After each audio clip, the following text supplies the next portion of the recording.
Dialectical Materialism, An Introduction. Volume 2 of the 3-volume Historical Materialism, by Maurice Cornforth, 1954. Preface to the second edition. This volume has been so much revised and changed in this new edition as to be virtually a new book. These extensive changes have been made in the attempt to eradicate any kind of dogmatism, and to bring theory into closer accord with practice and with the actual course of events. The second chapter is in part based on an article on Marxism as Science which appeared in Marxism Today, April, 1960. M.C. London, May, 1962. Chapter 1: Scientific Socialism. Capitalism and Socialism. The idea of socialism arose and gripped men's minds in modern society because of discontent with the evils of capitalism, and the perception that only by a radical transformation of the entire economic basis of society could these evils be done away with. In capitalist society, the means of production, the land, factories, mills, mines, transport, belong to the capitalists, and production is carried on for capitalist profit. But the essence of socialism is that the means of production become social property,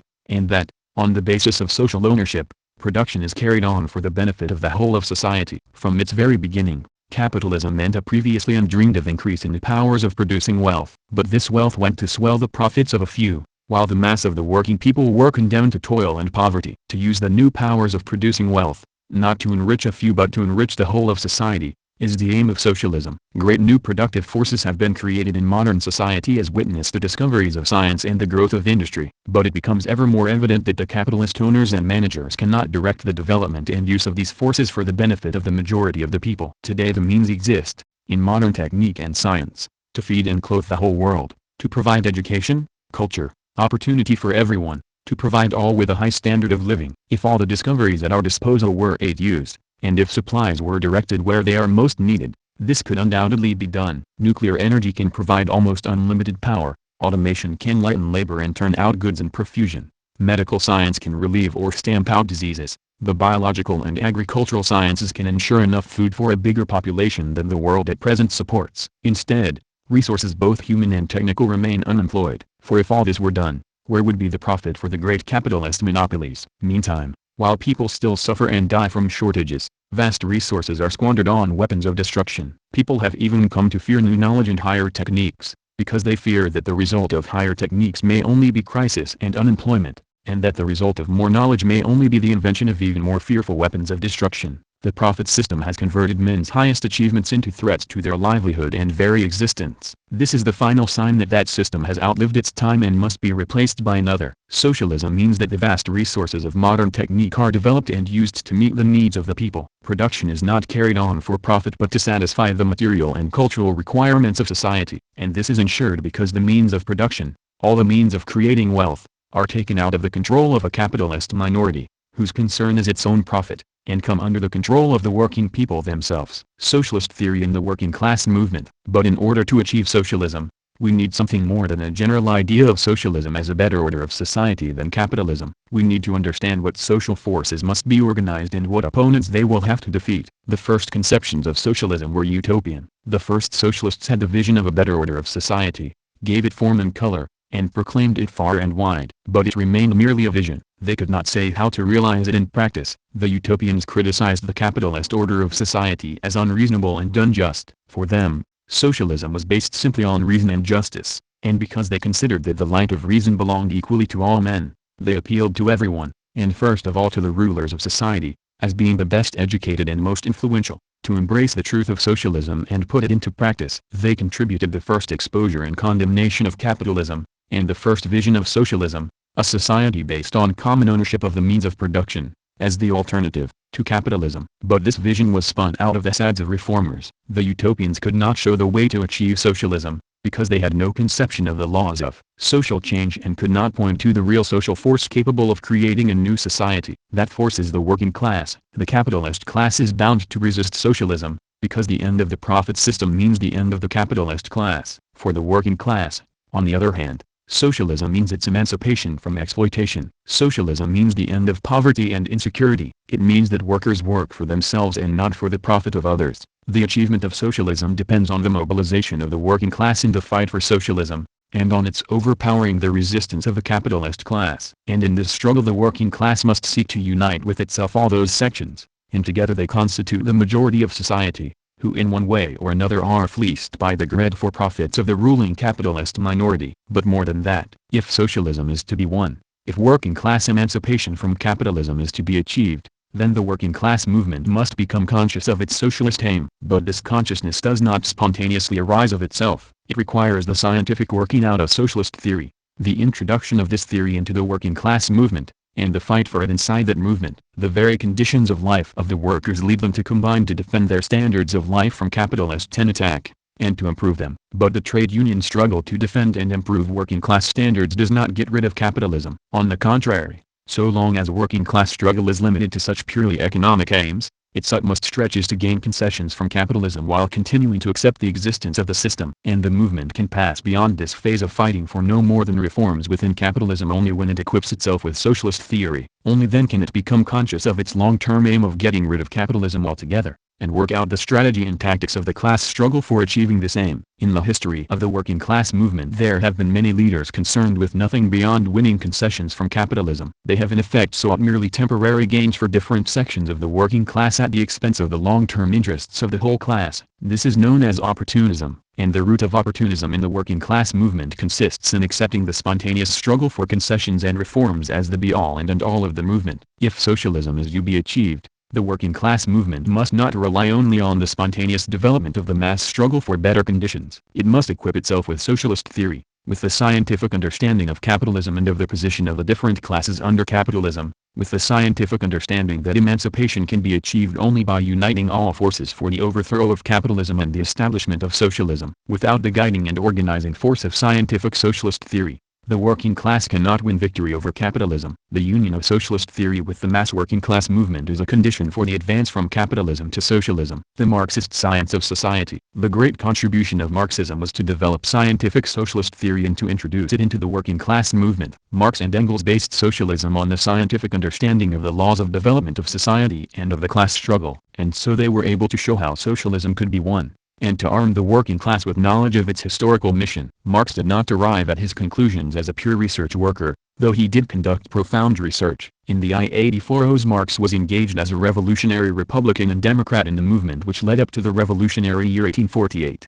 And he arrived at his conclusions as an active politician, striving to understand the movement in which he participated in order to help guide it to the goal of the people's emancipation from oppression, superstition and exploitation. These conclusions were formulated in the manifesto of the Communist Party which Marx wrote, in collaboration with Engels, in 1848. They saw the whole social movement as a struggle between classes. They saw the contending classes themselves as products of the economic development of society. They saw politics as the reflection of the economic movement and of the class struggle. They saw that the bourgeois revolution then in progress, the task of which was to remove the vestiges of feudal rule and establish democracy, was preparing the way for the proletarian, socialist revolution, and they saw that this revolution could only be consummated by the working class conquering political power. It was only because they espoused the cause of the working class and saw in it the new, rising, revolutionizing force in history, that Marx and Engels were able to discover the laws of social change, which those who adopted the standpoint of the exploiting classes could never do. Certain historical facts occurred which led to a decisive change in the conception of history,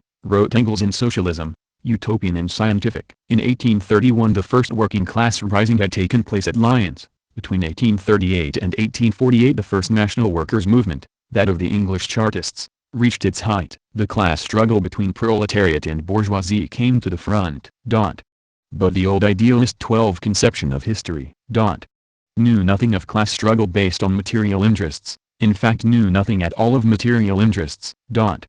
The new facts made imperative a new examination of all past history. From this new situation, Engels continued, it became clear that all past history was the history of class struggles, that these warring classes are always the product of conditions of production and exchange, in a word, of the economic conditions of their time, that therefore the economic structure of society always forms the real basis from which, in the last analysis, is always to be explained the whole superstructure of legal and political institutions, as well as of the religious, philosophical and other conceptions of each historical period. From the recognition of the significance of the class struggle in capitalist society came the realization that the class struggle was likewise waged in previous epochs and that, in fact, the whole of past history since the breakup of the primitive communes was the history of class struggles. But on what was the class struggle based? On the clash of the material interests of the different classes. Realizing this, The key to historical development as a whole had to be sought in the sphere of these material interests. The different classes with their different interests were seen to be the product of the conditions of production and exchange, of the economic conditions prevailing in society. Marx, in Wage Labor and Capital, pointed out that in production men not only act on nature but also on one another. They produce only by cooperating in a certain way and mutually exchanging their activities. In order to produce, they enter into definite connections and relations with one another, and only within these social connections and relations does their action on nature, does production, take place. Marx and Engels discover the key to understanding the whole development of society in the investigation of these production relations, that is, the economic conditions of production and exchange, and of the struggle between classes produced by these economic conditions. Thus understanding the laws of historical development, 13 Marx and Engels showed that socialism was not a utopian dream but the necessary outcome of the development of capitalist society and of the working class struggle against capitalism. They taught the working class to be conscious of its own strength and of its own class interests, and to unite for a determined struggle against the capitalist class, rallying around itself all the forces discontented with capitalism. They showed that it was impossible to get rid of capitalism and establish socialism unless the working class won political power, deprived the capitalist class of all power and stamped out its resistance. And they showed that in order to emerge from the old world and create a new, classless society, the working class must have its own party, which they called the Communist Party. Chapter 2 Materialism and the Science of Society. The materialist conception of history, the general theory of the motive forces and laws of social change, developed on the basis of Marx's discoveries, is known as the materialist conception of history, or historical materialism. It was arrived at by applying the materialist world outlook to the solution of social problems. And because he made this application, materialism was with Marx no longer simply a theory aimed at interpreting the world, but a guide to the practice of changing the world, of building a society without exploitation of man by man. Above all, historical materialism has a contemporary significance. It is applicable here and now. It leads to conclusions not only about the causes of past events but about the causes of events now taking place, and therefore about what to do, about what policy to fight for, in order to satisfy the real needs of the people. When modern industry was created, there were created the means to produce enough to satisfy fully the needs of every human being,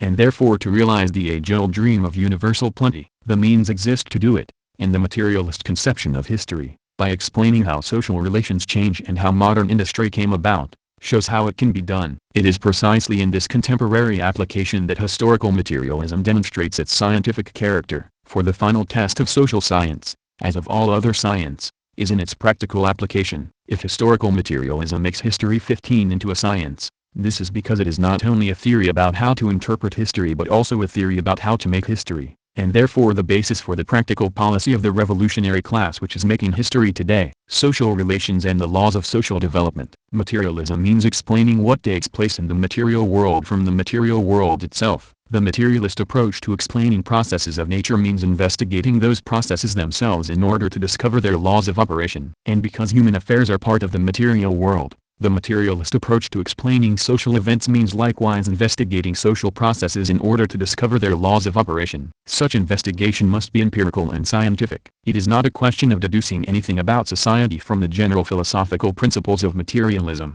but of applying the normal methods of science, the framing and testing of theories or hypotheses, to the study of society. This is the foundation on which the theory of historical materialism rests. As Engels put it in his speech at Marx's graveside, just as Darwin discovered the law of development of organic nature, so Marx discovered the law of development of human history. It is a discovery of science, made and verified by applying scientific methods differing not at all from those applied with equal success in other branches of science. In the opening pages of the German ideology, Marx and Engels remarked that the first premise of all human history is the existence of living human individuals. Thus the first fact to be established is the physical organization of these individuals and their consequent relation to the rest of nature. But the subject matter of social science is not the physiology and psychology of human individuals, their individual activities and reactions. That is taken for granted. Human individuals create and sustain society and the typical products of society by entering into social relations with one another, and it is these social relations which are the subject matter of social science. In the last analysis,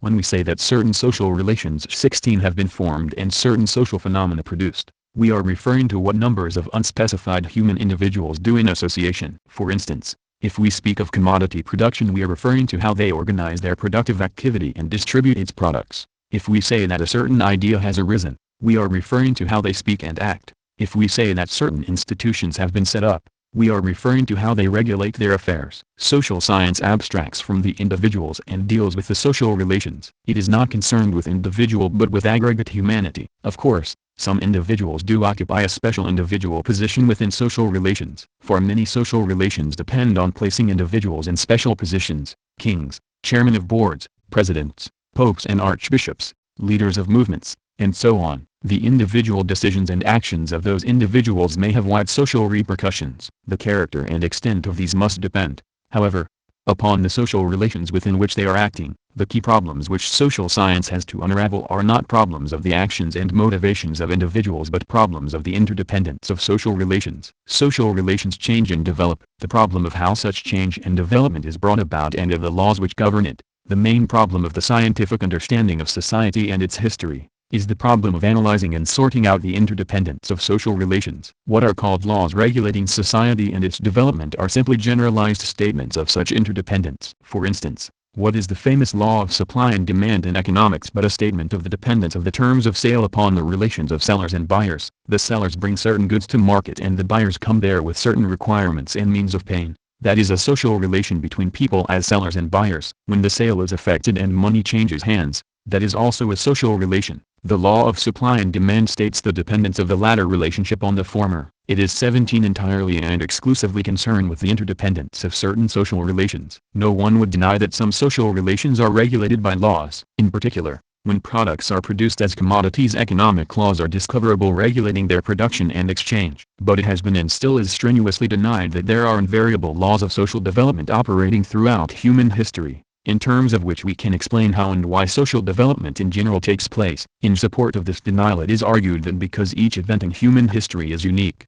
and exactly the same circumstances are never repeated, therefore there is no basis for the discovery of invariable laws governing social changes. We can speak, for instance, of the laws of mechanics governing the motions of bodies, because the same mechanical interaction is repeated over and over again, but not so with the events of human history. This argument rests on an obvious confusion. Of course every event, whether in nature or society, is unique, but in society, as in nature, the same kind of event, for instance, a revolution, is often repeated, and variants of the same social relations are repeated over and over again. All the conditions are present, therefore, for the discovery of laws. Despite all the manifold changes of society there are certain general relations which are always present in varying forms, because these are basic relations without which no society at all can exist, and from the study of such relations general laws always applicable to the development of any society emerge. The foundations of social science. It is evident that social relations cannot, like many relations in nature, be studied experimentally. The social scientist cannot set up social relations experimentally in order to discover how they operate,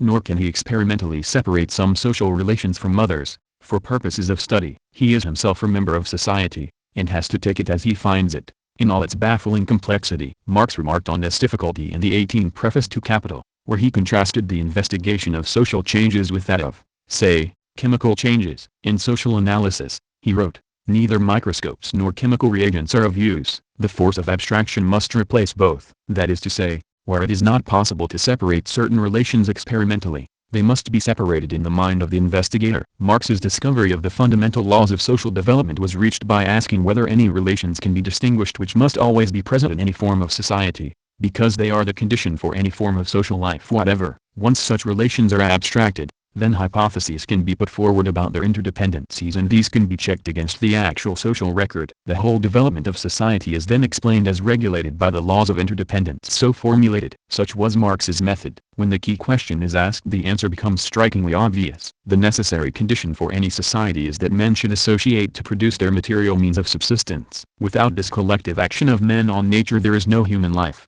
It constitutes the very essential of the human mode of life. The process of social production is, therefore, the primary process of all social life. It is primary in this precise sense, that social life begins with it, that it is present continuously throughout all social life, and that no other social activity or social relation can occur unless this primary activity, this primary social relation, sustains it. From this beginning, Marx went on to frame a general hypothesis, consisting of several interconnected propositions, which together may be said to constitute a general law of social development. The theory will be stated here only in barest outline. It will be reviewed in more detail, and its more important consequences discussed, in the ensuing chapters. In In order to carry on production, people must enter into relations of production. These are concerned with property and means of production, and with the mode of distribution of the product, and in their totality they define the economic 19 structure of society. 2. People enter into relations of production, and so associate in an economic organization, independent of any conscious decision but corresponding to the character of their productive forces. That is to say, people who depend for their subsistence on certain production techniques evolve property relations, and eventually class relations, appropriate to those techniques. For instance, a primitive hunting tribe will live the social life of primitive communism. When animals are domesticated, the herds will tend to become the property of particular families within the community. When power-driven machinery is first introduced, it is as the property of capitalists who employ wage labor, and so on. 3. Social institutions, and with them prevailing systems of ideas, will then arise corresponding to the economic structure of society. They will be such as to serve the carrying on of the prevailing mode of production. For instance, a primitive tribe could hardly possess a legislative assembly,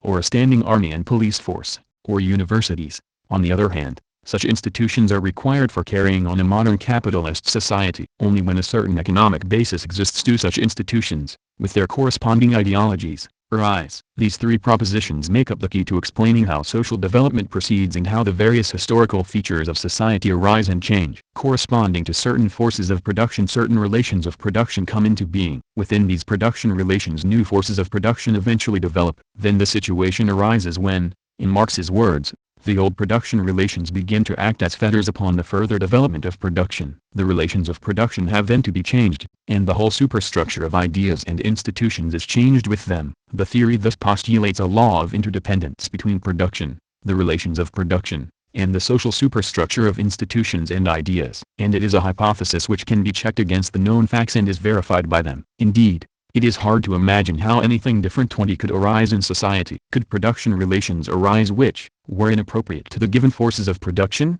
or when they become fetters on production, would it be possible to avoid a struggle for new production relations? Again, could a society survive, the institutions of which failed to serve its basic economic processes? Could such institutions possibly be formed? And when such institutions grow outmoded, would it be possible to avoid a struggle to change them? If we ask such questions as these, the laws formulated by Marx begin to have the same obvious and compelling look as, for instance, the laws of thermodynamics. One might as well ask whether a physical system could create energy from nothing. If an engine were built which ran without fuel, or could do more work without more fuel, that would falsify the laws of thermodynamics. And if a society were created which kept going without production, or in which economic structure was not adapted to production and social superstructure to economic basis, that would falsify historical materialism. But there is no such engine, and no such society. Such fundamental laws of science are always verified by all the relevant facts, and no instances which would falsify them are ever to be found. Historical materialism supplies a foundation for social science in much the same way as the theory of evolution by natural selection supplies a foundation for biological science. Whatever species may be considered,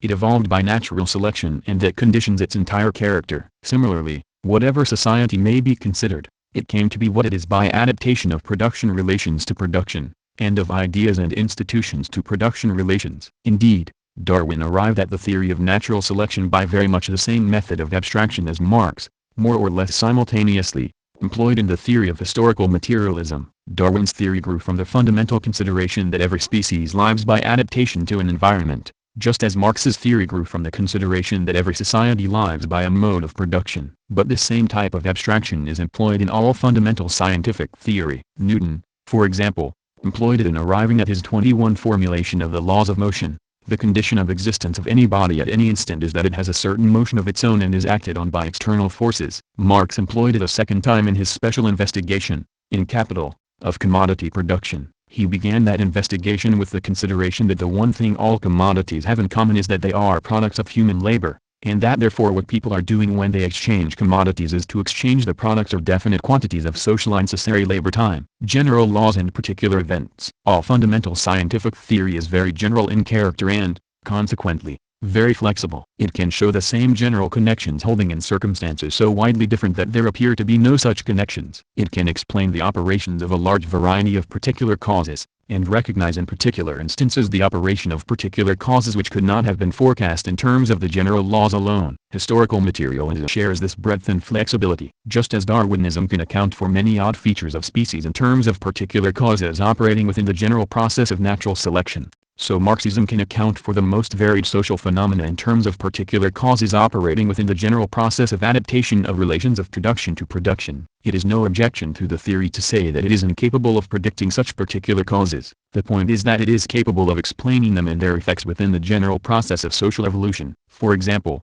in the development of English society under the Tudors, it so happened that a particular quarrel arose between Henry VIII and the Pope. Because Henry wanted to divorce his wife and the Pope refused permission, Henry broke with the Pope, and this gave him an excuse to confiscate the church lands and divide them amongst his cronies, an action which had very far-reaching economic and political consequences. There is no law of social development in accordance with which Henry was bound to become dissatisfied with his 22 wife and quarrel with the Pope about it. On the contrary, these particular events which had such large effects arose from particular causes which could not be deduced from any general laws and were relatively accidental. But the fact that Henry was able to take advantage of these events, that he could get away with the confiscation of church lands, and that these actions brought about changes within class relations, all that is explicable only through the contradictory social relations which had come into being at that particular period. Moreover, in other places where similar social contradictions existed, similar economic and political changes were effected. Other European monarchs, who had no trouble with their wives, were making the same break with the church and its institutions,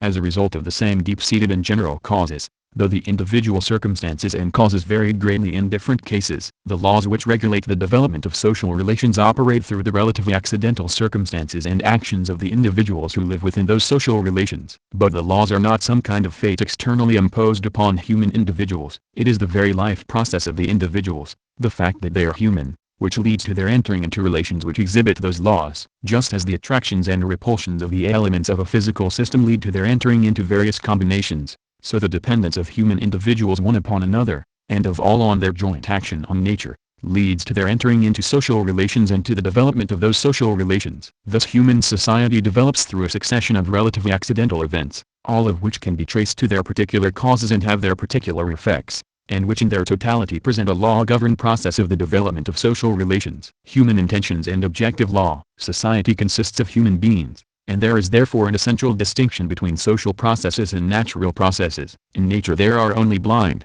unconscious 23 agencies acting upon one another, wrote Engels in Ludwig Feuerbach, chap. 4. In the history of society, on the other hand, the actors are all endowed with consciousness, are men acting with deliberation or passion, working towards definite goals. Nothing happens without a conscious purpose, without an intended aim. Social effects are brought about by the conscious, intentional activity of human beings, who choose what they will do, and this circumstance has sometimes been held to be incompatible with the view that social development is regulated by objective laws. If, it is argued, social development depends upon human intelligence, choice and will, it cannot be regulated by laws. Yet the conclusion does not follow, for the fact that people change their social relations by their own voluntary actions does not imply that in these changes there are no general laws of the interdependence of social relations. On the contrary, whenever people enter into certain relations, this fact influences other of their relations. Within the totality of changing social relations there are laws of interdependence, and people cannot establish or change their relations just as they like. When we consider people's desires and intentions, in their social context, we should ask, what influences their intentions and their choices, and what determines the outcome of their intentional actions? For people do not set aims before themselves regardless of their circumstances, and when people choose what to do and act with certain intentions, the results of their actions are often not what they intended. Clearly, therefore, it is not possible to explain the actual development of society simply from the intentions in the minds of the members of society. The ideas in men's minds, the aims they set themselves, and the emotions they feel, arise in response to their material conditions of existence, which include relationship with nature and relationship with one another in society. The forces bringing about social change are not ideas or aims in the abstract, nor abstract individuals each of whom decides independently what he will do, but, as Marx and Engels put it in the German ideology, real, active men, as they are conditioned 24 by a definite development of their productive forces and of the intercourse corresponding to these, and they form their ideas and aims 011 the basis of their real life process. It is the necessary condition of any human life that people should produce their means of subsistence, and that they should enter into production relations corresponding with their productive forces. This happens independent of anyone's idea or intention or choice. But possessing certain productive forces and living within certain production relations, people then form their ideas and intentions corresponding to these real-life conditions in which they find themselves. From these conditions arise definite interests, contradictions of interest, aims and ambitions. Ideas, passions, plans and intentions arise in the minds of individuals accordingly, in response to those conditions of life. And so social life proceeds. In a primitive hunting tribe, for instance, it is natural that the people's plans should be mostly confined to hunting, and that the height of any individual's ambition should be to become a chief. If, perhaps through some change of environment, they get an interest in cultivation or domestication of animals, then other plans, other ambitions rise. The people keep their society going by their own initiative and efforts, but the direction of their efforts is conditioned by their material mode of life. In a modern capitalist society, of course, conditions are far more complex and include profound social contradictions. When wage labor is employed, for instance, the workers have a common interest in improving their standards of life. The intention of doing so is born in their minds,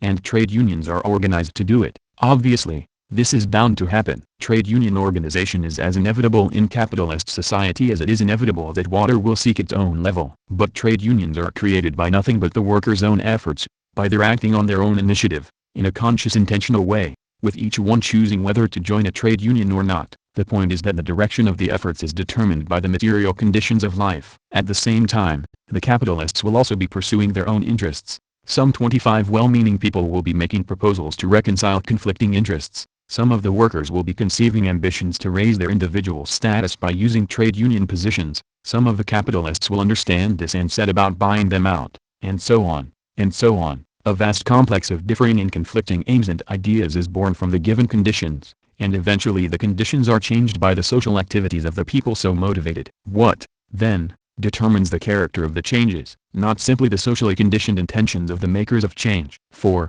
as Engels wrote in Ludwig Feuerbach, chap. 4, numerous desired ends cross and conflict with one another, or these ends themselves are from the outset incapable of realization, or the means of attaining them are insufficient. Thus the conflict of innumerable individual wills and individual actions in the domain of history produces a state of affairs entirely analogous to that in the realm of unconscious nature. The many individual wills active in history for the most part produce results quite other than those they intended, often quite the opposite. Just as the material mode of production is the foundation for the various different motivations which develop within society, so it also determines which ends are practical and which are not, and what the eventual outcome of the conflicting motivations will be. The French Revolution, for example, was the explosive result of contradictions within the old society. From the position they occupied within the economic structure of that society, the peasants, town workers and rising bourgeoisie were all frustrated in the pursuit of their material interests, and all consequently oppressed under the rule of the nobility. They rose for liberty, equality and fraternity, and smashed the feudal fetters. But what resulted was something not intended by the majority of those taking part in the revolution. As soon as the feudal fetters were smashed, free scope was afforded to the economic activity of the bourgeoisie, and the result was the development of capitalism. Fighting for liberty, what they did was to give nascent capitalism the chance to consolidate 26 itself. This happened thanks to the initiative and efforts of the revolutionaries, but the final results of that initiative and those efforts depended on the sum total of social relations in French society. Thus, while society is composed of individuals who together make their own history by their own conscious activity, we must look behind people's conscious aims, intentions and motives to the economic development of society in order to find the laws of historical development. It is there that we discover the laws which regulate the changes in the circumstances conditioning people's actions, the transformations of material interests into conscious motives in their heads, and the final outcome of their activity. Men make their own history, wrote Marx in the 18th Brumaire of Louis Bonaparte, chap. But they do not make it just as they please. They do not make it under circumstances chosen by themselves, but under circumstances directly encountered, given and transmitted from the past. Like many other laws now known to science, the fundamental laws of social development, which regulate how these circumstances come into being and how they are changed, do not deal with the determination of individual events but with the consequences over a period of time of a large number of individual interactions. They state the consequences of individuals living in society. The intercourse of individuals in society must always lead to their using such productive forces as are to hand, to their entering into production relations corresponding to those productive forces, and to motivations and conflicts, based on those production relations, through which production relations are eventually changed corresponding to the development of new productive forces. The law of progress. The fundamental law of social development is that of the adaptation of relations of production to production. The social relations of production have to be adapted to the social action of men on nature whereby men produce their means of life. The operation of this law brings about,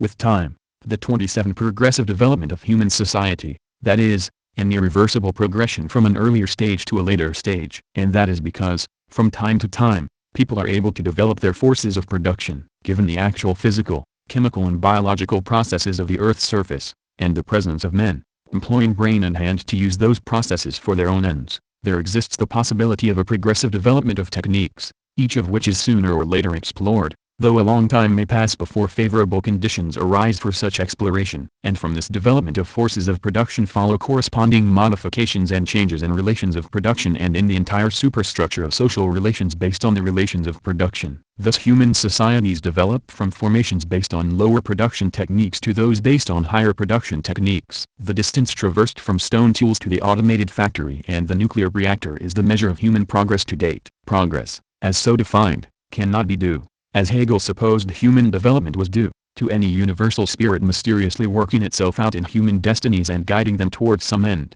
any more than particular misfortunes and catastrophes that befall people are due to a malign fate manipulating human puppets towards their destruction. The whole conception of an external influence at work in human affairs, whether it is called the absolute spirit, God, fate, or merely the influence of the stars, makes very little difference, is an idealist conception, totally foreign to science and therefore to Marxism. The only agency which determines human affairs is the agency of people themselves, wresting their livelihood from nature and entering into social relations to do so. Thus determined, progress is naturally neither steady nor uniform. Important new techniques, such as the wheel, iron working, the use of water power, and so on, are introduced only at times and places where there occurs a coincidence of circumstances favorable to their discovery and application. But once introduced, new techniques bring power and benefits to their users which mean that they are not likely to be given up. Once introduced, new techniques are not lost again, but go on being used and eventually serve as the basis for still higher techniques. Moreover, big changes in production and consequently in production relations tend to be localized,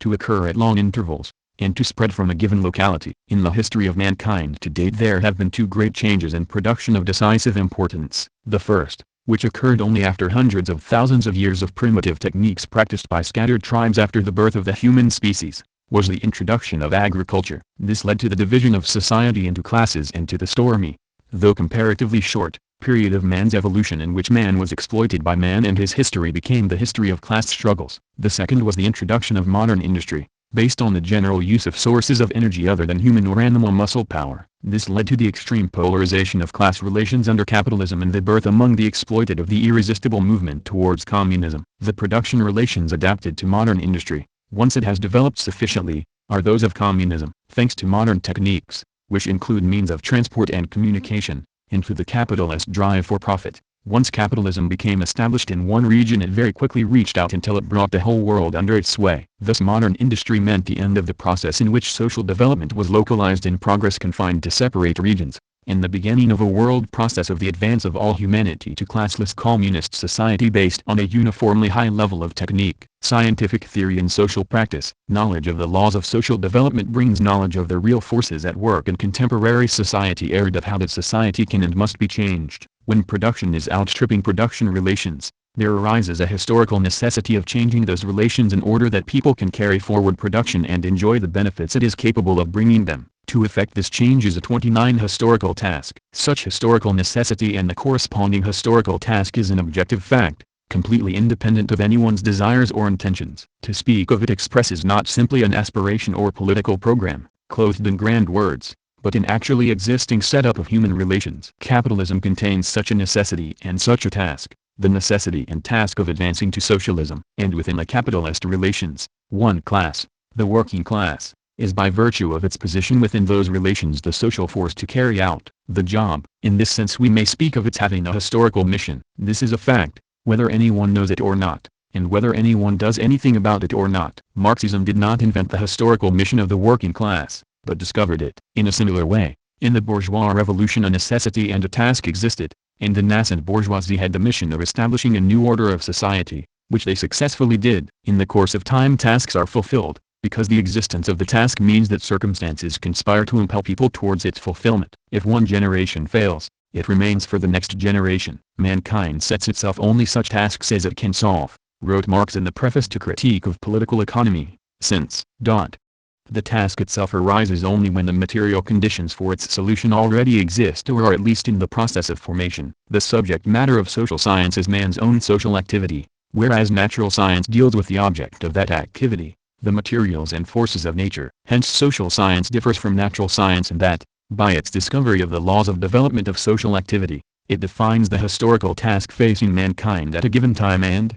therefore, the social end or goal of activity. Natural science, on the other hand, is concerned solely with means. It shows how natural forces can be used, and that is all. Physics, for example, by discovering the laws of physical processes, enables us to use those processes for our own purposes, as means to our own ends. It does not define those ends. To define the historical task in contemporary society is, of 30 course, at the same time to make a prediction, namely, that that task is likely eventually to be fulfilled. Thus Marxism does make a definite prediction, that capitalism will not continue indefinitely, and that, barring the possible catastrophe of mankind using the recent discovery of nuclear energy to destroy itself, it will be superseded by world communist society. But prediction is never the main function of either natural or social science. It is only secondary to the main function, which is to enable us to regulate our social activity, in production and in other spheres, in the light of discovery of the objective properties and laws of nature and society. So while the discovery of the laws of social development does imply a prediction about the future development of society, its primary significance is that it defines practical goals and practical policies towards realizing them. Those who fail to grasp this are confusing Marx with Oldmore. In social activity, knowledge of the laws of development becomes itself a force in that development, and is enlarged and clarified as the development proceeds. Another peculiarity of social science as compared with natural science is that it discovers and defines its own reasons for existence. The very definition of the contemporary task explains why scientific knowledge, a scientific theory, is needed to enable the task to be fulfilled. All earlier social formations came into being through members of society spontaneously pursuing their own immediate interests, as these arose from an existing mode of production. Capitalism, for instance, was not created by people acting on any scientific theory of capitalism, but by people following their noses in circumstances favorable to the development of capitalist relations, as a result of which the members of the rising bourgeois class seized any opportunity for profit and acted in combination against anyone and anything that blocked them. With the working class in capitalist society, on the other hand, spontaneous action leads no further than organization to secure higher wages, shorter hours and better living conditions. To advance to socialism requires deliberate measures to change the relations of production, and the prior conquest of political 31 power by the working class in order to be able to institute such measures. To do that requires theoretical knowledge of what is to be done, based on the scientific investigation of social processes, and a mass movement informed by scientific theory. Every revolutionizing discovery in history has been made only when conditions were ripe for it and the need for it existed. Thus the great discoveries of modern natural science were made only when the development of the mode of production had created the conditions and the need for them. The same is true of the social discoveries of Marx. The theory of the working class movement, the establishment of fundamental scientific theory in any field has always meant the overthrow of old prejudices, and so has run up against the opposition of definite interests. This applies still more with the science of society. Marx's discovery showed how men form societies, and frame their ideas and principles, on the basis of the material process of production. This threw down the last stronghold of idealism, the conception of human consciousness as having its ultimate source in something other than the material world, and with it the whole idea of the sanctity, rationality and permanence of any human institutions. In particular, Marx's discovery demonstrated the contradictions of capitalism and the necessity of replacing it by socialism. Obviously, if social science demonstrates these conclusions, then not only does it meet with opposition, but it simply cannot be accepted at all within the capitalist order. Marxism arose as the theory of the working class movement, which alone needed such a theory, arid within the ranks of which alone could it be worked out, accepted and used, and after socialism was victorious in some countries, it was developed further as the theory of socialism and communism. The so-called social science of the bourgeois establishment has of course had to admit, by the back door, as it were, and usually without acknowledgement, some selected Marxist ideas, but the fundamental theory is consistently repudiated. In consequence, bourgeois social science remains at a primitive, descriptive 32 level, without fundamental theory. And as for the definition of social goals, these are treated as the subject of morals or religion or politics, as distinct from science. The use of Marxist theory to the working class movement is threefold. It arms the movement with scientific knowledge of the actual position of the working class. It enables the movement scientifically to formulate practical aims. And it guides the movement in working out the necessary strategy and tactics for achieving those aims. The working class movement cannot transform society without the benefit of fundamental theory, and this theory teaches it to keep practical goals in sight rather than dream of utopian ideals. and to base its policies not on general precepts and exhortations but on recognition of the real material conditions and needs of the people. In the application of science in the politics of class struggle, a distinction must be made between certain general and invariable principles, on the one hand, and particular policies framed to cope with particular situations and phases of struggle on the other. It is necessary to pursue a policy of working class struggle against the capitalist class, uniting always the maximum forces to defeat the main enemy.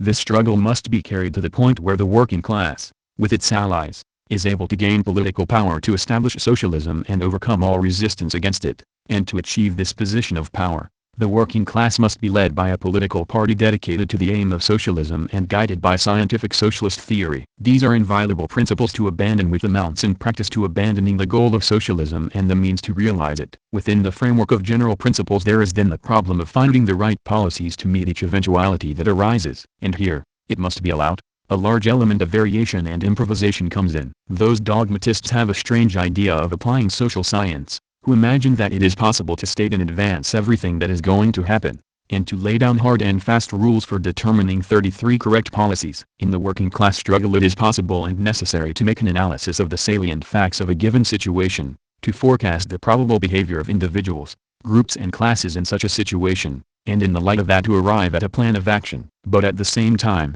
control is lacking over nearly all these factors. Even the way in which decisions taken within a movement are carried out depends on the tightness or looseness of organization, the waging of internal controversies, and all manner of subjective factors influencing individuals. Hence the contingent and the unforeseen always play a large part in the politics of class struggle, and a wise leadership is one which has no illusions of infallibility and is always on the alert to draw conclusions from new experiences. Social science and communism. The consolidation of socialism, followed by the evolution of socialism into communism, means the end of exploitation of man by man and with that the end of class struggles. Evidently, therefore, the future conditions of human social activity will, in that event, be very different from the past. So different will they be that Marx, in the preface to Critique of Political Economy, wrote that the transition to socialism brings the prehistory of human society to a close. With communism, as the Communist Manifesto put it, all production has been concentrated in the hands of a vast association of the whole nation. And then, to quote Engels in Socialism,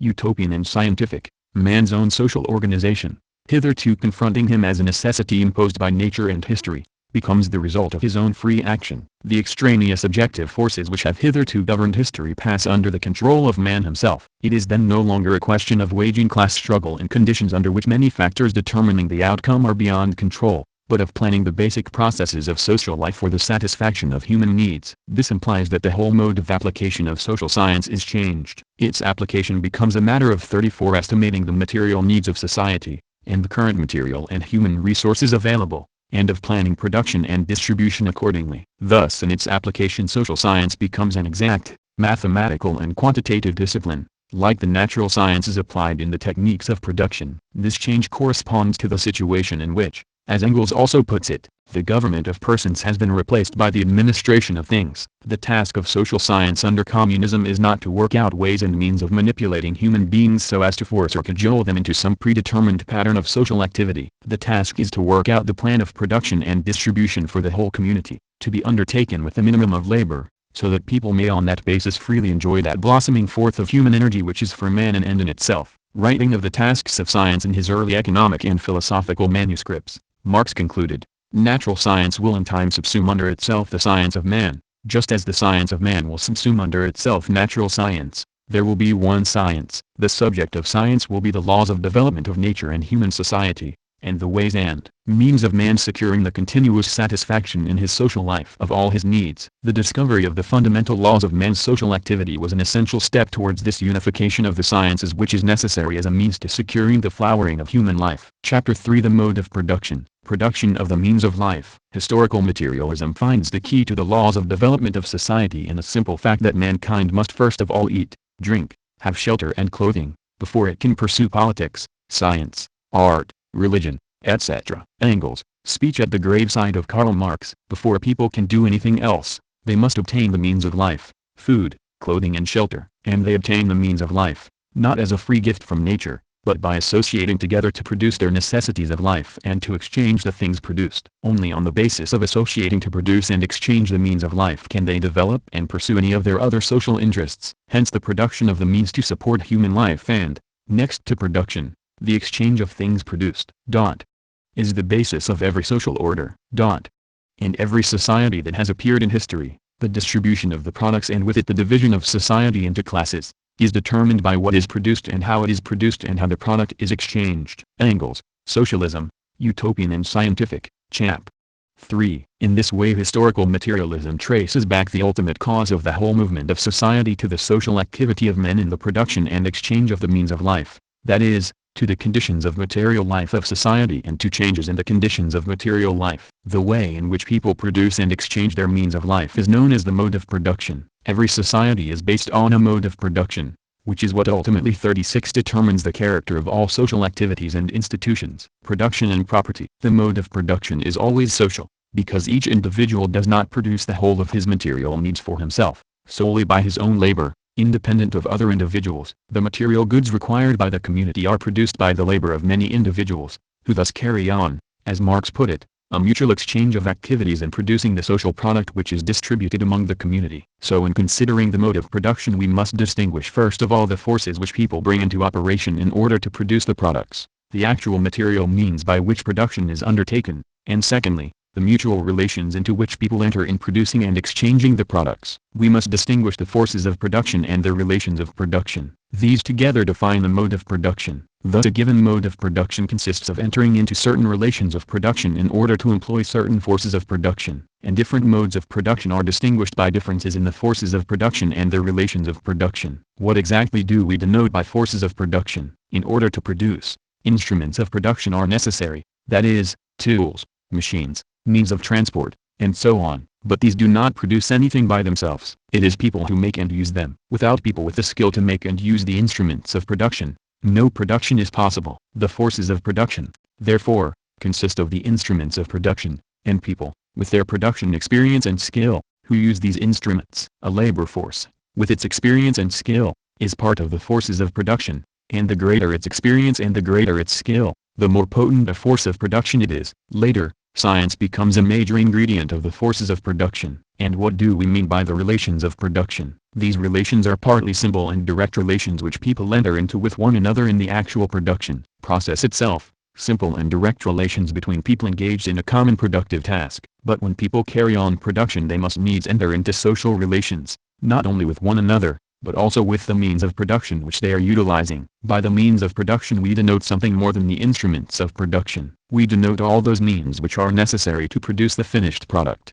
including not only the instruments, which are part of the forces of production, but also land, raw materials, buildings in which production is undertaken, and so on. In undertaking production, then, it is necessary for people socially to regulate their mutual relations to the means of production. And this is how property relations rise. In social production, the means of production become the property of various people or groups of people. For in carrying on production and exchange it is necessary that some arrangement should be made, binding on the members of society, by which it is known who is entitled to dispose of the various means of production and of the product which is produced by working with them. This regulation of people's mutual relations to the means of production, and consequently of their share of the product, is not undertaken as a result of any one collective and deliberate act, of any general decision or social contract. It comes about by an unconscious or spontaneous process. People come to regulate their mutual relations to the means of production, and so also to regulate the disposal of the social product, in a way adapted to the forces of production, since otherwise they could not carry on production. And entering into these relations in the process of production,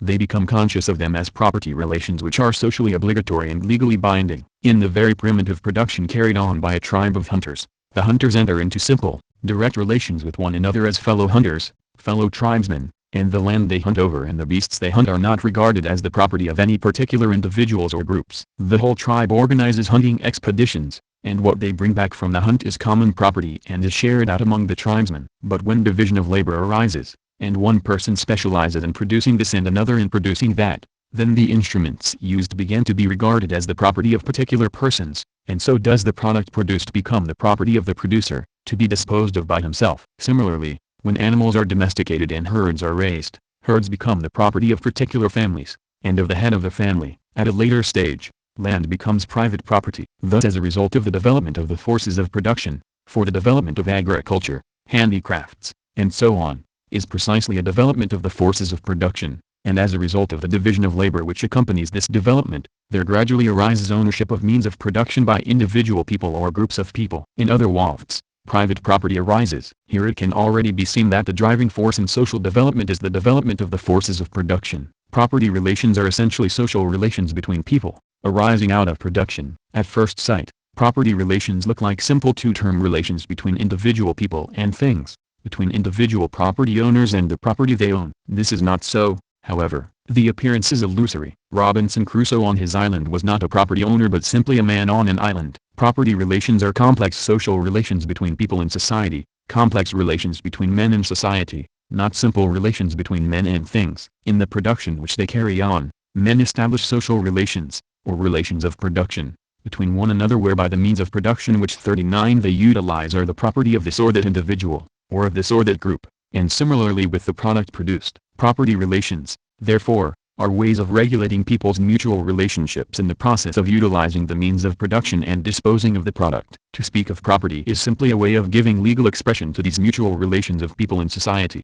As property relations, these appear as obligatory relations, binding on society and all the members of society. Now, therefore, we can define the relations of production as the mutual relations into which people enter in the process of production and disposal of the product, and of which they become conscious as property relations. The relations of production obtaining in any particular society are said to constitute the economic structure of that society. Exploitation. The products of productive activity are appropriated in various different ways and so differently distributed among the members of society, according to the type of economic structure prevailing. What determines the way in which, in different societies, the product is appropriated? In general, it is the form of ownership of the means of production, the nature of the property relations, which determines the form of appropriation and the way in which the means of life are distributed. In the most primitive communities the means of production are communally owned. They are held in common by the producers. This is a consequence of the very primitive character of the instruments of production. With only very primitive tools and implements, division of labor has hardly developed. People have to work in common in order to survive, and work in common leads to the common ownership of the means of production. The fruits of production, such as they are accordingly shared by the whole community. Just as the means of production are not the property of any particular individual or group, so the product is not appropriated by any individual party or group. This primitive mode of life is neither comfortable nor cultured nor secure, but it does exhibit within the tribe brotherhood and communal solidarity. In socialist society, again, the means of production are socially owned, and then once more the product is socially appropriated, being distributed to each according to his labor in the first stage of socialist society, and to each according to his needs in the stage of fully developed communist society. But in all the communities known to history between primitive communism and socialism, between primitive production and modern large-scale social production, means of production are not socially owned but are the property of individuals or groups, and means of production of crucial importance are the property of a minority of the community. As a result, those who own these means of production are able, by virtue of their position as owners, to appropriate the lion's share of the product, and so it becomes possible for them to live on the fruits of the labor of others. In other words, to exploit others. Those who do not own means of production are compelled to work for the benefit of those who do. How does such a state of affairs come about? In the first place, the division of labor breaks up the primitive system of communal production by a whole tribe and results in ownership of means of production gradually passing into the hands of particular individuals and groups. With this comes the private appropriation of the product, for the product is appropriated by whoever owns the means of production. As herds pass out of the common possession of the tribe into the ownership of individual heads of families, as cultivated land is allotted to the use of single families, as handicrafts appear, so the corresponding product ceases to be a communal possession and is privately appropriated. Further, with private property there begins also the transformation of the product into a commodity, a process which is finally completed in capitalist society, when practically the whole product takes the form of commodities. It is when products are exchanged for other products that 41 we call them commodities. Commodities are products produced for the purpose of exchanging them for higher products. The rise of private property in herds and articles of luxury, wrote Engels in his Origin of the Family, private property in the Slate, Chap.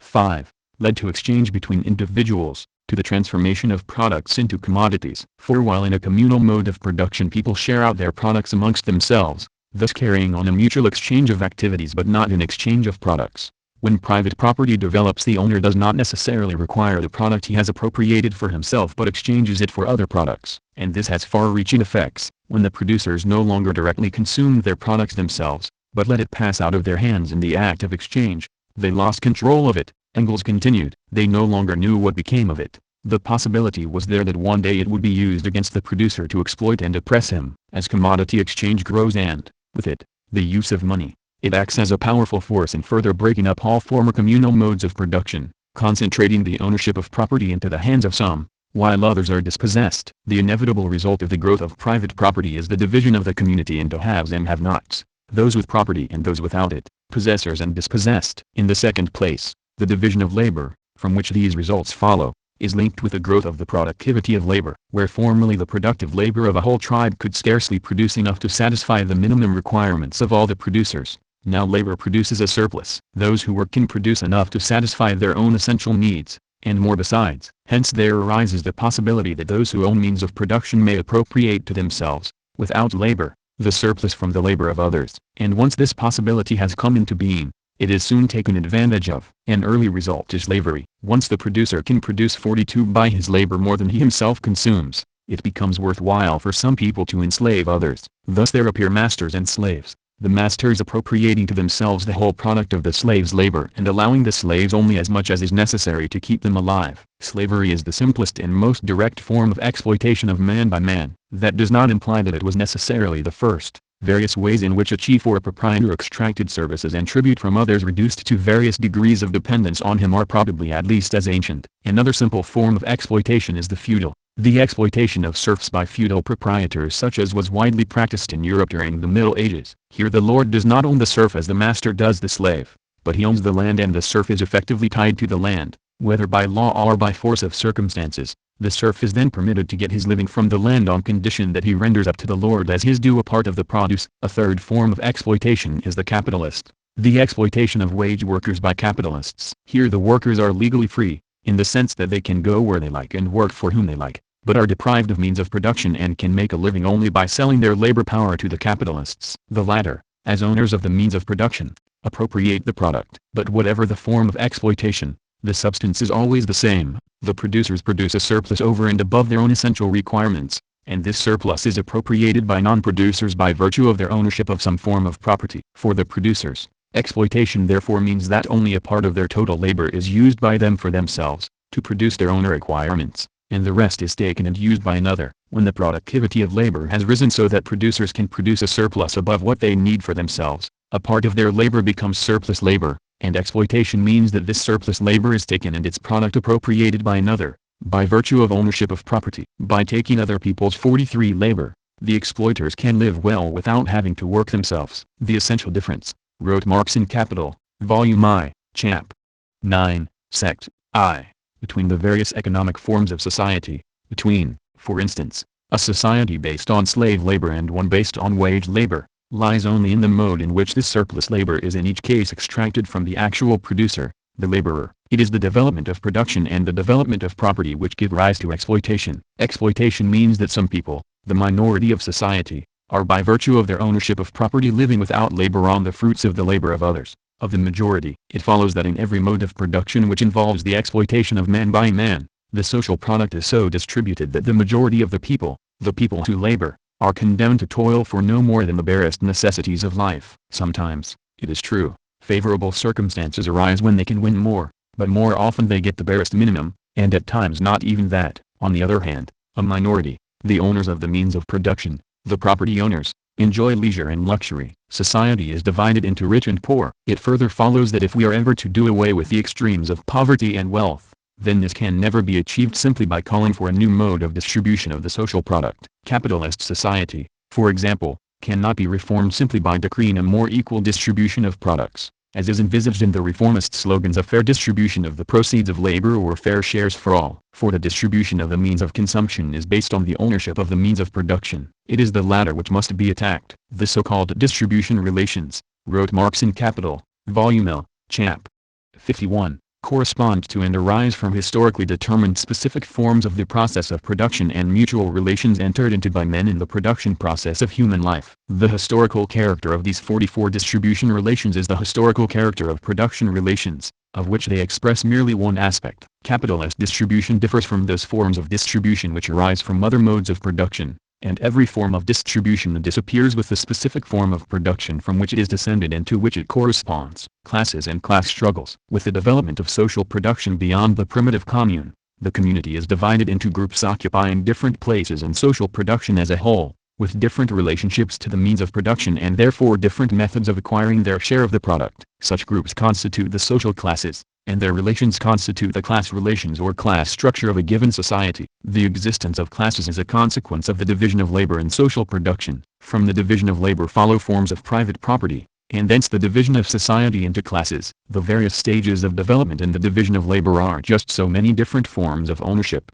wrote Marx and Engels in the German ideology. That is, the existing stage in the division of labor determines also the relations of individuals to one another with reference to the materials, instruments and products of labor. What constitutes and distinguishes classes, therefore, is not primarily differences in income, mentality or habits, as is vulgarly supposed, but the places they occupy in social production and the relations in which they stand to the means of production. This is what determines their differences in income, habits, mentality, and so on. The fundamental feature that distinguishes classes, Lenin explained in an article on vulgar socialism and narratism, is the place they occupy in social production and, consequently, the relation in which they stand to the means of production. In a great beginning Lenin proposed the following more exhaustive definition of classes. Classes are large groups of people which differ from each other by the place they occupy in a historically definite system of social production, by their relation, in most cases fixed and formulated in laws, to the means of production, by their role in the social organization of labor,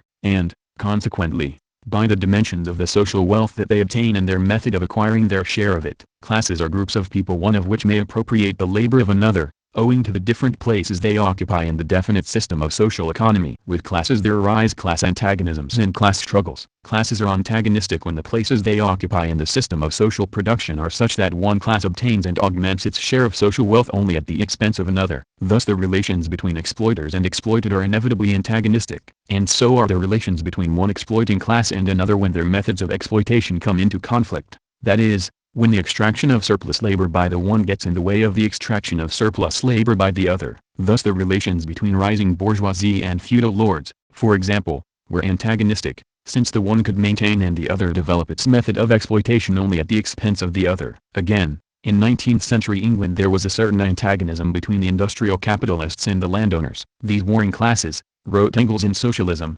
Utopian and Scientific, Chap. I, are always the product of the conditions of production and exchange, in a word, of the economic conditions of their time. Society based on exploitation is inevitably divided into antagonistic classes. Such a society is torn by class conflicts, always between exploiters and exploited, and sometimes between rival exploiters. For this reason, as the Communist Manifesto began by stating, the history of all hitherto existing society is the history of class struggles. These class struggles are rooted in conflicts of material interest between the different classes, conflicting economic 46 interests arising from the different places occupied by different classes in social production, their different relations to the means of production, and their different methods of obtaining and augmenting their share of social wealth. Of course, not all class relations are antagonistic. If more than one method of exploitation is used to extract surplus labor, that means that society is founded on more than one form of property and has a complex class structure containing more than one exploiting class and more than one exploited class. In that case, there is no basic antagonism between the different classes of the exploited. On the contrary, these classes are potential allies against the exploiters, even though differences in their habits and mentality and aims, arising from differences in their relations to the means of production, may prevent them acting together and may sometimes be used by the exploiters to set one class against the other. Thus, for example, in a country with capitalist industry and peasant agriculture, the relations between the urban working class and the exploited peasantry are not antagonistic. Again, in the socialist society of the USSR there still remain today two distinct classes, the Soviet workers and peasants, though the distinction between them is becoming blurred. Like all class distinctions, this one is rooted in the different places the classes occupy in social production. The Soviet workers are engaged in state enterprises socially owned by the whole society in the person of the socialist state. The collective farm peasants are engaged in group, cooperative enterprises, collective farms. The class distinction is based on the distinction between public and group property. But neither class exploits the other, neither acquires and augments its share of social wealth at the expense of the other, and so there is no antagonism between them. Social economic formations. We have seen that the mode of production involves two factors, the forces of production, consisting of instruments of production and people with production experience and skill, and the relations of production. The latter in their totality 47 constitute the economic structure of society. Different economic structures represent so many economic formations which have come into being and then been superseded in the history of mankind. Economic structures are not bestowed on man in society ready-made by providence, tailored to last him forever, but evolve as men change their relationship with nature in production and so change their relationships with one another. My standpoint, wrote Marx in the preface to the first German edition of Capital, views the economic formation of society as a process of natural history. What constitutes difference of economic formation, and how are different types of social economic formation to be classified? Differences of economic formation are differences of production relations, and different types of social economic formation are defined in terms of different kinds of production relations. People always depend for their livelihood on certain definite means of production. The relationships which people set up with one another which determine who performs productive labor, who owns means of production, and who has what claim on the product, are the production relations in terms of which the differences of social economic formation which occur in the course of history are defined. In classifying different types of historically constituted social economic formation, there is a fundamental distinction, in the first place, between those with social ownership of means of production and those with private ownership, or private property. With their first emergence from the animal world, people were associated in small groups in which all the able-bodied contributed to production. The means of production were held in common, and the product was shared out amongst the group, all of whom had an equal claim on it. The evidence for this consists of inferences from what we know about surviving primitive peoples, together with the consideration that very primitive people could not well have lived in any other way. This type of economy has been called primitive communism. There is very little doubt that such was the economy of men 48 for a very long time. More controversial are secondary questions, about kinship relations, social customs and beliefs, and so on. Modern socialism, once more, presents an economic formation in which means of production are socially owned. The great difference between this and primitive communism is due to the fact that the instruments of production are of a very powerful and advanced kind, and production is on a very large scale. People are no longer members of clans, bound together into the land, their principal means of production, by close communal ties. Land and means of production are no longer parceled out amongst small communes, each of which is thereby subordinate to its means of production. Means of production are socially owned on a grand scale and the whole of production is planned for the benefit of society as a whole. As production approaches the point of absolute abundance, this economic formation is carried from the stage when the claim on the product is determined by labor performed to the stage when it is determined simply by need. In some regions the primitive communist way of life was eventually disturbed by improvements of techniques leading to division of labor, the production of a surplus, commodity exchange, and the formation of private property. These events took place in the distant past. They were never recorded, and so we today can draw only more or less probable inferences as to where they took place and the exact course they followed, what they quite evidently led to, and that only after a very long process, was economic formations in which society was divided into classes and man was exploited by man. But the precise character of the production relations of early class-divided societies is a matter of somewhat dubious inference. There are few written records, in many cases, none at all, and while archaeologists can dig up relics of productive forces, production relations do not leave such material relics. The most that can be done is to draw inferences from variations in the size and equipment of houses, grave furniture, and so on. The fundamental criterion distinguishing the different economic formations of class-divided society is the method 49 of exploitation, or the method of extracting surplus labor from the producers and claiming the product of that labor. The definition of the method of exploitation at the same time defines the property and class relations of society. When production is mainly agricultural, as was the case with all societies until a comparatively late period of history, the main method of exploitation must consist of extracting surplus labor from the agricultural producers. The main means of production is land, and to understand the method of exploitation it is therefore necessary to know how the primary producers worked the land and how they were related to it. It would appear that in the early class-divided societies, and these, it should be remembered, existed for a period of many thousands of years before written history begins with classical Greece and Rome, surplus labor was extracted from the primary producers in various ways, sometimes by forced labor, always by exacting some form of tribute. Tribute has been exacted by central rulers, often claiming to be gods and owing their power to the fact that they had a monopoly over rare metals and often managed the water supply and irrigation works, by royal conquerors or their appointed representatives or satraps, in kind or in taxes, or by local magnates. Such tribute was originally imposed upon communities of producers amongst whom there still remained strong survivals of primitive communism. Describing the method of exploitation in India, characteristic of the Oriental or Asiatic model of production prevailing there prior to the British conquest, Marx wrote of village communities built upon the common ownership of land which were ground down by taxation. The producers in these communes, engaged not only in agricultural but also in various forms of primitive industrial labor, were not confronted by private landowners but rather by a state which stands over them as their landlord and simultaneously as their sovereign. Capital, Volume L, in chapters 20,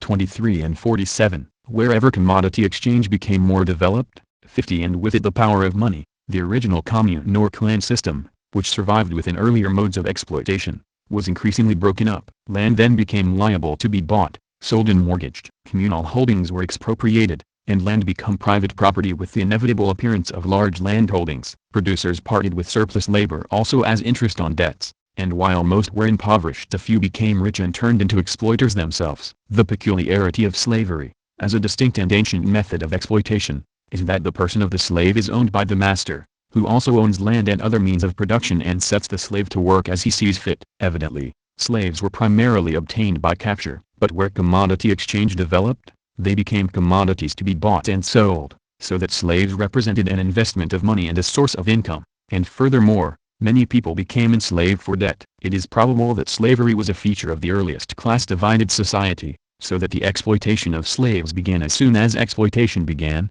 and existed alongside the exploitation of non-slave agricultural producers as a source of additional wealth and power to a part of the owning classes. Thus there were temple slaves, household slaves, slaves engaged in working metals, and so on. But a specifically slave economic formation arises only when, with development of commodity exchange and private ownership of land, it has become profitable to buy slaves for use in extractive and other industries, or when a large part of the peasantry has become impoverished by debt or other exactions, and has been expropriated and replaced by slaves. In short, when slavery becomes the major or predominant method of extracting surplus labor, as was the case with the great slave estates of ancient Rome. Incidentally, the purest slave system that ever existed was that of the plantations of the southern states of America, which ended less than a century ago. This was a commodity-producing economy, depending on trade with industrial capitalist economies which presently overwhelmed it, and the 51 slaves were acquired for cash from the slave traders who played so big a part in the primitive accumulation of capital. This illustrates the fact that slavery by itself does not suffice to define one single and unique social economic formation, and is not peculiar to one particular stage of economic development. In fact, slavery has been a feature of many economic formations from very ancient times to very recently, just as wage labor has also been. There is no economic formation of class-divided society which contains only one method of exploitation, and which is therefore of a pure type. Each formation that historically comes into existence must be defined as a specific historically constituted complex of different methods of exploitation, applied to specific technically defined types of labor, with one method predominating. The specific type of economic formation known as feudalism arises when land is owned by a hereditary nobility and when peasants, who possess their own instruments of production, have the use of land, to which they may be legally tied as serfs, on condition of paying dues in kind or in money or both to the nobility, and when likewise handicrafts and small manufactures exist independent on the nobility whose land they occupy, paying dues to them. Feudalism can arise in a fairly obvious way from a system of slave estates by the replacement of slaves by serfs and of slave-owning landowners by feudal landowners. And there is no doubt that historically the feudal system in Europe did arise from the decline and wreck of the former Roman slave system,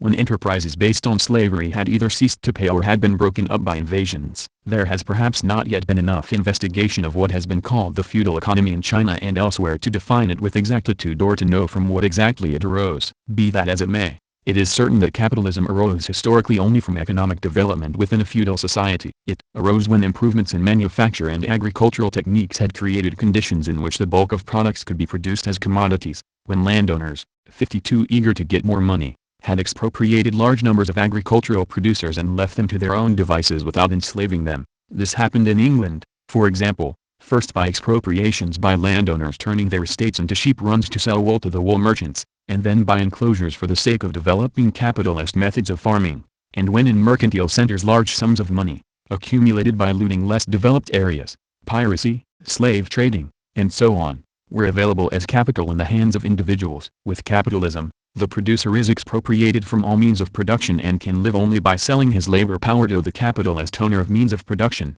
who thus extracts his surplus labor in the form of surplus value, or unpaid labor. The value of the commodities produced in a day's work is greater than that of the worker's own labor power, which he sells to the capitalist, and this difference is the surplus value which the capitalist appropriates. and which he realizes in cash and to his profit when he sells the goods produced. The historical sequence of social economic formations is a natural history or evolutionary process in this sense, that production relations are always adapted to given forces of production, so that those that arise in adaptation to more advanced forces of production represent a higher stage of development of the economic formation of society than those adapted to less advanced forces of production. The stage of development that a given society has attained is objectively decided by the level of the forces of production and by how far its economic structure permits people to extract the maximum powers from those forces of production. Thus evidently, primitive communism is the first and lowest social economic formation, and socialism the highest. Socialism is a higher, more developed formation than capitalism, capitalism than feudalism,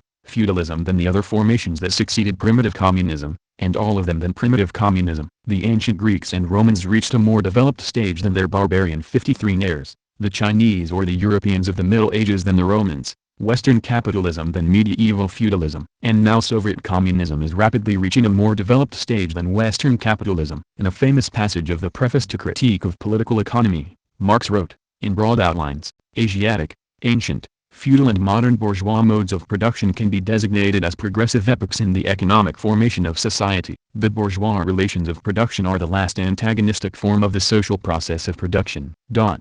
The productive forces developing in the womb of bourgeois society create the material conditions for the solution of that antagonism. It would appear that the progress here referred to is that in which commodity production has not yet reached the point where the communal ownership of land and sharing out of land amongst members of communes has been disrupted, and private ownership of land is not yet widely established. The Asiatic epoch, too, private ownership of land and other means of production is highly developed and a major part of commodity production is carried on by slave labor. The ancient epoch, 3, slaves cease to be widely used and their labor is replaced by that of serfs and others owing dues to feudal landowners. The feudal epoch, 4, the greater part of the social product is produced as commodities, and workers in major productive enterprises are completely expropriated from means of production and converted into wage laborers selling their labor power to capitalists. The bourgeois epoch, finally, in examining the typical corresponding economic formations that came into being in various regions, it also appears that as in the economic development the productive forces of primitive communism are surpassed,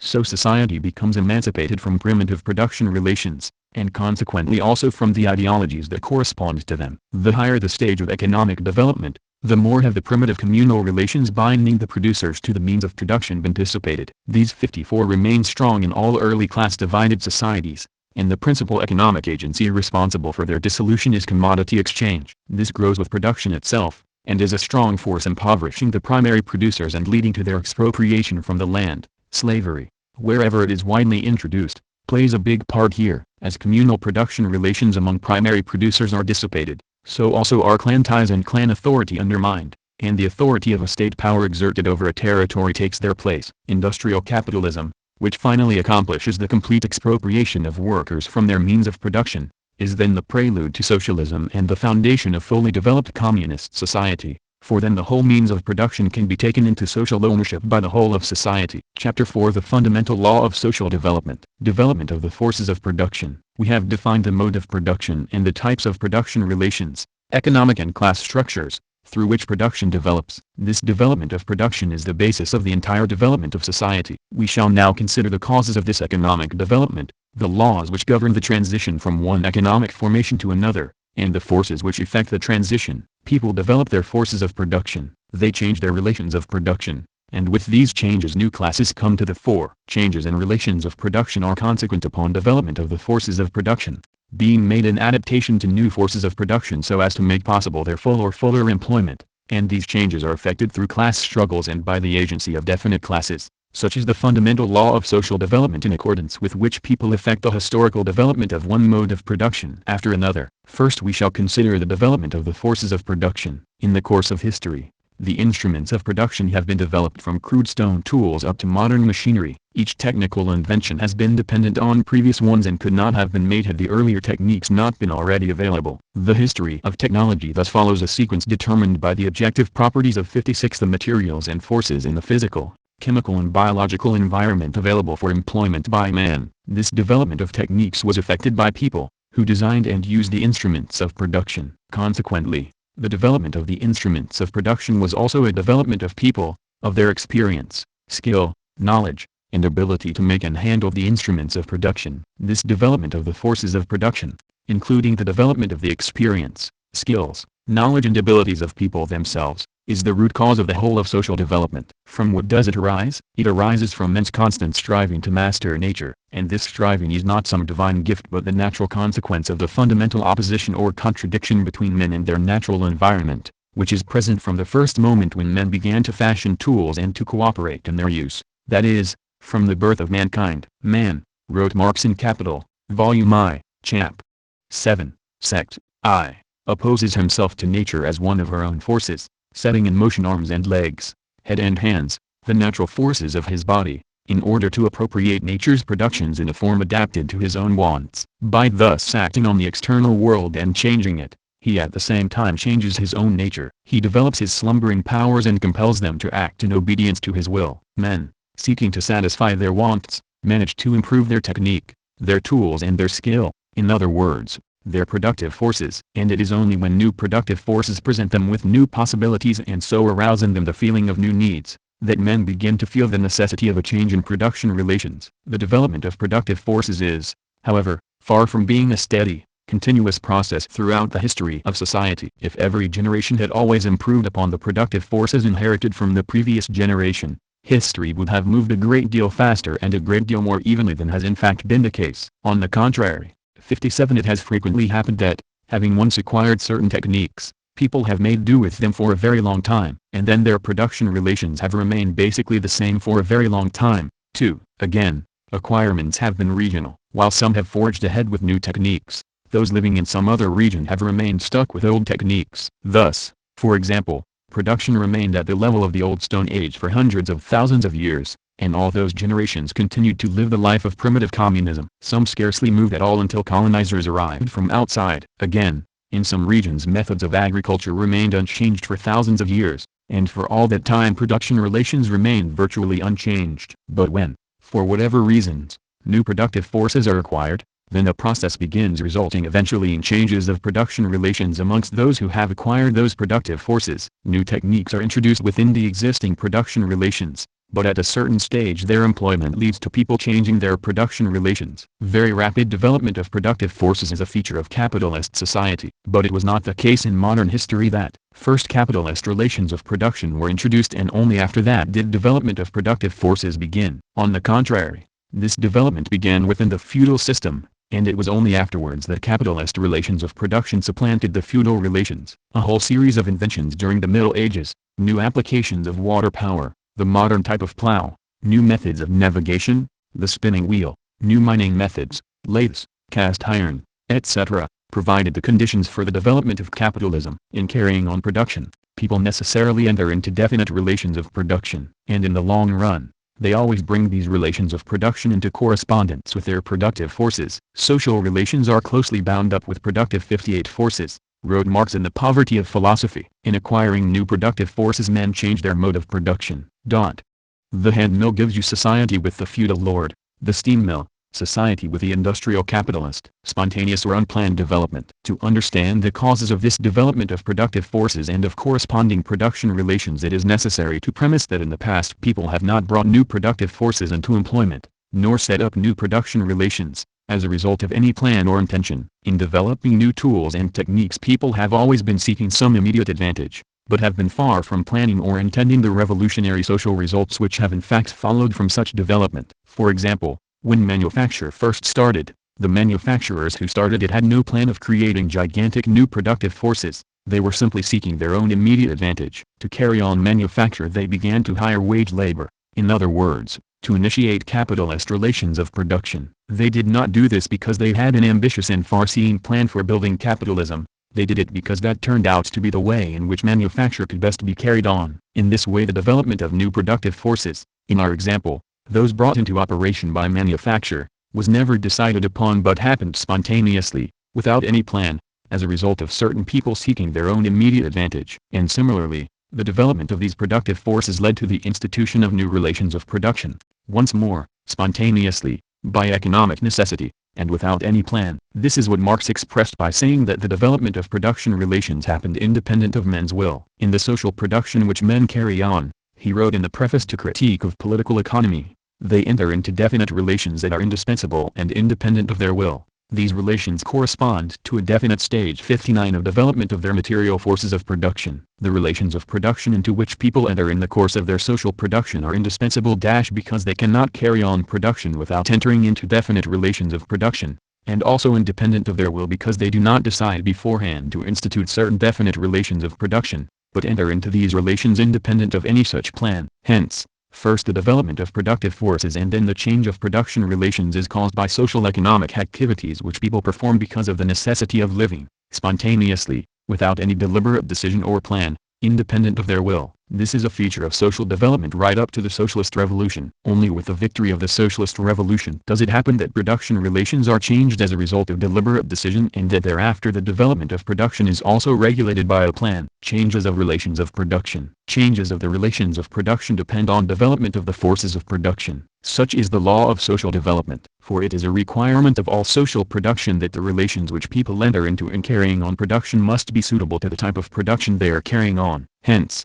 it is a general law of economic development that the relations of production must necessarily be adapted to the character of the forces of production. As we have seen, the very nature of production as a contradictory relationship between men and nature implies a tendency for new techniques to be discovered from time to time. But as for production relations, on the other hand, once established they tend to remain fixed. The economic structure, the forms of property, the social system, is a conservative factor which resists change. The invention and employment of new productive forces introduces, as is obvious, new division of labor and creates a greater quantity and variety of products. But this new 60 division of labor itself gives rise to new forms of property, through which the new division of labor is organized and which regulate the appropriation and distribution of the greatly increased product. The property relations and mode of exchange of economic activities and products which arose from and corresponded to the earlier productive forces no longer suffice for the organization of a new division of labor and the distribution of its products. For this reason, the relation between production relations and productive forces is a contradictory one. The same production relations which were well suited for the productive forces in use at one time are not well suited to new productive forces,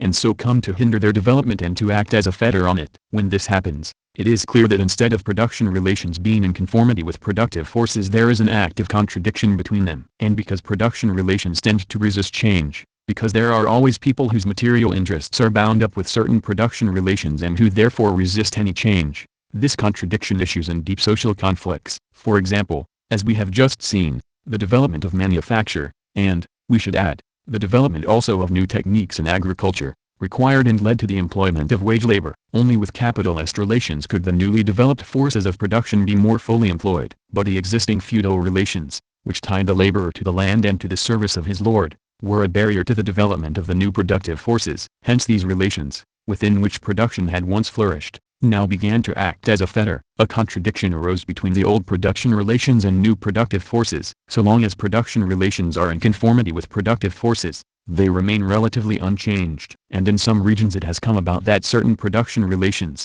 once established, have proved so extraordinarily conservative that no impulse to improve productive forces has arisen within them, or if it did arise, it was strangled at 61 birth, and the employment of new techniques was discouraged and put down. But wherever any people do develop new productive forces, this development eventually reaches a point where it is hindered by the existing relations of production. And it is at that point that a change in the relations of production becomes necessary, and is carried into effect. The development of productive forces is a law of human history, which asserts itself despite all pauses and setbacks. Anything which opposes this irresistible development is bound, sooner or later, to be swept away. So when relations of production begin to hinder the use of new productive forces, the time is approaching when the social system based on them will fall. What has taken place, up to the appearance of a capitalist economic formation, is that whenever people have developed new forces of production they have, in doing so, begun to enter into new relations of production, and then those new production relations have supplanted former ones and been consolidated into a new social economic formation. Thus the communal system of primitive communism corresponded to a very primitive level of development of production.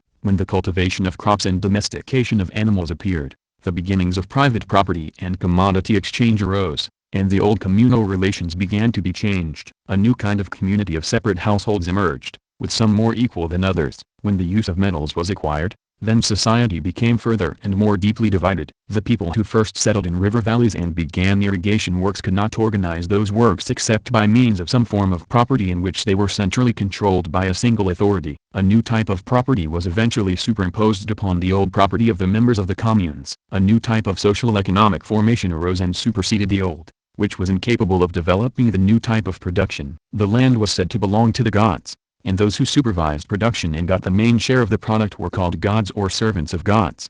This 62 was evidently an imaginative way of describing an economic arrangement, a form of property and of the exploitation of man by man, which had come into being because it was capable of organizing production in a way older forms of property were not. Those peoples who acquired the use of iron acquired thereby many advantages over those who had not done so. They were able to cultivate new lands, and to set up small industries. Commodity exchange and the use of money increased and brought to the fore new landed and financial interests which broke and displaced former aristocracies. Where, as in Greece and Rome, a social economic formation with slavery as the dominant mode of exploitation arose. This took place because large-scale agricultural enterprises, extractive industries and building could more effectively be carried on by slave labor than by clansmen paying tribute. The former laborers and proprietors were ruined, and the old production relations were replaced by the specific economic formation of the slave system of classical times. Engels remarked, in Part 2, Chap.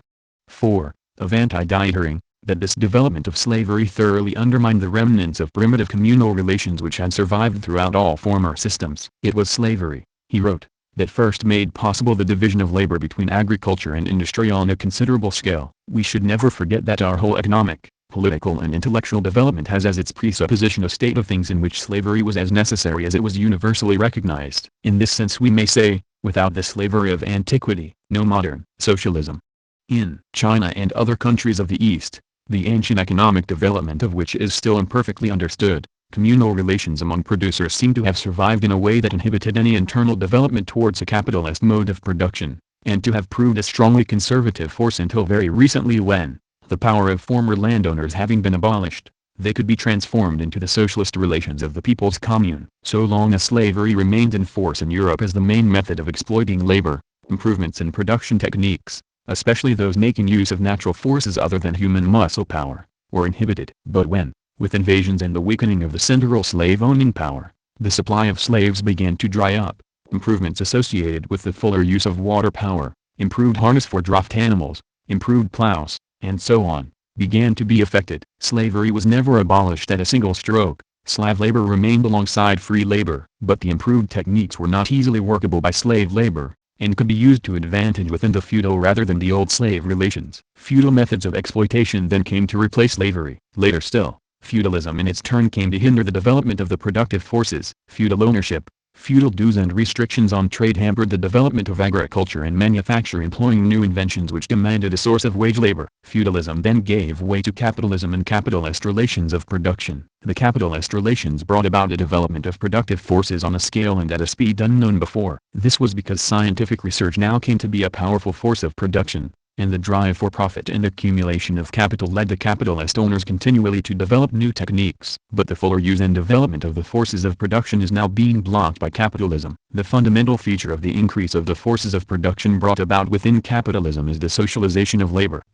Individual production has been replaced by the power of social labor, in which men cooperate together in great productive enterprises using power-driven machinery. Social labor is capable of immense achievements, miracles of construction for the welfare of all mankind. But it is fettered by the capitalist production relations, which make the product the property of the capitalists and compel social production to serve private profit. Social production is in contradiction with private capitalist 64 appropriation, and must needs break the fetter of the capitalist production relations. When social ownership and social appropriation is established to match social production, not only are all the brakes taken off technical advance, but the great productive forces of social labor are set free. People are their own masters and are working for themselves. The general picture which emerges of social development from one formation of production relations to another is, then, as follows. First, relations of production arise in conformity with the development of the productive forces, but a time comes when further development of new productive forces is hindered by old relations of production. From forms of development of the social forces of production, these relations turn into their fetters. Then comes a period of revolutionary change, when one type of production relations is replaced by another. How, then, by what means, by what forces, are such changes brought about? Class struggle as the motive force of social change. Society develops through a series of stages, in each of which a definite type of property predominates. This development is far from being a smooth, gradual process of evolution, working itself out through a series of imperceptible changes and adjustments, without conflict. On the contrary, property relations are changed through a series of revolutions. And after the first establishment of private property, these are brought about by people pursuing class interests and by the struggle of one class against another. As we have seen, whenever people develop new forces of production, they begin to enter into new relations of production. Forms of property and means of production come into existence appropriate to the organization of those forces of production. A method of exploitation, or of extraction of surplus labor from the producers, goes with those forms of property. And so, with the development of new forces of production, new classes rise, and new class divisions and antagonisms within society. These antagonisms include, first of all, the antagonism between exploiters and exploited. The exploiters, as a class, seek all means to consolidate their property, to extract more surplus labor and to increase their wealth. Unless utterly beaten down and enslaved, the exploited resist this, and take whatever action they can to keep more of their labor for themselves. Moreover, those exploited classes which retain forms of property of their own, such as members of communes who have land in common, or, later, serfs and free peasants, together with small independent producers or petty traders, seek to hang on to their property, to enlarge it if they can, and to resist encroachments from big exploiting property interests. Thus there have been, for example, many peasant risings, slave revolts, and so on, aimed at getting free from at least some exactions and at winning security of tenure or resettlement on the land. Again, small men have resisted impoverishment and expropriation, sometimes for a time successfully, as with the big movements in ancient Greece and Rome which gained such demands as cancellation of debts. Further, throughout history great exploiting classes have established empires. They have by armed force extended their sway over wide territories, subjecting the economically less developed people there to exploitation, exacting tribute, catching slaves, looting their resources. Modern imperialism, in essence the division of the world between great monopoly capitalist interests for purposes of exporting capital and obtaining raw materials and markets for metropolitan industries, is but the modern form of an imperialism which has thousands of years of history. Imperial conquest has always encountered the resistance of the conquered, and time again, this resistance has eventually contributed to the downfall of exploiting classes. When in the distant past great exploiting classes, with their empires, have been overthrown by barbarian invasions, these invasions were seldom simply invasions by nomads or other migrating peoples who were only after land or plunder. They were invasions by people who had the choice of either submitting to exploitation by ancient 66 imperialists, or else attacking and overthrowing their empires. Modern imperialism does not face any invasion by barbarians, but the modern liberation movement of colonial peoples is nonetheless fatal to it. Secondly, there are antagonisms between exploiting classes. In particular, the exploiting class whose property and method of exploitation is associated with the organization of new and improved forces of production always comes into antagonism against older exploiting classes, consolidating their property, struggling by all means, including armed force, to increase their wealth by extending their own method of exploitation. They come into collision with the older exploiters, and it is when circumstances favor them, as they generally do, because new forces of production are more powerful than old, that the older forms of property are overwhelmed, and the older exploiting classes are either eliminated altogether, by being ruined or perhaps killed off, or forced into a merely subsidiary place in the new economy. With the rise of private property and exploitation, and the division of society into antagonistic classes, social life becomes a scene of violence, cruelty and war. However dark his superstitions and miserable his condition, there is no doubt that primitive man was comparatively peaceable. His life may have been, as Thomas Hobbes put it, nasty, brutish and short, but it was not filled with war and civil strife. But the material interests of exploiting classes drive them into oppression and violence, into imposing by force their exaction of surplus labor, violent struggle against other classes, and aggressive wars. The specific character and aims of war depend on the method of obtaining wealth which motivates the war, whether to conquer new lands, catch slaves, secure new markets and raw materials, or find outlets for investment of capital. Thus it has been through class struggles and wars that revolutionary social changes have been effected. The waging of class struggles has always, as the Communist Manifesto put it, ended, either in a revolutionary reconstitution of society at large, or in the common ruin of the contending classes. This common ruin seems often to have overtaken 67 social organisms in earlier times, consummated often by invasions by barbarians. It was, by the way, this frequent phenomenon in history which apparently led Professor Arnold Toynbee, for example, to formulate a theory about the law of the rise and inevitable fall of all civilizations. He made a sweeping generalization from numerous but insufficiently analyzed data. But it is also possible that this could be the fate of our own civilization, if antagonisms between old and new social formations and a nuclear warfare. Every economic formation came into existence, overcame an older one and was consolidated under the lead of a definite class, namely, the class whose material interests were served by the mode of disposing of surplus labor peculiar to that formation. And since this new class appears as the opponent of the older exploiting class and of the existing system of exploitation and oppression, the class making a revolution appears from the very start. As the representative of the whole of society, Marx and Engels, the German ideology, Part 1, it is thus able to mobilize the support of other classes opposed to its own main enemy, and this contributes to its victory. Afterwards, when a new method of exploitation becomes dominant in society, antagonisms break out afresh. The bourgeoisie, in its battle against feudalism, was in this way able to mobilize the greater part of society against its feudal enemy. But when capitalism was underway, new class antagonisms broke out. It is a peculiarity of capitalism that it simplifies class contradictions by bringing to the fore the one great antagonism between capitalist class and working class. The exploiting class is now faced with no rival exploiting class but only with the class of the exploited. But this is now an exploited class organized and educated by the very socialization of labor which capitalism itself brings into existence. It is an exploited class for the first time able itself to take over leadership of the whole of society, not looking backwards to some older form of petty property but forward to social ownership of the means of production. At the same time, capitalism greatly sharpens all Class 68 contradictions. The first socialist revolution did not in fact take place where capitalism was already most highly developed. It took place in Russia, where the capitalist class was still comparatively weak but where all class contradictions had reached their sharpest expression, between workers and capitalists, peasants and landowners, national minorities and their oppressors. The Russian working class was able to take the lead of all the exploited, in order to overthrow all the exploiters and finally end the exploitation of man by man, individuals and classes. The theory of class struggle enables us to understand the role of prominent individuals in history. No class plays a role in history without leaders, so that the activities of public men play an essential part in getting things done, whether the leaders are heading revolutionary movements, consolidating gains, merely keeping things going, or defending lost causes. The authority and power of the historical personage, of the man whose actions seem, unlike those of historically anonymous people, to shape society for good or ill and to make history, is derived from a class, and unless he enjoys the support of a class whose interests and tendencies he represents,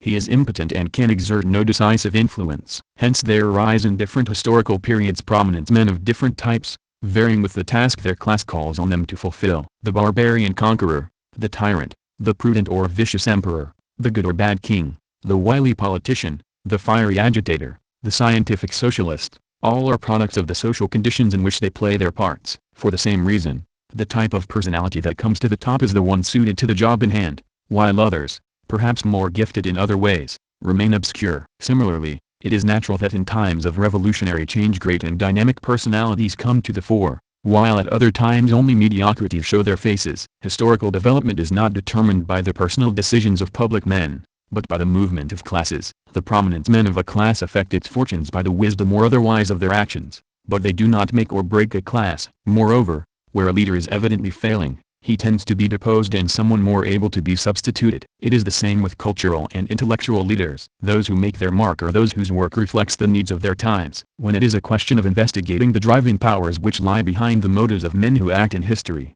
wrote Engels in Ludwig Feuerbach, Chap.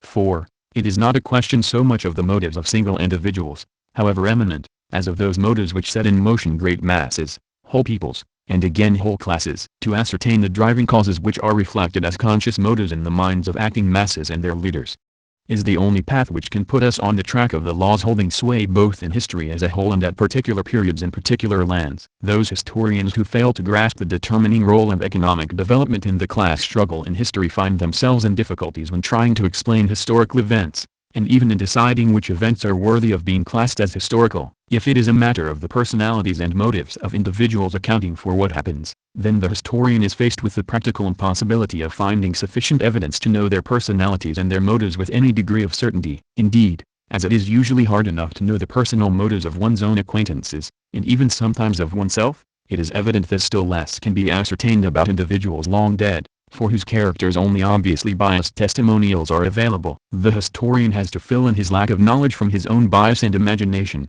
The innocent Miss Catherine Morland in Northanger Abbey can be excused for saying of history, I often think it odd that it should be so dull, for a great deal of it must be invention. But historians have only themselves to thank if they are thus driven into skepticism about the discovery of historical 70 causes, and into the conclusion that what is actually important in history can be decided only by the subjective interest of the historian himself. While the details of individual motives must necessarily remain hidden, the social causes of historical development are open to historical knowledge, and what is important is objectively decided by its bearing on the development of the mode of production, the state and revolution. How has it been possible, in societies divided into exploiters and exploited, for an exploiting minority to preserve its domination over the majority, and for the social organism not to fall in pieces under stress of class struggle? It has been possible only because the minority possessed and had control over a special organization for coercing the rest of society and at the same time preserving the unity of society. That organization is the state. The state is not an organization of the whole of society,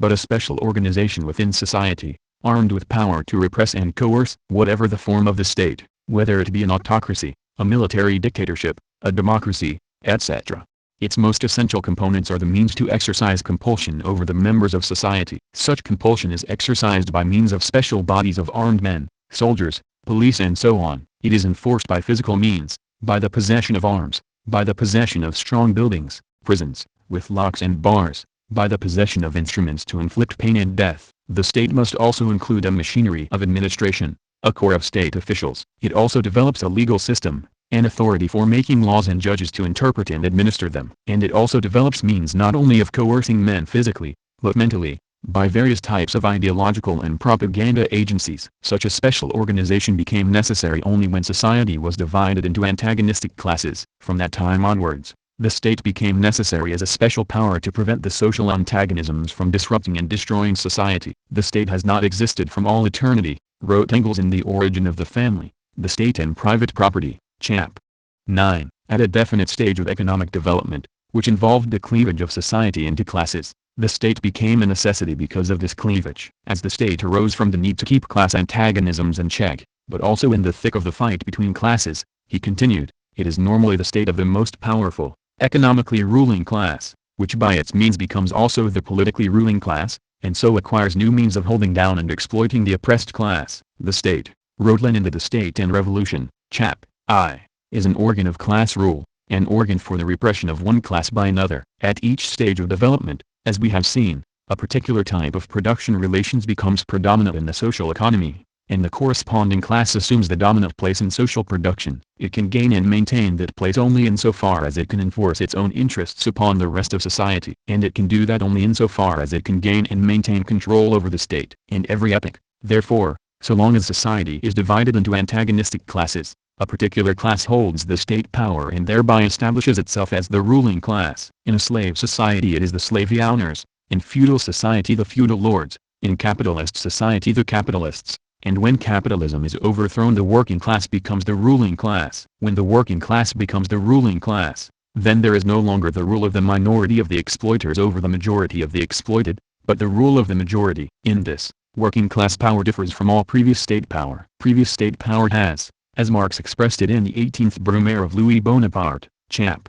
7, perfected an enormous bureaucratic and military organization. The task of the working class is to smash it. When eventually all exploitation is eliminated, the coercive powers of the state will no longer be needed and the state itself will finally disappear. In the history of class struggles every ruling exploiting class 72 has always defended to the last the property relations on which depended its wealth and influence and, indeed, its very existence as a class. It has done so by its control over the state. And so all classes which stand in antagonism to the ruling class are inevitably driven into political action, if not to destroy the state power of the ruling class and wrest control of the state away from it, then at least to modify and influence that state power in their own interests. Every class struggle is a political struggle, wrote Marx and Engels in the Communist Manifesto. Just as, in the last analysis, every major political struggle is a struggle of classes, so the class struggle becomes a struggle to influence state, that is, political affairs and, in revolutionary periods, a struggle for state power. Decisive revolutionary changes in the economic structure of society are necessitated,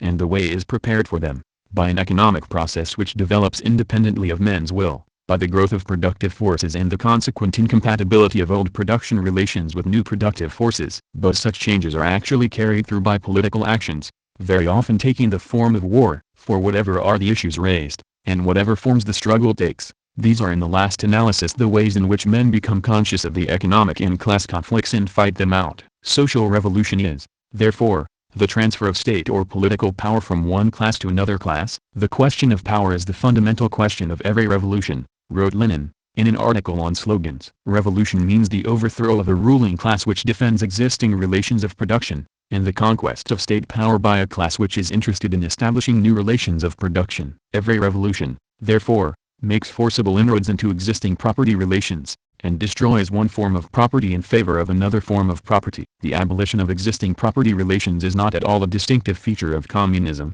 said the Communist 73 Manifesto. All property relations in the past have continually been subject to historical change consequent upon the change in historical conditions. The French Revolution, for example, abolished feudal property in favor of bourgeois property. The distinguishing feature of communism is not the abolition of property generally, but the abolition of bourgeois property. Progress and exploitation. The great revolutionary changes of the past have seen the replacement of one exploiting class by another exploiting class, and thus the replacement of one method of exploitation by another method of exploitation. In this process, the revolutionary energy of the exploited masses and their struggle against the exploiters has helped to destroy one exploiting class, in order to replace it by another exploiting class. Their struggle has served to break up the old system and to replace it by a new and higher system, but still a system of class exploitation. Thus the revolts of slaves against slave owners helped to break up the slave system, but to replace it by the feudal system. And the revolts of serfs against their lords helped to break up the feudal system, but to replace it by the capitalist system. The whole of human progress is rooted in the increasing mastery of men over nature,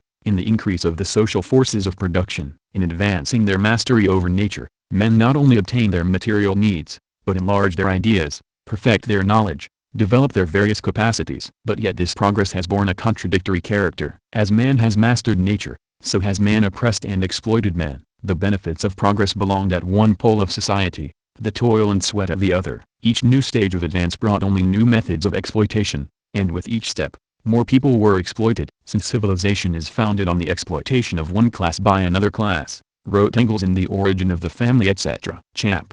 9. Its whole development proceeds in a constant contradiction. Every step forward in production is at the same 74 time a step backwards in the position of the oppressed class, that is, of the great majority. Whatever benefits some necessarily injures others. Every fresh emancipation of one class is necessarily a new oppression for another class. Thus every step of progress has been made at the expense of the working people. The great advances of classical civilization brought slavery in their train, and could only be carried through by means of slavery. The birth and growth of modern industry involved the wholesale ruin of small producers, the expropriation of masses of peasants from the land, the plunder of colonies, enormous increase of exploitation. The growth of modern industry, however, has increased the powers of production to an extent unknown before. The power now exists, and for the first time, to produce plenty for everyone, without anyone wearing himself out with manual labor. In the past the forces of production were so limited that it was impossible to create conditions of leisure for any but a privileged minority of society. As Christ is reported to have said, "The poor ye have always with you." But this is no longer necessary today. For just this reason,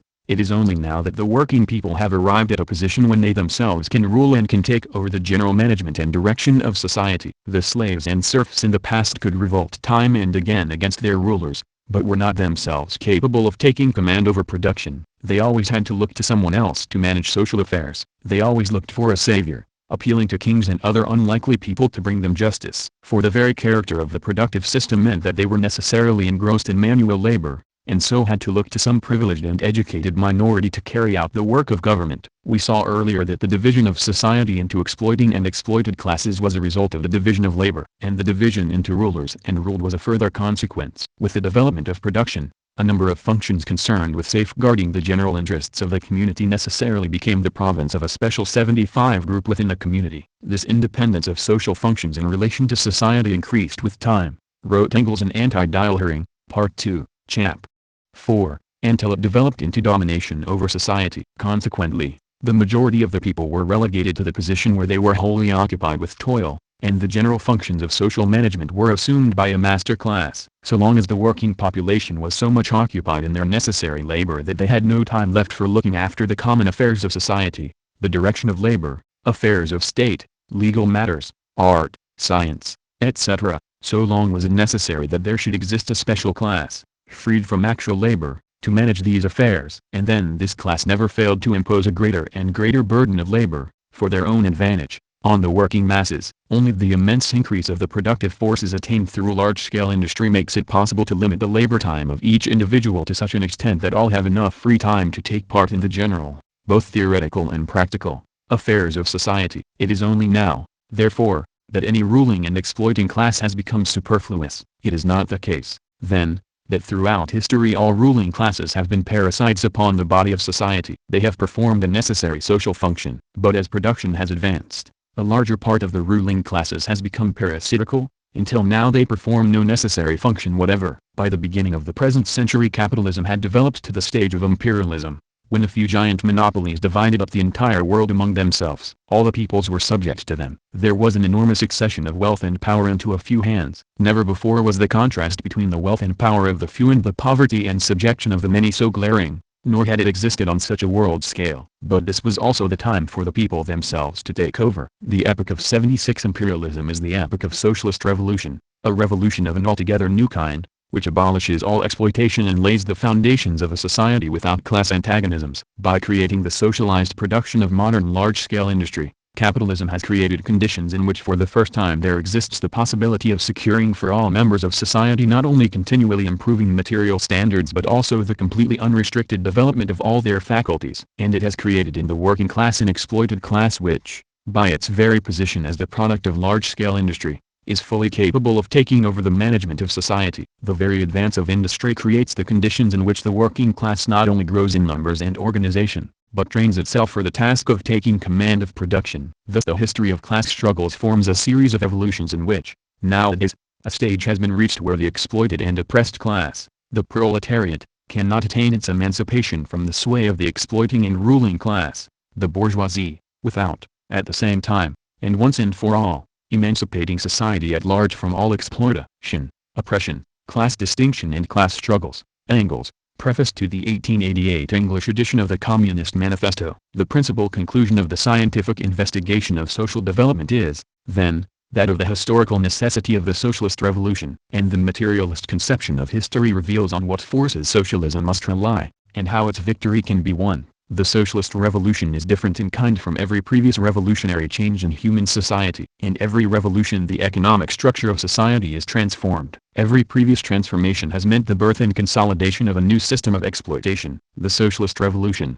on the other hand, once and for all ends all exploitation of man by man. In every revolution a new class comes to power, as ruling 77 class. In every previous revolution power was transferred into the hands of an exploiting class, a tiny minority of society. In the socialist revolution, on the other hand, power passes into the hands of the working class, at the head of all the working people, that is, into the hands of the vast majority. And this power is used, not to uphold the privileges of an exploiting class, but to destroy all such privileges and to end all class antagonisms. Every revolution, since class society began, has been an act of liberation, inasmuch as it has achieved the emancipation of society from some form of class oppression. To this extent, every revolution has had a popular character, but in every previous revolution one form of oppression has been thrown off only to be replaced by another. The energy of the masses has been devoted to destroying the oppression of the old system. But the new system which replaced the old was built under the direction of new exploiters, who invariably made it their business to impose new forms of oppression on the people. In the socialist revolution, on the other hand, the people not only destroy the old system, they are themselves the builders of the new. The condition of the transition from capitalism to socialism is the conquest of power by the working class, in other words, the ending of capitalist class rule and the establishment of the dictatorship of the proletariat. In order that the working people may build socialism, in order that capitalist property may be abolished in favor of socialist property, the capitalist state must be replaced by a workers' socialist state, led by the working class, and with power in their own hands. The task of the working people is then to confiscate capitalist property and the principal means of production and to make them social property, suppress the resistance of the defeated capitalist class, organize planned production for the benefit of society as a whole, and finally abolish all exploitation of man by man. Summing up the principal lessons of historical materialism, in a letter to J. Wiedemeyer, March 5, 1852, Marx wrote, "No credit is due to me for discovering the existence of classes in modern society, nor yet the struggle between them. Long before me bourgeois historians had described the historical development of the struggle of the classes, and bourgeois economists the economic anatomy of the classes. What I did new was to prove, 1. that the existence of classes is only bound up with particular historical phases of the development of production. 2. That the class struggle necessarily leads to the dictatorship of the proletariat. 3. That this dictatorship itself only constitutes the transition to the abolition of all classes into a classless society. Chapter 5. The social superstructure, the ideas and institutions of society. The materialist conception of history, wrote Engels in the Introduction to Socialism, utopian and scientific, seeks the ultimate cause and great moving power of all important historical events in the economic development of society, in the changes in the mode of production and exchange, in the consequent division of society into distinct classes, and in the struggle of these classes against one another. The fundamental law of social change is the law which governs the changes in the mode of production. The growth of the forces of production comes into conflict with the existing relations of production, leading to social revolution, to the fall of the old system of relations of production and the creation of a new system, to the overthrow of the old ruling class and the coming to power of a new class. But in considering such transformations, wrote Marx, Preface to Critique of Political Economy, a distinction should always be made between the material transformations of the economic conditions of production, which can be determined with the precision of natural science, and the legal, political, religious, aesthetic and philosophic, in short, ideological, forms in which men become conscious of the conflict and fight it out. Just as our opinion of an individual is not based on what he thinks of himself, so can we not judge of such a period of transformation by its own consciousness. On the contrary, this consciousness must be explained rather from the contradictions of material life, from the existing conflict between the social forces of production and the relations of production. For instance, at the close of the Middle Ages many people were prepared to die for the sake of the new Protestant religion, and fierce religious wars took place. But were they really fighting only for religion? Out of the religious wars arose new states and ultimately the establishment and consolidation of capitalist society. The urge to new ideas arose as a result of the formation of new relations of production and new classes, and people became conscious of conflicts based on economic contradictions as conflicts of new ideas and ideals against old ones. Again, in Britain the new bourgeoisie at the time of the Civil War fought for parliamentary institutions against the king. The Civil War was fought as a war for parliament against royalty, and likewise as a war of Puritans against churchmen. But the real content of the war was a fight of the bourgeoisie for power. The bourgeoisie controlled parliament. It was their institution, used by them in the fight against royalty. And when they did establish parliamentary government, it led to the creation of conditions for the unfettered development of manufacture and commerce. In general, struggles about ideas and institutions are struggles through which people become conscious of their economic conflicts and fight them out, through which people on the one side defend and on the other side attack a given system of production relations. Such conflicts arise from contradictions between the social forces of production and their relations of production, which necessitate the development of new relations of production. It is through struggles about institutions and ideas that the conflicts are fought out and economic development effected. Hence in considering the development of society we have not only to consider the basic development of the mode of production and the economic contradictions which in the last analysis determine that development. We have also to consider the way in which people, in their conscious social activity, become conscious of conflict and fight it out. We have to consider, in short, the development of the ideas and institutions of society. For ideas and institutions play an active role in 81 social development, and it is through them that people carry on their social life and fight out the conflicts arising from it. Social being and social consciousness. According to idealist conceptions of history, as opposed to the materialist conception, the primary, determining factor in social development is to be found in the ideas and institutions of society. According to the idealists, men first develop certain ideas, then they create institutions corresponding to those ideas, and on that basis they carry on their economic life. In this way they place things exactly upside down. They put everything on its head. For instead of ideas and institutions developing on the basis of the material life of society, they say that material life develops on the basis of ideas and institutions. The whole previous view of history, said Engels in his speech at Marx's graveside, was based on the conception that the ultimate causes of all historical changes are to be looked for in the changing ideas of human beings. But the question was not asked as to whence the ideas come into men's minds. Once this question is asked, he went on to explain, the ideas of each historical period are most simply to be explained from the economic conditions of life, and from the social and political relations of the period which are in turn determined by these economic conditions. Let us take an example. It is often supposed that our forefathers overthrew the former feudal relations of subordination because the idea was born in their minds that men were equal. But why should this idea have suddenly become so influential? Why should the feudal relations of subordination, which for centuries had been held to be natural and just, suddenly begin to appear unnatural and unjust. These questions lead us from the sphere of ideas to the sphere of the conditions of material life. It was because material, economic conditions were changing that influential classes of people began to think in a new way, and to condemn institutions which up to then few had questioned. The existing feudal relations were no longer in keeping with 82 developing economic conditions. It was the development of economic activity and economic relations which created the forces which overthrew feudalism and laid the foundations of capitalism. And so the rise and spread of the idea of equality,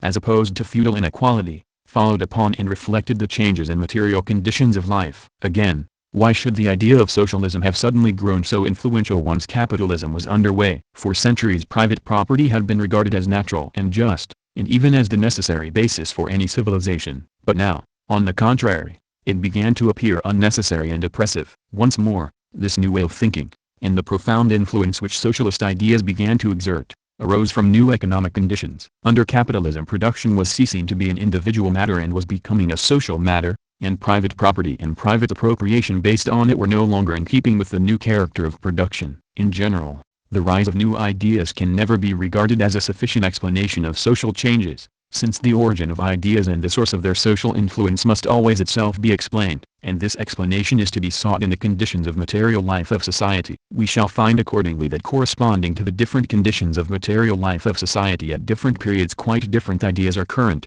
and that the differences in the ideas of different classes in different periods, and likewise in the organizations and institutions which they support and set up, are always in the last analysis to be explained in terms of differences in conditions of material life. Does it require deep intuition, asked Marx and Engels in the Communist Manifesto, to comprehend that man's ideas, views and conceptions, in a word, men's consciousness, changes with every change in the conditions of his material existence, in his social relations and in his social life? Summing up in the preface to Critique of Political Economy, Marx wrote, "It is not the consciousness of men that 83 determines their being, but, on the contrary, their social being that determines their consciousness, basis and superstructure. In entering into relations of production and carrying on the economic activities of production and distribution, people acquire definite interests and requirements of life, and become involved in conflicts arising from contradictory interests and requirements. All these are objective, material facts, which exist independently of what people may think about them. But people act consciously,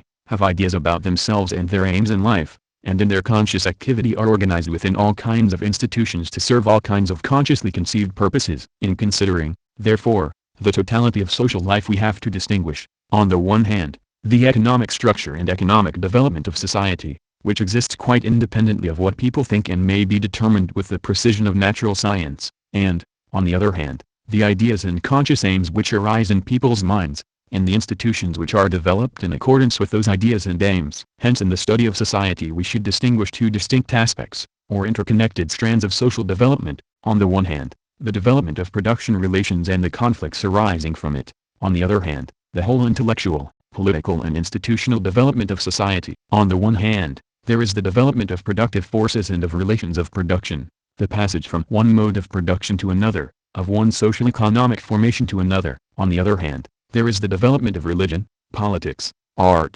philosophy, and of churches, states, parties, organizations and movements, and institutions of all kinds. What is the relation between these two strands of development? Marx called it the relation of basis to superstructure. At whatever stage of social evolution, people are engaged together in a mode of production. On the basis of 84 their production relations they work out ideas and associate in institutions, through which they represent to themselves their various interests and organize themselves in pursuit of their interests. These are said to develop as a superstructure upon the basis. Thus people conceive and adopt religious, political, philosophical, moral or aesthetic ideas, and associate in institutions intended to embody them and propagate them. But they do not do this as it were in a vacuum. They are members of a society kept going by a certain mode of production, linked together by definite production relations. Such relations constitute the necessary basis for any social life. Without such relations there can be no social life at all, and therefore no ideas or institutions. These relations, therefore, always constitute the basis on which people come together for any social purpose, the basis of all ideologies and institutions. It follows that the ideas and institutions people adopt are always conditioned by their basic social relations, the relations of production, and the ideas which gain currency in the institutions through which people carry on their social life change with changes in the basic production relations. Aims, outlooks and beliefs, and likewise organizations and institutions, are created answering to the opportunities, needs and interests, including, of course, conflicting interests, which are inherent in the relations of production. The distinction of basis and superstructure, as two strands or levels of social development, is a distinction between those social processes which are the most obvious and open to investigation, and most immediately affect the members of society and strike the attention of historians, and those which are less immediately obvious and the details of which can only be uncovered by patient researches. What is most obvious is the ideas which people are proclaiming, the institutions they are organized in, the arguments they are engaging in, the speeches they are making and the epithets they are throwing at each other, and the political battles and wars they are fighting. Less obvious and, as it were, buried beneath all this but nevertheless sustaining it, are the economic relations and 85 economic processes of society. All the hurly-burly on the surface is conditioned by the underlying economic relationships, and serves a social function relative to their development. In carrying on production and entering into production relations adapted to their forces of production, people require, first of all, what may be called institutions of management, and institutions of rule or state institutions. Insofar as production is managed and society is ruled in the interests of a particular class, with management and rule serving the purpose of furthering a particular mode of exploitation, there also take shape forms of organized self-protection and resistance, or of revolutionary struggle, on the part of the non-ruling or exploited classes. In feudal Europe, for instance, the manorial institutions and guilds, and in later capitalist societies the firms, limited liability companies, chambers of commerce, government departments, trade unions, and so on, are all institutional forms through which production is managed and basic economic conflicts carried on. These forms have their own development, and may vary greatly according to circumstances. For instance, in Britain today the light engineering industry is managed through the competition of numerous firms, the chemical industry is managed mainly by a single great monopoly, the railways are managed by a nationalized public authority. Similarly, forms of management of socialist industries may differ in different circumstances, according to the degree of centralization or decentralization of management, and so on. Further, just as the different forms of management and rule take shape historically and, by their form, influence the course of historical development, the same applies to the organization of opposition and resistance. For instance, the peculiar historically constituted structure of the British labor movement as compared with that of other Western European countries or of the USA has its effects in the contemporary social struggles in Britain. Political and economic ideas, programs and modes of thought take shape in connection with the functions of management and rule, either to promote or to resist the 86 particular form of management and rule. This is the most immediate or direct way in which institutional and ideological processes are connected with the basic economic structure. More remotely connected with the economic basis, and more directly related to the current institutional and political conflicts, there arise further ideological processes, religious, legal, philosophical, artistic, and so on, and the institutions associated with them. It is worth noting, further, that the relation of basis and superstructure is essentially a dynamic and not a static relation. It is essentially a relation between inseparable aspects of the total social process, one of which develops on the basis of the other and serves a social function relative to the other, the ideological and institutional process on the basis of the economic structure, and serving a social function relative to economic development. Words can be misleading, especially when they make use of analogies, as do the words basis and superstructure. Thus, if you think of society as like a building, which has a basis or foundation buried in the earth, and a superstructure consisting of the various stories erected on the foundation, that is misleading, for society, unlike a building, is continually changing and developing. Of what does society consist? It is not at all like a building, made of bricks or of a steel framework with slabs of concrete fixed onto it. Society consists of individual people engaged in social activities. The precondition of all their activities is production, in doing which they enter into social relations of production corresponding to their forces of production. They engage in all other social activities and enter into all other social relations on the basis of these relations of production. It is in this sense that the ideological and institutional development of society takes place on the basis of economic development. It is in this sense that the ideas which are current in any society at any time, the institutions, and likewise the ideological controversies and institutional rivalries, develop as a superstructure on the basis of the production relations. The methodology of historical explanation. We saw above that idealist conceptions of history, according to which ideas and institutions are the determining factors in social development, are defective because they fail to answer the question whence the ideas come into men's minds. On the other hand, the strand of economic development is self-explanatory. If you ask why did certain economic relations arise? Why did private property come into being? Why did products become commodities? Why did wage labor come into being? And so on, then you do not have to look outside the sphere of economic development itself in order to find the explanation. And then, having established the trend of economic development and the economic causes of it, it can be explained why, on the basis of that development, people grew dissatisfied with some ideas and developed other ones, rebelled against some institutions and set up other ones. At the same time, the ideas and institutions which are developed on the basis of the economy are not simply a reflex or byproduct. They are not simply passive consequences, but play an active role in relation to the economy. The economic development of society is the development of men's mastery over nature, to which end they develop their forces of production and enter into corresponding relations of production. Men's ideas and institutions are not irrelevant to this economic development. On the contrary, they play an indispensable role in it. Thus, for example, from the economic processes of feudalism in Europe arose not only what we now term feudal ideas and institutions but also ideological controversies and institutional rivalries and upheavals which reflected the conflict between nascent capitalism and decaying feudalism.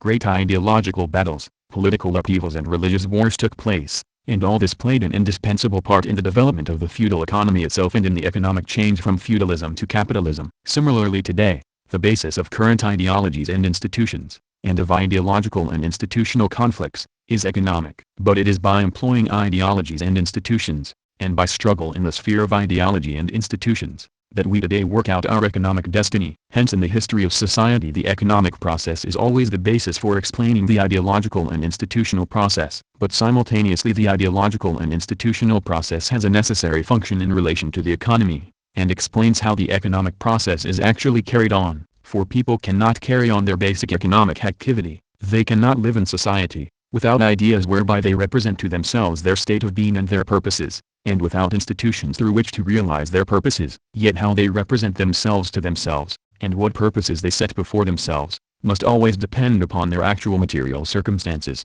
their economic activity, their relations of production, and the economic conflicts which thence arise. What makes the economic process basic in social development is that the direction of the economic process is explicable in terms of economic laws. Once these laws are grasped, the whole of social development, the whole immensely complex interaction, becomes explicable, at least in general outline. But in terms of ideas and institutions alone, it cannot be explained, since ideas and institutions develop on the basis of the economy and have no independent development. They have no history, no development, Marx and Engels declared in the German ideology, but men, developing their material production and their material intercourse, alter, along with this their real existence, their thinking and the products of their thinking. So long, then, as ideas are regarded as being the determining factor in the development of society, it is impossible to arrive at any scientific explanation of social development, that is, to explain it in terms of laws of development. For if the changing ideas and motives operating in social life are considered by themselves, as an independent sphere,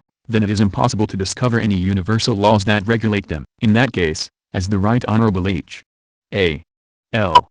Fisher stated in the preface to his History of Europe, there can be only one safe rule for the historian, that he should recognize in the development of human destinies the play of the contingent and the unforeseen. In other words, the very possibility of a scientific treatment of social phenomena, of a science of society, is ruled out. It is only when we turn to the economic basis that we discover the universal law of social development, that people enter into production relations corresponding to their forces of production. Then the apparently fortuitous development of ideology, religion, politics and so on fits into a pattern and finds its explanation. Marx was the first to put sociology on a scientific basis, wrote Lenin, in What the Friends of the People Are, by establishing the concept of the economic formation of society as the sum total of relations of production, and by establishing the fact that the development of such formations is a process of natural history. Lenin went on to point out that in Capital Marx not only exhaustively analyzed the capitalist economic structure and its laws of development, but also showed how corresponding to its development there arise definite modes of consciousness. Having in the 1840 x8 arrived at the general conception of historical materialism,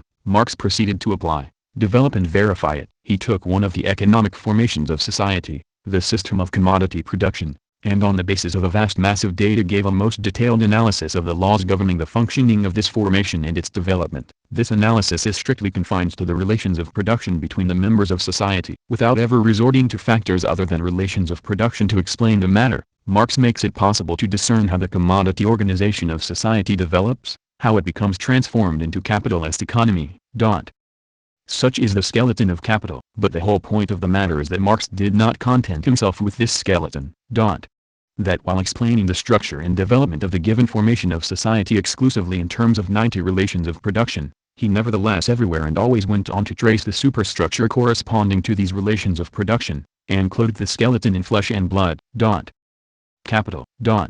Exhibited the whole capitalist social formation to the reader as a live thing, with its everyday aspects, with the actual social manifestation of the antagonisms of classes inherent in the relations of production, with the bourgeois political superstructure which preserves the domination of the capitalist class, with the bourgeois ideas of liberty, equality and so forth, with the bourgeois family relations. Capital demonstrated, by the close scientific study of a particular economic formation, how the production relations develop, and how an entire superstructure of ideas and institutions develops on the basis of the production relations. Lenin therefore concluded that since the appearance of capital, the materialist conception of history is no longer a hypothesis but a scientifically demonstrated proposition. Historical materialism provides a methodology for historical explanation. Its truth is demonstrated by applying this methodology in concrete cases, and finding that it really does explain. Historical materialism versus vulgar Marxism. From what has already been said, it should be evident that the explanation of the development of the various elements of the superstructure in the actual history of any people is by no means a simple matter. One species of oversimplified,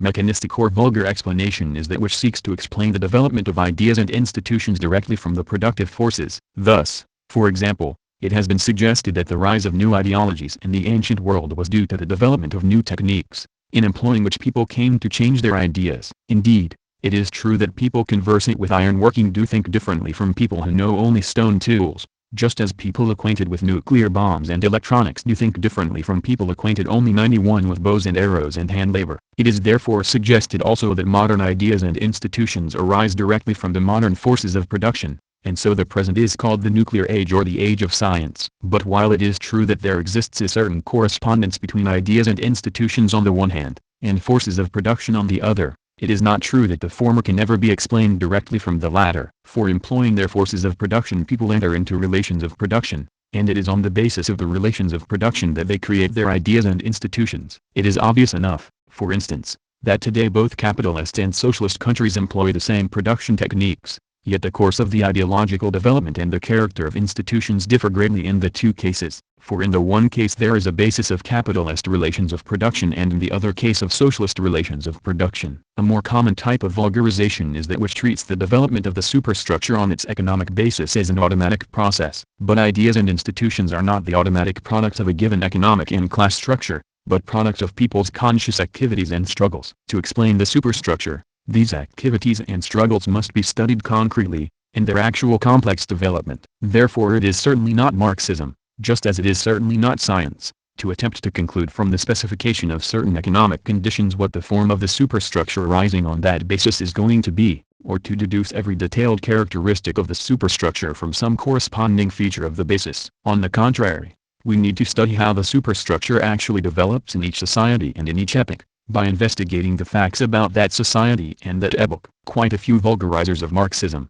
some calling themselves Marxists, others serving out absurd travesties of Marxism in order to refute it, have represented Marxism as saying that every idea and institution in society is directly produced by and serves some immediate economic need. Of such vulgarizers Engels reports, in a letter to C. Schmidt, August 5, 1890, that Marx himself used to say, "All I know is that I am not a Marxist." In the same letter Engels stressed that our conception of history is above all a guide to study, not a lever of construction. All history must be studied afresh. The conditions of existence of the different formations of society must be examined in detail, before the attempt is made to deduce from them the political, civil, legal, aesthetic, philosophic, religious, etc., notions corresponding to them. Engels repeatedly stressed the need to examine concretely in every case the way in which particular ideas and institutions arise and take shape on the basis of given economic development, and the influence which they in turn exert upon the further development of society. He expressly warned against misunderstandings arising from the manner in which he and Marx had occasionally presented the theory. Marx and I are ourselves partly to blame for the fact that younger writers sometimes lay more stress on the economic side than is due to it. He wrote to J. Locke, September 8, 1890, "We had to emphasize this main principle in opposition to our adversaries, who denied it, and we had not always the time, the place or the opportunity to allow the other elements involved in the interaction to come into their rights." According to the materialist conception of history, he continued, in the same letter, the ultimately determining element in history is the production and reproduction of real life. More than that neither Marx nor I have ever asserted. Hence if someone twists that into saying that the economic element is the only determining one, he transforms that proposition into a meaningless, abstract, senseless phrase. Political, juridical, philosophical, religious, literary, artistic, etc. developments are based on economic development, Engels further wrote, in a letter to H. Starkenberg, January 25, 1894, but all these react upon one another and also upon the economic basis. It is not that the economic condition is the cause and alone active, while everything else is 93 only a passive effect. There is, rather, interaction on the basis of economic necessity, which ultimately always asserts itself. Engels also emphasized that while, in general, ideas and institutions are products of economic conditions, the exact form which they take in a particular country at a particular time cannot be explained exclusively from the economic conditions of that country at that time. On the contrary, while the influence of economic development always asserts itself, current ideas and institutions must always depend on a variety of factors in a country's life, including the character and traditions of its people, the personalities of its leading men, and, above all, its past history. Considering, for example, the development of legal ideas, Engels pointed out that while law always reflects existing economic conditions, the form in which this happens can vary considerably. It is possible, as happened in England, in harmony with the whole national development, to retain in the main the forms of the old feudal laws while giving them a bourgeois content, in fact, directly giving a bourgeois meaning to the old feudal name. But also, as happened in Western continental Europe, Roman law, the first world law of a commodity-producing society, can be taken as a foundation. After the Great Bourgeois Revolution, such a classic law code as the French Code Civil can be worked out on the basis of this same Roman law. Ludwig Feuerbach, Chap. 4. Thus in these cases legal ideas and codes of law arose, not as a direct product of economic conditions, but by a process of working upon and adapting the already existing law, which belonged to a past epoch, into form suitable for the new epoch. It has been the same, Engels points out, with philosophy. I consider the ultimate supremacy of economic development established, he wrote in a letter to C. Schmidt, October 27, 1890. But it comes to pass within conditions imposed by the particular sphere itself. In philosophy, for instance, through the operation of economic influences, which again generally act only through political etc. disguises, upon the existing philosophic material handed 94 down by predecessors. The actually existing ideas and institutions of a country, therefore, cannot be explained solely from the economic conditions of that country at a particular time. Economy creates nothing absolutely new, Engels wrote in the same letter, but it determines the way in which existing material of thought is altered and further developed. What is of fundamental importance in the development of ideas and institutions is, then, simply that they do not have an independent development but are created on the basis of the given economy. The problem always remains of explaining the peculiarities of the development of ideas and institutions in each particular country, and what role they play in each particular period of its history. This problem can never be solved by means of general formulas alone, but only in the light of the facts themselves. In short, when it is a matter, not of the abstract enunciation of general principles, but of the application of these principles and the explanation of particular historical events, then the detailed study of the actual mode of derivation of ideas and institutions on the basis of economic conditions, and of the active role they play in events, cannot be neglected. And Marx himself has provided examples of this application in his historical writings. In the 18th Brumaire of Louis Bonaparte, for example, he shows in detail how particular ideas and institutions, political parties, political conflicts and trends of ideas, arose on the basis of definite economic and class relations in French society in the mid-18th century, and how the ensuing struggles in the realms of politics and ideology influenced the fate of the various classes and of the French economy as a whole. Such detailed understanding of the political and ideological factors, their basis and influence, is, of course, vitally important in the analysis made of a present situation with a view to mapping out practical policy. We cannot arrive at a policy for the working class movement in a given situation simply from an analysis, however exact, of the economic position. It is necessary to take into account all the existing political 95 factors, in all their complexity, and also the various trends of ideas, and to understand how these not only reflect but influence the economic situation, in order to arrive at a practical policy. For in given economic circumstances, political action, and also ideological struggle generally, has a decisive effect in influencing the further course of economic development, the fate of the various classes and of the whole economy. Chapter 6 Class Ideas and Class Rule. The establishment. On the basis of given relations of production there are always created ideas and institutions adapted to maintain, consolidate and develop that basis. These are ideas which implicitly accept and justify the established property and class relations, and institutions which work to preserve those class relations and to administer, consolidate and develop that form of property. People could not carry on social production without entering into definite relations of production, and those relations of production could not be maintained without the appropriate ideas and institutions. Thus, when a given economic system is established, there always crystallizes out from the whole process of ideological and institutional activity a complex of ideas and institutions which serves the definite function of preserving the established order. To this may be conveniently applied the newly invented, though ill-defined, term, the establishment. It is created in controversy and struggle by the class whose interest it is to establish and consolidate the particular economic system. At the center of the establishment is the state power and the legal system. The state and the laws serve to defend property and to regulate its use and inheritance. The political and legal system, with the corresponding ideology, become established as guardians of property. The Romans, for example, to consolidate their slave empire, developed first republican institutions to supplant the petty kings of an earlier period, and a republican ideology. And when these institutions and ideas proved unable to hold social antagonisms in check, they developed a centralized military dictatorship. With the breakup of the Roman Empire and the rise of feudalism in Europe, the forms of government changed. The kingdoms, principalities, dukedoms, etc., which were established all over Europe, developed as forms of feudal rule, which served to defend, maintain and consolidate the feudal system. And of central importance in what may be termed the feudal establishment in Europe was the Catholic Church. The rising bourgeoisie came into conflict with the feudal system and with feudal rule, and as a product of its struggle set up national republics, parliamentary states, constitutional monarchies, which allowed free scope to the development of capitalism, defended the interests of the bourgeoisie, stood guard over their property, and so served to shape and consolidate the basis of capitalist society. Lastly, the working class in its struggle for socialism has to establish a democratic socialist state, which will have the task of eliminating the remnants of capitalism, guarding socialist property, and directing the work of socialist construction. Without such means none of these economies could have been consolidated. It is only with the help of a state, of a political and legal system, and of corresponding ideologies, that a system of economy becomes established and is able to develop. The exact form and character of the state, whether it is a monarchy like Britain, or a republic like the USA, and of the political and legal ideas and institutions, and the various changes which they undergo, depend on a variety of circumstances and the life and tradition of each people. Such features are determined historically by special circumstances of time and place, but they are always subject to the controlling condition that they serve to consolidate and develop a particular economic basis. Religions, philosophies, literary and artistic movements develop as ramifications of the establishment. No social economic formation could be kept in being and made to work without them, any more than without politics and laws. In 98 they are no more independent of the economic basis than are politics or law. These types of ideology, and the corresponding institutions, are developed by people on the basis of their given production relations, and in this development there crystallize out religious orthodoxies, philosophical schools,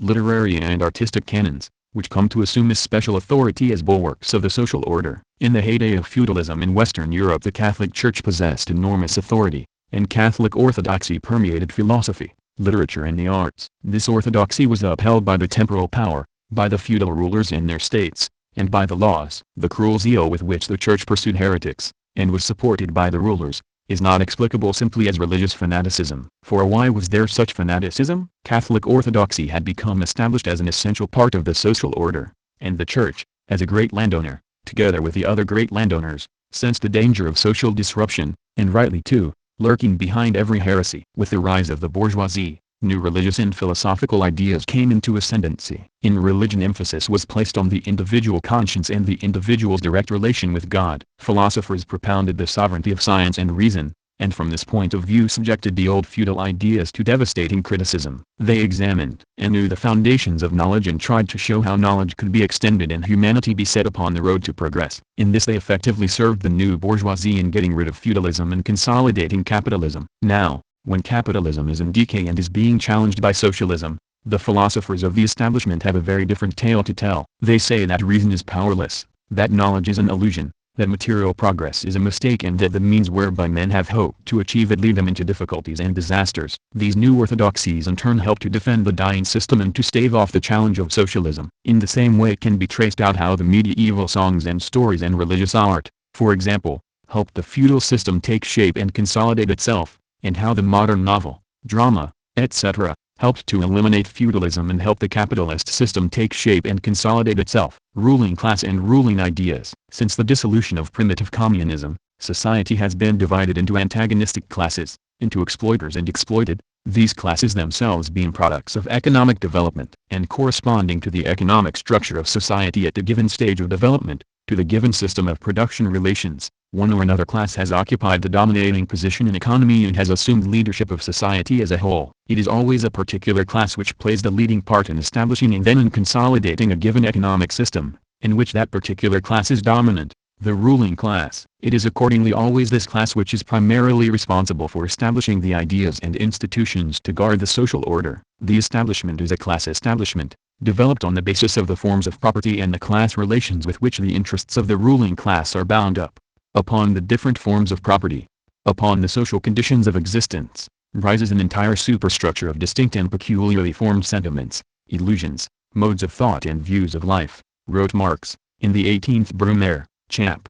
3. The entire class creates and forms them out of its material foundations and out of the corresponding social relations. The ruling class is able to achieve this because of its ownership of the material means of production and its control, through the state, of material power. The class which is the ruling material force in society is at the same time its ruling intellectual force, wrote Marx and Engels in the German Ideology. For the class which has the means of material production at its disposal has control at the same time over the means of mental production, so that thereby, generally speaking, the ideas of those who lack the means of mental production are subject to it. Thus Marx and Engels declared in a Communist Manifesto, the ruling ideas of each age have ever been the ideas of its ruling class. This ideological domination is, indeed, an essential element of class domination. Class domination cannot continue unless the ruling class can establish ruling institutions according to its own ideas, and by the general acceptance of those ideas secure the general acceptance of its institutions and rule. To maintain its material rule, the ruling class must always maintain its rule over the minds of men. It must bind the intellectual forces of society to itself,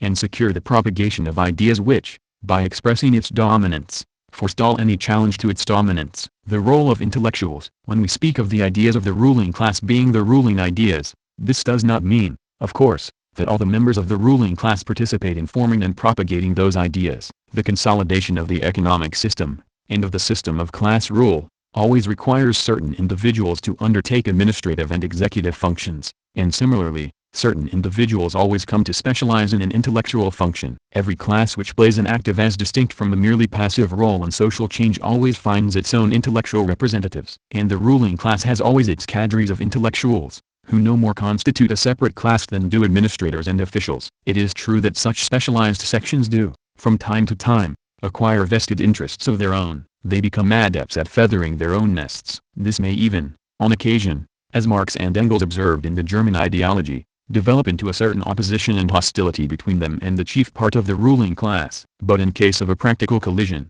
in which the class itself is endangered, this always automatically comes to nothing. 101 We can occasionally observe this happening today. Many intellectuals who habitually speak or write the rudest things about industrialists or financiers rally solidly around them whenever the system itself is endangered. The intellectuals of the ruling class constitute, so long as that rule remains secure, the dominant intellectual force of society, who elaborate its sentiments, illusions, modes of thought and views of life. That they are in general not conscious of performing this function does not contradict the fact that this is the function they perform. Ideology is a process accomplished by the so-called thinker consciously, indeed, but with a false consciousness, wrote Engels in a letter to Mering, July 4, 1893. The real motives impelling him remain unknown to him. He works with mere thought material, which he accepts without examination as the product of thought. He does not investigate further for a more remote process independent of thought. We find this ideological process strikingly exemplified today. Thinkers with the most diverse views, atheists and devout Christians, social democrats and conservatives, are all impelled to express one and the same point of view, namely, that man is ignorant of his fate and at the mercy of events which he cannot control. What is this but the point of view of the ruling capitalist class in the throes of its final crisis? These thinkers come from the most diverse social strata, but they all peddle the same views in the service of the ruling class, poisoning the minds of hearers and readers with the same ideas. The relation of intellectuals with the class they represent was defined by Marx in writing about the literary and political representatives of the petty bourgeoisie in the 1848 period in France. It should not be imagined, he wrote, that these ideologists of the shopkeepers are, indeed all shopkeepers or enthusiastic champions of shopkeepers. According to their education and their individual position they may be as far apart as heaven from earth. What makes them representatives of the petty bourgeoisie is the fact that in their minds they do not get beyond the limits which the latter do not get beyond in life, 102 That they are consequently driven, theoretically, to the same problems and solutions to which material interests and social position drive the latter practically. This is, in general, the relationship between the political and literary representatives of a class and the class they represent. 18th Brumaire, chap. 3. Thus the intellectuals of the ruling class are not necessarily themselves members of that class, in the sense of being born into it, or of owning property, or of enjoying all its privileges. Sometimes, indeed, far from enjoying such privileges their position is insecure. They are merely hired and fired, like court poets in the past or journalists today. Many leading intellectuals of the feudal nobility came from the peasantry, and many leading intellectuals of the capitalist class have been drawn from the petty bourgeoisie or from the working class. Indeed, as Marx pointed out in Capital, Volume L, chap. 36, the more a ruling class is able to assimilate the most prominent men of a ruled class, the more solid and dangerous is its rule. This process also works in reverse. When a ruling class is in decay, and another class is rising to challenge it, individuals from its own ranks, including generally some of the most able and intellectually gifted, pass over to serve the rival revolutionary class. As we have stated, every class which is active in the arena of history finds its own intellectual representatives, who express its social tendencies, its sentiments and views. It is evident, therefore, that in times of profound social change, when all classes are brought into activity, a great creative ferment of ideas takes place. The intellectual life of such periods expresses, not the activity of one class only, but the ferment of activity of all classes. The class which plays the leading part in shaping the social order has not only to find means to formulate and systematize its own ideas, but secure their acceptance by the whole of society. Here revolutionary intellectuals, revolutionary thought and propaganda, have an important part to play. When the old social order is in decline, the ideas of the ruling class begin to lose their vitality, become incapable of further development. 103 And are more and more rejected by wide sections of people. All the harder do the rulers fight to retain their hold and to use all the means at their disposal to discredit and persecute dangerous thoughts. The revolutionary class, on the other hand, in taking the lead of the whole movement against the old social system, has not only to get its own ideas worked out but make them the rallying, mobilizing force of the whole movement. It was with this in mind that Marx wrote, in the critique of Hegel's philosophy of law, theory becomes a material force as soon as it has gripped the masses. The transformation of the superstructure, in those revolutionary periods when the material forces of production come into conflict with the existing relations of production, the entire establishment which guards the existing forms of property begins to be shaken. In such periods, the property relations which had served as forms of development of the material forces of production, turn into their fetters. And in the sphere of social consciousness this fact expresses itself in consciousness of the dominant ideas and institutions as fetters, in other words, as outmoded, oppressive, unjust, false. New, revolutionary ideas rise. When people speak of ideas that revolutionize society, Marx and Engels wrote in the Communist Manifesto, they do but express the fact that, within the old society, the elements of the new one have been created, and that the dissolution of the old ideas keeps even pace with the dissolution of the old conditions of existence. The class struggle, by which the social transformation is effected, is based on the conflict of economic interests between classes occupying different places in the system of production relations, each class striving for its own economic interest. It is at basis economic, but it is carried on and fought out in the sphere of politics and law, of religion and philosophy, of literature and art. It is carried on and fought out, not only by means of the economic pressure plus coercion and violence exerted by one class against another class, but also by means of a battle of ideas, in which are expressed the tendencies of 100 for all classes of society. All historical struggles, whether they proceed in the political, religious, philosophical or some other ideological domain, are in fact only the more or less clear expression of the struggle of social classes, wrote Engels in his preface to the third German edition of Marx's 18th Brumaire. Just as there is a distinction between the production relations and the corresponding forms of social consciousness, so there is a distinction between the material economic interests of the contending classes and their consciousness of their aims and of the issues over which they contend. But when the decisive moment of action arrives, the underlying economic interests and aims are always openly revealed. As in private life one differentiates between what a man thinks and says of himself and what he really is and does, wrote Marx in the 18th Brumaire, chap.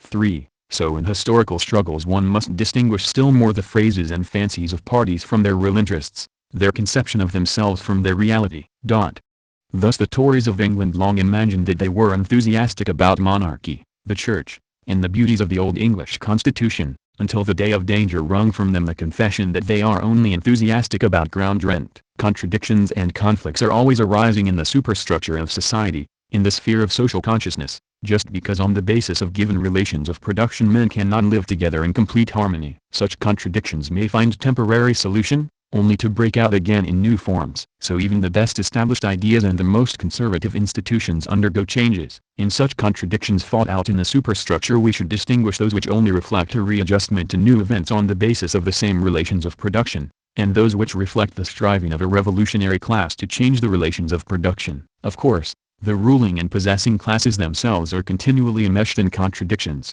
which receive expression in ideological and political controversies as a result 105 of which the establishment may be changed, perhaps profoundly, in response to changed circumstances. And it often happens that revolts break out against some or other part of the establishment, expressing the discontent of some particular grouping. Such revolts sometimes fizzle out, in other cases they are carried to success, and then yesterday's rebels become today's men of the establishment. Any real challenge to the social system is preceded by and accompanied by such revolts. But there is a difference between revolutionary ideas which express the outlook and aims of a revolutionary class impelled by class interests to attack the property of the rulers, and ideas which would at most make some changes in the superstructure and leave property unmolested. It is also worth noting, in passing, that just as at feudal courts there were ecclesiastics who rebuked the sins of the rulers and jesters who made jokes about them, so every establishment has its conscience keepers and its jesters. This phenomenon should never be confused with real opposition. When, as outcome of the class struggle, the old ruling class is overthrown, then, as Marx put it in the preface to Critique of Political Economy, with the change of the economic foundation the entire immense superstructure is more or less rapidly transformed. The upheaval in the economic sphere, in the basic social relations, brings in upheaval also throughout the whole sphere of ideas and institutions. The old is overcome by the new. This means, primarily, that the former revolutionary ideas become developed into the authoritative ideas of a new establishment, and in part new institutions, constituted in accordance with these ideas, replace the old ones, while in part old institutions are reconstituted in accordance with new ideas and to serve new purposes. With this the entire content of social consciousness is eventually changed. With the dissolution of old relations of production, ideas which were formed on that basis become at first outmoded and reactionary, and in the end irrelevant and absurd. Ideological controversies which absorb attention on the old basis become 106 pointless, and new ones take their place. But of course this does not mean that nothing remains from the old superstructure, or that development in the superstructure proceeds only by revolutionary negation, and not at all by evolution. Men never relinquish what they have won, wrote Marx in a letter to Annenkov, December 8th, 1846. But this does not mean that they never relinquish the social form in which they have acquired certain productive forces. On the contrary, in order that they may not be deprived of the result attained, and forfeit the fruits of civilization, they are obliged, from the moment when the form of their intercourse no longer corresponds to the productive forces acquired, to change all their traditional social forms. When this change is made, the fruits of civilization won in the past are preserved. They are preserved by the new social forms, whereas they were placed in jeopardy by the decay and decadence of the old social forms. Thus not only the productive forces acquired, but advances achieved in culture, are retained and carried forward in new ways. Even when something is lost, perhaps for a long time, as a result of revolutions and wars, it is eventually regained. Engels remarked that much of the old Roman law in Europe was eventually utilized in the development of bourgeois law. And why is this? It is because the Roman law contained much that is of value for regulating men's relationships not only in slave society but in any commodity-producing society based on private property. Similarly, while certain views expressed in Greek art belonged to a slave society and have disappeared, the inspiration of that art has not disappeared and is not likely to do so. That is because Greek art gave expression not only to special aspects of life and human relationships in slave society but to universal aspects of life and human relationships in any society. It is also because Greek art made a permanent contribution to artistic technique. For these reasons, incidentally, Greek art is likely to survive much longer than Roman law, since while Roman law will have nothing but a purely 107 historical interest left in communist society, Greek art will still retain a living interest. At the present day the whole heritage of culture acquired up to and during the capitalist period is being threatened in the phase of the decadence of capitalism, not only by the well-known and degrading tendencies of commercialism, but by physical annihilation. It is being claimed, preserved and carried forward in the fight for socialism. Institutions, Ideas and classes. What is the practical conclusion to be drawn from the Marxist theory of the basis and superstructure? It is that dominant ideas and institutions which are products of a particular economic structure can no more be regarded as sacrosanct and unchangeable than the economic structure itself. They express neither eternal truths nor inviolable forms of human association. They simply express the outlook and interests corresponding to the given economic structure of society, and in society based on exploitation. This outlook and these interests can be none other than the outlook and interests of the dominant exploiting class. The ancient Greeks, for example, were taught that their laws were instituted by divinely inspired legislators, and so these laws were regarded as sacrosanct. But Marxism shows that in fact these laws were the laws of a slave society, defining the privileges, rights and duties of the citizens of such a society and defending the property of the possessing classes. They were the expression of definite historically constituted class interests. Similarly, we today are told that the state institutions in Great Britain and the United States have come into being as the realization of Christian ideals, of Western values, of the conception of individual liberty, and so on. And so these institutions and the ideas with which they are associated are represented as sacrosanct, just as quite different institutions and ideas were represented in the past. But Marxism shows that in fact these institutions are institutions of capitalist society, based on the capitalist economic system, expressing 108 the interests of the ruling capitalist class. The Christian ideals, Western values,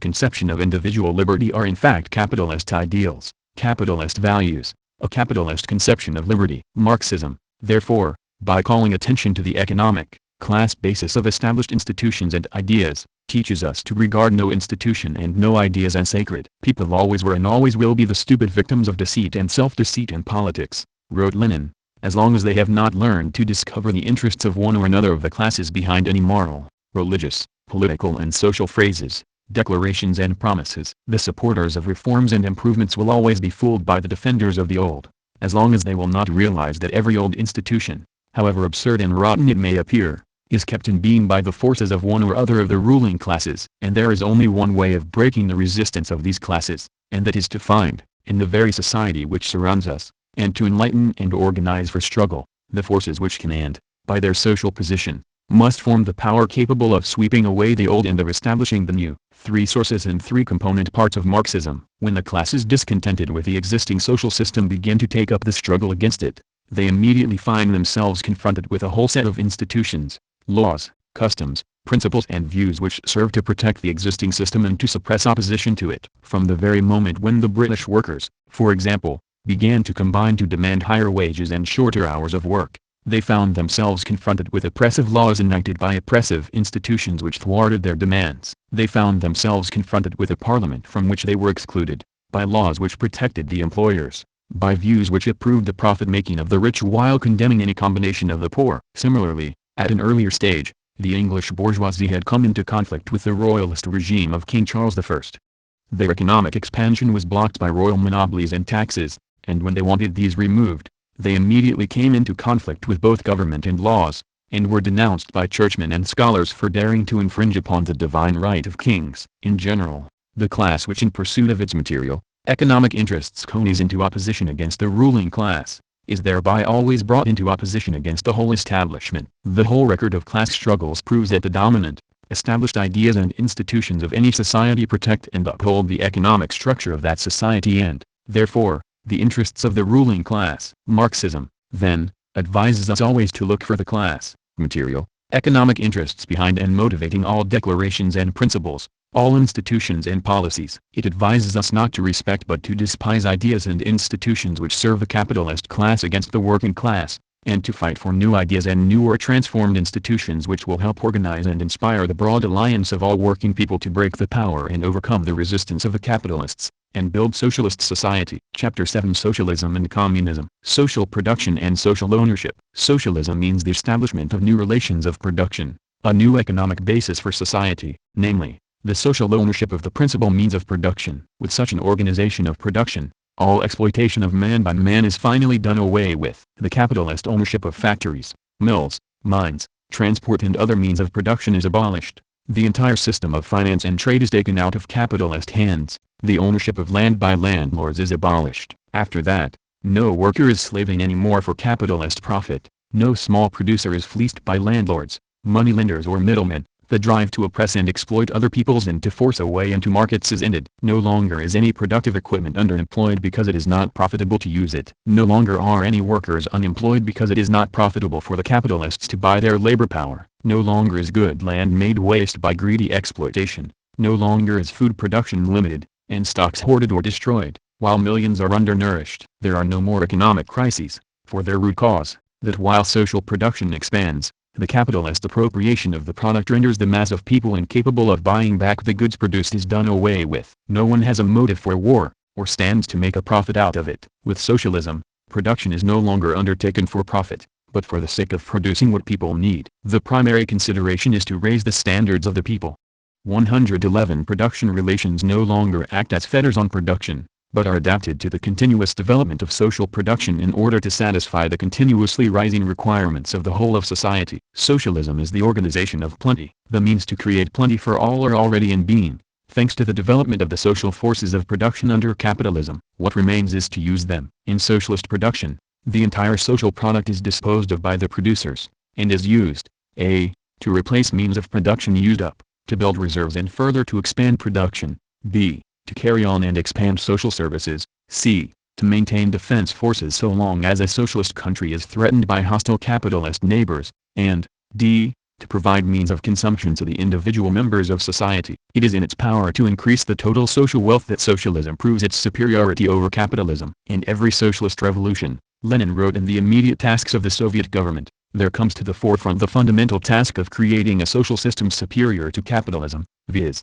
raising the productivity of labor. This task is soluble, because socialism can not only take over all the technological achievements of capitalism, and then better them. The greatest power of socialism, which makes it a social system superior to capitalism, is the power of people, of social labor released from the fetters which compel it to serve private profit. The drive for higher productivity is not undertaken as an end in itself, or as a task imposed upon people by self-appointed taskmasters. It is undertaken for the sake of enjoying plenty, of making plenty available to every individual. Everything for the sake of man, for the benefit of man is the slogan of a socialist party. The road to socialism. Socialism came onto the agenda of history and became established as a result of the concurrence of three causes. First, after the establishment of capitalism, the productive forces of modern industry developed rapidly and reached the point where they had only to be brought under social ownership to be capable of producing plenty for all. Second, the working class achieved that degree of organization and self-education where it was capable of taking command of production for itself. Third, scientific socialist theory was established, defining the socialist task and the necessary means to its fulfillment. The victory of socialism is and can only be the outcome of class struggles, conditioned by the totality of social antagonisms brought into being by capitalism. Under a working class leadership guided by scientific socialist theory, the majority of the exploited succeeds in winning a political victory over the exploiters and depriving them of state power. The socialist revolution is not, however, a single act but occupies a whole epoch of many years' duration. The epoch in which the advanced capitalist countries develop to the monopoly stage and extend their imperialist conquests over the whole world is also the epoch in which imperialism is increasingly undermined and finally abolished, and in which socialism is established, grows in strength and finally triumphs everywhere. The socialist revolution began with the October Revolution of 1917. After the Second World War, socialist revolution was successful too in parts of Eastern Europe, in China and other parts of Asia and, later, in Cuba, in Latin America. It is always where the class contradictions are sharpest and the economic and political power of capital weakest that the breakthrough is made. At the same time,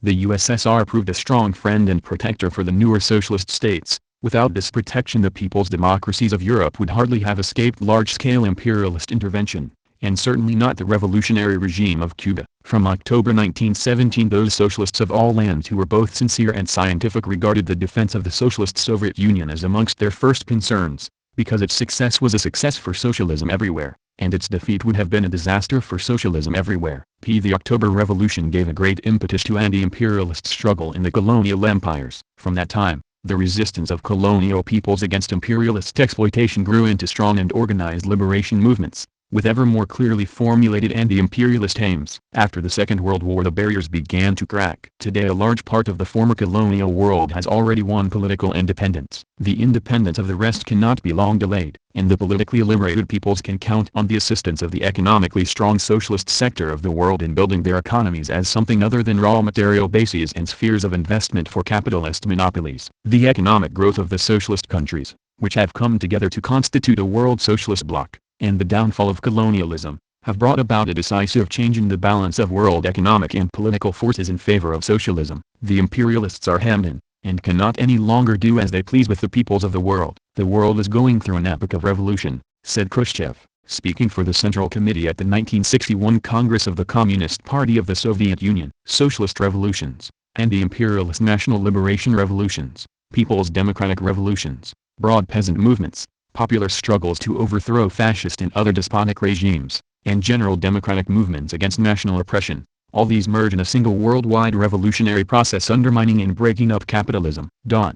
Today practically any country, irrespective of its level of development, can enter on the road leading to socialism. The economically more developed capitalist countries have, as is obvious, been economically ripe for socialism for a long time. The building of socialism in these countries would not face those difficulties of building up industries from scratch which socialist construction has so far had to face whenever it has been undertaken. Socialism is delayed primarily by political causes, by the firmly consolidated economic and political power of the monopolies, by the influence they exert over people's minds by hundreds and hundreds of well-worn channels, and by the existence, itself an effect of economic causes, of an opportunist leadership within the working class movement which is not merely indifferent but hostile to scientific socialist ideas. However, the revolutionary movement in these countries does not face such discouragements and insuperable difficulties as its enemies like to pretend. It is the monopolies that have to face insuperable difficulties in view of their own economic contradictions, the growing strength of the socialist world and of the colonial liberation movements, and the demands of the people of their own countries. Capitalism is falling behind in competition with socialism, which year by year will increasingly demonstrate not only its technical superiority but its power to raise the people's standards of living. Every day the rationality and practicality of the ideas of scientific socialism for the working class movement become more evident. It is clear, therefore, that the central fortresses of capitalism are by no means impregnable. Socialist revolution, occurring at different stages of the development of the world crisis of capitalism and under different local conditions, follows different courses and exhibits different patterns. The Russian Revolution was accomplished in the midst of war, by the forcible seizure of power by the popularly elected Soviets. This power was preserved only by revolutionary civil war and by beating off armed intervention.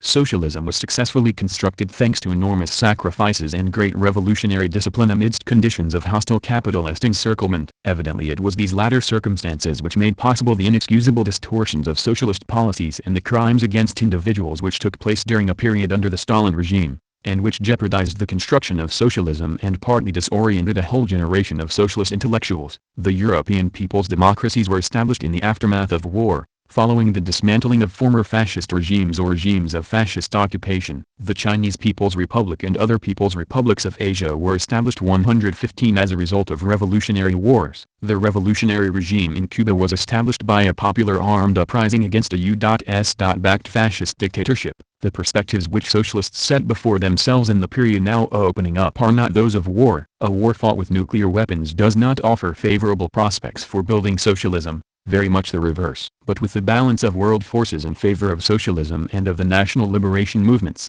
war can be prevented. The socialist aim, which no setbacks or imperialist maneuvers can blot out, is one of international agreements and measures of disarmament, the peaceful coexistence of socialism and capitalism. This is not a hopeful perspective for capitalism. It contains the brightest prospects for the democratic transfer of power in capitalist countries to the working people, though local violence provoked by imperialists at the end of their tether is not ruled out. Already in 1951 the British Communist Party adopted the program, The British Road to Socialism, which proclaimed the possibility of ending capitalist power and inaugurating socialism in Britain by a socialist parliament which would be elected and its legislative measures backed and implemented by the mass action of the majority of the working people. The 1958 edition of the program stated, "Using our traditional institutions and rights, we can transform Parliament into the effective instrument of the people's will, through which the major legislative measures of the change to socialism will be carried. Using the rights already won in the labor movement's historic struggle for democracy, we can change capitalist democracy, dominated by wealth and privilege,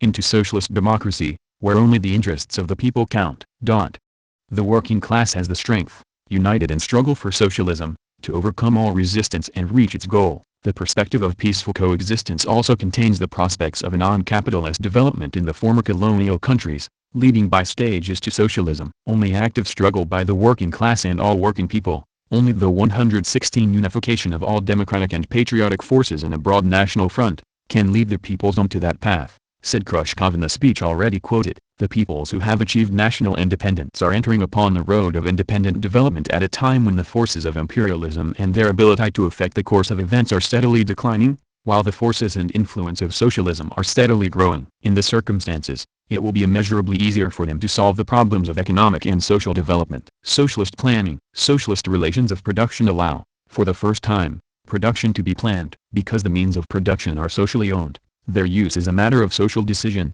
and becomes subject to social planning. With private ownership, production cannot be planned. It is planned within the workshop or, where an industry is sufficiently monopolized, for a whole industry, but not for society generally. There is often talk of planning under capitalism, but the fact that the means of production are privately owned and the product privately appropriated makes planning impossible. Particular capitalist concerns or groupings plan their production, but each concern plans for its own profit. An overall plan, on the other hand, would require that all branches of production should be planned together as a single whole, the production of each sector being subordinated to the requirements of the general plan rather than to its own greatest immediate profit. And yet, under capitalism, each concern must pursue its own profit, or go under. Any overall plan breaks down. The fact that some industries or public services may be nationalized makes no essential difference here. The fact that railways, or fuel and power, may be nationalized, as in Britain, can be of some advantage to the great private monopolies which make use of their services, but it does not mean that production as a whole can be planned,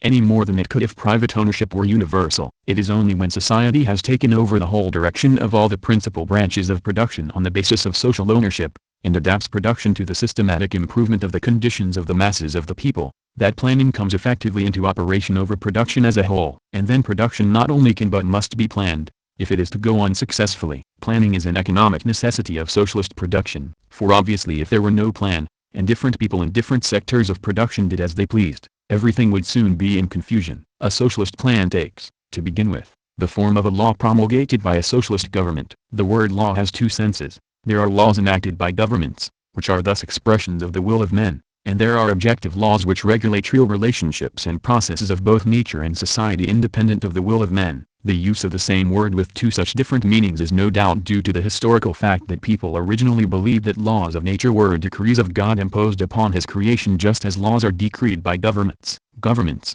however, are not like God, though they sometimes think they are. When God said let there be light, there was light, or so we are told. But when a government promulgates a law, what comes of it does not depend only on the intentions of the government but on objective laws regulating the social relations of the people who are supposed to obey the law. Production is an activity carried on by people in society, and the actual results of what people do by way of productive activity depend on both the objective properties of their means of production and on the interdependencies of their own social relations and social processes. In production people are related to one another and to nature. The results of productive efforts depend on the laws of these relations. Hence any production plan which is capable of being fulfilled must be based on knowledge of those laws, and must take account of them. If you want to produce results, you must know the laws which regulate the production of such results and proceed in 118 conformity to those laws and in no other way. Thus, for example, no plan to build steel-framed buildings will come off unless there is a supply of steel. There will be no supply of steel unless it is made and transported.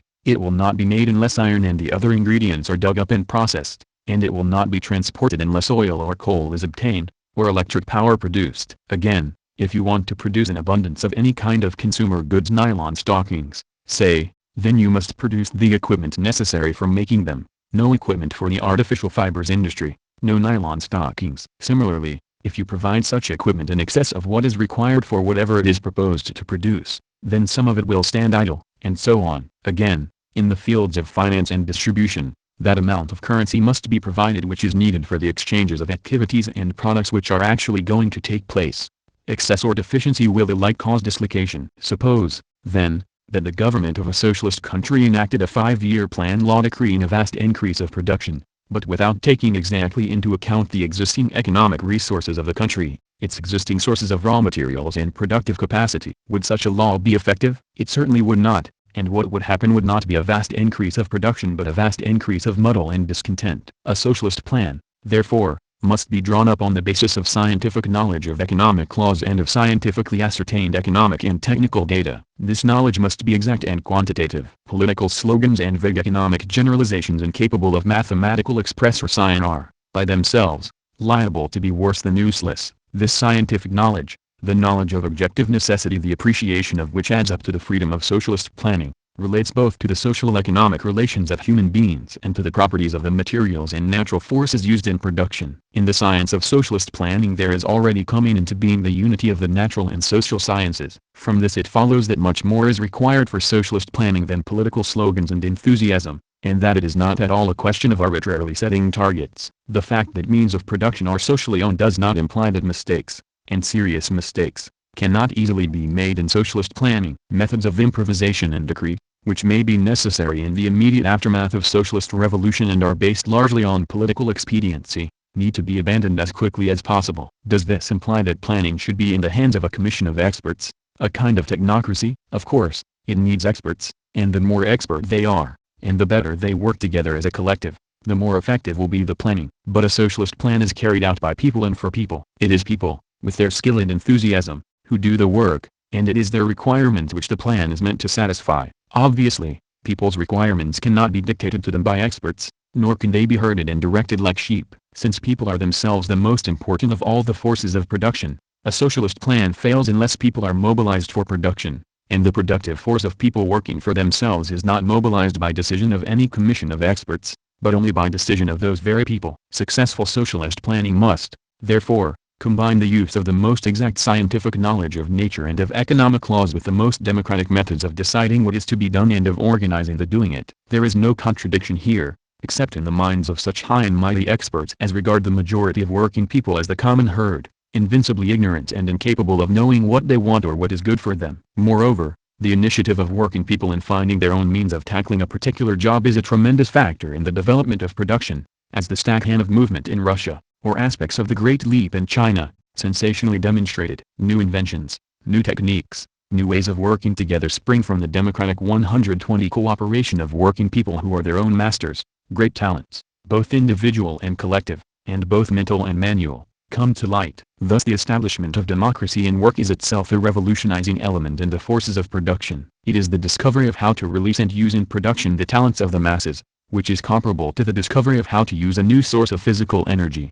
steam power, or nuclear power. From the socialism to communism. When socialism is established, how does society continue to develop? Marx showed that after production has been placed on a socialist basis and all exploitation of man by man has disappeared, further stage of transition begins, the transition to communist society. He regarded socialism as only the first phase of communist society, a comparatively brief phase of transition from society based on the exploitation of one class by another to a fully developed classless society. Between capitalist and communist society lies the period of the revolutionary transformation of the one into the other, he wrote in Critique of the Gotha Program. And in this period, the period of socialism, there is communist society, not as it has developed on its own foundations, but, on the contrary, just as it emerges from capitalist society, which is thus in every respect, economically, morally and intellectually, still stamped with the birthmarks of the old society from whose womb it emerges. In what respects is socialism as it emerges from capitalism still stamped with the birthmarks of the old society? In what respects does it reveal its transitional character? And how are these defects to be got over? To each according to his needs. The first respect in which socialism reveals its transitional character is in production itself and in the way the social product is distributed. Socialism starts off with the productive forces at the level they have reached under capitalism. Hence, while the aim of socialist planning is to satisfy every 121 requirement of every individual,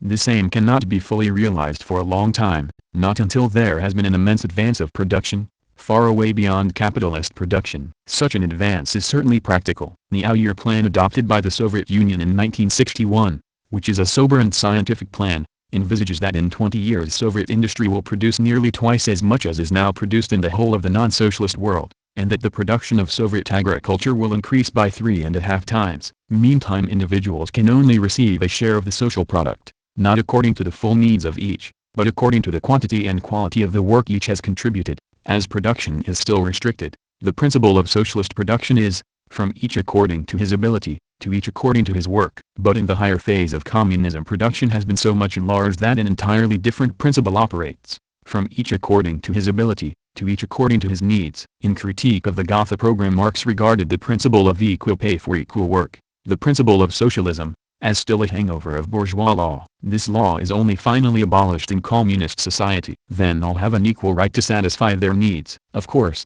The principle of equally satisfying the needs of all implies an inequality in what each receives, since needs are not equal, just as equal pay for equal work implies inequality, since some do more work than others. It is worth noting, therefore, that the idea that the social product should be equally divided amongst all has nothing to do with either socialism or communism. The social product is always unequally divided, first corresponding to unequal work and then corresponding to unequal needs. The equality which communism brings is the equal opportunity for everyone to develop all his capacities as a many-sided individual. The inequality of needs has a peculiarly obvious application as between men and women, although this obvious fact is often obscured by speaking of the whole human race as him. Women have special needs, as women, and to give 122 women the same opportunities in life as men, which has never been done to this day, would still never be done by allocating to them the same share as men, or bestowing on them equal pay for equal work. The equality of women does not mean that they should have the same as men. It means that they, as women, should have every opportunity to live fully,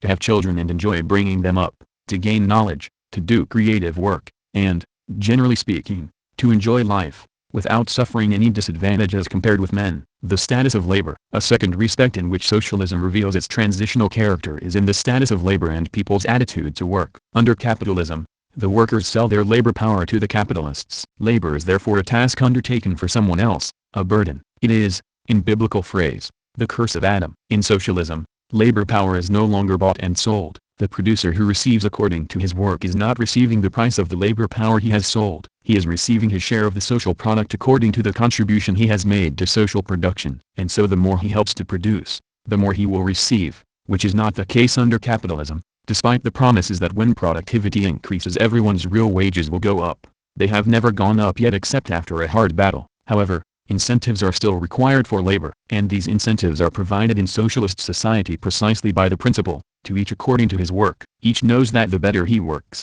the more he will get. At the same time, the social incentive grows in significance. People work because it is a good thing to do, because of companionship and the desire to contribute to social well-being, because of the social approval it earns. And this social incentive grows in significance as the memories of capitalist conditions fade and as the reward for labor increases, and also as, with technical innovations, work becomes less dull and heavy, more interesting and enjoyable, and the working day shorter. Productive labor, instead of being a means to the subjection of men, will become a means to their emancipation, by giving each individual the opportunity to develop and exercise all his faculties, physical and mental, in all directions, wrote Engels in Anti-Dieting, Part 3, Chap.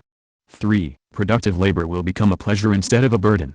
Only with the appearance of such a status of labor and such an attitude to it could communist society exist. When each receives no longer according to his work but according to his needs, it is evident that work is no longer done under any kind of compulsion but because people take pleasure in it, and it is recognized as an indispensable part of life. In capitalist conditions, driven by the lash of economic compulsion, working people sacrifice a third or more of their lives working for others. A man's own life begins only when he knocks off work. His working time is not his own.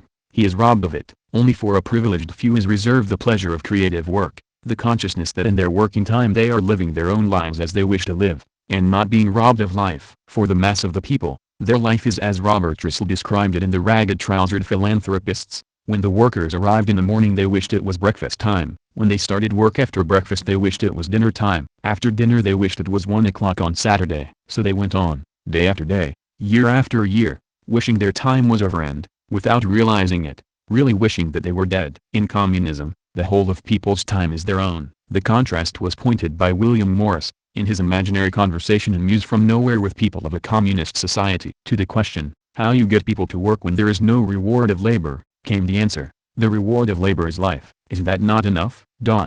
Happiness without daily work is impossible. And the question, as to how you gain this happiness was answered, briefly, by the absence of artificial coercion, and the freedom of every man to do what he can do best, joined to the knowledge of what productions of labor we really want. Division of labor and the individual. A third respect in which socialism reveals its transitional character is in the continued subordination of the individual to the principle of division of labor. Division of labor is a fundamental feature of the advance of production. It is carried to a very high pitch in modern industry, where cooperative production depends on the division of labor into, and the coordination of, a very large number of labor processes, both manual and mental. But in society based on exploitation, and in capitalist society in particular, in the division of labor, man is also divided. All other physical and mental faculties are sacrificed to the development of one single activity, and this represents, as Engels went on to insist in Anti-Dial Hearing, Part 3, Chap. 3, a subjection of the producers to the means of production, for it is not the producer who controls the means of production, but the means of production which control the producer. Socialism, by instituting social ownership of the means of production, begins to make the worker no longer the servant of the machine, but its master. Associated producers do now control their means of production. Therefore the way is open to overcome the stunting of men's faculties caused under capitalism by the division of labor. But this is a long process. It involves a thoroughgoing retraining of labor, to educate and train all-round people who, masters of their whole production process, are not individually tied to one particular part of it. Marx pointed out in Capital, Volume I, Chap. 15, Sect.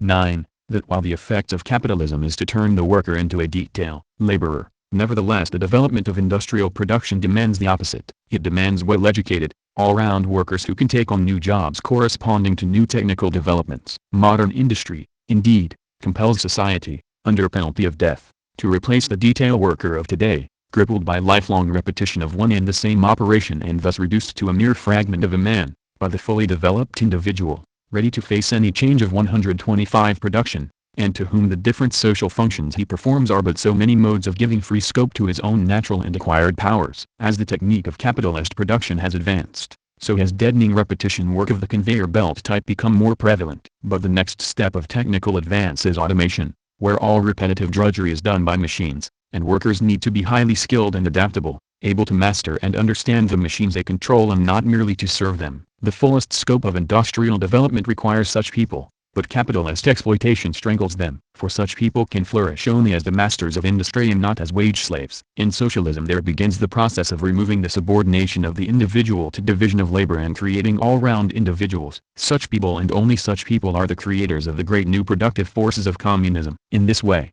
again, socialism is the first stage of communism. In socialist production is being created the new man of communist society. This process also implies the ending of the very oldest effect of the division of labor, the separation, amounting to an antithesis, of mental from manual labor, and of town from countryside. The superior status of the mental compared with the manual worker and the exclusion of the one from the privileges of the other, and the superior opportunities of town as compared with country life, which still inevitably persist during the first phase of socialist society, lead to the stunting of individuals. The mental worker becomes divorced from reality, and the manual worker from the full understanding of it. The townsman becomes divorced from the life of nature, and the countryman too much immersed in it. These divisions will be brought to an end as people create communism. Then agriculture will become as highly equipped technically as industry, and the industrial center not be cut off from the countryside. The level of all workers will be raised to that of men of science, and there will not be any stratum of intellectuals who imagine themselves a cut above the others. A single form of public property. The fourth and final respect in which socialism reveals its transitional character is in the continued existence of different forms of property. The whole tendency of the development of capitalism is to expropriate individual producers, depriving them of ownership of their means of production and converting them into wage workers, and to drive small traders out of business while capital is more and more concentrated into the hands of a small number of very big concerns. But this is never more than a strong tendency. Monopoly capitalism is never more than a gigantic superstructure imposed on a basis of petty production and petty trading. Socialism begins with the expropriation of the big capitalist concerns and big landowners, converting their property into public property, the property of the whole people. There remains a mass of small producers and small traders, including exploiters of labor, and these have to be eventually absorbed into the fabric of socialism, by making their property either public or cooperative property, as far as possible securing their consent by making this worth their while as individuals, partly enforcing it by economic pressure and legislative measures. This problem especially concerns agriculture. In Britain the expropriation of individual producers has been carried through by capitalism in agriculture as well as in industry. Here not only industrial but agricultural production is performed mainly by wage labor. But Britain is not typical in this respect. In many other countries where capitalism has developed or into which it has penetrated,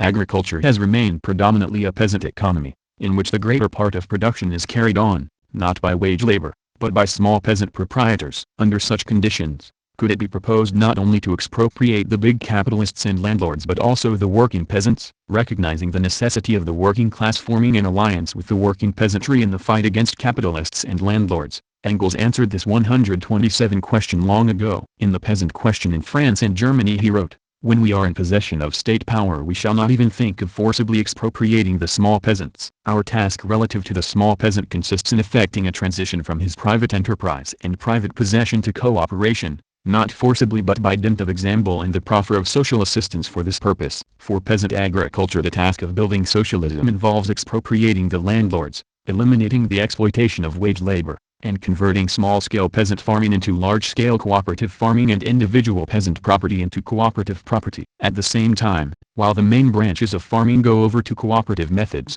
it is quite possible for the individual farmers to retain small plots of land for their own family use. So then there arise, as in the USSR and all other socialist countries at the present time, two forms of socialist property, public and cooperative. Both are socialist, because they are both forms through which associated producers hold their means of production in common and dispose of the product, work for themselves and not for exploiters, and receive according to their work. Their essential difference is the difference between a state or public enterprise, which belongs to the whole people, and a cooperative enterprise which belongs to a particular group of people. This distinction means that while industrial production can be planned in a direct way, since all the means of production are public property, the planning of agricultural production must proceed by indirect methods of encouraging a particular volume and direction of cooperative, peasant production by offering suitable economic incentives in the form of prices. This is why socialist planning has encountered greater difficulties in the sphere of agriculture than of industry. When productivity had developed sufficiently, these different forms of property will fuse into a single form of public property. For when not only does each work according to his ability but receives according to his need,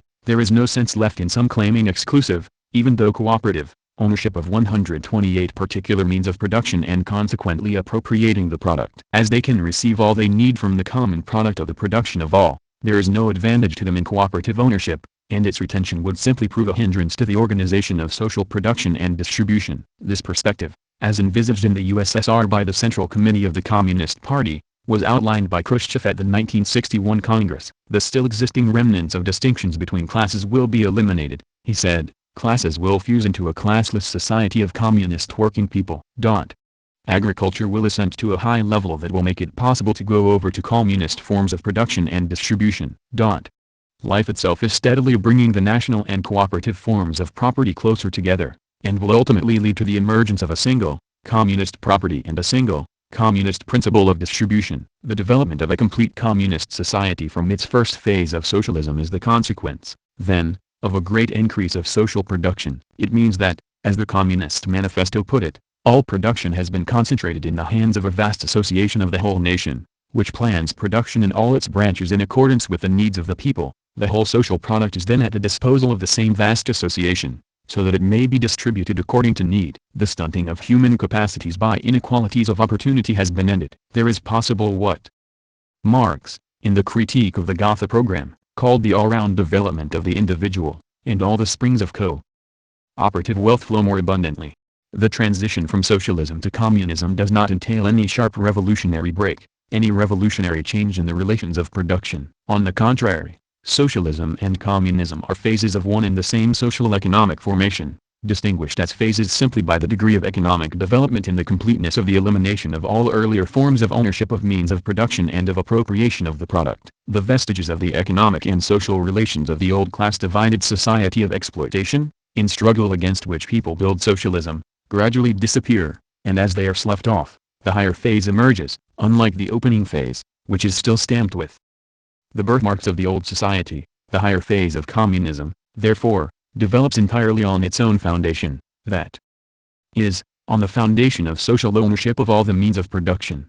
Chapter 8 Towards a Human Way of Life. Measures of transition from socialism to communism. By what means is the transition from socialism to communism effected in practice? Along with the introduction of ever higher techniques and increase of labor productivity goes the necessity of a series of related social measures. It is necessary to provide all-round education, with a basis in scientific and technical education, for all members of society, and finally higher education for all. It is necessary to raise the general skill of all working people, to plan incentives accordingly, to level out distinctions and end the bracket of lower-paid unskilled and semi-skilled workers. It is necessary to provide for all ever fuller and more open opportunities for the exercise and development of all their faculties, for culture and knowledge, for contributing to life and understanding and enjoying life. And, in close association with all this, it is necessary progressively to shorten the working day. Marx pointed out in Capital, Volume L, Chap.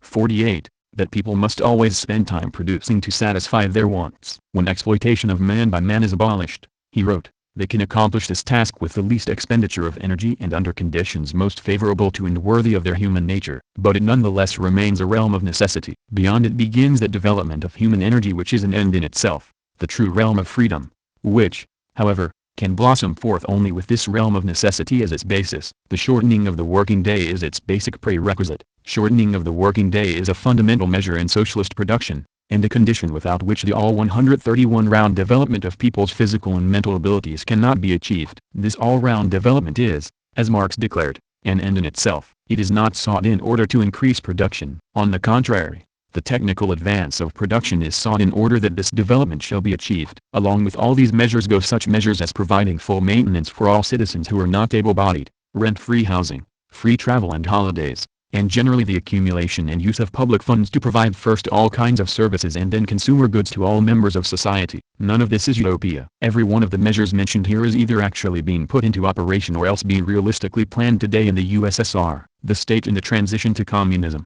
The legislation and execution of all the measures for the transition to communism is done by the socialist state. The socialist state is the instrument by means of which the working people undertake the management of social production in the interests of the whole of society. The state, as the representative of the whole people, controls the whole publicly owned sector of socialist production. In this capacity it also exerts an ever-increasing influence over economic development in its entirety, since all sectors of economy are dependent on the state sector. Thus, directly or indirectly, the state directs the whole development of socialist economy. It is an organ of the whole working people. Hence it is from the start a state of an entirely new type, not the instrument of rule of a minority exploiting class, but the instrument of rule of the working masses. Our aim, wrote Lenin in 1917, an immediate task of the Soviet government, is to draw the whole of the poor into the practical work of administration, to ensure that every toiler shall perform state duties. The more resolutely we stand for ruthlessly firm government, the more varied must be the forms and methods of control from below, in order to weed out bureaucracy. And can the Bolsheviks retain state power? 132 He declared,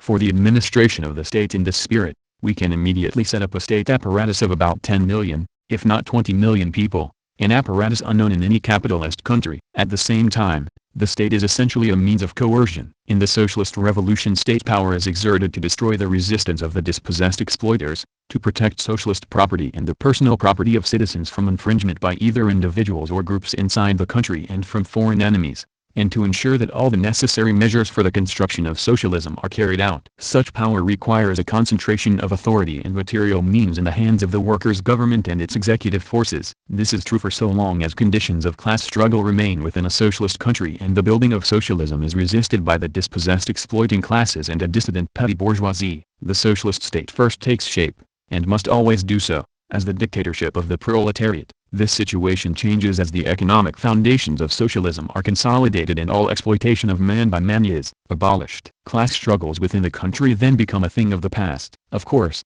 discontent and protest on the part of individuals is likely to continue, and so long as they have grounds for discontent, their protest is not antisocial. It would be wrong, said Khrushchev, reporting for the Central Committee at the 1961 Congress of the CPSU, to think that there is a wall between a state of the dictatorship of the proletariat and the state of the whole people. From the moment of its inception, the dictatorship of the proletariat contains features of universal socialist democracy. As socialism develops, these features become accentuated, and following its complete victory they become determinant. The state develops from an instrument of class domination into an organ expressing the will of the whole people. How is this change from dictatorship of the proletariat to state of the whole people effected? By strengthening the elective basis of all organs of central and local government, and 133 extending their real powers, by enlarging the activities of mass organizations such as the trade unions, the cooperatives and cultural and educational societies, and extending public control over the activities of all government bodies, by drawing more and more people,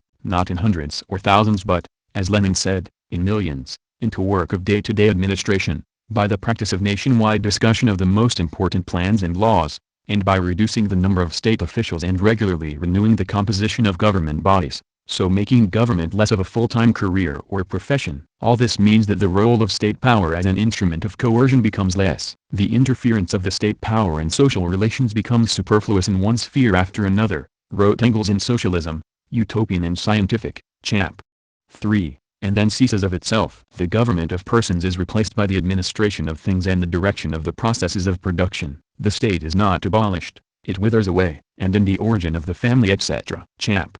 9, he concluded, the society that will organize production on the basis of a free and equal association of the producers will put the whole machinery of state where it will then belong, into the museum of antiquities, by the side of the spinning wheel and the bronze axe. There will then exist economic organs of society, and cultural organs, but not state organs. This process of the withering away of the state is sure to be very prolonged, and cannot be complete until the attitude of all members of society towards work and other social obligations is such that social obligations are fulfilled without any external coercion. Moreover, it could not in any case be complete anywhere so long as socialism was not established everywhere, because for all that time affairs of defense would require state attention. The role of the Communist Party, besides the state, as the public power of socialist society to enforce and direct the carrying out of the will of the people, there is also necessary the party. The socialist state comes into 134 being from the conquest of power by the working people, led by the working class. The working class party, without whose leadership the working class cannot win power,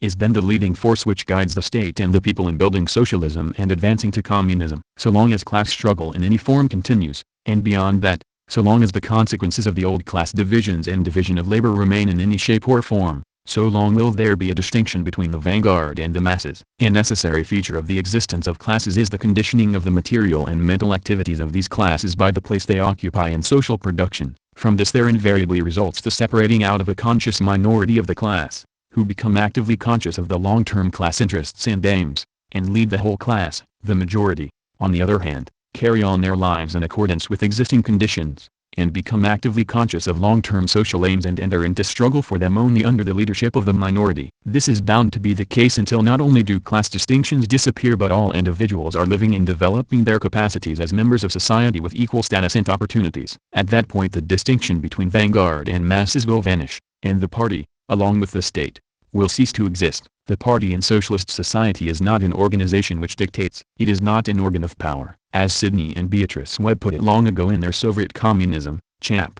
5, it exists to fulfill the vocation of leadership. Without the exercise of such a vocation by a party equipped with social science, it is impossible to rally millions and lead them along the road to communism. Lenin, in What is to be Done?, described the party as not only the vanguard but the tribunes of the people. This, too, remains its function in socialist society. From the very nature of the state, as a special organ of administration and coercion, no state is immune from tendencies to bureaucracy, arbitrariness and even tyranny. It is for the party to represent and uphold the interests of the people in ensuring that the socialist 135 state does fulfill their requirements and that the people do take charge of it. How else should this be done? No democracy can function simply by agreement of the people, spontaneously and without a party to represent them and act as their voice. The experience of the USSR has demonstrated how real is the danger of state organs of coercion getting out of hand. This only became possible because the party itself was to some extent prevented from functioning. Its democratic machinery was impaired and its members were intimidated. Indeed,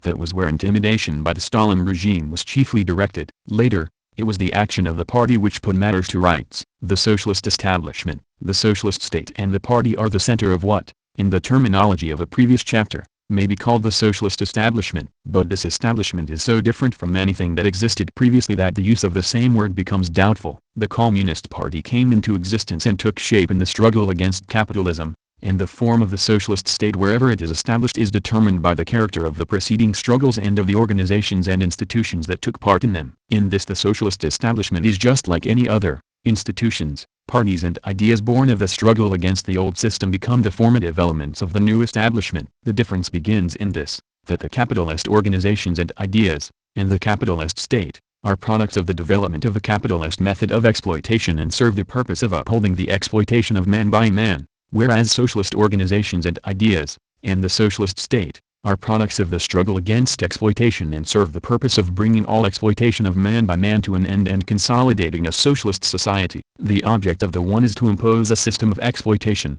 but to do this under a disguise, not openly, but in the name of liberty, free enterprise, the rights of the individual, law and 136 order, religion. The object of the other is to further the complete emancipation of the whole of society from every form of exploitation and oppression, and not under any cover but in the name of human emancipation. The development of the structure and functions of the socialist state and party and all socialist institutions, and likewise of the political, philosophical, legal, literary and artistic ideas of socialism, is undertaken with a conscious purpose of securing people's emancipation from all oppressive and limiting conditions and enabling them to live in brotherhood, producing and satisfying all their needs and developing all their capacities. Institutions and ideas all take shape in a conscious struggle to overcome whatever serve the function of upholding the old methods of exploitation, and to develop whatever is useful to help build the new society without exploitation and to enrich its material and cultural life. This difference leads to a second one. In society based on exploitation, the whole establishment serves to impose this exploitation and to justify it and make people accept it. There are propagated the biased and deceptive ideas of a minority,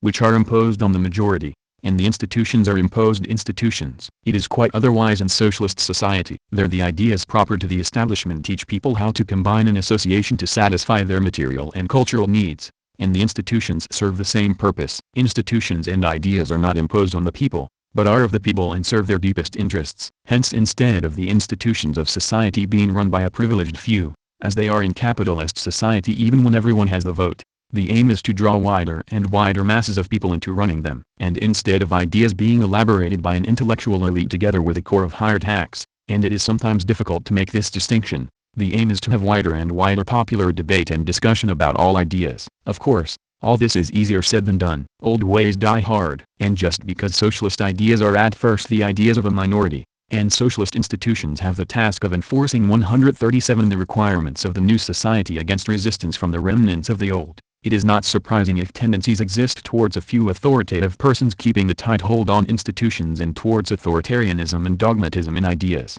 suspicious of democratic ways and democratic discussion. However, if such tendencies should grow instead of being put down, it is to the detriment of the development of socialism. Naturally, the institutions and ideas of socialist society become enlivened and enriched as a result of the ever wider participation of people in shaping them, and become ossified and impoverished in the contrary case. Thirdly, in capitalist and other societies based on exploitation, the established institutions do not take shape to enable all people to realize their common interests, but to serve the interests of the ruling exploiting class. And the established ideas likewise serve the interests of the exploiting class and cannot advance mankind's understanding of the real conditions of life except in so far as such understanding may be useful to the exploiters.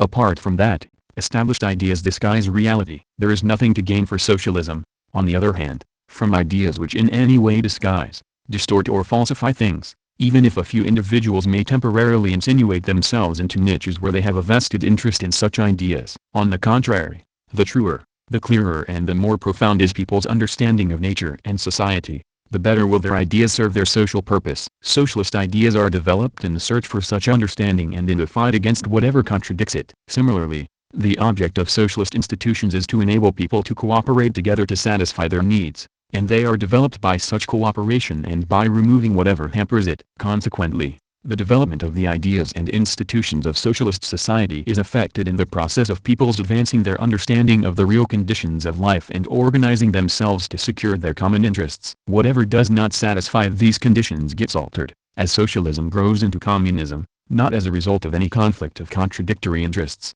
but as a result of the assertion of the 138 community of interests. This means that the basis for ideas about society and nature is scientific, that the basis for the development of culture and the arts is the exploration and expression of people's real relations with one another and with nature, that the basis for institutions is that they enable people to satisfy their needs, and apart from that, every kind of authority is set aside. With the complete achievement of communism, therefore, anything resembling an establishment comes to an end, whereas socialist and communist development leading. The economic development of communist society, proceeding on the basis of man's complete mastery of his own social organization, is first and foremost a gigantic development of man's mastery of nature. It is the mastery of nature, achieved by intelligent work, that distinguishes the human way of life from that of the lower animals. The animal merely uses external nature, and brings about changes in it simply by his presence, wrote Engels in the part played by labor in the transition from ape to man. Man makes it serve his ends, masters it. This is the final, essential distinction between man and other animals,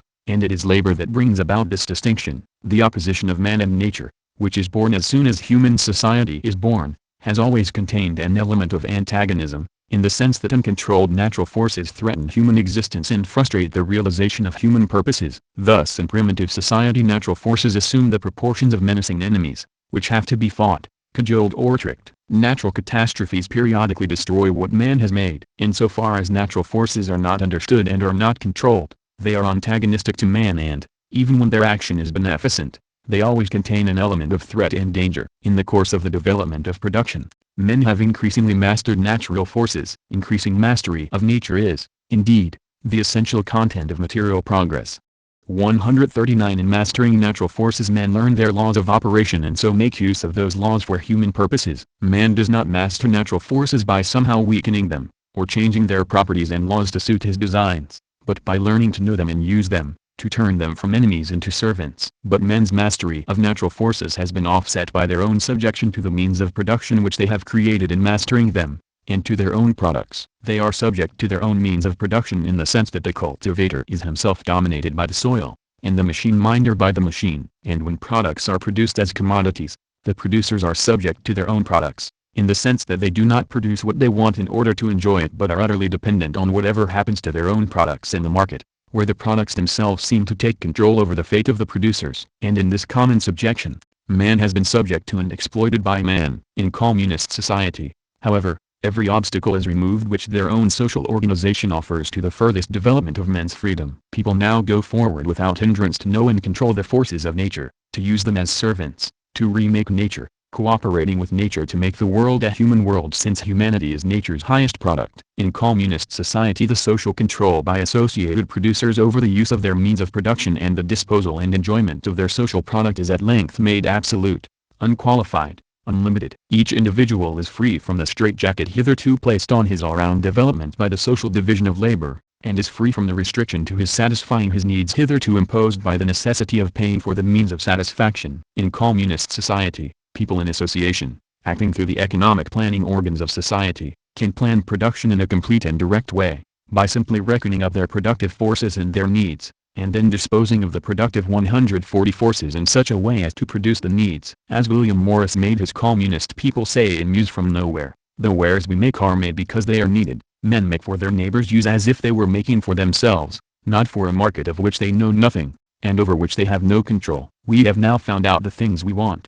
and we have time and resources enough to consider our pleasure in making them. The end of alienation and estrangement. With communism, then, there disappears the last vestige of the domination of man by his own means of production and his own products. Henceforward man is fully the master of his own social organization and increasingly the lord of nature. With this, as Marx said, the prehistory of mankind ends and human history begins. Indeed, what most profoundly distinguishes man from other animals is man's consciousness of his own aims and his conscious use of the laws of the objective world in pursuit of his aims. Hitherto men have mastered natural forces in the process of production, but have not been masters of their own social organization. They have produced, but not been masters of their own means of production and their own products. In producing, they have created social forces and set in motion economic laws which have ruled human destinies as an alien power. That was not human history, but only the history of man in the making. In his earliest philosophical work, the Economic Philosophic Manuscripts of 1844, Marx wrote of the human condition of alienation and estrangement. This conception was actually the fountainhead of the ideas of communism. As men emerged from the condition of primitive communism, they began to cut themselves free from the navel string which ties them to nature. In primitive communism, the individual is so dependent on and so submerged in the group that he has hardly any individuality, and the group is tied to and dependent on its natural habitat and the means of life it 141 offers. Once people proceed from primitive food gathering to food producing, and begin as associated individuals with division of labor to interfere drastically with their natural environment, private property and exploitation begin, and with them come what Marx called alienation and estrangement. Alienation means that what belongs to a man passes out of his possession, and may be used against him. People alienate the products of their labor, and when they are exploited, their very labor becomes alienated because, as we have seen, it is taken from them and used by others. More, with private property and class divisions, people's social creations pass out of their own control, independent of their will. They set up social relations and create institutions and organizations which they cannot control and to the action of which they become subject. In this condition, people become estranged from one another. Of course, people desire things and it is good to possess the use of things, but now attachment to things contradicts attachment to people, and people treat one another as things to be owned and used. The possession of things becomes the great and necessary object of life, and in pursuing this object people become estranged and treat one another as means to be used to help gain possession of things. It is easy to recognize that this condition has not been eased but has rather been worsened with the development of class-divided society. The hatefulness and inhumanity of capitalism is due to the fact that men's alienation of their own powers and products and estrangement from one another is carried to the highest pitch under capitalist conditions. Throughout the ages, artists and writers, visionaries and reformers, have been aware of this, and have portrayed its effects and struggled against them, without fully understanding their causes. Communism begins with this understanding, and the great and humane aim of communism is to end forever the human condition of alienation and estrangement. It is then that, as Marx expressed it in his earliest writings, the human essence will achieve its realization. What does this mean? It does not mean some wonderful transfiguration of man made perfect. What is essential to the human animal, differentiating him from others, is purposive cooperation to produce the means of life. Communism simply means that this is done with knowledge of nature and without hindrance from man's own social organization. Communism means that people like us, with our hands and brains, sense organs and physical needs, cooperate to produce what we want and to allow to each the opportunities to benefit from the common stock of all. What is there in this contrary to human nature? The idea of communism is based on scientific understanding of human nature and of the laws of man's social development. It has long been fashionable to sneer at communism as the idea of a millennium. This sneer was answered long ago by Robert Owen, in an address to the inhabitants of New Lanark. What ideas individuals may attach to the millennium I know not, but I know that society may be formed so as to exist without crime, without poverty, with health greatly improved, with little, if any, misery, and with happiness increased 100-fold. The future of communist society. The transition from capitalism to socialism is, as we now know, a prolonged and uneven process, some nations achieving socialism while others still remain capitalist or even, in some respects, pre-capitalist. It follows from this that, on a world scale, the transition from socialism to communism will also be a prolonged and uneven process, since some nations will advance to communism while others lag behind and may even still remain in the capitalist stage. What will happen after communism? This is a natural enough question, but one which we cannot possibly answer at present, or can answer only in the vaguest terms. In general, it may be said that there is no reason whatever to believe that the same fundamental laws of social development which have always operated will not continue to operate. For these are laws of the human condition itself. It remains true that in carrying on production people enter into relations of production which must correspond to the character of their productive forces. It remains true that people's consciousness is determined by their social being. It remains true that as production develops so must new social tasks develop with it. But instead of asserting their sway through class conflicts, crises and catastrophes, and by the frustration of men's intentions, the laws of social development will be more and more consciously utilized by associated humanity,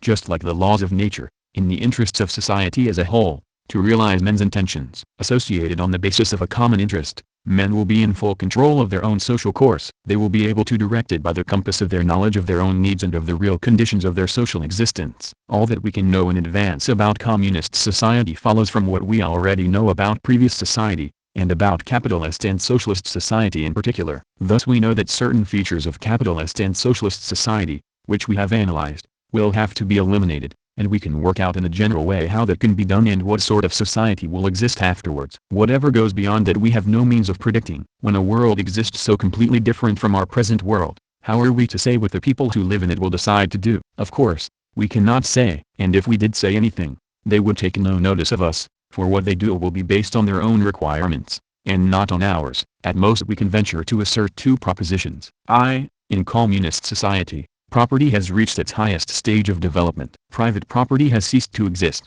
It is simply the case that people in association make use of all the resources of nature, including their own human resources, to satisfy all their needs. These resources belong to no one in particular. The products of associated labor belong to the 144 whole of society, and means of consumption are distributed among the members of society according to their needs, as their own personal property for purposes of personal use. Property as we now generally understand it, as the ownership and control of means of production and products by particular individuals, groups and organizations, has, in fact, ceased to exist. That is what is meant by the highest stage of development of property. If, then, this is what has happened to property, it will never again be the case that people will feel the necessity of changing property relations and instituting any higher form of property. 2. At the same time, society need not stand still. There may well take place new developments of the forces of production, derived from new discoveries of science. What these will be we cannot tell. If we knew of discoveries beforehand, they would not be discoveries. Today we tend to be very impressed by the potentiality of the physical sciences, making available new sources of energy and possibilities not only of transforming the Earth's surface but of traveling to the Moon or other planets. It is possible that discoveries of the biological sciences may prove even more revolutionary, enabling us to control the growth of living organisms and to prolong greatly the span of human life. In any case, with new discoveries new horizons open up, new needs are felt, and old habits, ways of life, ideas and institutions are felt as a hindrance and have to be changed. For example, if the average duration of human life were greatly prolonged, it is obvious that all kinds of social readjustments would become necessary to satisfy the needs of such longer life. Hence the contradiction between the old and the new, between old forms of association into which men enter in carrying on production and new forces of production, hitherto expressed as a contradiction between existing relations of production and new forces of production, which has always been the mainspring of human progress, will continue to operate, but in new ways. It will not take the form of a conflict between existing forms of property and the new requirements of social development, but will take other forms. 145 And changes will not be effected without prevision as a result of conflicts, but by deliberation and discussion. At this point it is necessary to rein in the argument and bring ourselves back to present realities. When all mankind is free from exploitation, people will live without want, insecurity and happiness, and will be fully capable of taking care of the future. We need not further concern ourselves about their future problems, but rather about our own problems. For the future of mankind depends on how we solve the present contradictions of society. Conclusions. What conclusions can we draw from the materialist conception of man and his social development?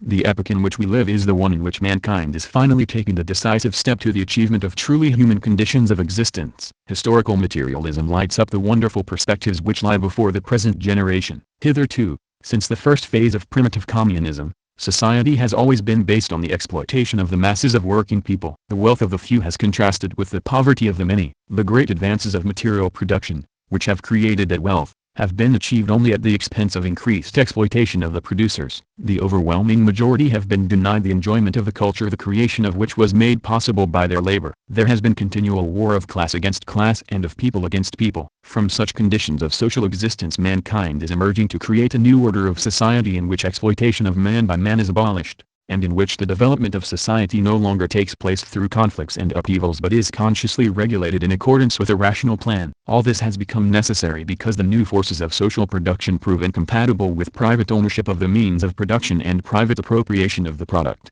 146 They can be fully utilized and developed only on the basis of social ownership and social appropriation. Modern science and technique make it possible for the first time in history for everyone to enjoy a high and rising standard of life, and for everyone to enjoy leisure, education and culture. To realize this possibility, society must take over control of the whole of production and plan it for the satisfaction of the needs of the whole of society. That means that everyone will be able to enjoy without question the basic material necessities of life, good housing, food and the maintenance of health. Monotonous and arduous work will be abolished by high technique, and all will be free to work creatively. Work will cease to be a burden and become one of life's necessities, a matter of pride and pleasure. Rest and leisure, education and a cultured life, will be enjoyed by all. All will be able to raise their qualifications and develop their various abilities. Such are the truly human conditions of life which it is the goal of socialism to establish. 2. Socialism can be established only through the action of the revolutionary class in modern society, the working class, in its struggle with the capitalist class. Socialism cannot possibly be achieved by any gradual transition based on class collaboration, since by its very conditions of existence the capitalist class is bound to resist to the end the introduction of socialism, which would deprive it of its property and profits. On the contrary, it can be achieved only by the struggle of the working class to emancipate itself from capitalist exploitation. By emancipating itself, the working class will thereby emancipate society at large from all exploitation. To achieve socialism the working class must unite, and lead all the working people to struggle to end capitalist rule and establish a new democratic state, based on the rule of the working class in alliance with all the working people. 3. To defeat capitalism and build socialism the working class must have its own political party, the Communist Party, equipped with scientific socialist theory and able to apply it. Through the experience of mass struggles the workers begin 147 to be conscious of the antagonism of their interests with those of the employers, of the need to unite and organize. But this consciousness can become socialist consciousness only with the aid of scientific theory. Only with the benefit of socialist theory can the working class see the need not only to fight for better wages but to end the wages system, and realize how to carry this fight through to victory. Thus what is necessary for the waging of the struggle for socialism is above all the union of scientific socialism with the mass working class movement. 4. Today the scientific theory of Marxism-Leninism is tried and tested and has proved its truth in practice. Guided and inspired by it, socialism has been built in the Soviet Union and the shape of the future communist society is becoming clear. New socialist people are at work, more proud and free than any who have trod the earth before. Millions more are advancing to socialism. A new world has come into existence whose growth the forces of the old are utterly powerless to prevent. Completely different is the world of capitalism, dying on its feet, torn by insoluble crisis and conflict. Here the ruling monopolies try to solve their problems and increase their profits by cutting at the people's standards, by deceiving the people and undermining their liberties, and by piling up armaments. They pin their hopes for the future, or rather, for delaying the future, on the hydrogen bomb. Their final accomplishment is the means of mass destruction. Our final conclusion, then, is clear. All over the world the common people can and must unite to preserve peace. We must strive for cooperation with the countries which are already building socialism and guard their achievements. We must work for the ending of capitalism and establishment of socialism in our own country. Reading list. The following are the principal writings by Marx, Engels and Lenin available in English setting forth the theory of historical materialism. However, everything they ever wrote has relevance to this theory and contains an application of it. Works marked with an asterisk are the best for beginners. Marx and Engels. The Communist Manifesto. The German Ideology Correspondence. Marx, Capital, Volumes 1, 2 and 3. Critique of Political Economy. Preface. 1. Critique of the Gotha Program. The 13th Bruyère of Louis Bonaparte. Economic Philosophic Manuscripts of 1844. Engels. Socialism, Utopian and Scientific Speech at the Graveside of Karl Marx. Ludwig Feuerbach. The Origin of the Family, Private Property and the State. The Part Played by Labor in the Transition from Ape to Man. Anti-Dühring. Lenin. What the Friends of the People Are and How They Fight. The Social Democrats. Materialism and Imperio-Criticism. Karl Marx. The State and Revolution. Imperialism.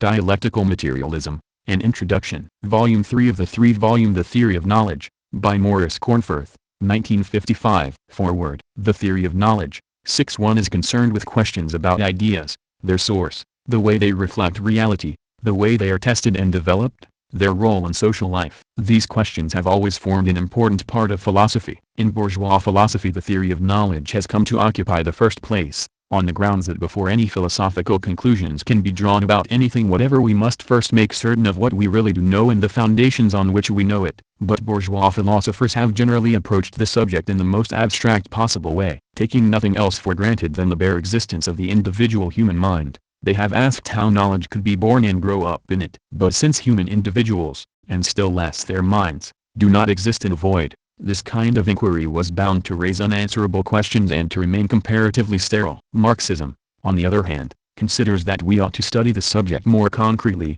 and to ask how ideas actually arise, develop and are tested in the concrete conditions of real human life, in the material life of society. This volume is about how human consciousness actually arises and develops. It tries to trace this process step by step from its beginnings in the simple conditioned reflex, which is the basic way in which an animal organism enters into active relationship with the external world, up to the development of human knowledge and human freedom. Part 1. The Nature and Origin of the Mind. Chapter 1. Mind and Body. Matter and Mind. It is very commonly believed that however closely the mind may be connected with its body it is nevertheless distinct and separable from the body. According to this belief, the mind animates the body and makes use of the organs of the body both to receive impressions of the external world and to act on the external world. But its existence does not depend on that of the body. Moreover, while in some of its activities the mind makes use of the body, in other of its activities it does not. For instance, the mind makes use of the body in its sensuous activities, but in its pure intellectual or spiritual activities it does not. This is in essence a very ancient conception. Thus some primitive peoples think of the soul as being a very fine vapor.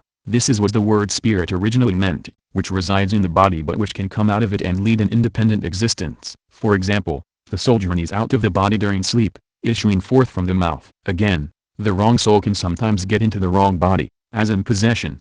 A lunatic or an epileptic is said to suffer from an evil spirit having got into his body. And as part of this primitive conception of the soul there arises the conception of the survival of the soul after death and also of the pre-existence of the soul before birth. Idealist philosophical theories about the mind are, in the last analysis, only refinements and rationalizations of such superstitions. Amongst such refinements and rationalizations is the doctrine that mind and body are two distinct substances, 10 spiritual substance and material substance. Material substance, or body, is extended, has weight, moves about in space. Spiritual substance, or mind, thinks, knows, feels, desires. This view is still very widely held. It is believed that such properties as thinking, feeling and so on are so absolutely different from the properties of matter, that however closely our thinking and feeling may be bound up with the state of our bodies, they belong to an immaterial substance, the mind, which is distinct from the body. Idealist philosophers, who consider that the mind is separable from the body, maintain that thoughts, feelings and so on are in no sense products of any material process. If we think and feel and act intelligently, for example,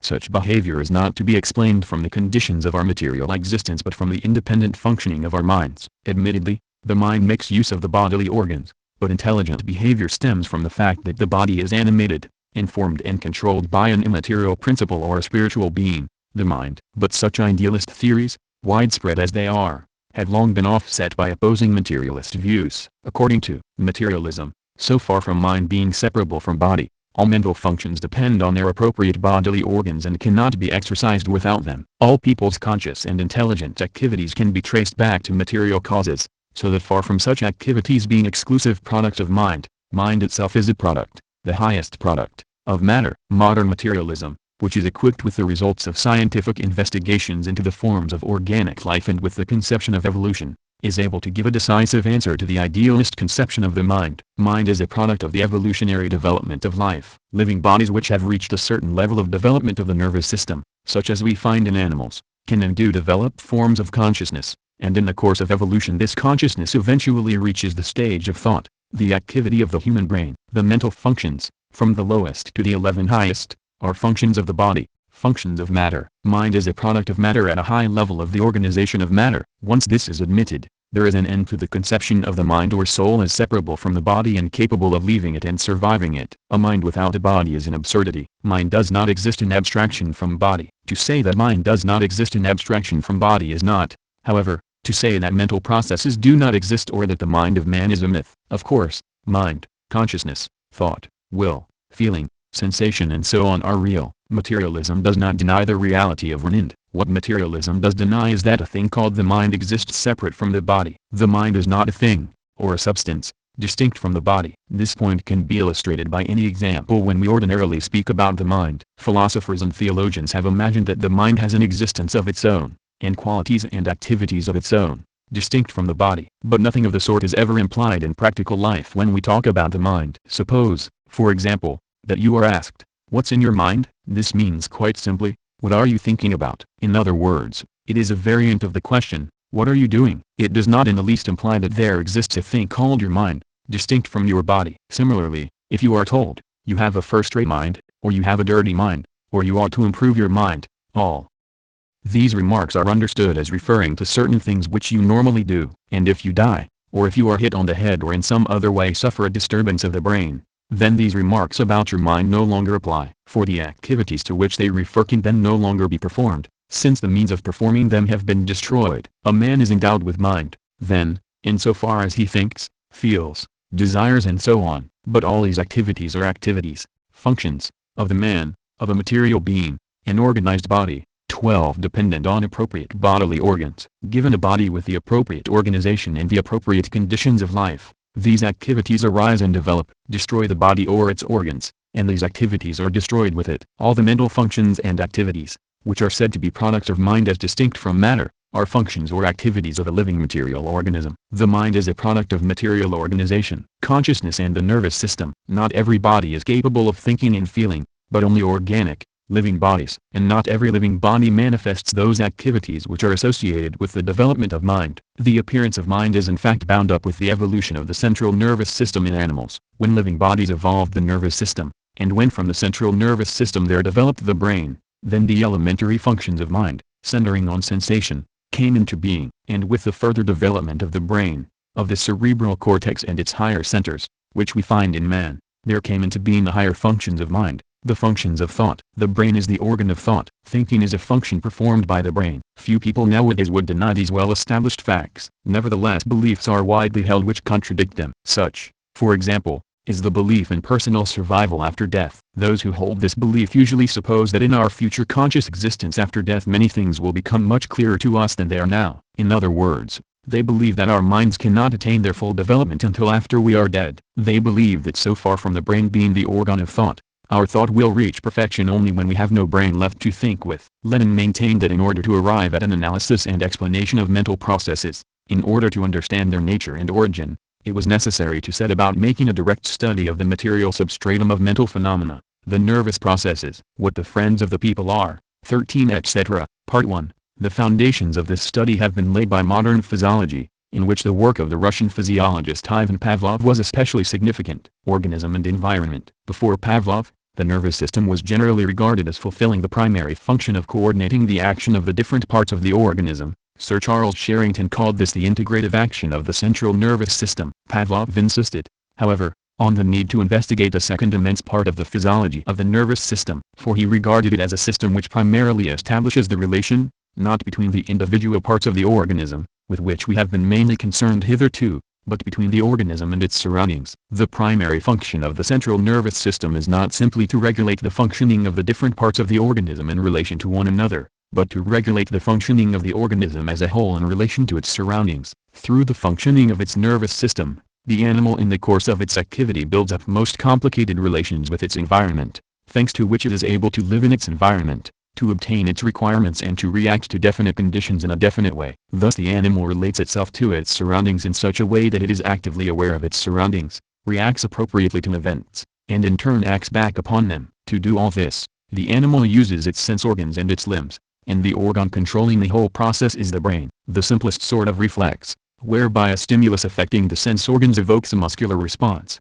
constitutes a relation or connection between the animal and its environment. Such and such a stimulus evokes such and such a response. This describes an active relationship of the animal with its surroundings. Pavlov showed that the active relationship of the animal with its surroundings begins from certain fixed and constant connections between the animal and the external 14 world, which he called unconditioned reflexes, and develops through the building up of temporary and variable connections, which he called conditioned reflexes. In order to study the development of reflexes, Pavlov views the very familiar fact that animals discharge saliva from the salivary glands in their mouths as a preparation for eating food. Thus a dog presented with food discharges a certain amount of saliva. This is a simple, unconditioned reflex. Present the dog with food, and saliva forms in its mouth. Pavlov then found that if a bell was rung whenever a dog was presented with food, then, after a time, the sound of the bell would itself be sufficient to cause the dog to salivate, even though the food had not yet been presented. This he called a conditioned reflex. For as a result of definite conditions, that is to say,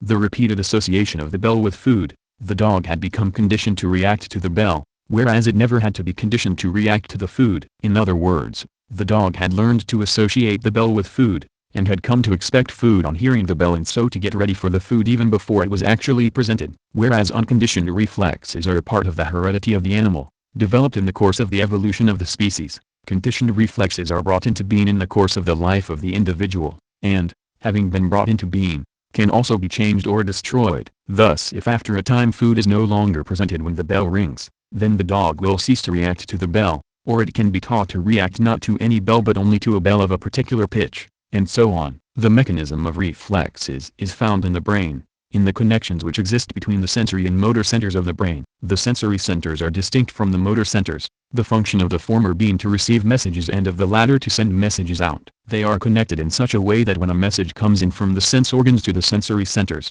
it travels across to the motor centers, which then dispatch a message to the muscles, glands, etc., so that to a given stimulus an appropriate response is made. An unconditioned reflex is based, then, on a fixed and constant connection which exists between the sensory and motor centers of the brain. And conditioned reflexes are based on temporary, variable and conditioned connections which are formed between the sensory and motor centers in the course of the animal's life. Such connections between sensory and motor centers within the animal's brain constitute connections between the animal and the external world. For the function of the connections inside the animal's brain is to connect the animal with what lies outside, that is, with its surroundings. Thus the unconditioned food-saliva connection within the dog's brain connects the dog with its surroundings in such a way that when food is presented the dog gets ready to eat and digest it. And the conditioned bell-saliva connection within the dog's brain connects the dog with its surroundings in such a way that when a bell sounds, which the dog has learned to associate with food, then, once again, the dog gets ready to eat. An animal lives only by means of its connections with its surroundings, that is, by its external connections which are established through the internal connections within its own brain. Pavlov showed that these connections of the animal with its surroundings are formed through the development of conditioned connections from unconditioned connections, that is, by the development of conditioned reflexes from unconditioned reflexes. To sum up, an unconditioned connection is a relatively constant, inherited connection between an animal and its environment. If, for instance, something suddenly passes in front of the eye, the eyelids blink. This is an unconditioned connection, which serves to protect the eye, quite irrespective of the varying conditions which it encounters. The animal relates itself to the surrounding world through such reflexes. It is born with such reflexes, which were formed in the course of the evolution of the species. A conditioned connection, on the other hand, is a temporary and very variable connection between the animal and its 16 environment, which is acquired by it in the course of its individual life, and which can likewise disappear. A dog, for instance, will go to a certain place for its dinner. This is a connection which it has acquired in the course of its life. It has become conditioned to seek its dinner in that place. In other words, it has learned to seek its dinner there. And if conditions change, then such conditioned connections can be changed correspondingly. The dog can learn to look for its dinner somewhere else. Pavlov showed that the nervous system of the higher animals has the function of acquiring and establishing temporary and variable connections between the animal and its surroundings, whereby the animal adjusts its reactions to the varying conditions of its environment, and also, by means of its own action on its environment, adjusts its environment to the requirements of the animal. This function is performed in the brain, and consequently Pavlov called the brain the organ of the most complicated relations of the animal to the external world. Activity and consciousness, sensations. Pavlov insisted that mental activity is the same as higher nervous activity, and that the different aspects of mental life must be explained by data obtained from the investigation of higher nervous activity. The dualism which regards the soul and the body as quite separate things is still too firmly ingrained in us, he wrote. For the scientist, such differentiation is impossible. Mental activity is an activity of the brain, and if the brain is the organ of the most complicated relations of the animal to the external world,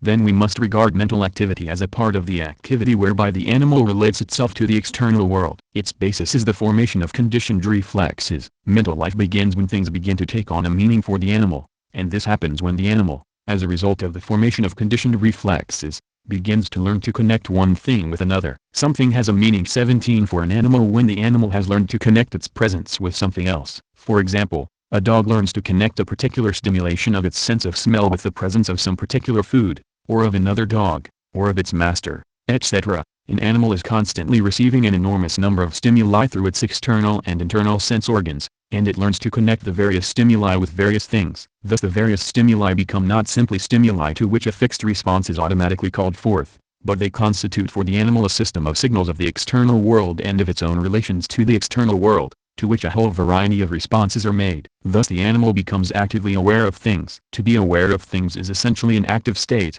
and not a passive state. To be aware of things is not simply to be affected by them, but to respond to them. Awareness means first of all that the animal, by the use of its sense organs, discriminates certain features of its environment from the total environment, and responds to them. For example, it picks out its food by smell, touch and sight, and eats it. And awareness means, secondly, that the animal attaches a meaning to various features of its environment, in the sense that it connects them with other things. For example, certain things become for the animal signals of the presence of food, or of the approach of something dangerous, and so on, and the animal responds accordingly. Thus the active awareness of things which is engendered by the formation of conditioned reflexes means that the animal learns to connect the stimuli which it actually receives with other things by which it is not at the time directly affected, and so it is able to form expectations and to learn by experience. In this way the formation of conditioned reflexes gives rise to the difference between the subjective and the objective. This difference, which has been the subject of much speculation and mystification by philosophers, has a natural explanation. For the difference between the subjective and the objective begins to arise as soon as animals begin to be aware of things. 18. It is simply the difference between the totality of actually existing material conditions and the aspects of them of which the animal is aware and the meaning it attaches to them. Hence the subjective as opposed to the objective, the mental as opposed to the physical, awareness as opposed to that which it is awareness of. All these differences arise as a result of the development of the higher nervous activity of animals through the building up by conditioned reflexes of ever more complicated relations of the animal with the external world. The subjective is different from the objective, because, a. the animal is aware only of some parts or aspects and not of the whole of its surroundings, and, a. the meaning it attaches to things may be wrong, that is to say, things may become connected together subjectively in different ways from those in which they are connected together objectively. in actual fact, and the objective is prior to the subjective, because a. The existence of things is a condition for awareness of them, whereas awareness of things is not a condition for their existence, and 4. Things existed long before any awareness of them arose or could have arisen on the part of living organisms. It is,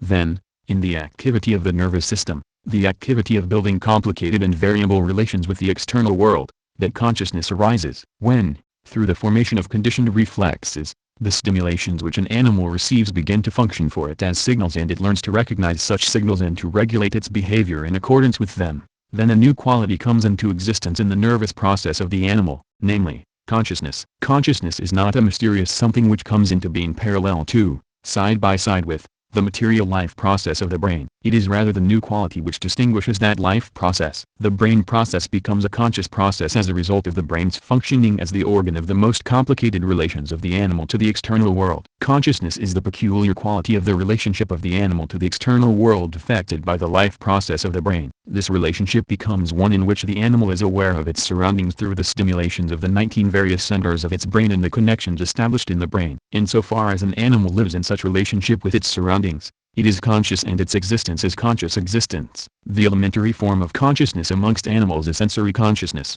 or sensation. This arises when, through the formation of conditioned reflexes, various stimulations of its sense organs acquire a meaning and become signals for the animal. For an external observer, these stimulations are simply modifications of the sense organs to which the animal responds in definite ways. But the life of the animal has then become a sensuously conscious life. Its brain process, or rather, a part of its brain process, has become a conscious process in which stimulations of the sense organs become sensations. Development of the higher mental activity of man. The higher mental activity of man, speech and thought, is not separated by any unbridgeable gap from the sensory consciousness which man possesses in common with other animals. On the contrary, it arises from the evolutionary development of the structure and functions of the human brain, as the organ of the connections of the animal to the external world. When the developing animal world reached the stage of man, Pavlov wrote, an extremely important addition was made to the mechanism of the higher nervous activity. This addition consisted of the development of speech, and thought processes. Ideas are inseparable from speech. It is known that speech has its material basis in certain centers of the human brain,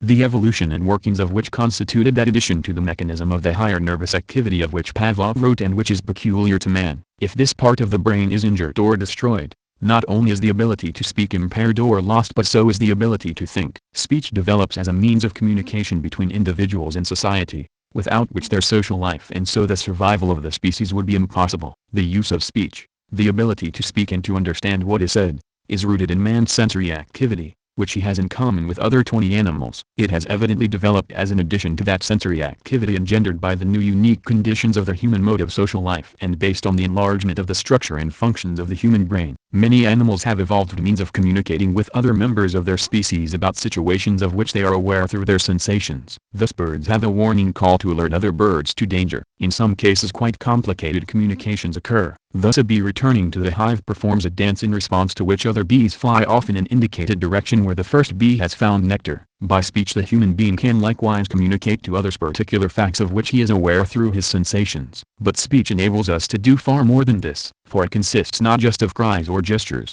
but the combination of words. Through its sensations an animal recognizes objects and their sensible characters, and so responds to the different situations which confront it. In building up conditioned connections with things through sensations, the animal is already learning to react to and so distinguish what is common to different things, that is to say, to recognize the same kind of thing, and the same properties of things on different occasions. In human speech there are words, in the first place, for the different kinds of objects and the different properties of objects which we recognize through our sensations. And so, by combining these words, we can speak at will about different kinds of objects, attribute different properties to them, and so communicate not merely information about particular sensible facts of which we are immediately aware and which call for an immediate response, but about the kinds of things which surround us and the properties they have, about how they can be changed, about not only what is immediately and sensibly present but about the past, and future, and the far distant in space, and about not only what is actual but what is possible or imaginable. Speech performs an abstracting and generalizing function in relation to what we are aware of through sensation,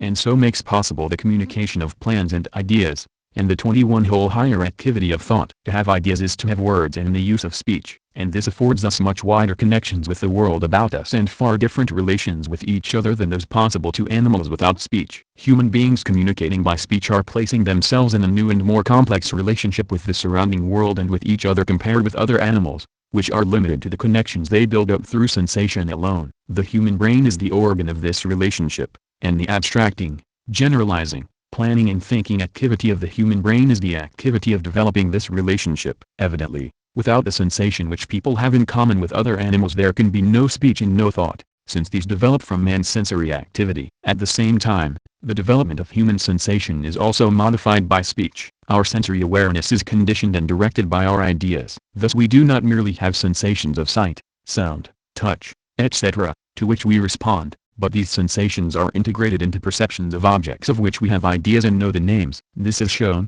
for example, by the fact that in children the naming of things is an indispensable part of the education of their senses, or again, by the fact that people who through some brain injury have forgotten the names of things become confused in their reactions to those things. We may conclude, then, that not only our sensations but our thoughts and ideas as well, all the higher intellectual and spiritual activities of man, take their origin from the material processes of the human organism, depend on a bodily organ of which they are the functions, and grow out of the interactions of the human organism with its environment, natural and social, mediated by the higher nervous activity of the brain. We shall in this chapter try briefly to summarize the main conclusions about the relations of matter and mind which have been reached by Marxism and are confirmed by every scientific investigation, contrasting them with the views held by idealism. Mental functions are functions of highly developed matter, namely, of the brain. Mental processes are brain processes, processes of a material, bodily organ. The essential feature of mental processes is that in and through them the animal continually builds up most complicated and variable relations with its surroundings. When we perceive things we are relating ourselves to external objects through the perceptual activity of the brain. And when we think of things, we are relating ourselves to external objects through the thought activity of the brain. Believing that consciousness belongs to a mind which exists in separation from matter, idealism generally relies upon the method of introspection in order to give an account of our consciousness. This is the method of looking inside one's own consciousness, so to speak, and trying to analyze what is found there. The outstanding example of the use of the introspective method in modern psychology is psychoanalysis. Psychoanalysis has evolved a special technique of controlled introspection, applied by the cooperation of a patient and a psychoanalyst, by inducing the patient to report on whatever comes into his mind, to relate his dreams, and so on. The psychoanalyst claims to discover beneath consciousness a whole realm of the unconscious, and so there has been developed a very elaborate theory of the different parts of the mind and of their relations and functions, of the conscious and the unconscious, the ego, the id and the superego. This is but an extension of the method used by all idealist philosophers and psychologists when they try to analyze the constituent parts of the human mind, classifying them, relating them and trying to trace their development, all the time treating consciousness as though it were a world on its own, divorced from the external material world. Adopting such a method, many idealist philosophers have come to the conclusion that the perceptions and ideas which constitute the content of consciousness are a special kind of objects which have a mental existence distinct from the material existence of objects outside our consciousness. For such idealist philosophers, what we are aware of in our conscious life is not material objects at all. We know only our ideas of things, and not the things in themselves. Thus the English philosopher John Locke wrote in his essay on the human understanding, "The mind, in all its thoughts and reasonings, hath no other immediate object but its own ideas, which it alone does or can contemplate." Hence idealists conclude that only God knows what are the properties of things in themselves, for they consider our sensations and ideas to be a kind of wall inside our consciousness, cutting it off from the external world. Some go a step further, and conclude that there is no reason to believe that external, material things exist at all. Nothing exists except our minds and the sensations and ideas in our minds. If there were external bodies, wrote George Berkeley in his Principles of Human Knowledge, it is impossible we should ever come to know it, and if there were not, we might have the very same reasons to think there were as we have now. But there is another method of studying our consciousness, namely, the method of science, which studies living, conscious organisms in their active relationship with their surroundings. This method does not treat consciousness as a special object of introspective contemplation, and so it does not study consciousness as though it were something existing in abstraction from the life process of living conscious organisms, but, on the contrary, it studies their conscious activity. As Marx and Engels briefly expressed it in the German ideology, consciousness is always conscious existence. As we have said, the essence of conscious activity is to build up complicated and variable active relations between the conscious organism and its surroundings, and this function is performed by the brain. Consequently, the processes of consciousness are processes whereby we relate ourselves to the external world. Far from standing in the way of our apprehension of external things, our sensations and ideas are the means whereby we apprehend them. Sensation is the direct connection between consciousness and the external world, wrote Lenin. The sophism of idealist philosophy consists in the fact that it regards sensation as being not the connection between consciousness and the external world, but as a fence, a wall, separating consciousness from the external world. Materialism and Empiriocriticism. Chapter 1. Adopting the scientific approach to the study of consciousness, Marxism therefore denies the idealist theory that when we perceive, feel or think there are two separate processes going on, the material process of the brain and the mental process of consciousness. Only one process is involved, namely, the material process of the brain. Mental processes are simply one aspect of the processes of the functioning of the brain as the organ of most complicated relations to the external world. And so Marx wrote that thinking is the life process of the human brain. Capital, Preface to and Edition. Consciousness is a product of the development of matter. According to idealism, such phenomena as perceptions, feelings and thoughts could not be produced by the workings 25 of any material system. Idealism holds that the peculiar quality of consciousness, which distinguishes mental processes, cannot be explained as arising from any possible combination of material conditions, but is a quality absolutely incompatible with all qualities of material systems. Such a quality, idealism concludes, can belong only to something non-material, namely, the mind. But all the known facts point to the conclusion that consciousness is a product of the development of matter, namely, of living bodies with a central nervous system, and that perceptions, feelings and thoughts are, in fact, the highest products of matter. If the question is raised, what, then, are thought and consciousness and whence they came, wrote Engels in Anti-Dühring, Part 1, Chapter 3, it becomes apparent that they are products of the human brain, and that man himself is a product of nature, which has been developed in and along with his environment. The material, sensuously perceptible world to which we belong is the only reality, Engels further wrote in Ludwig Feuerbach, Chapter 2. Our consciousness and thinking, however supersensuous they may seem, are the products of a material, bodily organ, the brain. Matter is not a product of mind, but mind itself is merely the highest product of nature. When animals develop a nervous system and begin actively to relate themselves to their environment by conditioned connections, then the nervous process becomes a conscious process, a process of sensation and, in man, of thinking. Hence sensations and thoughts are the peculiar products of the nervous process. Sensation, wrote Lenin in Materialism and Empiriocriticism, Chapter 1, is one of the properties of matter in motion. Matter acting on our sense organs produces sensation, he continued. Sensation depends on the brain, nerves, retina, etc., that is, on matter organized in a definite way. Sensation, thought, consciousness are the supreme product of matter, organized in a particular way. Consciousness is reflection of the material world. 3. Many idealists, who believe that the mind exists in separation from the body and that perceptions and thoughts cannot be products of any material process, say that perceptions and thoughts are creations of the mind which occupy our consciousness independently of the existence of external, material things. But Marxism maintains that perceptions and thoughts are nothing but reflections of material things. The processes of consciousness are processes reflecting external, material reality, and nothing can come to birth in consciousness except as a reflection of the material world. Marx wrote, in the preface to the edition of Capital, that the ideal is nothing else than the material world reflected by the human mind and translated into forms of thought. He considered that in the process of thinking, and in consciousness in general, there is produced a reflection of different parts or aspects of the material world in one particular material process, namely, the life process of the brain. In our consciousness, different parts or aspects of the material world are translated into forms of consciousness, perceptions and thoughts. They are reproduced in the life activity of the brain, in forms appropriate to that activity. Thus, for example, the properties of various bodies absorbing and reflecting light are, in the sensory activity of the brain, reproduced in the form of sensations of color. Again, the relations and common features of things are, in the thinking activity of the brain, reproduced in the form of concepts. What exactly do we mean by reflection, when we say that consciousness is a reflection of material reality? There are 4 features of the process of reflection to which we may specially draw attention. Material reality is primary and its mental reflection is secondary or derivative.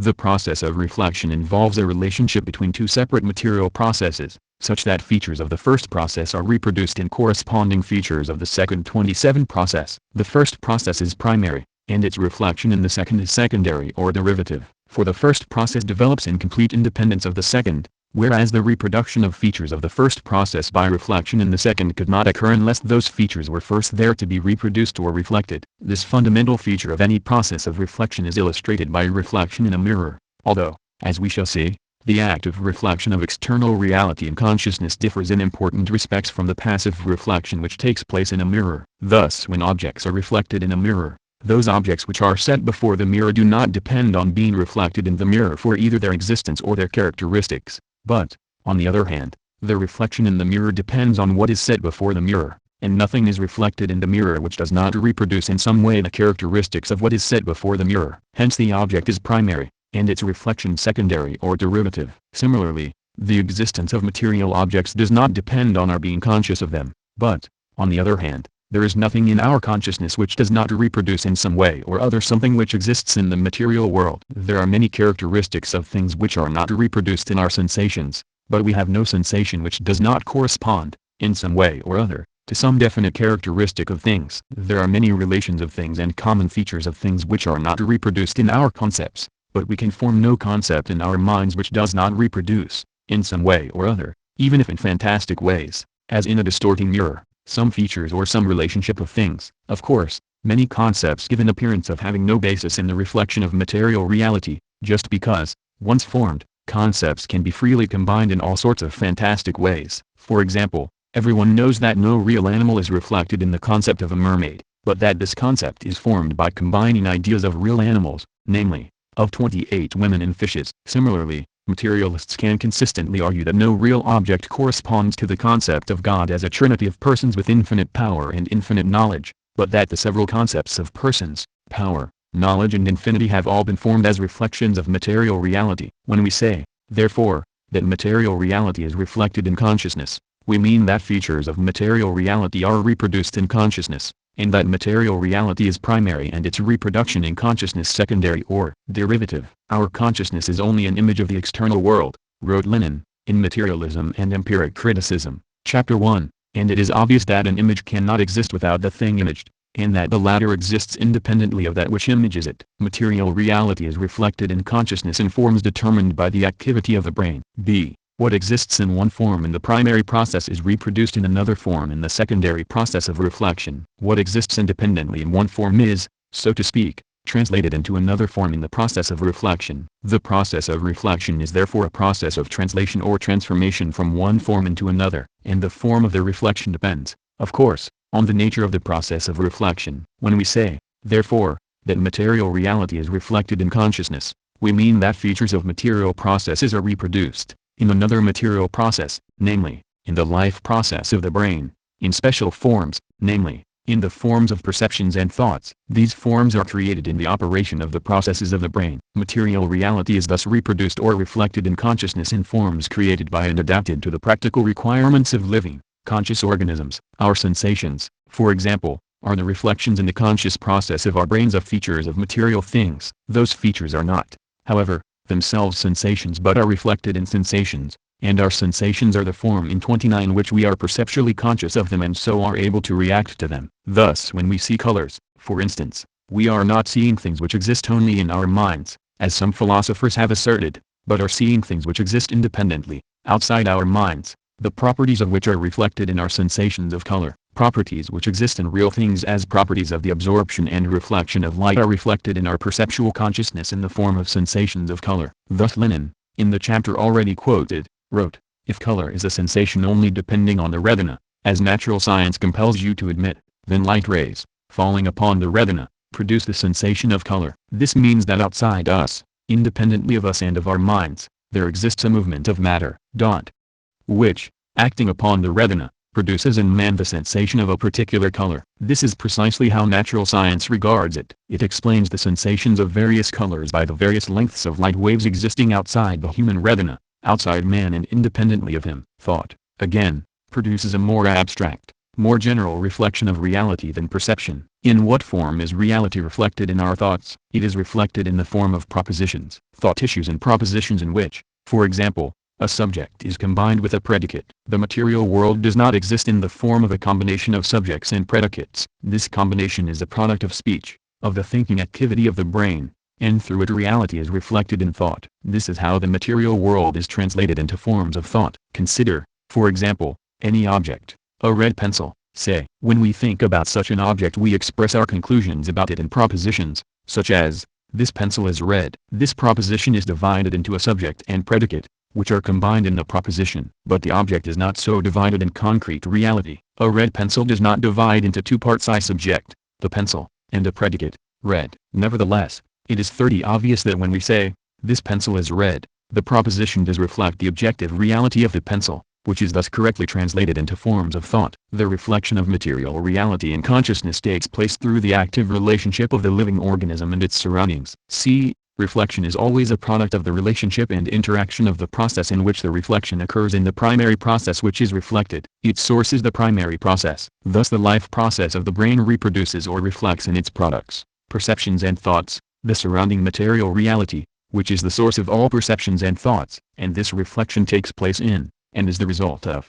the interaction of the conscious organism with its environment. This interaction is regulated by the brain, as the organ of the most complicated relations of the animal to its environment. The brain is continually active in the process of reflection, continually producing the reflection of external objects in consciousness. It follows, therefore, that the way in which the material world is reflected in consciousness is governed by the active relationship between the living conscious organism and its surroundings, by the circumstances of the animal, by its internal state as well as by its external relations. When we take this into account, it becomes obvious that in the process of reflection of external reality in our consciousness, the objects reflected can become considerably altered in the reflection. For the reflection is not at all like a direct mirror image of the object, but is the product of a complex process of interaction in which the brain is continually active. This accounts for the well-known fact that our perceptions of objects are very often misleading. They may misrepresent objects, or even, as in certain illusions and hallucinations, lead us to suppose that objects are present which are not really there at all. Many philosophers have opposed the materialist view that 31 consciousness reflects external reality, and one of the arguments they have advanced for opposing this view is based simply on the character of our perceptions. Take a penny,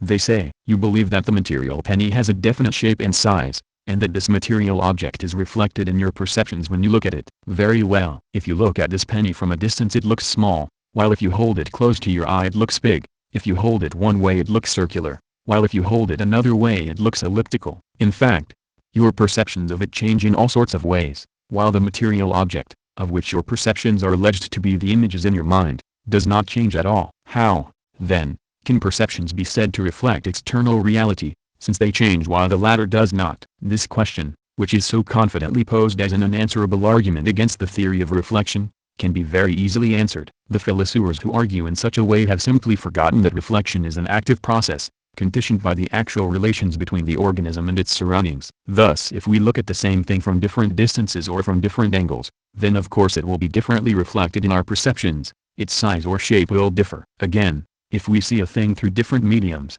of course it will look different, as when a straight stick held in the water looks bent. Again, the reflection will necessarily be altered by the actual state of our sense organs. Press the corner of your eye, and you will see two of everything. Make one hand hot and the other cold, and plunge them both into a bowl of water, and the water will feel colder to one hand than to the other. Lastly, since perceiving is an activity of the brain, it is not surprising that, objects having been once reflected in that activity, the brain can reproduce reflections of those objects under certain circumstances even when they are not there, as in dreams, illusions of all kinds and hallucinations. Still more in the processes of thought can we misrepresent to ourselves the properties of things, ascribe to them properties 32 which they do not possess, and think of things which do not exist at all. By means of thought we often correct illusions occurring in perception, but we also often produce new and greater illusions. The reflection of reality in consciousness is an active factor in directing the practice of changing reality. The fact that reflection in consciousness is the product of life activity, of the activity of the organism in relation to its surroundings, means that the consciousness of man, both his perceptions and his thoughts, is continually conditioned by his experience and his social activity. What men perceive and what they think does not arise by a direct process of the reproduction of external reality in perception and thought, but is conditioned by their experience, manner of life and social relations. Thus it is well known that differences in people's experience and manner of life determine differences in what they perceive in things. The perceptions of a skilled engineer examining a complex machine, for example, are not the same as those of a man not familiar with such machines, although their sense organs may be affected in precisely similar ways. The perceptions of a farmer looking at a country scene are not the same as those of a townsman, and an artist perceives the same scene in still other ways. Still greater are the differences which arise between men's concepts and thoughts about things on the basis of differences in class, experience and upbringing. In the human being, moreover, ideas about things also exert an influence back on perceptions. The fact that we do not merely perceive things but form ideas of them influences perception. This was exemplified, indeed, in the examples just cited. If a skilled engineer perceives more in a machine than other men do, this is because he has more ideas about it than they. Again, while artists may perceive more in things than in artistic people, different artists also perceive things differently according to their ideas of them. This is shown, for example, in the very different ways in which painters of different outlook 33 portray human beings. The reflection of our surroundings and of our connections with our surroundings in our consciousness is a very active factor in determining our activity of changing our surroundings. The fact that consciousness is reflection does not mean that consciousness is not an active factor in life. Consciousness is in the first place a product of life activity. In the second place it is a product which plays a major part in directing that very activity of which it is a product. In consciousness, life has produced the means of directing life towards definite ends. Indeed, we can say that is why consciousness was bound to be produced in the course of the evolution of living organisms. Conscious existence is life activity governed by the reflection of external conditions in the brain. This reflection is, in the first place, a product of the active relationships of the conscious organism to its surroundings, and, in turn, it actively conditions the further development of those relationships through the practice of men in changing their surroundings. Man's consciousness is a product of his practice which plays the part of directing his practice. Finally, in considering this active role of consciousness we should bear in mind that the reflection of the material world in consciousness does not take the form only of perceptions and thoughts. In his active, conscious existence man also feels emotions. According to many idealists, emotions well up out of man's inner spiritual being. But for materialism, emotions, too, are modes of the reflection of material reality in the consciousness of man. They reflect the active relationship of man to his environment, and being active, being affected by things in his activity, and taking a definite attitude towards things and possible changes in things, man feels emotions about things and is impelled in his activity by emotions. In his conscious existence man is not only aware of things in perception and thought, but also feels his active relationship to things emotionally. Emotional consciousness is,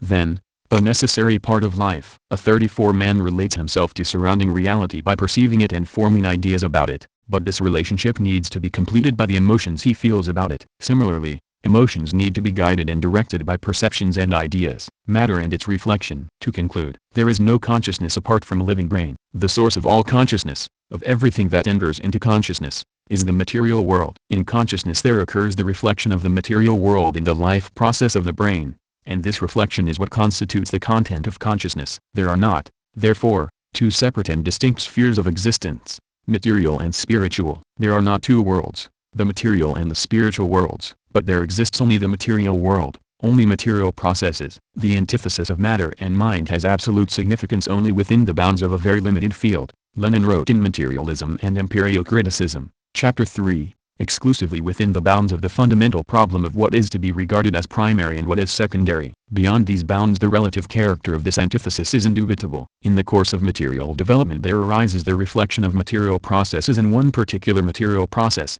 the life process of the brain. And when we distinguish material and spiritual, matter and mind, what we are distinguishing is simply material being, movement in space and time, from its reflection in the life process of the brain. The process which gives rise to the reflection and the process in which the reflection occurs are both material processes. But the reflection is not material but mental, that is to say, not material but a reflection of matter. Chapter 3 Social Labor and Social Thinking. The human brain and what we do with it. The human brain, which alone is capable of producing a general ideas, conceptual consciousness, thinking, is the product of a long evolution of the forms of life. It is the culmination of a process of evolution in the size and structure of the brain. In particular, the cerebral cortex is far larger in man than in other animals, and a large part of the cortex has come to be specially concerned with controlling the hands and the organs of speech. It is true that we are only at the beginning of scientific knowledge of how the brain works, but enough is known to assert confidently that the brain is the organ of thought, that thinking is done by the brain, and that the evolution of a certain size and structure of the brain was necessary as a condition of our being able to think with it. The biological evolution of the brain into an organ capable of thinking took place in the pre-human stage of the evolution of man,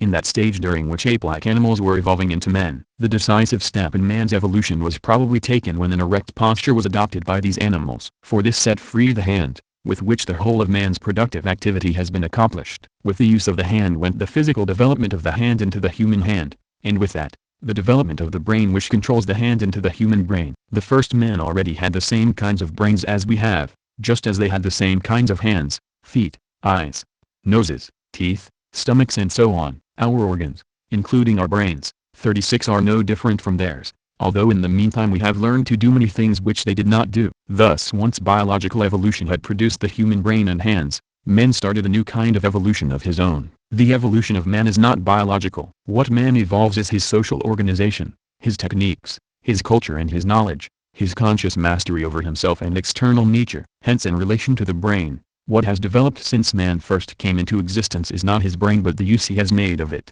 his development of the capacities contained in it. Man has developed his material activities, his perceptions and his thoughts, and through doing this has continually revolutionized his own conditions of life and increased his capacities and powers. From perceptions to ideas, thinking arises only out of sense perception and must be preceded by it. To think about the world we must first perceive the world. We can form no concept that is not based on and prompted by perception, and in general, no ideas at all are formed without the perceptions which are the necessary material on which the activity of thinking has to work. A man isolated from childhood in a confined space, for instance, might have as good a brain as anyone else, but he would have very little to think about, and his ideas and the range of his ideas would be very limited. Similarly, the range of ideas of primitive peoples is limited as compared with civilized men, though their brains are in no way inferior. It is as our perceptions increase with increased activity and social contacts that our ideas develop. Thinking, then, grows out of perception, and this development takes place only in and through the active relationship to the external world which men establish for themselves in the course of their practical social activity. Perception itself is not just a passive receiving of impressions from external objects. The development of sensation into perception is the product of the development of active relationships to the 37 external world, and the more varied and complex is the active relationship of the organism to its surroundings, the more varied and complex will be the content of the perception of those surroundings. The real intellectual wealth of the individual depends entirely on the wealth of his real connections, wrote Marx and Engels, The German Ideology, Part 1, Section 2. Human perception is much wider in scope than that of any other animal, and this is because man has wider activities and interests, and in developing these activities and interests has effected a corresponding development of his senses. It is because man has developed his activities and his perceptions that he has been able to think and to develop his ideas, and this has then reacted back again on the further development of his activities and of his perceptions. The eagle sees much further than man, but the human eye sees considerably more in things than does the eye of the eagle, wrote Engels. The dog has a far keener sense of smell than man, but it does not distinguish a hundredth part of the odors that for man are definite features of different things. And the sense of touch, which the ape hardly possesses in its crudest initial form, has been developed side by side with the development of the human hand itself, through the medium of labor. The part played by labor in the transition from ape to man, the basis for this heightened perception and wider range of perception in man was established by our early ancestors, when they first began to stand erect, to look around them, and to use their hands, not to swing among the branches of trees and grab food, but to fashion tools and implements. As man's activity developed, so there developed the wealth of his connections with the world around him. Man achieved a heightened perception and wider scope of perceptions, and then speech, which marks the transition from concrete sensey perceptions to abstract, general ideas. The interaction in the course of man's activity of his ideas with his sensations led to the still greater development of his perceptions, and so again to the further development of ideas. The capacity of the human brain to perceive and then to think is realized and developed in human activity. Labor. Man lives in society, and acts together with his fellow men. His whole mode of life is social. Therefore, just as it is in his social activity that he enlarges his perceptions, so it is in his social activity that, starting from these perceptions, he begins to form ideas, to think and to develop his ideas. The basis of man's social activity is labor. It is in and through labor that man first of all enlarges his perceptions and first of all begins to use his brain to think, to form ideas and to communicate them, to develop thought and language. In labor, then, is to be found the source and origin of thought and language. Labor is the primary basic condition of all human existence, wrote Engels in his essay on the part played by labor in the transition from ape to man, and this to such an extent that, in a sense, we have to say that labor created man himself. In the evolution of man, Engels pointed out, the first decisive step was taken when an erect posture was adopted. This set free the hand, and when men began to fashion tools and implements with their hands for use and changing external objects and producing the means of life, that was the real beginning of men and of human society. The first premise of all human history is, of course, the existence of living human individuals, wrote Marx and Engels. Thus the first fact to be established is the physical organization of these individuals and their consequent relation to the rest of nature. But having established that fact, it is necessary to establish what they do, their activity, their mode of life. Men begin to distinguish themselves from animals as soon as they begin to produce their means of subsistence,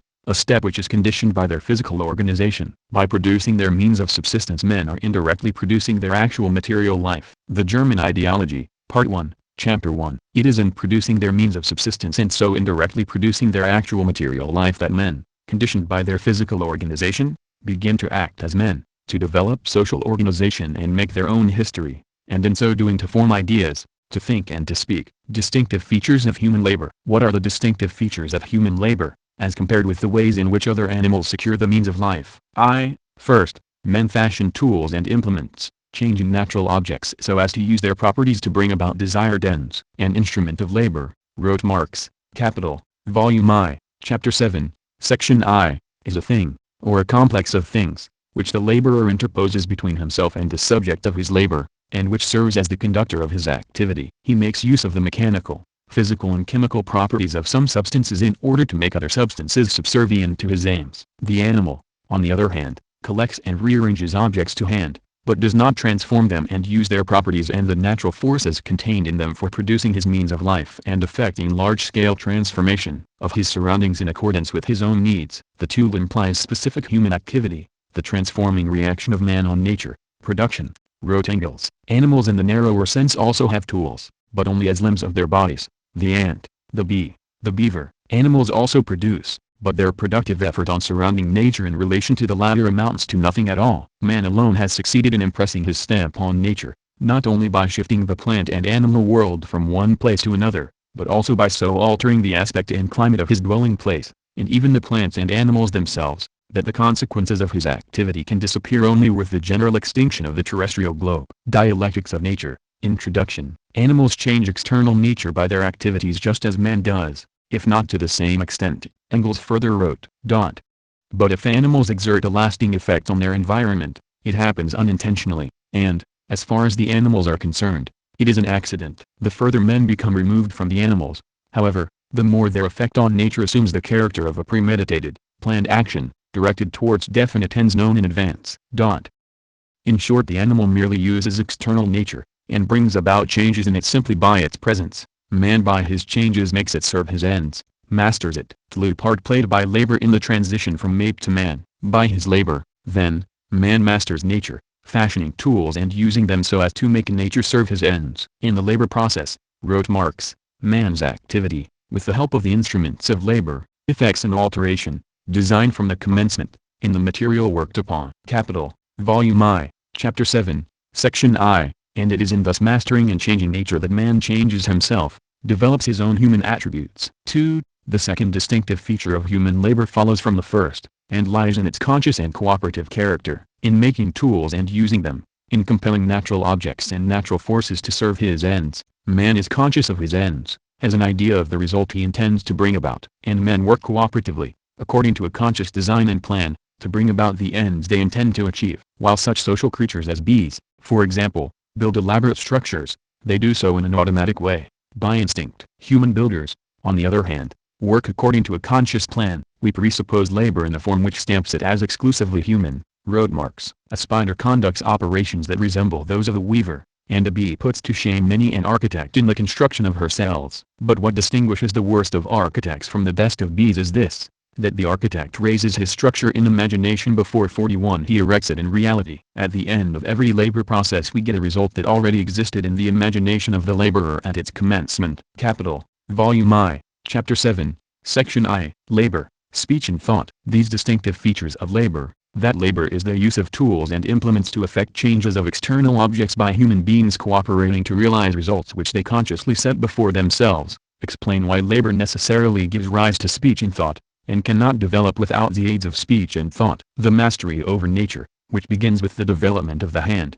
with labor, widened man's horizon at every new advance. He was continually discovering new, hitherto unknown properties of natural objects, the part played by labor, etc. In these words, Engels points out that labor, even of the most primitive kind, as in the fashioning and use of hunting and fishing implements, makes men perceive things with a new interest, enlarges their perceptions, widens their horizon, makes them aware through their practical activity and from their perceptions of ever more properties of natural objects. And indeed, from these first beginnings, it has always been through their advancing mastery over nature that succeeding generations of men have come to know more and more of the properties of natural objects. Each stage of advance has meant enlarged perceptions, new discoveries, wider horizons. On the other hand, Engels continues, the development of labor necessarily helps to bring the members of society closer together by multiplying cases of mutual support and joint activity, and by making clear the advantage of this joint activity to each individual. In short, men in the making arrived at the point where they had something to say to one another.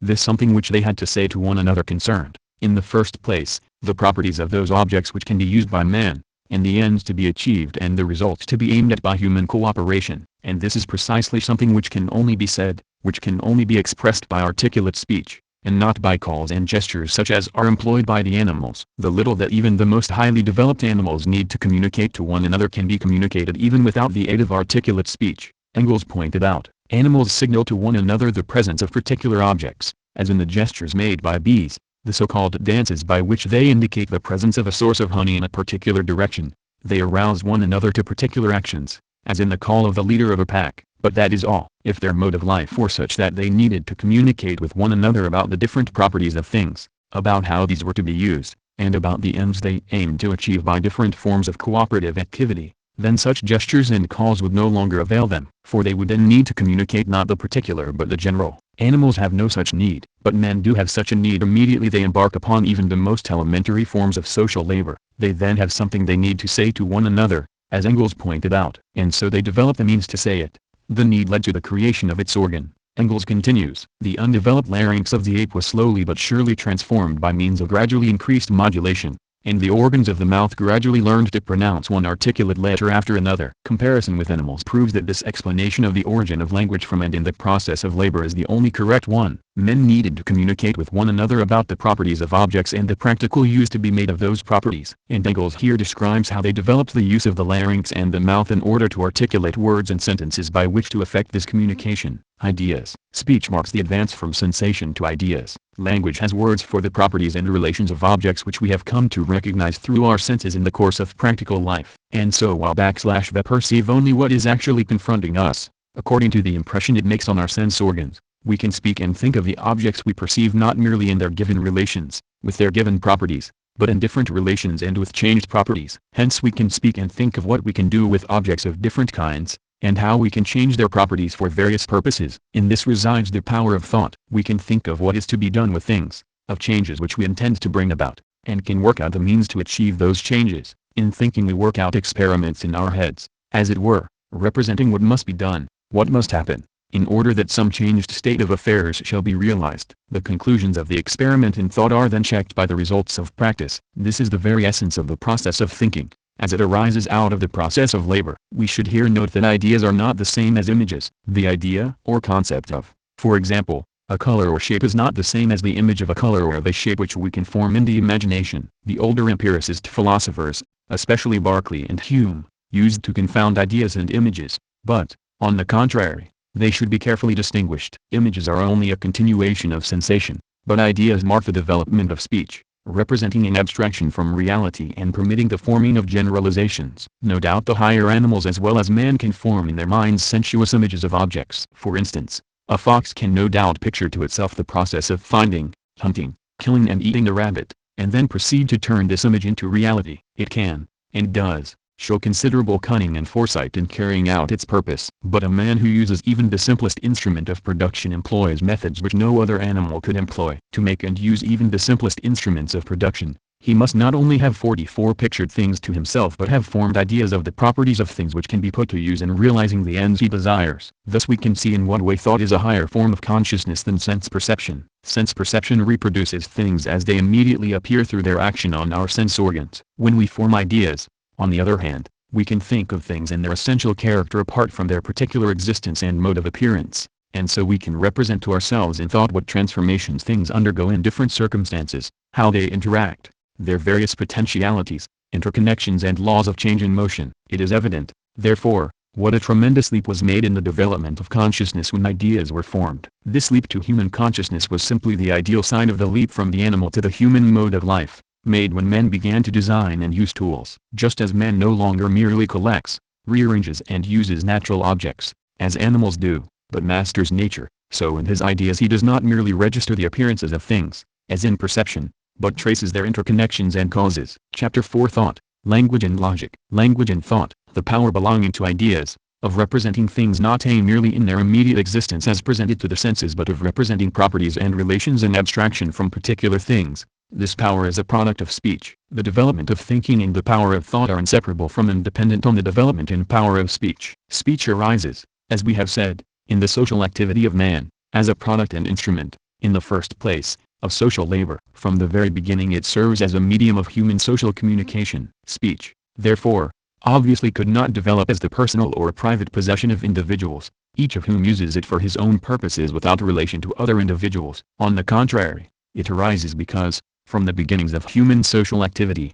men need to communicate general ideas and conclusions to one another, and so they evolve the means of doing this. Speech, therefore, arises through the formation of a language common to a social group. Those people know and understand a language who can use it for communicating with one another. A common territory, a common economic activity and tradition go with a common language, and this is why a common language forms part of the very definition of peoples and nations. A language is characterized by vocabulary and syntax, that is, by a stock of words the constant reference of which has become fixed in the common use of a social group, and by 46 rules governing the way the words are combined together for purposes of communication. It is when men begin to use tools for social production that they also begin to speak and to evolve a language, and thereby to form ideas about the surrounding world. It was from and in the process of labor that language originated, and this origin explains the essential, elementary features of language as an instrument for communication and exchange of thoughts. But language which thus originates in man's productive activity serves the whole of the human social intercourse and activity that develops along with and on the basis of production. In everything that people do together they make use of language,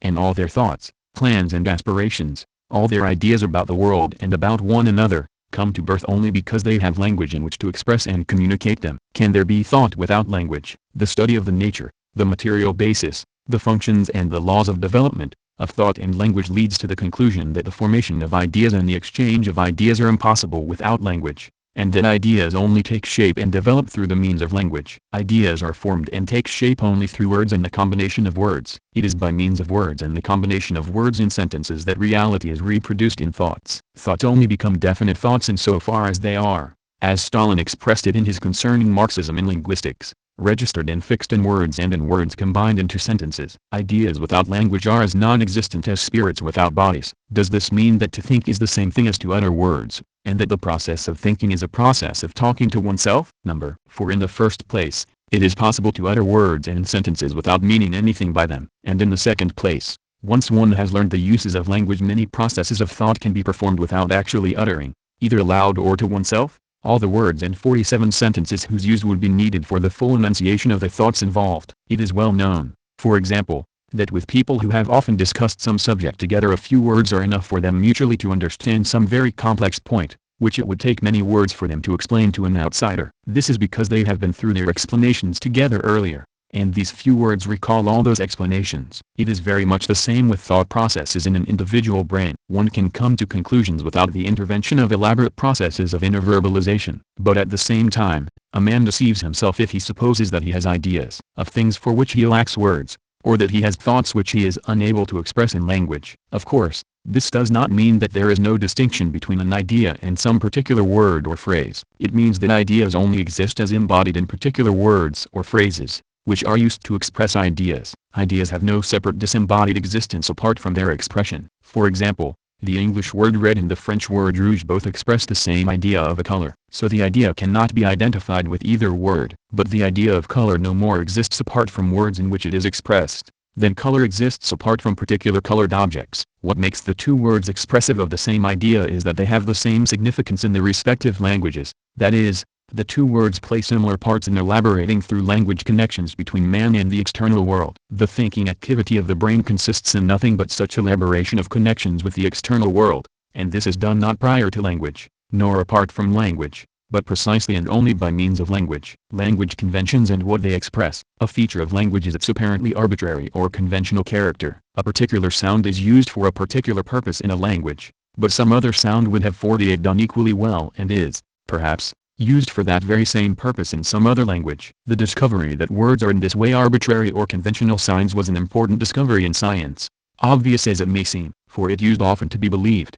and some people still believe it today, that a particular word is in some mysterious way the right word for a particular thing, and that words are connected with things by some internal tie, and not merely by the conventions of language. The ancient conception of a secret tie between words and things was bound up with magic and religion. Thus it was thought that each man had a name which was peculiarly his own and that no other name for him could fit. His real name was then often kept a secret, for it was believed that if his enemies knew it, then they could curse his name and so do him an injury. Similarly, the names of gods were believed to be among the essential properties of the gods. And similarly with other words, besides proper names. Thus there was an old proverb, quoted by C.K. Ogden and I.A. Richards, in The Meaning of Meaning, which stated, "The divine is rightly so called." This expressed the idea that there was something peculiarly divine about the word divine. But not only is the vocabulary of language conventional, its rules of grammar and syntax are conventional too, for different languages employ different rules. Thus the rules of the Chinese language, for example, are entirely different from those of any European language.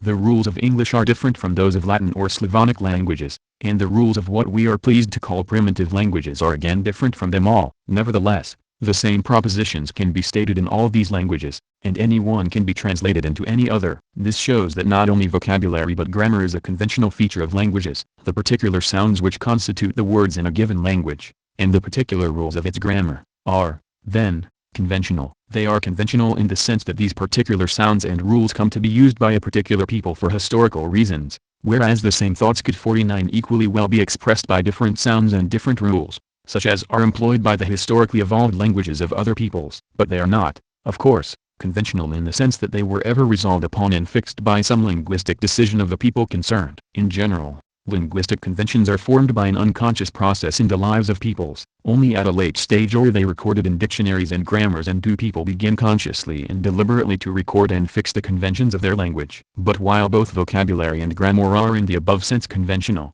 nevertheless what words a language possesses, in the sense of the objects denoted by its vocabulary, is not conventional, but is determined by the objective conditions and requirements of life of the people using the language. For example, whatever sounds are used for the purpose, a language must have words for all the things, properties, relations, etc., which are of practical importance in the life of the people. In general, the higher the stage of development of production, the greater is necessarily the basic word stock of language. Similarly, the relations and connections among things and people which are expressed by combining words into sentences according to the rules of grammar and syntax are not conventional either, but are determined by what has to be reflected in sentences. For example, whatever the grammar of a language is, it must have conventions for expressing the action of one thing on another, the connection between a thing and its different or changing properties, and so on. Different languages employ different conventions for expressing propositions, but those conventions must all satisfy the same requirements arising from what has to be expressed, which is common to all languages. Hence while people fix the conventions of their language, both as regards its word stock and its grammar, those conventions express objective requirements common to every 50 language, and must always satisfy those same requirements. Language and logic. Whatever thoughts we think, and whatever language they are expressed in, they must satisfy the basic requirements of the reflection of reality in thought. These requirements give rise to laws of thought, to principles of logic. For thoughts are reflections of the real world, and in the process of reflection, as Marx said, the material world is translated into forms of thought. This process of reflection and translation has its own laws, the laws of thought, the principles of logic. The laws of thought involve, in the first place, the logical principles for constructing significant propositions. There are, for example, simple propositions and compound propositions. The construction of simple propositions involves such logical operations as affirmation, negation, relation and so on, and compound propositions are constructed by combining simple propositions through such logical operations as we express by words like and, or, if, then, and so on. Thus, this is red, this is not red, this is getting red, this is redder than that, are all simple propositions. And this is red and that is green, either this is red or I am color blind, and if this is red then it will soon be green, are compound Propositions. The construction of all such propositions involves definite logical principles governing the construction of significant propositions. The laws of thought involve, in the second place, the logical principles for determining which propositions logically follow from other propositions and which are logically inconsistent with them. These are the principles which we use in argument and reasoning. For example, if all A is B, and all B is C, then all A is C. This is a general logical principle, which tells us that the third proposition logically follows from the first two. This particular principle was originally formulated by Aristotle, who called it the first figure of the syllogism. Such a principle, of course, contains no guarantee as to the truth of propositions. It is concerned with their logical 51 relations with one another, not with their truth. Thus it tells us that if we have discovered that the first two propositions are true, then we need no further investigations to assure ourselves of the truth of the third, for it follows from the first two. But if the first two propositions are in fact untrue, then, though the third proposition follows from them, it may be true or it may be false. Logic by itself tells us nothing about the truth of propositions, which can be discovered and verified only by empirical investigation. Another example of a logical principle is the principle of non-contradiction, which would be better called the principle of consistency. This states that a proposition must not be combined with its negation. The negation of A is B is A is not B, and if you say A is B and A is not B, the two parts of what you say cancel each other out so that you have said nothing. Just as in mathematics plus and minus cancel each other, in that case what you say is inconsistent or self-contradictory. It is worth noting that ever since the logical principle of non-contradiction was first formulated by Aristotle, it has led to a lot of confusion in the discussion of logic. Thus the scholastic philosophers formulated it as a law governing the way in which attributes belong to subjects. This alleged law said that the same attribute cannot both belong and not belong to the same subject, and it was coupled with a second law, called the law of excluded middle, which said that an attribute must either belong or not belong to a subject. This was then taken to mean that you can always decide definitely which is true, A is B or A is not B. One must be true and the other false. But it is not difficult to see that such a decision cannot always be made, so that this is not a correct formulation of the law of logic. For since things exist only in interconnection and motion, a thing can very well manifest some characteristic only in certain respects and relations and not in others, so that you cannot definitely decide whether it has or has not that attribute. And it is equally evident that if a thing is in process of change, it may be impossible either truly to affirm or to deny that it has some fixed characteristic. Many crude and inaccurate formulations of logical principles have been written down by philosophers with a metaphysical rather than a dialectical approach. Dialectics shows us how to correct such mistakes. But dialectics does not thereby go against or change the principles of logic. The aim of the dialectical method is to enable us logically and consistently to express the real interconnections and motion of things. For example, is a certain man bald or not bald? According to the scholastic or metaphysical philosophers, with their inaccurate formulation of logical principles, a definite decision must always be made. Yet while in some cases it may be possible to decide, in many other cases no such definite decision is possible. Are we then, in such cases, driven to accept an inconsistency? He is bald and he is not bald? Not at all. Such cases can be consistently described by means of a qualification. He is partly bald or he is going bald. People with a metaphysical approach try to express changing things in fixed categories, and try to express the relations of things in categories suited only to considering things in separation. As a result, they are often landed in inconsistency. Just as when a motor car splutters we know there is something wrong with the engine, so when a person contradicts himself we know there is something wrong with his ideas. Dialectics enables us to order our ideas so as to keep clear of logical contradictions and to be absolutely consistent. Hence dialectics always respects the logical principle of non-contradiction or consistency, although metaphysics often leads to its violation. Logical principles are laws of thought, not laws of reality. They are not the laws of material processes, but the laws of the reflection of material processes. And because they are requirements of the reflection of reality in thought, arising from the very nature of the form of the reflection as it has developed in the course of human practice, the laws of logic require to be satisfied in the working out and expression of views. If our thoughts violate the laws of logic, then they become incoherent and self-contradictory. This accounts for what is sometimes called the normative character of the laws of logic, and for their character of 53 logical as opposed to natural necessity. Our thoughts need not be logical, but unless they are they cannot satisfy the requirements of the reflection of reality. This is why the laws of logic constitute a norm for thought, and the laws of logic arise from the very nature of thought, quite independent of the particular object of thought. This is why the laws of logic have a self-evident and axiomatic character, as distinct from the laws of nature, which have to be discovered through an empirical investigation of external reality. So whatever the views which are being worked out in society, they are all subordinate to the same laws of thought,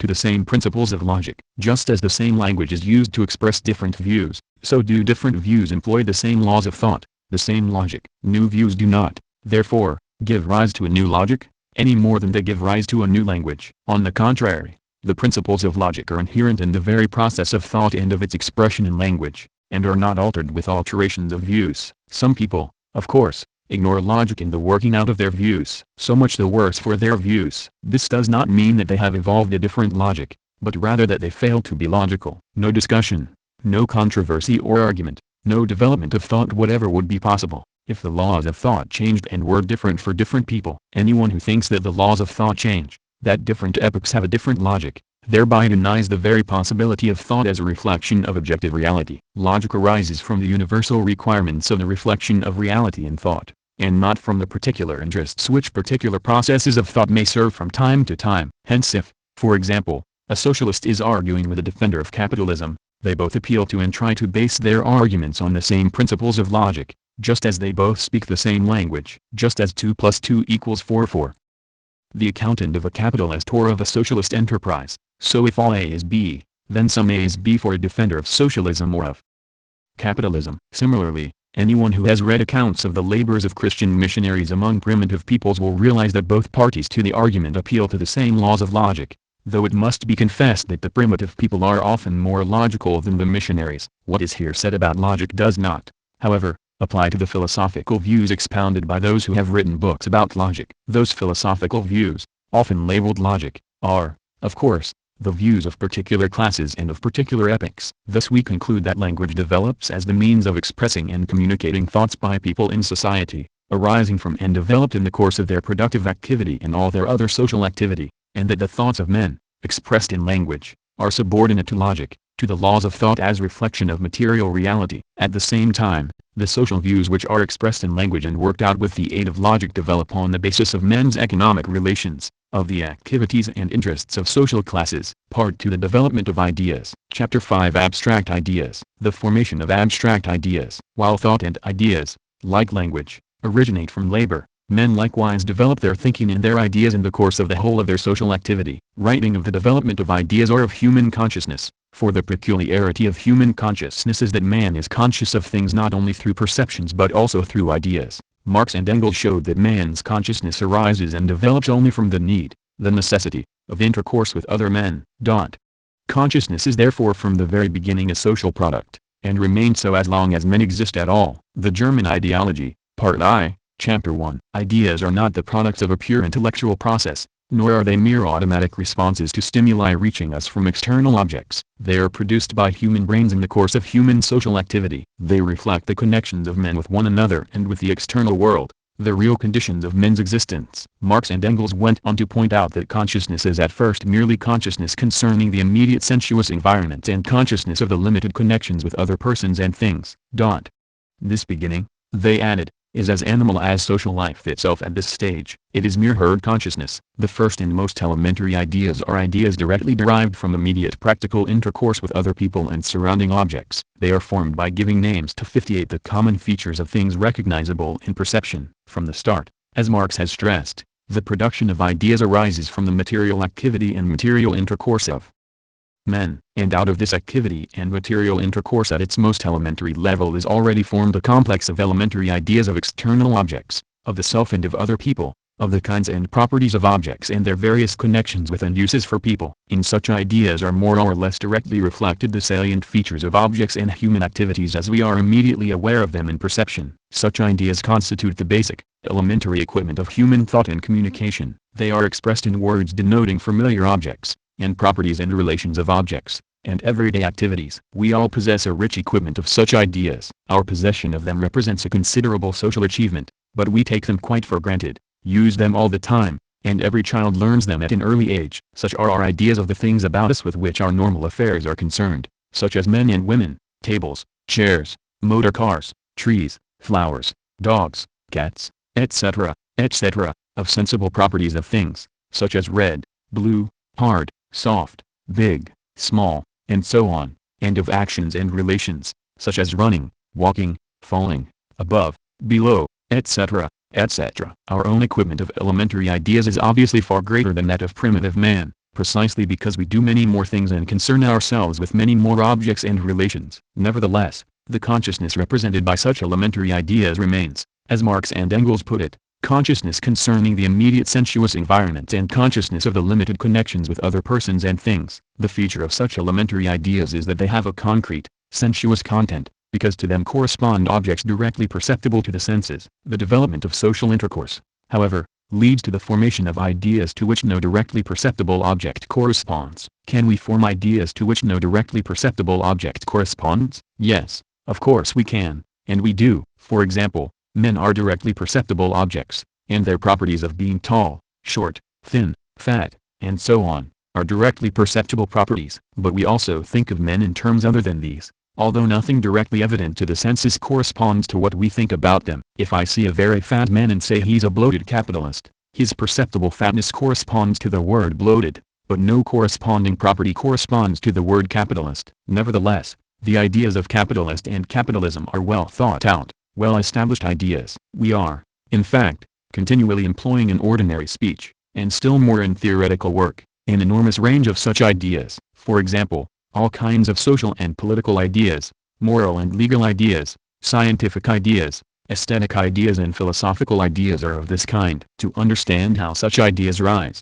and their function in the processes of thought in which the world is reflected in terms of ideas, we should remember that ideas are always embodied in words. To have an idea is to have the use of certain words, and different kinds of ideas correspond to different uses of words. If, then, one says that the fat man is running, one is using words in such a way as to refer to the perceptible motion, running, of a perceptible object, a fat man. It is quite easy to explain what one means. One needs only point to a fat man, and to someone running, and say, I mean that a man like that is doing that. If, on the other hand, one says the capitalist exploits the workers, one is still referring to certain familiar, sensible objects, men, but one is at the same time making a generalization about them which refers to a relationship between them which is not open to immediate observation but which requires a very elaborate definition in terms of other relationships. One cannot explain what one means by capitalist and exploitation in the same way as one can explain what one means by fat and running. A complicated explanation of another kind is required, the sort of explanation which Marx required many pages of Capital to elaborate. The idea of capitalist exploitation is derived by generalization,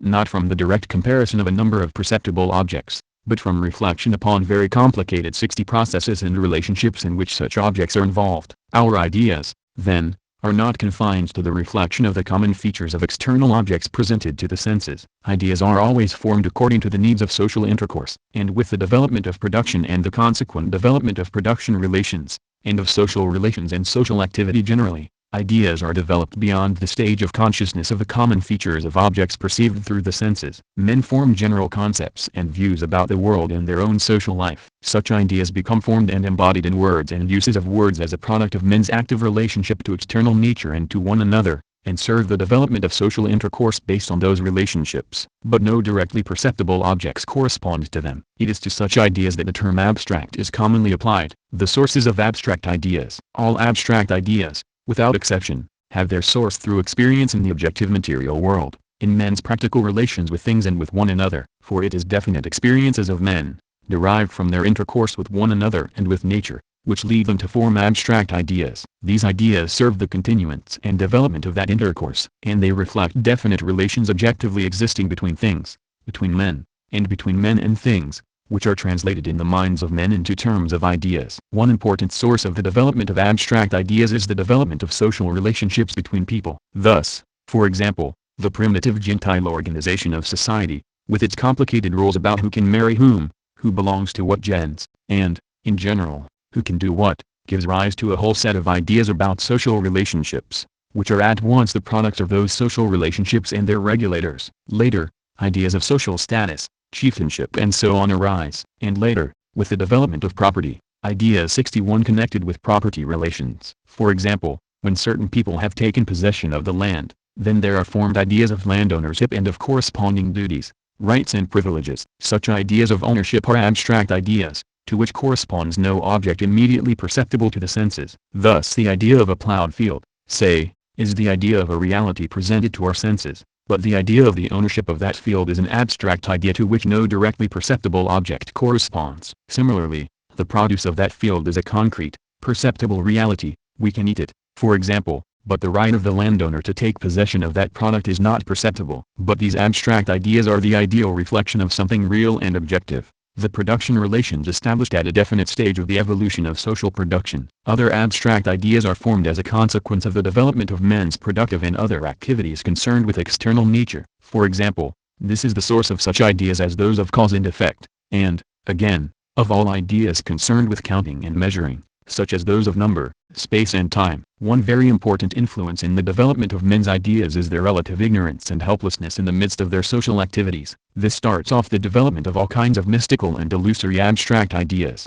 At a very early stage of society, people begin to think about the underlying causes which operate in the various processes with which they are familiar and on which they depend for their livelihood. Thus, for example, people see the crops growing or the animals multiplying, and they are aware of what they themselves have to do to promote these processes. But they do not see and are not aware of the underlying causes which operate in these processes, nor have they any but most inadequate means of controlling them. And so they begin to form the concepts of unseen powers. Most primitive peoples have the concept of a secret power residing in men, animals and things, which they regard as something not perceptible to the senses which nevertheless penetrates and 62 controls all sensible things. The certain Red Indian tribes called this power Wakanda, and one of their elders, trying to explain the idea to a visiting anthropologist, told him, "No man has ever seen Wakanda." From this type of abstract idea, this idea of unseen powers, developed the abstract ideas of religion and theology. Division of mental from material labor. Abstract ideas are formed, as we can see from these few examples,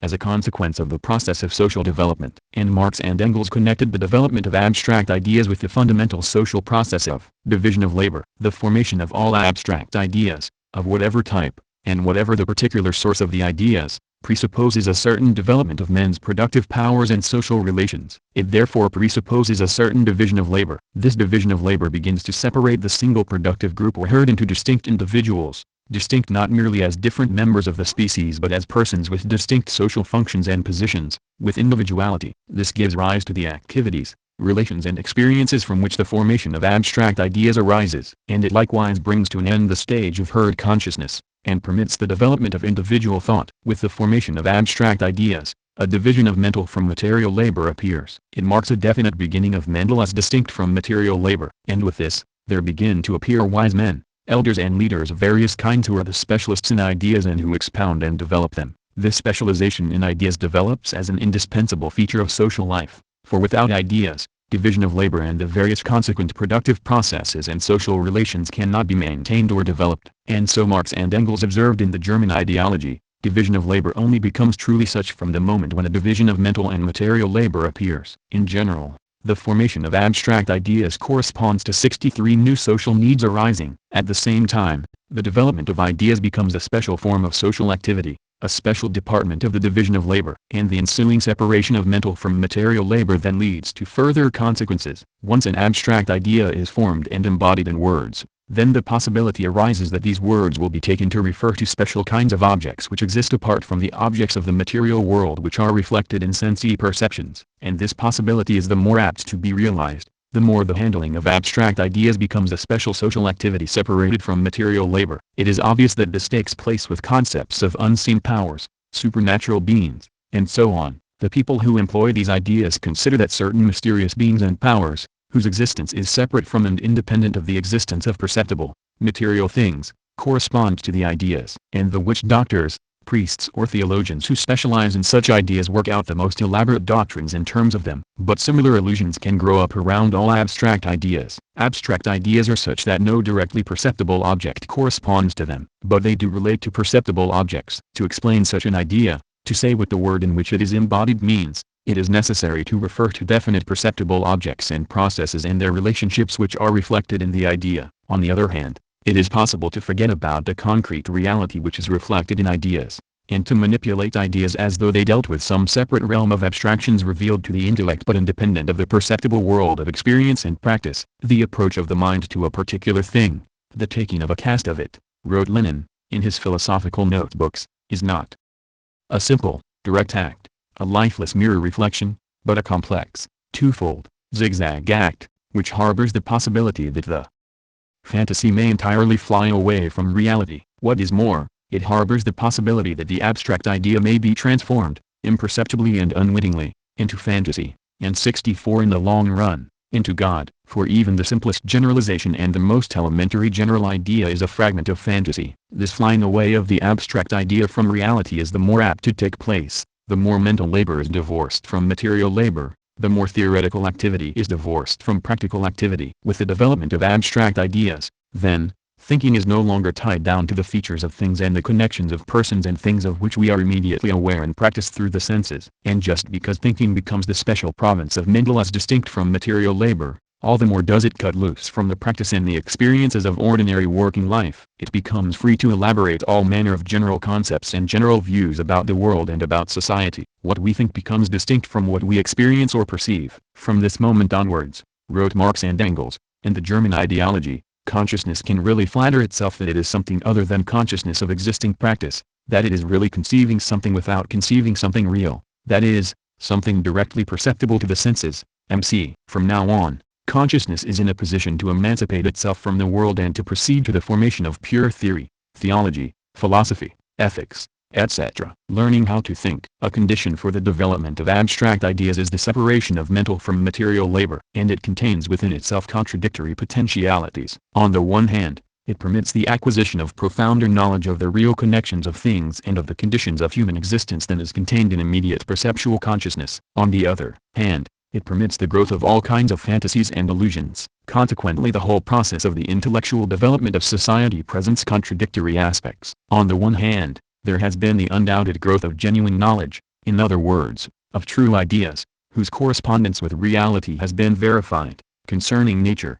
society and the relations of men with nature. On the other hand, there has been the growth and elaboration of illusory ideas. As society has developed, so men have developed in their minds illusions about themselves and the world they inhabit. Each epoch has added to the sum total of human knowledge, and at the same time, each epoch has produced its characteristic illusions, which circumscribed, penetrated and colored the entire intellectual production of that epoch. It is here, then, that we find the root of the opposition and struggle of materialist and idealist tendencies which has run right through the whole development of thought. The opposition of materialist and idealist tendencies is a fundamental opposition, arising from the very nature of thought itself. Once it has developed to the level of abstract ideas, it arises with the separation of mental from material labor. When mental labor first begins to emancipate itself from the world as a theoretical activity, and to become something other than existing practice, then there immediately arise the two alternative paths of theory, to strive to understand things in their own connections and to explain what happens in the material world from the material world itself,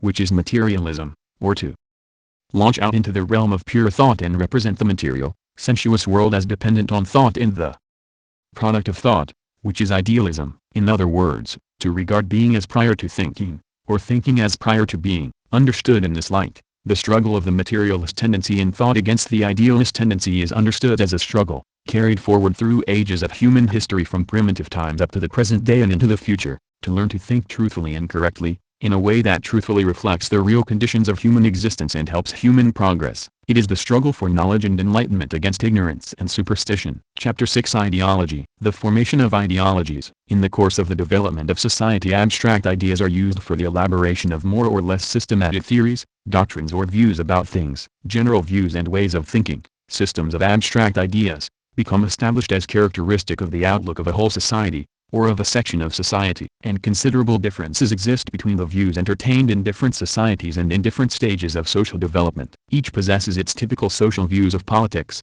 morality, law, property, religion, philosophy, and these views penetrate social thinking on all particular topics, and mold and influence the development of ideas of all individuals. With the development of private property in the state, for example, ideas about legal and political rights are always formed. But in different stages of the development of property, the views which are held about rights, the theories which are entertained about them, the systematic doctrines about rights, vary considerably. In slave society, slaves were thought to have no rights whatever. In feudal society, everyone was thought to have rights, but the character of his rights depended on his actual position in the feudal order, so that the rights of a serf were not equal to those of a lord. With the rise of capitalism, the theory of human rights began to be formed, the view that every man, simply as a human being, possesses certain inalienable human rights which are the same for all men, and there has been a great deal of argument as to the 67 exact definition of these rights and from what they may be deduced. Again, From the very beginnings of social production, people have formed ideas about the causal processes in nature. But in different stages of society, the views about causality in nature have varied considerably. The most primitive theory is the theory of animism,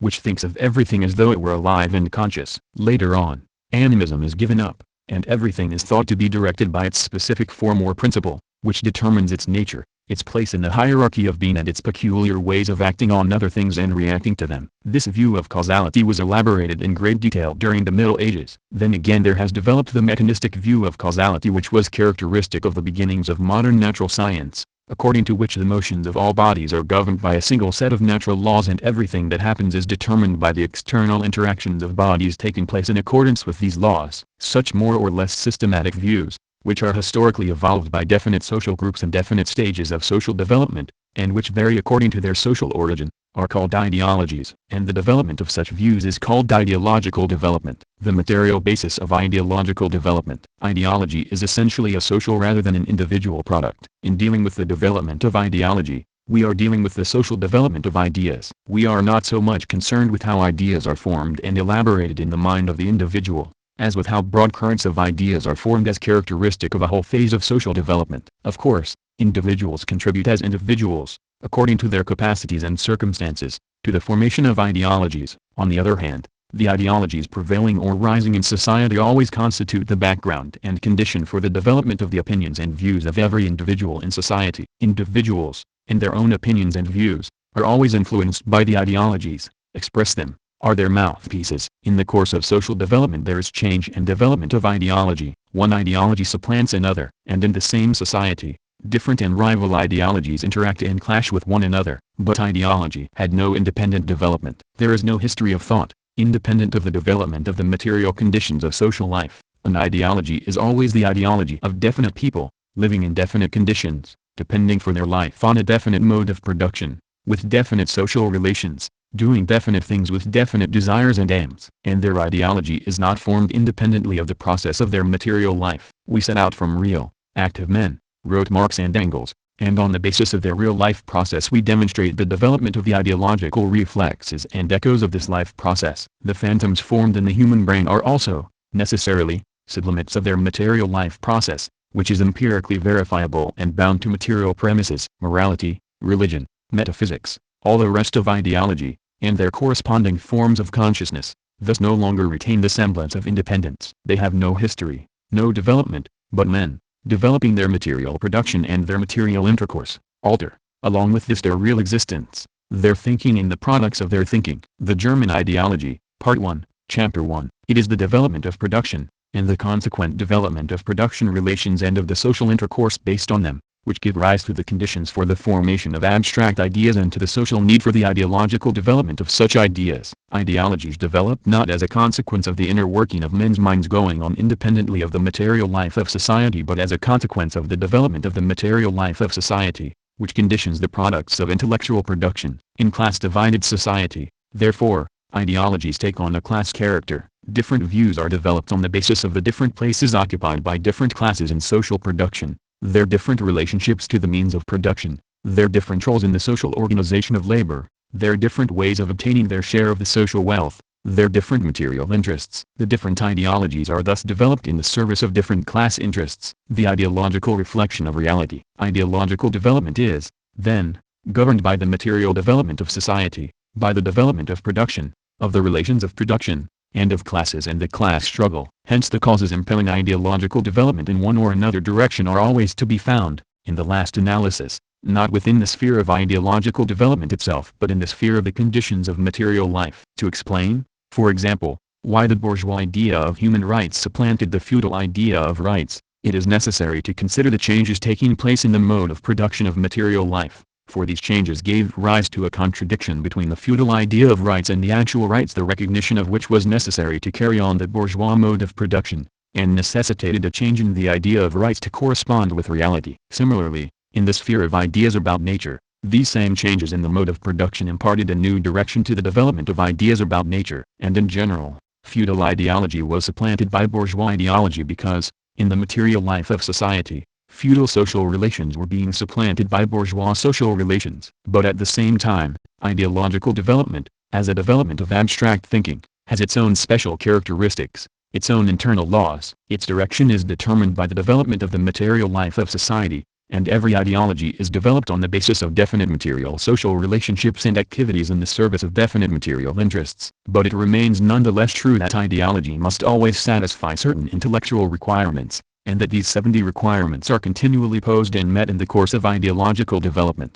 Ideologies are developed to serve definite class interests. They are intellectual instruments, intellectual weapons, made and forged by definite classes corresponding to the material position and requirements of those classes. But just because they are intellectual instruments and intellectual weapons, to be serviceable they must satisfy intellectual requirements. They must obey the rules of working with ideas, just as, for example, material instruments and material weapons must obey the rules of working with, say, metals. From what do these internal, intellectual requirements of ideological development arise? They arise from the fact that ideology is a reflection of the real, material world in the form of abstract ideas. Every ideology is an attempt made by people to understand and give an account of the real world in which they live, or of some aspect of it and of their own lives, so that it may be of service to them in the definite conditions in which they live. Therefore they must always strive to develop their ideology as a coherent system of ideas which squares with the facts so far as they have experienced and ascertained them. This poses intellectual requirements to be satisfied by ideologies, and to satisfy them is a law which is continually at work influencing the development of ideologies. Ideologies must be made to satisfy, in the first place, the general requirements of the reflection of reality in ideas, that is to say, the laws of logic. In the second place, they must satisfy the particular requirements of the reflection of a particular part of reality, that is to say, they must be made to square with the facts so far as people have experienced and ascertained them. Ideologies, therefore, are developed on the basis of the given structure of society to serve the interests of one or another class, and in this ideological development the effort is always being made to render the views developed self-consistent and logical, and to make them cover and give some consistent account of the principal facts which emerge in the experience of society at the given stage of development. This gives rise to continual contradictions in the development of ideologies, for on the one hand, the views developed by the representatives of various classes prove logically inconsistent and inconsistent with plain facts, and on the other hand, facts and the requirements of logic lead to conclusions which do not accord with views tenaciously held. Such contradictions give rise to a continual process of the elaboration of ideologies,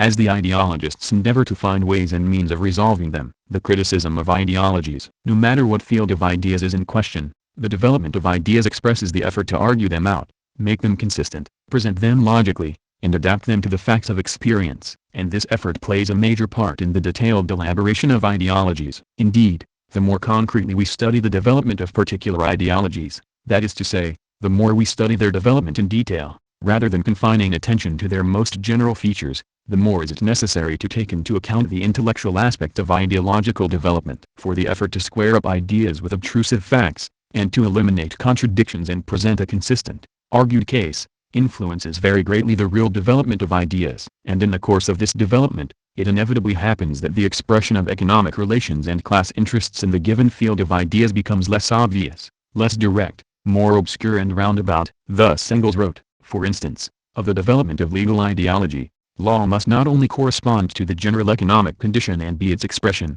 but must also be an internally coherent expression which does not, owing to inner contradictions, reduce itself to naught. And in order to achieve this, the faithful reflection of economic conditions suffers increasingly. Thus to a great extent the course of the development of law only consists, first, in the attempt to do away with the contradictions arising from the direct translation of economic relations into legal principles and to establish a harmonious 72 system of law, and then in the repeated breaches made in this system by the influence and pressure of further economic development, which involves it in further contradictions. Letter to C.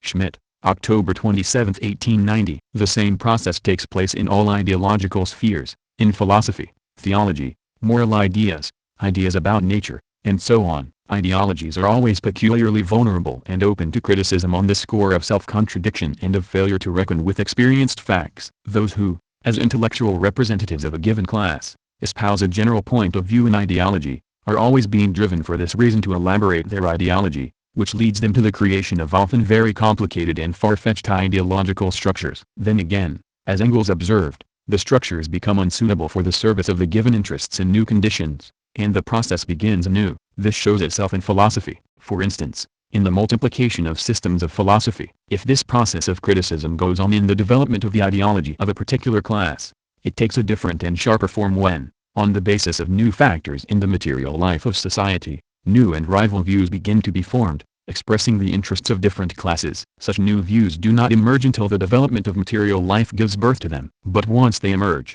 then they attack from the new point of view the manifold inconsistencies of the already established views. They make use of logic and appeal to facts as powerful intellectual weapons with which to discredit and demolish the old views. Historians of ideas have most often erred by attempting to understand ideological development exclusively in terms of the posing and satisfaction of intellectual requirements. As Marx and Engels pointed out, that cannot be done, since one cannot say why new views should arise at particular times, or why the views should be of one rather than another type, without looking for the reasons in the material life of society. But it is also impossible to trace the development of ideologies without taking the intellectual requirements into account, and 73 Marxism certainly never says that we should attempt to do so. This is the opposite error into which some schools of sociologists have fallen, namely, those who embrace the doctrine of economic determinism, which regards economic activity as the sole agency determining the whole of social development in all its aspects, failing to recognize that in ideology there takes place a process of the reflection of the real world in men's ideas.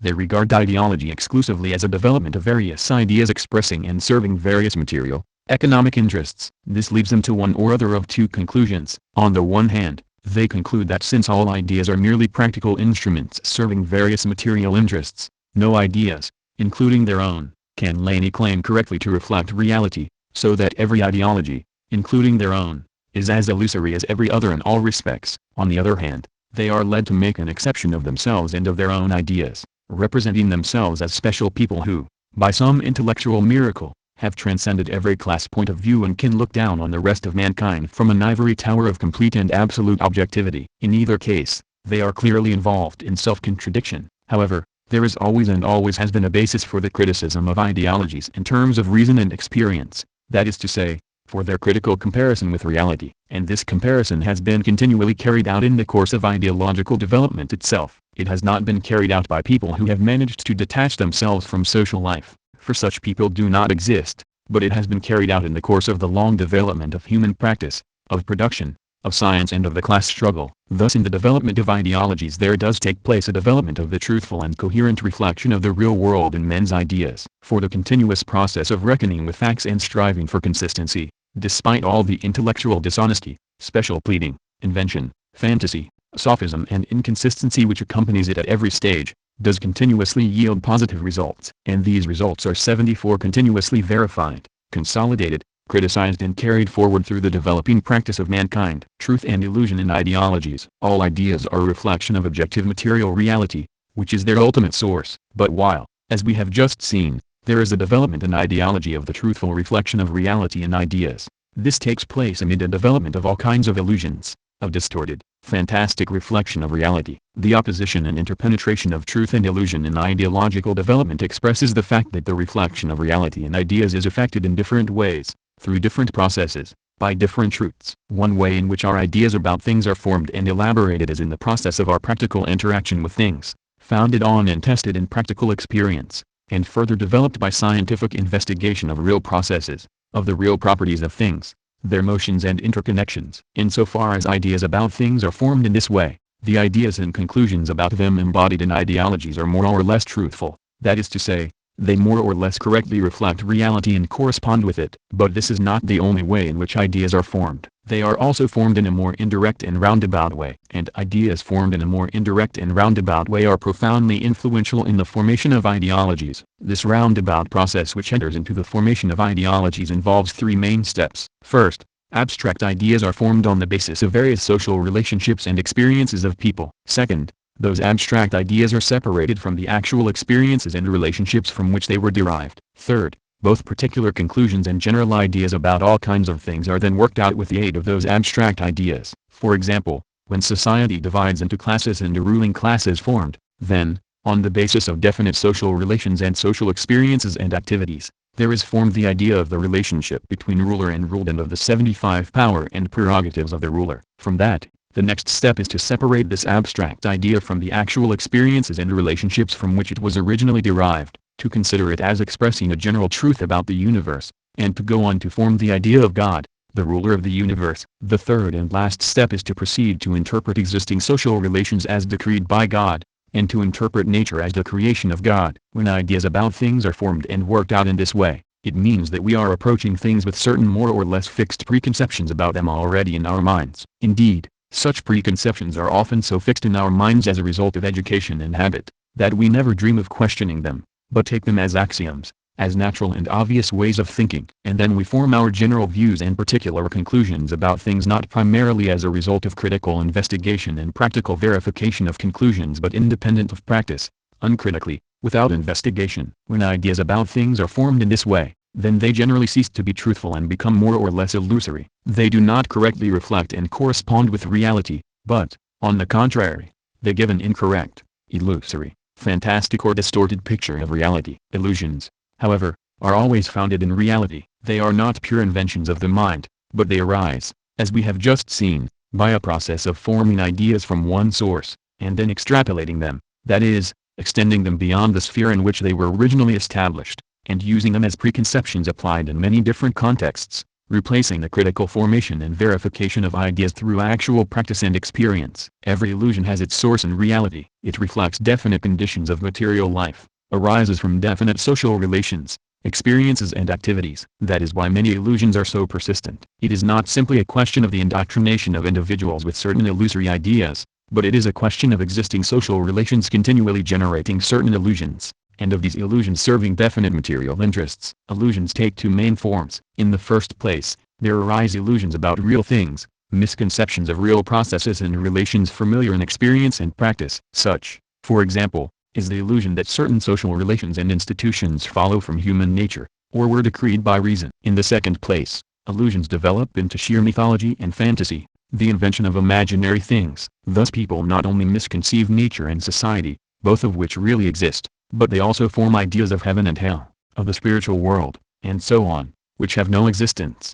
They invent all kinds of imaginary beings, such as gods, fairies and devils. In this connection, we should note that illusion cannot be simply equated with error. Of course, illusion is error, but it is a special kind of error. Suppose, for example, that someone says that 13 squared equals. This is a simple error, an error in calculation, since the right answer is 169. But suppose, on the other hand, he says that 13 is an unlucky number. This is not like an error in calculation, which can be made by people possessing on the whole correct ideas about numbers. It expresses an illusion, namely, the illusion that numbers are lucky or unlucky. Such an error does not arise simply from a mistake in operating with numbers, but it arises from applying to numbers preconceived ideas about luck which, though they have a definite source in experience and practice, are wrongly and uncritically applied to numbers. Similarly, if someone says that the British Constitution was introduced into Parliament by Oliver Cromwell, this is an erroneous statement, arising from an insufficient study of British constitutional history. But suppose he says that the British Constitution is an expression of the unique genius of the Anglo-Saxon race,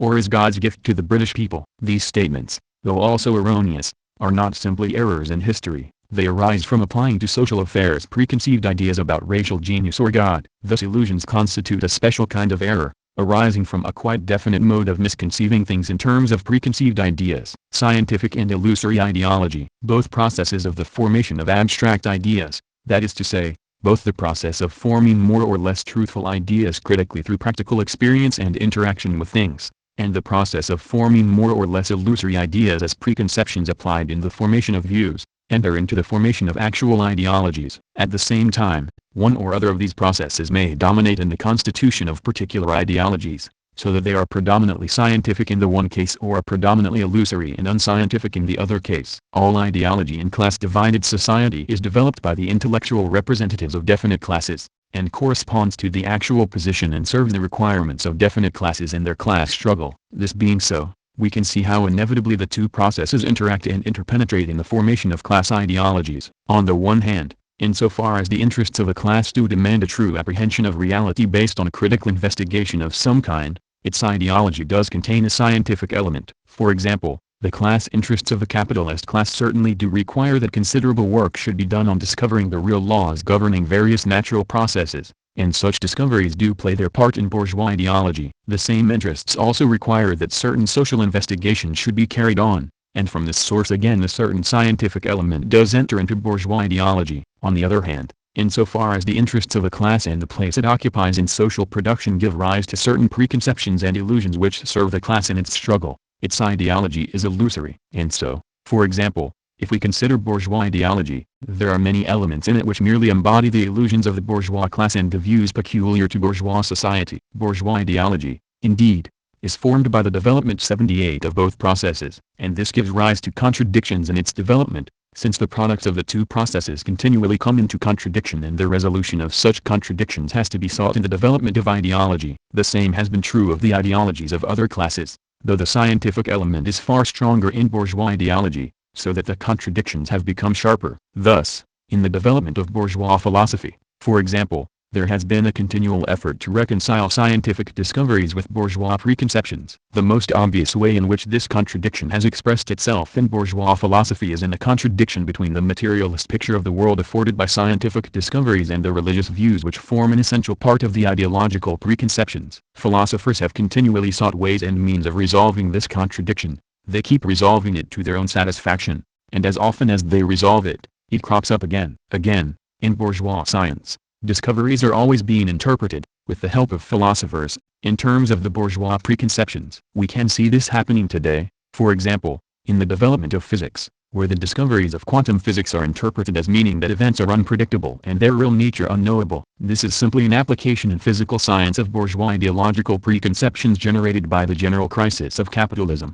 On the other hand, certain preconceptions, at least in their old forms, have had to be given up and replaced by others, because of their contradiction with advancing knowledge of nature. This has happened, for example, with religious doctrines, which have often been modified in the course of the struggle to reconcile religion with science, as when the theologians eventually ditched both Adam and Eve as a concession to the theory of evolution. Considering such examples, we can see that the opposition and interpenetration of scientific and illusory elements in ideology cannot be conceived so simply, as if ideas about one thing were scientific while ideas about some other thing were illusory. The fact is rather that scientific and illusory elements oppose each other and interpenetrate in the ideas formed about one and the same thing. Thus bourgeois ideology, for example, is a contradictory compound of truthful and illusory elements, with the latter always persisting and maintaining themselves. It might be said that the scientific element is stronger in the bourgeois views about natural processes, while the illusory element is stronger in the bourgeois views about social processes. But both elements enter into all parts and all fields of bourgeois ideology, and the illusory element is the most characteristic feature of the ideology. What stamps bourgeois ideology as peculiarly bourgeois is the character of its illusions. The same may be said of other ideologies of the past. At the same time, we may consistently claim, and do claim, that socialist or Marxist ideology is primarily a scientific ideology, and in this respect distinguishes itself from every other ideology without exception. This is because the struggle to end capitalism and, with it, all exploitation of man by man, which this ideology serves, does demand above all a true apprehension of reality and opposes itself to all the illusions of societies based on exploitation. Chapter 7 Ideological Illusions. Ideological Reflection of Production Relations. In this chapter we shall consider the development of ideological preconceptions or illusions, and will then turn, in the next two chapters, to the development of scientific ideas. There are 5 main, characteristic features of the development of ideological illusions in class-divided society, which can be traced in every ideology up to and including bourgeois ideology. The first feature of ideological illusions is that they always arise as reflections of particular,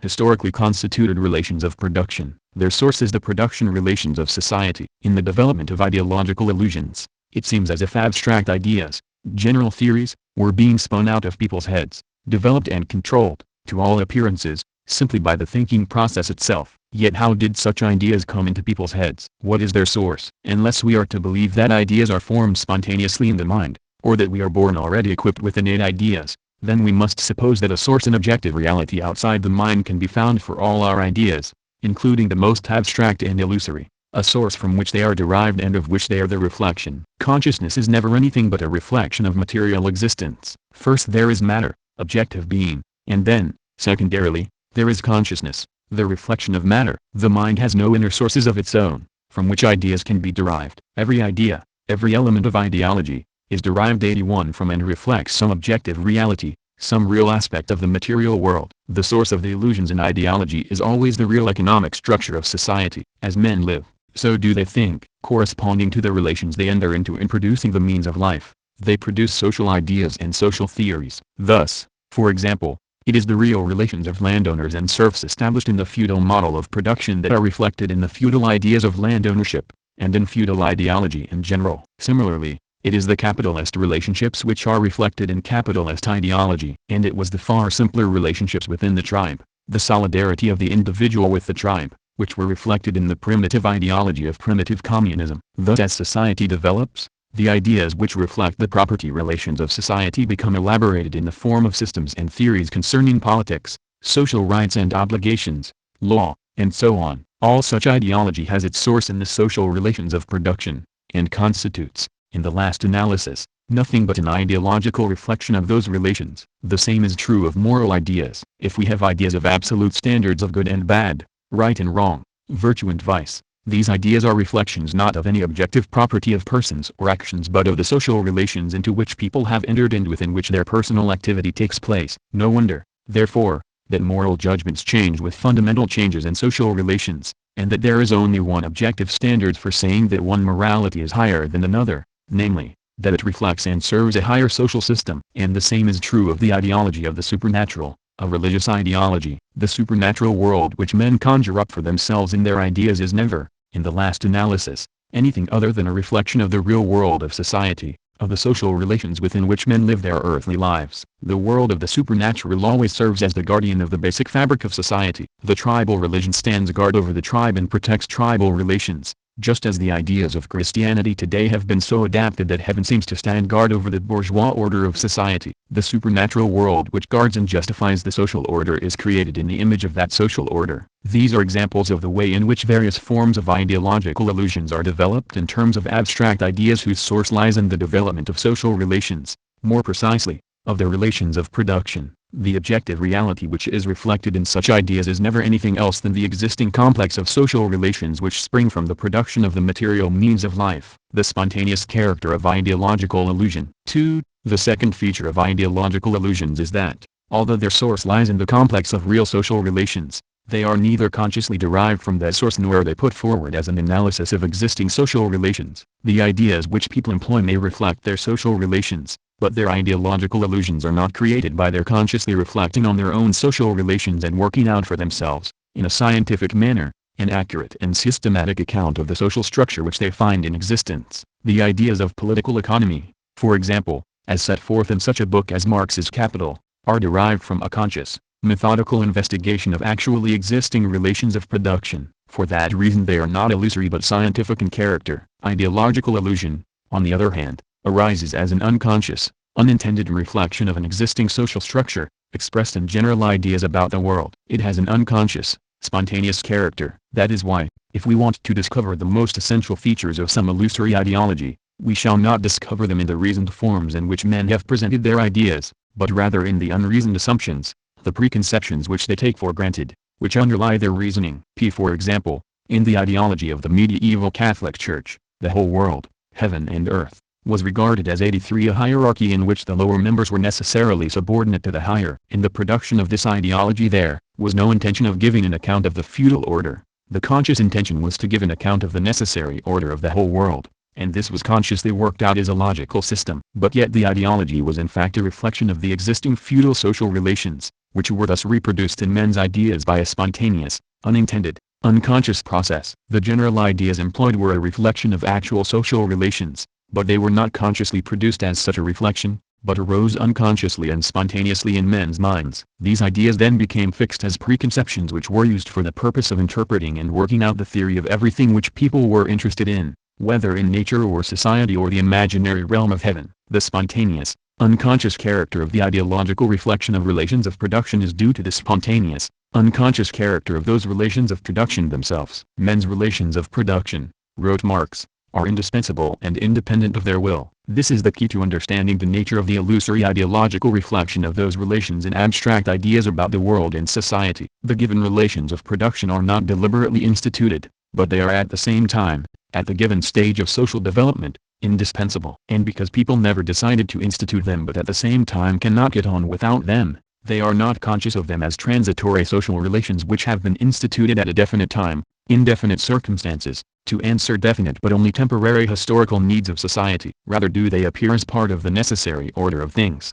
The characteristic features of men's social relations and relationships with nature, which are in fact the historically determined result of a definite mode of production, are reflected in abstract ideas in the form of preconceptions and illusions about the nature of man and society, as ideas about God and divine providence, about right and justice, about the eternal and necessary characteristics of all being, the ultimate nature of reality, and so on. The illusion of pure thought. 3. The third feature of ideological illusions is that, just because their spontaneous character precludes people's being aware of their true source, they seem to themselves to have produced them by a free process of thought, but a pure and unfettered operation of the mind. Ideology. 84.1 is a process accomplished by the so-called thinker consciously, indeed, but with a false consciousness, wrote Engels in a letter to Mering, July 14, 1893. The real motives impelling him remain unknown to him, otherwise it would not be an ideological process at all. Hence he imagines false or apparent motives. Because it is a process of thought, he derives both its form and its content from pure thought, either his own or that of his predecessors. He works with mere thought material which he accepts without examination as the product of thought, and he does not investigate further for a more remote process independent of thought. And again, Engels wrote that ideology, the working out of ideological illusions, is occupation with thoughts as with independent entities, developing independently and subject only to their own laws. That the material life conditions of the persons inside whose heads this thought process goes on in the last resort determine the course of this process, remains of necessity unknown to those persons, for otherwise there would be an end of all ideology. Ludwig Feuerbach, Chapter. Notes. 84.1. Marx and Engels often used the term ideology to refer exclusively to the process of ideological illusion, thus employing it in a restricted sense. When the term is used in this restricted sense, scientific modes of thought are by definition excluded from the ideological process. But the term ideology is more often used in a wider sense, so that one may speak, for example, of scientific socialist ideology, and characterize Marxism as such an ideology. In this book I have employed the term throughout in the wider sense, so that the word ideology is used to denote the typical outlook or theory of a period or of a class, in which both illusory and truthful or scientific elements may enter, and which, with the rise of the revolutionary working class movement and of socialism, becomes primarily scientific and dispenses with the illusory modes of thought of previous ideologies. Ideological inversion. 4. The fourth feature of ideological illusions is that a process of inversion takes place in them, by which real social relations are represented as the realization of abstract ideas. In the process of ideological illusion, products of abstract thought are treated as though they were independent of the material social relations which they in fact reflect, and so it follows that reality is turned upside down in this process. The source of abstract ideas is taken to be the mind, rather than the material reality of social relations, and so the ultimate ground for the existence of those relations themselves is conceived as being the abstractions of the mind. According to this inverted way of looking at things, men create their social relationships in obedience to their abstract ideas, and not the other way round. Take, for example, abstract conceptions of right and justice, which constitute an important part of all ideology. Abstract right and justice are represented as independent of actual social relationships, and those relationships are represented as reflecting and realizing, perhaps imperfectly, an abstract right and justice. According to this topsy-turvy way of looking at things, the abstract ideas of right and justice seem to determine the real relationships of men, whereas in fact it is the real relationships of men that determine their ideas of right and justice. And similarly, the social system seems to be justified by how far it corresponds to abstract ideas of right and justice, whereas in fact ideas of right and justice are justified by how far they serve the material progress of society. Economic, political and other reflections are just like those in the human eye, wrote Engels. They pass through a condensing lens and therefore appear upside down, standing on their heads. Only the nervous system which would put them on their feet again for representation is lacking. This inversion forms what we call ideological conception. Letter to C. Schmidt, October 27, 1890. And Marx and Engels further wrote, if in all ideology men and their circumstances appear upside down as in a camera obscura, this phenomenon arises 86 just as much from their historical life process as the inversion of objects on the retina does from their physical life process. The German Ideology, Part 1, Chapter 1. As a result of this ideological inversion, it follows that in every epoch people have shared the illusion that their institutions and public activities are the expression of their abstract ideas, of their religion, philosophy, political principles, and so on. Thus the slave owners of ancient Rome thought of themselves as actuated by republican principles, just as modern capitalists thought of themselves, and still try to get others to think of them, As actuated by democratic principles, the wars of the Middle Ages were fought avowedly for religious principles, just as the wars of today are fought avowedly for national or political principles. According to this way of looking at things, wrote Marx, each principle has had its own century in which to manifest itself. The principle of authority, for example, had the 11th century, just as the principle of individualism had the 18th century. It was the century that belonged to the principle, and not the principle to the century. In other words, it was the principle that made the history, and not the history that made the principle. The Poverty of Philosophy, Chapters, Section I, Fifth Observation. Every epoch, then, produces its characteristic illusions, which are expressed in its dominant ideology, illusions as to the real grounds and motive forces of its institutions and activities. For instance, wrote Marx and Engels. An epoch imagines itself to be actuated by purely political or religious motives, although religion and politics are only forms of its true motives. It is this which constitutes the illusion of that epoch. In this illusion, the idea, the conception of these conditioned men about their real practice is transformed into the sole determining active force which controls and determines their practice. The German Ideology, Part 1, Chapter 1. In ideological illusion, the products of the mind are represented as the dominating, compelling influence in human affairs. And so it also happens that these products of the 87 mind, which are mere distorted phantasms of real conditions of existence, come to be endowed in men's imaginations with a real existence of their own. In this way are created what Marx called the mist-enveloped regions of the religious world. In that world the productions of the human brain appear as independent beings endowed with life, and entering into relation both with one another and the human race. Volume I, Chapter 1, Section 4. And so, while men imagine their whole social life and institutions to be based on and motivated by their ideology, at the same time this ideology conjures up a fantastic world of powers and forces superior to and independent of both man and nature, to which men feel themselves subject, on which their destinies seem to depend and whose aid they seek to enlist for their enterprises. The religious world, as Marx said in Capital, Volume I, Chapter 1, Section 4, is never anything but the reflection of the real world. In the most primitive social organizations men are relatively helpless in the face of natural forces. They are banded together to get a living, and would be doomed to destruction without this elementary social cohesion and cooperation. This fact is reflected in their minds in the illusions of magic. Men seem to possess a special power and virtue as members of their tribe or clan, and this virtue takes the form, in their imagination, of a special _ical force. All sorts of procedures are invented for exerting it, and later, with division of labor, it comes to be regarded as the possession and concern of certain individuals only, and not of the whole people. At the same time, natural objects and natural forces are assumed to be animated, and are later personified, so that the whole intercourse of man with man, and of man with nature, is represented as depending on the activity of unseen, mysterious powers. The development and ramification of religious ideas has kept pace with and reflected the development of men's social life. The primitive religious notions, which in the main are common to each group of kindred peoples, wrote Engels, 88, develop, after the separation of the group, in a manner peculiar to each people, according to the living conditions falling to their lot.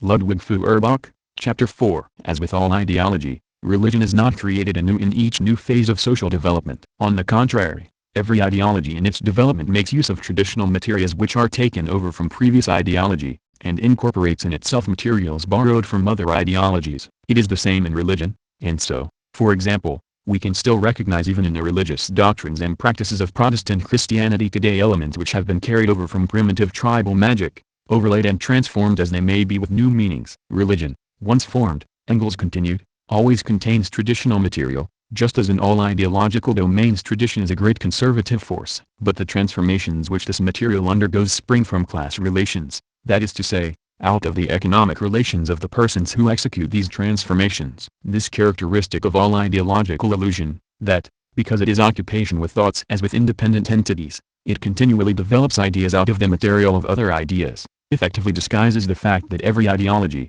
and every element of ideology, is but a reflection of material social existence, and makes it appear as though it were really what it purports to be, an independent march of ideas. The nature of ideology is never obvious on the surface, but comes to light only as a result of Marx's profound scientific discovery, that the mode of production of material life conditions the social, political and intellectual life process in general. Critique of Political Economy. Preface. So long as men are not the masters of their own social organization, so long are their real social relations reflected in ideological inversions which, far from rendering their real social relations intelligible, mystify them and conceal their real character. together with the real springs and laws of human social action, behind a veil of religious, political, legal, artistic and philosophical illusions, ideology and class interest. 5. The fifth feature of ideological illusions is that, in society divided into classes, they constitute a class-motivated system of deception, a mode of disguising the real social relations in the interests of a definite class. Illusion always reflects the real social relations in such a way as to disguise them. For example,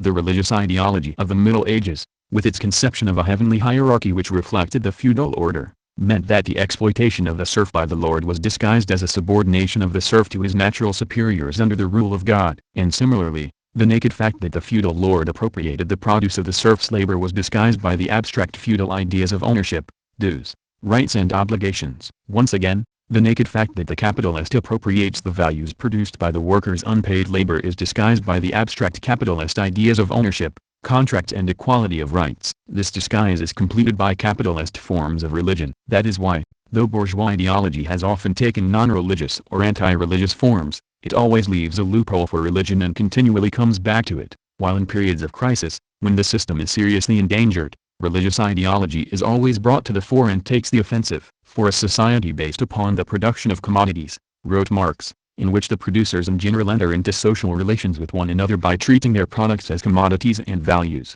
whereby they reduce their individual private labor to the standard of homogeneous human labor. For such a society, Christianity, with its cultus of abstract man, more especially in its bourgeois developments, Protestantism, deism, etc., is the most fitting form of religion. Capital, Volume I, Chapter 1, Section 4. The whole of bourgeois ideology, from its religion to its political economy, disguises the fact of capitalist exploitation. The disguise and deception inherent in all ideological illusion is always socially motivated. In other words, it serves definite social ends, definite social interests. In primitive societies, before the birth of classes, it serves to strengthen and consolidate the bonds of solidarity between members of the tribe, on which their survival depends. And in conditions when people are almost totally ignorant of the natural forces which environ them, magical ideas make them feel that nevertheless they can control these forces. Primitive ideology is thus motivated by the self-preservation of the whole tribe, by the interest of the whole people to preserve their social organization and to feel strong and secure in it. When society splits into antagonistic classes,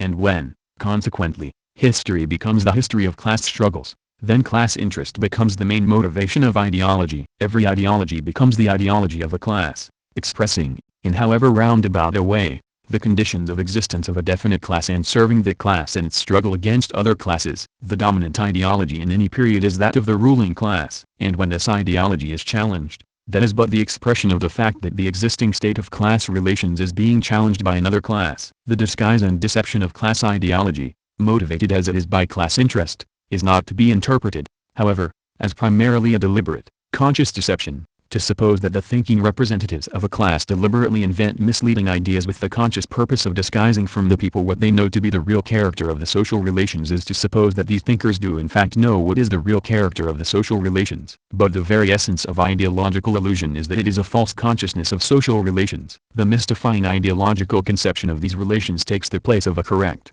scientific conception. This false consciousness arises, as we have seen, not by a deliberate process but rather by a spontaneous, unconscious process. It is not deliberate falsehood but illusion. If this is deception, it is also self-deception. Those who would interpret ideological illusions as mere deliberate deceptions, therefore, mistake the very nature of 91 what Marx and Engels called false consciousness, for they suppose that the class whose interests are served by the ideology possesses in fact a true consciousness of the basis of its existence, which is just what no exploiting class possesses or ever can possess. The explanation of ideologies as products of well-laid plans to deceive the people in the interests of a classly and absurd vulgarization of Marxism. That is not how ideologies rise. Of course, spokesmen and ideologists of ruling classes do constantly engage in conscious, deliberate deception of the people. But behind the system of deliberate deception lies always a system of self-deception. As a case in point we may take the example of Plato, who was a representative of extreme ideological reaction in ancient Greece. In his Republic he advocated that,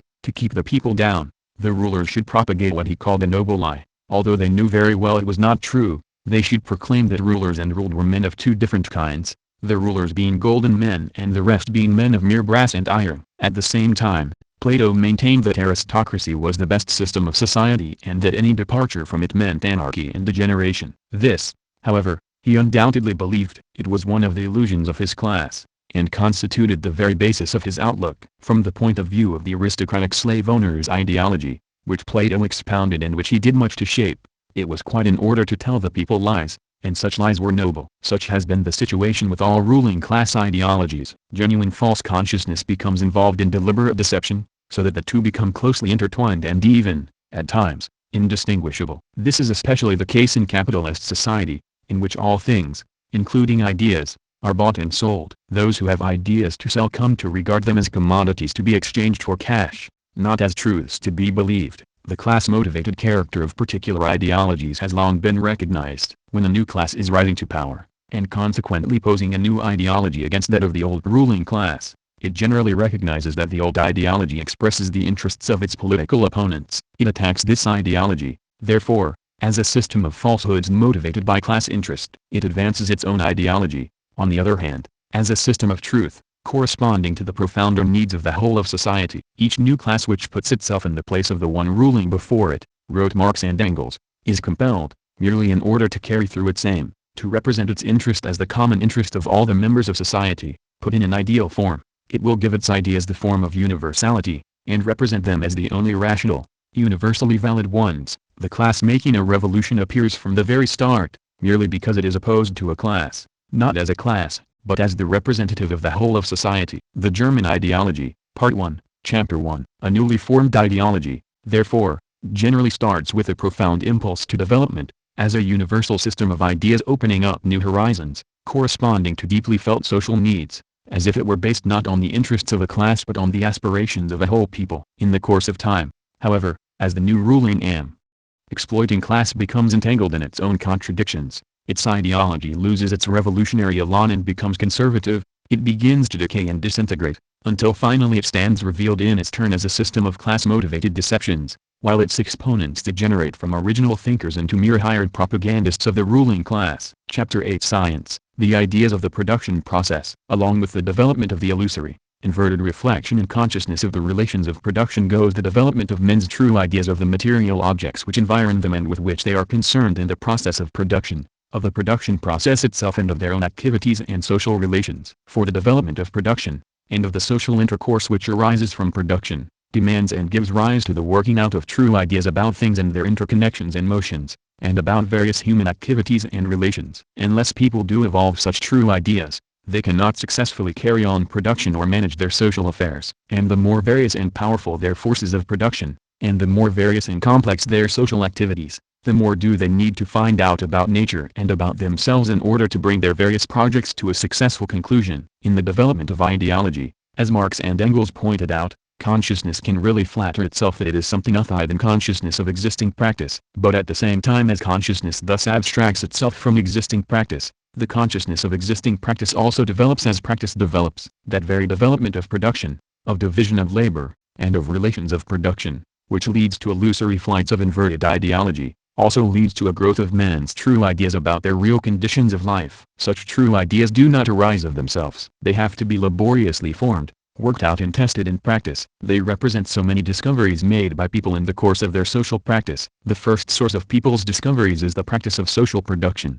We have already seen that it is a characteristic of the social process of production that in it men have an idea of what they aim to produce. There is and can be no production, in the human sense, not even the most primitive kinds of food gathering and hunting, without this consciousness. And so in producing, men are also necessarily forming their ideas of the objects with which they come into relation, of the materials they use and the techniques which they employ, and making discoveries about the properties of those objects and materials and about what can be done with them. The elementary factors of the labor process, wrote Marx, Capital, Volume I, Chapter 7, Section I, are, I, the personal activity of man, that is, work itself, 2, the subject of work, and, 3, its instruments. And none of these factors can be set in motion without corresponding ideas and discoveries. With development of production and division of labor, the forms of work become more varied, its subject extends and its instruments are improved, and this means that men's ideas are correspondingly enlarged and that they make new discoveries. Primitive man,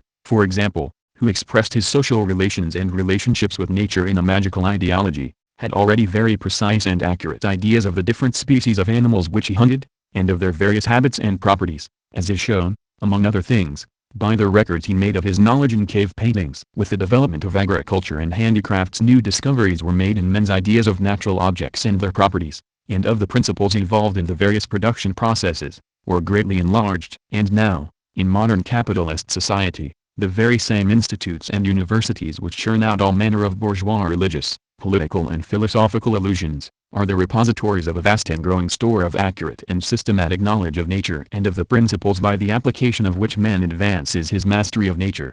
95. All this is the fruit of thousands of years of human endeavor and, in particular, of the mighty advances in production achieved in the capitalist era. Thus, if men's illusions have their ultimate source in the relations of production, men also continually make discoveries which arise in the last analysis from the production process itself. In these discoveries there is a development of abstract ideas which reflect various features and properties of things and of the production process without ideological preconception, inversion or disguise. Such ideas of nature and of technological processes constitute, in fact, an important aspect of the productive forces themselves. The forces of production include people, with their production experience and skill. People's production experience and skill is recorded, generalized and systematized in their ideas, and, equipped with these ideas, they utilize the instruments of production and also improve them. Further, the growth of knowledge of the production process, of its subjects and instruments, of the principles of technology and of nature generally, is not only an essential condition for the continuance of production at a given level. Under suitable conditions it contributes to new advances of production, and so may become one of the factors making eventually necessary revolutionary changes in the relations of production to bring them into correspondence with new forces of production. The rise of natural sciences. The natural sciences spring from the ideas, or the knowledge, accumulated in the production process. From the very beginning, Engels wrote in Dialectics of Nature, the origin and development of the sciences has been determined by production. Throughout antiquity, he observed, scientific investigation proper remained restricted to astronomy, mathematics and mechanics. For astronomy, if only on account of the seasons, was absolutely indispensable for pastoral and agricultural peoples. Astronomy can only develop with the aid of mathematics, hence this also had to be tackled. Further, at a 96 certain stage of agriculture and in certain regions, raising of water for irrigation in Egypt, and especially with the origin of towns, big building operations and the development of handicrafts, mechanics, this was soon needed also for navigation and war. Moreover, it requires the aid of mathematics and so promotes the latter's development. Later, with the great new developments of the forces of production which led to and then took place within the capitalist system, new sciences arose one after the other: physics, chemistry, the biological sciences, geology. If the sciences suddenly arose anew with undreamed of force, developing at a miraculous rate, once again we owe this miracle to production. If the development of the sciences is determined by production, this also accounts for the uneven rate and history of the development of the sciences and for the often one-sided character of that development. The varying character of production and of the emphasis placed on different production processes accounts for it. Thus chemistry, for example, was never far developed until modern times, though mechanics and certain parts of the biological sciences had a considerable development. Again, the agricultural sciences are relatively neglected under modern monopoly capitalism, while all the sciences connected with war production are energetically fostered. Sciences as specialized undertakings distinct from production. Sciences are essentially specialized undertakings, with their own specialist techniques and theories. The rise of sciences occurs when, as a product of division of labor, there begins a special investigation of the properties of various natural objects and natural processes, distinct from production itself, and when, consequently, there also occurs a special elaboration, a generalization and systematization, of ideas in connection with such investigation. Only under such conditions may we speak of sciences. Thus we would hardly allow the title of science to the knowledge possessed by primitive tribes, extensive and accurate as it is, of the various kinds of animals and plants, or of the properties 97 of various materials, or of the succession of the seasons. Such knowledge is raised to the level of science only when these things are made the subjects of special investigation and distinct from actual production, in the first place from hunting, making tools, gardening and the like, and when, consequently, what is discovered about them is generalized and systematized as a special body of knowledge. We may distinguish three outstanding characteristics of sciences, which progressively distinguish scientific theory from the knowledge of natural objects and processes inherent in the production process itself and constituting the producer's own consciousness of their work, its subjects and instruments. Sciences engage in systematic description and classification of natural objects and processes. Such, for example, is the charting of the heavenly bodies and their apparent movements undertaken by the pioneers of astronomical science. Like the ancient Egyptians, or the natural histories compiled by early students of living nature, like Aristotle, whose zoological works comprised a systematic description and classification of most known, as well as some imaginary, kinds of animals, with attempts at formulating laws correlating the various properties of different animals. Basing themselves on such description and classification of natural objects and their motions, sciences proceed by abstraction to formulate the principles and laws manifested in and governing the observed properties and motions of natural objects. By such abstraction, for example, are derived such concepts as mass, momentum, etc., in mechanics, or the concepts of number and geometrical form in mathematics. 3. Utilizing such concepts, the sciences proceed by the formulation of hypotheses. Such hypotheses seek to explain the observed properties, interconnections and motions of the things investigated, and so to predict their further properties, interconnections and motions. They seek to provide a systematic theory of the phenomena, and to enable men to understand and make use of them. Consequently, while science has its roots in production, and is applied in production, at the same time it is developed as a 98 specialized activity distinct from production. It follows that those who develop it are frequently unaware of, and may even deny, its connection with production. So far as their own consciousness of their activities is concerned, they may be carrying out their investigations out of curiosity, sheerly for the sake of knowledge, from love of mankind and the desire to enlighten people, because they enjoy it, because they are paid to do it, because they wish to become famous, or because they wish to do opponents a bad turn by proving them wrong. Many different subjective motives may and do operate in scientific work, and, of course, these motives may and do influence the character and outcome of the work. Further, once science is put on the track of certain discoveries, these often lead of themselves to others, and the process of following up conclusions and generalizing and systematizing the resulting ideas proceeds with a logic of its own, independent of particular practical problems connected with production. For this reason important scientific problems are often elucidated in advance of practical needs and even long before any practical application is possible. For example, scientific conclusions about the existence of electromagnetic waves were reached well in advance of any practical application in radio techniques. Atomic fission was discovered many years before any practical application of the release of atomic energy was attempted. Thus scientific advance tends to acquire a momentum of its own independent of practical application. What is more, even when that application becomes technically possible, it is often delayed on account of political and economic circumstances. Sciences, as the theory of production, are thus from the outset distinct from the practice of production, both in their organization and in the personal activity and consciousness of their practitioners. At the same time, the character of the sciences and their level do always depend on those of production. Their problems arise in the last analysis from production, and their results are fed back into production. The development of sciences is always dependent on the development of production, and in turn sustains and pushes forward 99 production. The distinction of science from production is not a disconnection, but a very close connection. And in the event that this underlying connection ever becomes severed, the sciences themselves always begin to stagnate and then to decay. In general, the times when a new impetus is given to science are times when new techniques of production are being developed. Those who then pioneer the new paths in science are usually closely associated in their practical interests with the new productive processes. Then follows a process of the scientific elaboration and development of the new ideas and discoveries. But this process cannot be long sustained if it fails to achieve technical application and lacks the stimulus of problems arising from that application. Science and classes. What has been said shows that the rise of sciences is a product of division of labor. Sciences are developed as a product of mental as distinct from physical labor, as a special field of theoretical activity separated from the labor of production. It follows from this that the development of the sciences is closely bound up with that of classes. At different times, different classes have taken a hand in the development of the sciences and have, in consequence, influenced that development to suit their class requirements, and imposed on the sciences certain features of their class ideology. From the division of labor arose private property and exploiting classes, and so the division between the mass of producers, wholly engaged in productive toil, and the privileged and leisured minority who took over the general management and direction of society. The development of sciences, as a branch of mental labor, was dependent upon the existence of such a minority, freed from the physical labor of production and able to undertake such mental labor. Thus the class which, in any particular period, has taken over the general management and direction of society, and therefore of the state, religion and so on, also takes charge of the sciences and exercises a controlling influence over their development. Sciences develop essentially as part of the means which are required for the general direction and management of social affairs,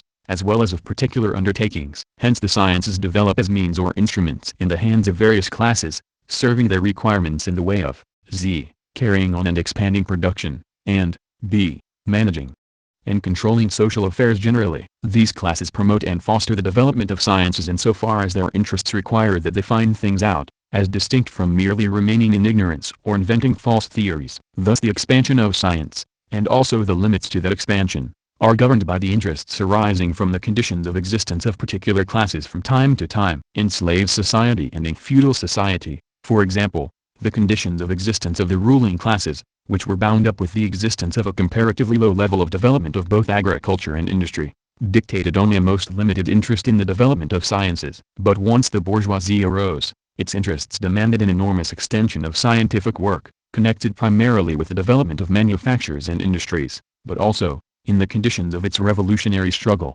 with man and his social relations. Modern science is the creation of the bourgeoisie, one of the most typical products of bourgeois society, the means for understanding and controlling the processes of nature and society created under the conditions of the development of capitalism. Class ideology in science. The fact that a particular class takes the leading part in the general development of science also places definite conditions and limits upon the development of the ideas of science. On the basis of the material conditions of existence of a class, preconceptions are formed which determine the character of the class ideology. These preconceptions are used and applied, in one way or another, by the intellectual representatives of the class in every sphere of their ideological activity, and so they are used and applied in scientific work, penetrate 101 into and impose themselves upon the theory of the sciences, and in that way influence and color the entire development of the sciences in each particular period. In slave society, for example, the idea was developed, and it was more fully worked out in feudal society, that everything which existed constituted a hierarchy, stretching down from God, through the grades of inferior spiritual beings, to the grades of men, animals, plants and minerals. Everything existed for a purpose, corresponding to its place in the system, and this was what determined its essential properties as well as its movements and changes. This type of conception dominated the sciences. Every theory concerning man or nature had to be formulated in terms of it and made to fit in with it. For example, it was considered that the heavens beyond the circle of the moon were of a superior nature, belonged to a superior grade of being, to the earth beneath. Hence the heavenly movements, which were supposed to be necessarily circular, because such movements were supposed to be the most perfect, were considered to be movements obeying different laws from earthly ones. Earthly bodies naturally tended to fall towards the center, which accounted for gravitation as observed on the earth, but this did not apply in the heavens. Such ideas were expressed in the Ptolemaic conception of the base earth at the center of the universe, with the sun and stars circling beyond it. Copernicus, putting the sun at the center and making the earth one of the planets, effected a decisive break with this type of conception, and paved the way for the Newtonian conception of universal gravitation and the laws of motion, which subsumed the movements of all the bodies in the universe under one universal scheme of mechanical causality. Bourgeois ideology in general and bourgeois science in particular attacked and in the end largely got rid of the old, traditional conceptions. This attack arose from and developed on the basis of the growth of the bourgeois social relations. What took the place of the old conceptions were new and typically bourgeois conceptions, conceptions of the basic qualitative identity of all material beings, and of mechanical 102 causality. At the same time, apart from its most radical representatives, the bourgeoisie by no means threw over the conceptions of God and of spirit, but in place of the single-graded hierarchy of being, from the basest sort of material being at the bottom to the highest sort of spiritual being, or God, at the top, there was introduced the division of the universe into two totally different spheres, material being subject to fixed, deterministic laws on the one hand, and God and the spiritual world on the other hand. In one way or another such bourgeois conceptions have entered into the whole theoretical fabric of modern science, as slave and feudal conceptions did into that of ancient and medieval science. But there is this difference, that whereas the old conceptions were hostile to the exploration of nature by experimental methods, the new conceptions were favorable to it and demanded it. Discovery and preconception. Because of this class ideological influence in scientific theory, a distinction is always arising in the development of the sciences between the discoveries which science makes and the preconceptions which science takes over and uses. A discovery is made when, as a result of investigations, something becomes known about the kinds of things which exist, their properties, interconnections and laws. But discoveries must always be expressed in propositions formulated with the aid of definite concepts, and such propositions are always made to form part of a general theory. Considering, therefore, the sum total of the ideas and theories of the sciences at any time, we find that, in one aspect, they consist of the formulation of actual discoveries, and in another aspect, they consist of the general preconceptions in terms of which the discoveries are formulated and knitted together into a general theory. This distinction between discovery and preconception,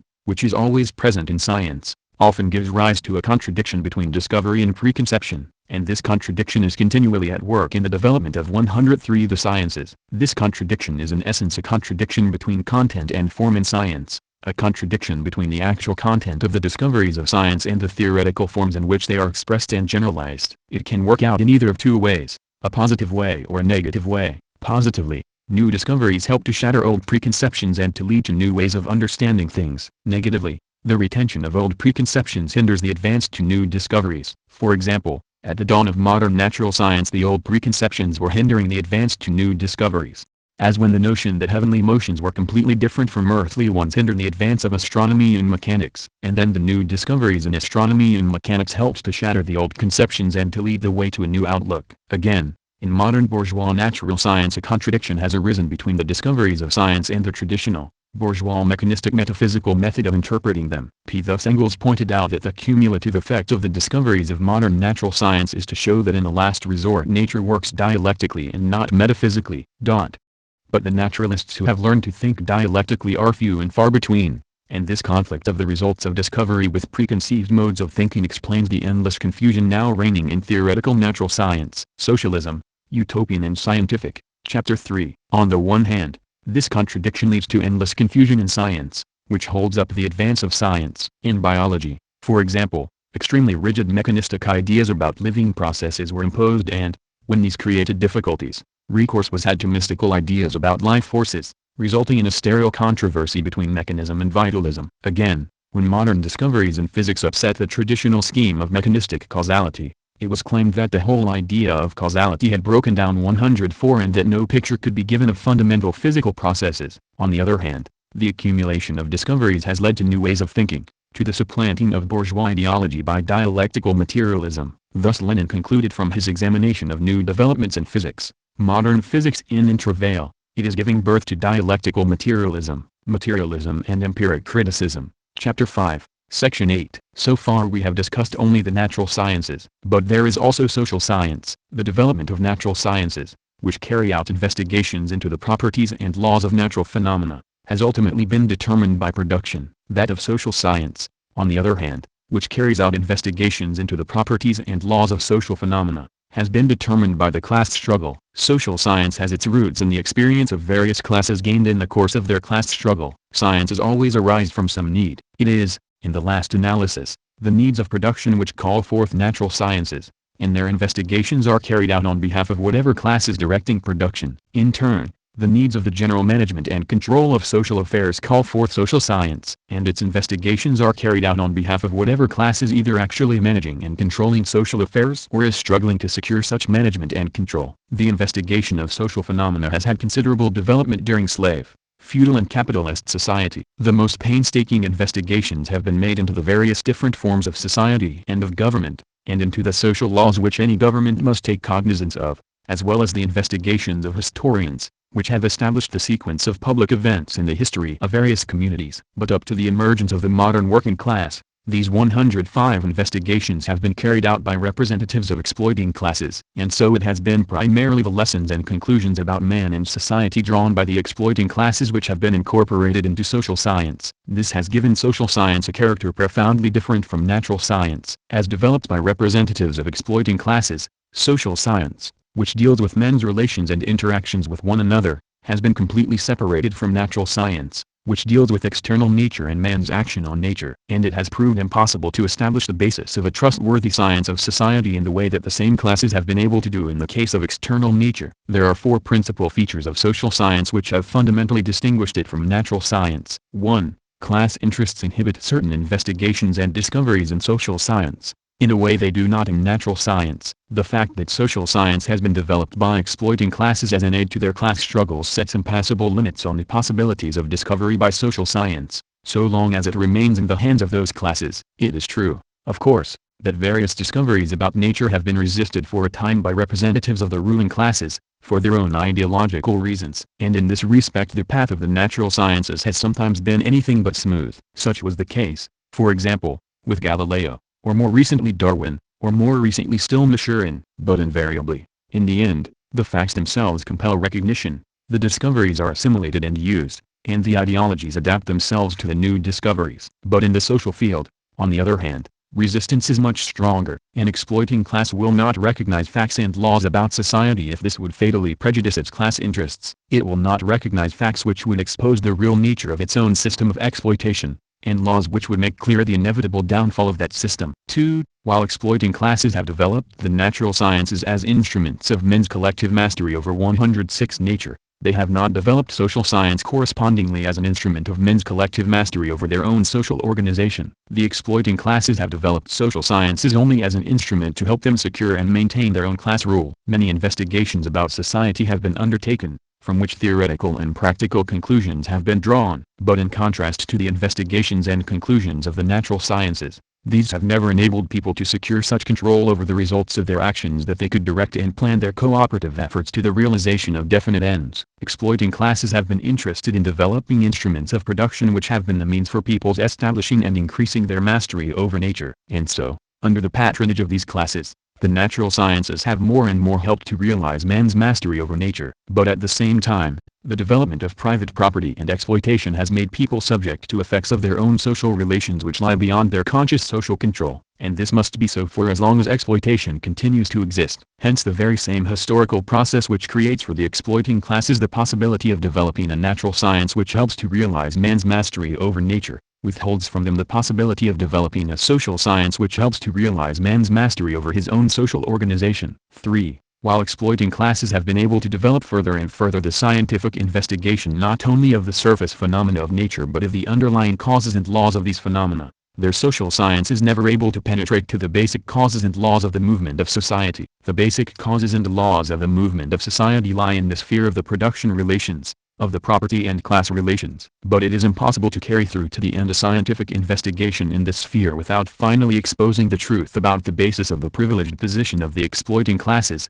and the contradictory and transitory nature 107 of the system of exploitation, which these classes are vitally concerned to hide and disguise. Hence even when, during a progressive phase, the social science of an exploiting class begins to make a more profound analysis of the economic basis of society, as with the British bourgeoisie in the initial phase of industrial capitalism, the class soon falls back from its own achievement, and its social investigations revert to a superficial descriptive level, replete with misleading ideas. The sociologists of exploiting classes can in the end never rightly classify, analyze and explain the phenomena investigated, and constantly introduce illusory motives and false explanations into their accounts of society. 4. In the hands of the exploiting classes, social science has remained far more profoundly under the influence of class ideology than the natural sciences. In the natural sciences, class ideological preconceptions have often hindered but in the end not prevented the sciences from discovering many of the objective laws and essential interconnections of the phenomena they were investigating. In social science, on the other hand, the general theory of society has been primarily determined by class ideological preconceptions, because class interests prohibit certain investigations and discoveries, because the classes in charge of social science cannot develop it as a means towards man's mastery over his own social organization and so submit its conclusions to the test of social practice, because social science draws back from investigating the basic causes and laws of the movement of society. It follows that the general conceptions of society employed in social science are not derived from scientific investigation but have the character of false consciousness, of class ideological illusion. Consequently, the investigations and conclusions of social science have tended, in the hands of representatives of exploiting classes, to develop primarily as a mere elaboration of class ideological preconceptions, as a classifying and interpreting of social facts in such a way as to reinforce a given class's illusions about society, and to provide arguments to support its political policies. For all these reasons, therefore, social science in the hands 108 of representatives of exploiting classes has not attained,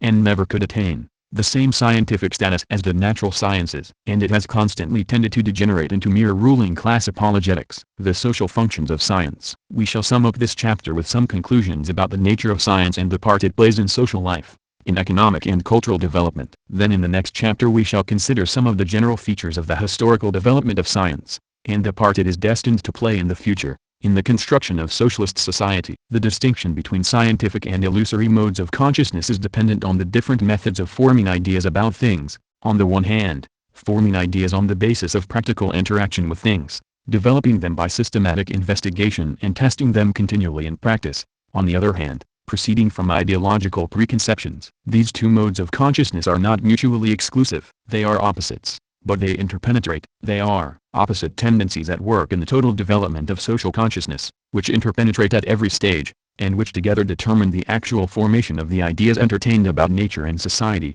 and about particular aspects of nature and society. And this in turn gives rise to continual contradictions in such ideas. As we have seen, the scientific mode of consciousness has gradually become the predominant influence in the formation of ideas about nature, while the illusory mode of consciousness has remained the predominant influence in the formation of ideas about society. Scientific investigation and discovery is bound up with social practice, with the practice of production and with the practice of the class struggle. In the last analysis, it always arises from and is governed by the requirements of practice. And meeting the requirements of practice, it makes an essential contribution to practice. Scientific investigation and discovery plays an indispensable 109 part in the development of the forces of production, and the higher the development of the forces of production, the greater and the more necessary is the part played by science in their development. For example, science played no part in the forces of production in the Stone Age. It began to play a part in the development of agriculture, metalworking, public works. It plays a major part in the modern forces of production,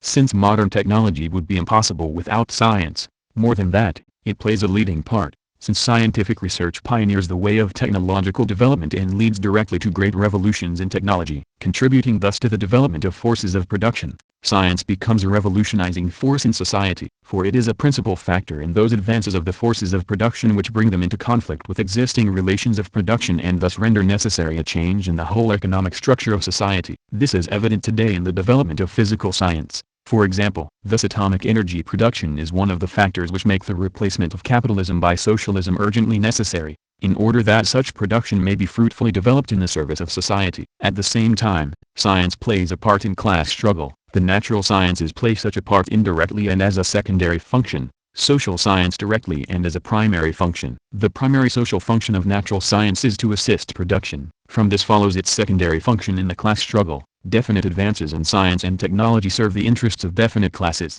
either in their struggle for power or in the consolidation of their regime when they are in power. Thus, for example, the early advances of modern science and technology served the rising bourgeoisie in two ways. First, by enabling them to increase their wealth and so strengthen their social position. Second, ideologically by helping their struggle against the feudal ideology. And when the bourgeoisie was established in power, science and technology were powerful aids in consolidating the capitalist regime. Today they still serve the regime of monopoly capitalism. At 110 the same time, they are also pressed into the service of the working class and the cause of socialism, and developed in that service, in the countries where socialism is being built, as a mainspring in socialist construction, and everywhere as part of the essential equipment of socialist ideology. Various kinds of social investigation, on the other hand, serve the class struggle directly, and the requirements of class struggle provide the principal motivation of such investigations. And in the case of exploiting classes, this, as we have seen, accounts for the fact that class ideological illusions play a far greater part in social than in natural science.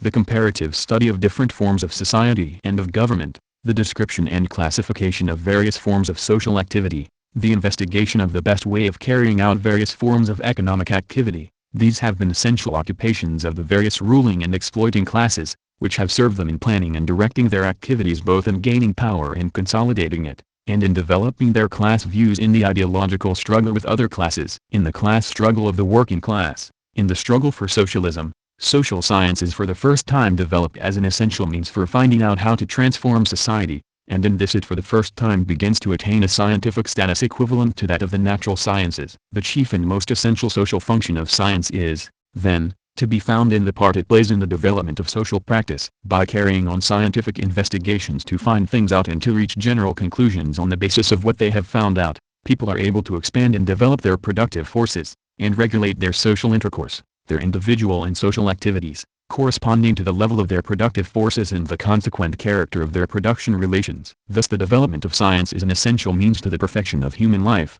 serving to increase men's mastery over nature, their social wealth, the scope and power of their activities, their ability to manage their affairs and satisfy their requirements. This bears on the question, formerly raised amongst Marxists, whether science develops as part of the class ideology conditioned by the economic relations of society. Is it correct to contrast bourgeois science and socialist science as rival ideologies serving rival classes and social systems? On the one hand, since class ideological preconceptions do enter into science, It is clear that in actual practice the theories current in particular fields of science do include views which arise and develop as part of a class ideology. Such preconceptions arise precisely as products of a given basis of property and class relations, serve the consolidation and development of those relations, and disappear when the economic basis disappears. We cannot understand the history of science, or its specific character and contradictions at any particular stage, without taking into account the fact that it is developed by definite classes, whose class preconceptions play an active part in its development,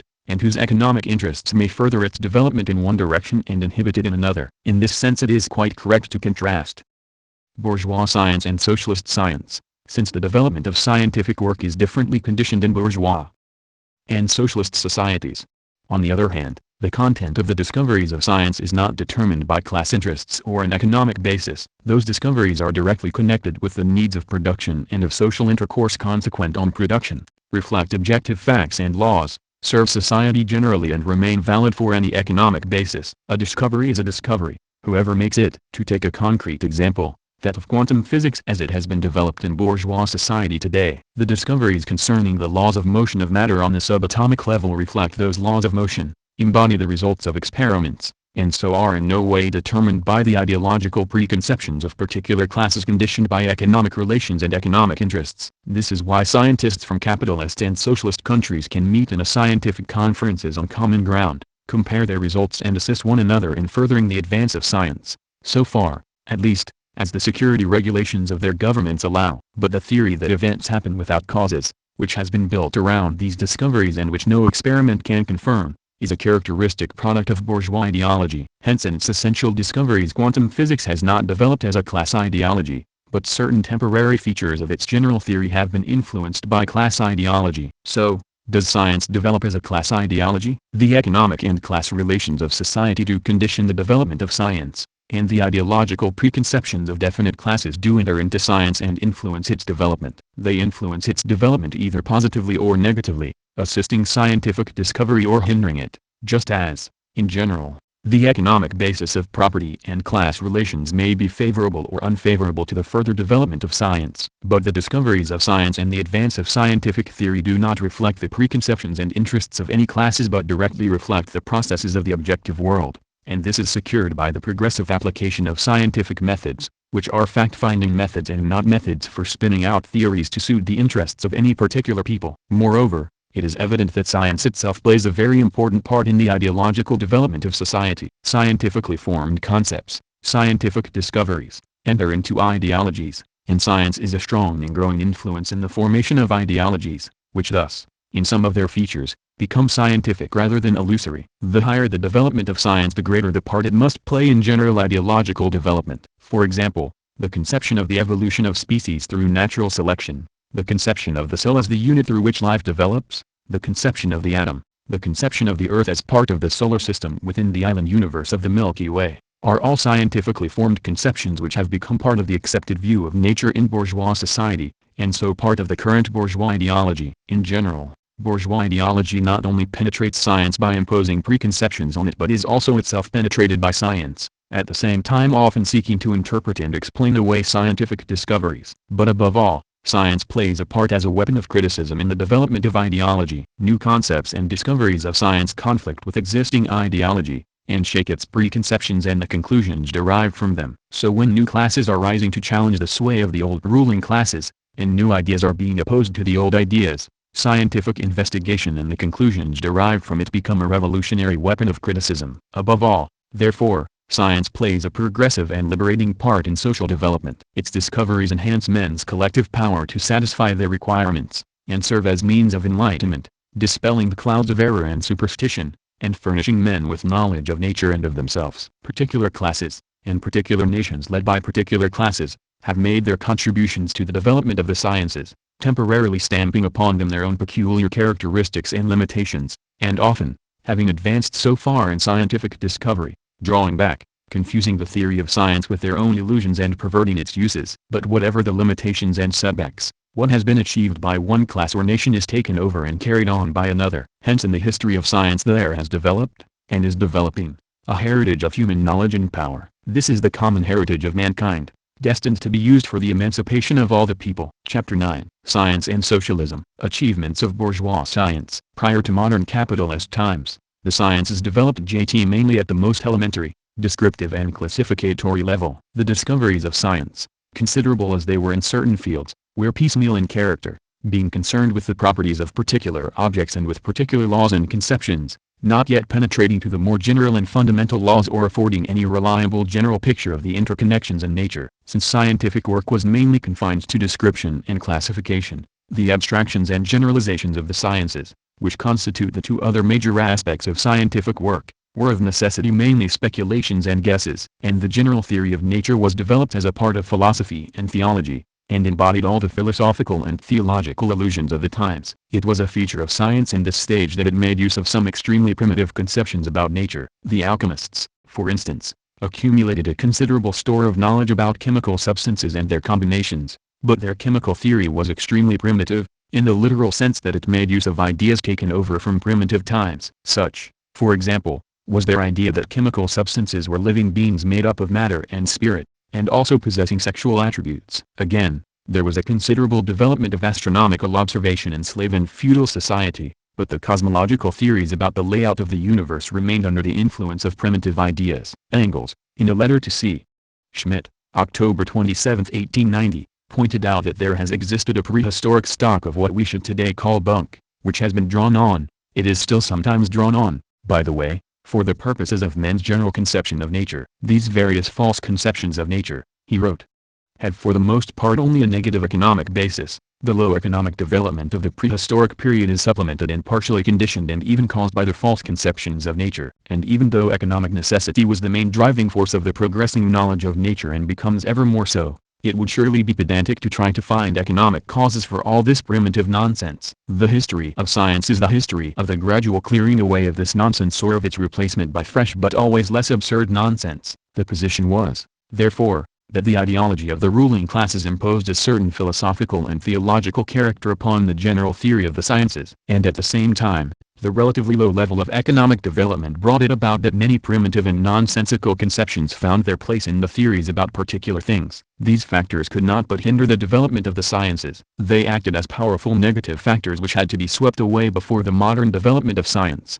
and of production, could become possible. Modern natural science arose in the period when the power of the feudal nobility was being broken and the modern European bourgeois nations were being formed. Natural science developed in the midst of the general revolution and was itself thoroughly revolutionary, wrote Engels in Dialectics of Nature, and the same class forces which were carrying through the revolution carried through the development of sciences. Science appeared as a great force of enlightenment, breaking through past ignorance and superstition. It challenged the old authorities with knowledge based on observation and experiment. The men who laid the foundations of modern natural science were of a very different type from the 116 clerks and monkish scholars of the feudal order. They were intensely interested in the development of industry and trade, in new techniques, in travel and discovery. In their hands the discoveries of science became instruments for improving the conditions of human life. The rise of new sciences was consequent upon a new development of industry. Following the Crusades, industry developed enormously and brought to light a quantity of new mechanical, weaving, clockmaking, milling, chemical, dyeing, metallurgy, alcohol, and physical, lenses, facts, and this not only gave enormous material for observation, but also itself provided quite other means for experimenting than previously existed, and allowed the construction of new instruments. It can be said that really systematic experimental science had now become possible for the first time. Engels, Dialectics of Mature. In the modern development of natural science which was thus initiated, the abstractions and hypotheses of the sciences ceased to be mere speculations and guesses, and began to be established as verified scientific truths. Scientific theory began to replace the former coupling of primitive bunk with philosophical and theological speculation, and what made this possible for those now engaged in scientific work was the new equipment which they possessed for accurate observation and controlled experiment, and the fact that scientific theories began to be tested not only by scientific observations and experiments but in the practice of social production. The new successes of natural science were dependent, therefore, on advancing technology in social production and the social utilization of science as a force of production. From this starting point, modern bourgeois natural science has gone on to score great achievements. There has been achieved the successive development of separate branches of natural science, the evolution of the different sciences one from another, and their differentiation one from another. In this process, The successes scored in one field have created the possibility of beginning the scientific investigation of new fields. The whole process has unfolded out 117 of the development of the productive forces of capitalist society, which at one and the same time have presented new problems for science to tackle and provided the technical means for tackling them. In all the successive fields of science there have been major achievements of analysis, the analysis of the phenomena of nature into their parts or elements, the demonstration of the properties, interconnections and laws of motion of the parts, and so of the laws of motion of the whole. And at the same time as this analysis of nature has been carried out, there has been carried out a process of generalization, demonstrating how the most diverse properties and motions of things are all the consequences of the operation of very general, universally applicable laws. 3. A third major achievement of modern natural science has been the discovery of the laws of change and development in nature. In the initial period of modern natural science the view prevailed that, despite ceaseless changes and interactions, nature in its main features always remained exactly the same. The planets and their satellites, once set in motion by the mysterious first impulse, circled on in their predestined ellipses for all eternity. The stars remained forever fixed and immovable in their places. The earth had persisted without alteration. The 5 continents of the present day had always existed. The species of plants and animals had been established once and for all when they came into existence. All change, all development in nature was denied. Engels, Dialectics of Nature, Introduction. But the successive discoveries of the sciences, in astronomy and cosmogony, in physics, in chemistry, in geology and in the biological sciences, shattered this whole picture of the fixity of nature. It was demonstrated that nature in all its parts changes and develops, and this conclusion emerged not as a general speculation, such as had been put forward, for instance, in ancient Greek philosophy, but as a result of detailed investigations, of the analysis of the various processes of nature and the discovery of their laws and interconnections. 4. Finally, from the discoveries of the natural sciences there has gradually emerged a knowledge of nature which is at once general and detailed. General, in the sense that it embraces the main processes which take place in nature and their inter-connections, and detailed, in the sense that it embraces particular laws and interconnections of things, and this knowledge to an increasing degree has enabled the sciences to give an account of natural processes entirely based on and tested in the investigation of those processes themselves. We have arrived at the point, wrote Engels, where we can demonstrate as a whole the interconnection between the processes in nature not only in particular spheres but also in the interconnection of these particular spheres themselves, and so can present in an approximately systematic form a comprehensive view of the interconnection in nature by means of the facts provided by empirical natural science itself. Ludwig Feuerbach, Chapter 2. As a result, scientific knowledge of nature gradually supplants philosophical speculation about nature. The account which is given both of particular processes and of their general interconnection is based on and tested in detailed investigations, and not arrived at by philosophical deductions or imaginative guesses. Formerly, as Engels observed, a comprehensive view of nature could be arrived at only by putting in place of the real but as yet unknown interconnections ideal and imaginary ones, filling out the missing facts by figments of the mind and bridging the actual gaps merely in imagination. But once scientific investigations have supplied the missing facts, such a procedure becomes not only superfluous, but a step backwards. Ludwig Feuerbach, Chapter 2. Of course, many gaps remain, and though they keep on being filled, gaps will always remain. Indeed, the filling in of one gap often reveals new and hitherto unsuspected ones. Yet even by the latter part of the last century science had discovered enough to discredit the old type of philosophical theological account of nature. It has become clear that missing knowledge must always be supplied by pushing on with 119 scientific investigation and not by any other means. Limitations of bourgeois science. The sciences, by assisting in the development of industry and trade, have played an indispensable part in making possible the establishment and development of the capitalist mode of production. But the establishment of the capitalist mode of production has then set limits upon the further development of the sciences. The great achievement of capitalism is to have transformed small-scale individual production into large-scale social production, which is able to harness natural forces and make use of modern mechanical instruments of production. The growth of social production, above all in industry, since agriculture remained relatively backward, brought about, and was assisted by, an unprecedented growth of the sciences. In field after field discoveries were made, new sciences were established and developed rapidly. Nature gave up her secrets to man and the principles were established for correctly understanding the laws and interconnections of natural processes. But social production was directed to definite capitalist ends. It was capital which exercised the controlling and directing function in social production. The cooperation in labor, which is the essential feature of social production, was not brought about by the laborers themselves but by the capital which employed and exploited them. It was not the own act but the act of the capital which brings and keeps them together. The directing motive, the end and aim of capitalist production is to extract the greatest possible amount of surplus value, and consequently to exploit labor power to the greatest possible extent. Marx, Capital, Volume I, Chapter 13. Marx regarded science as a distinct but necessary part of the production process in modern society. Social labor, he observed, Capital, Volume 3, Chapter 5, Section 5, includes labor of two kinds. First, there is the scientific side, involving the scientific mastery of materials and processes, issuing in inventions and discoveries which improve the existing 120 instruments of production and create new ones. This he termed universal labor. And secondly, there is cooperative labor itself, the cooperation of workers in utilizing the instruments of production. In capitalist production these two kinds of labor are separated, and both compelled to serve capital. Cooperative labor is the source of surplus value, and the laborer is simply a hand to work under the direction of the capitalist, or his managers, for the profit of the capitalist. Advances in production technique are made and applied not because they lighten labor or help to satisfy human needs but because and insofar only as they yield an increased profit. And therefore science,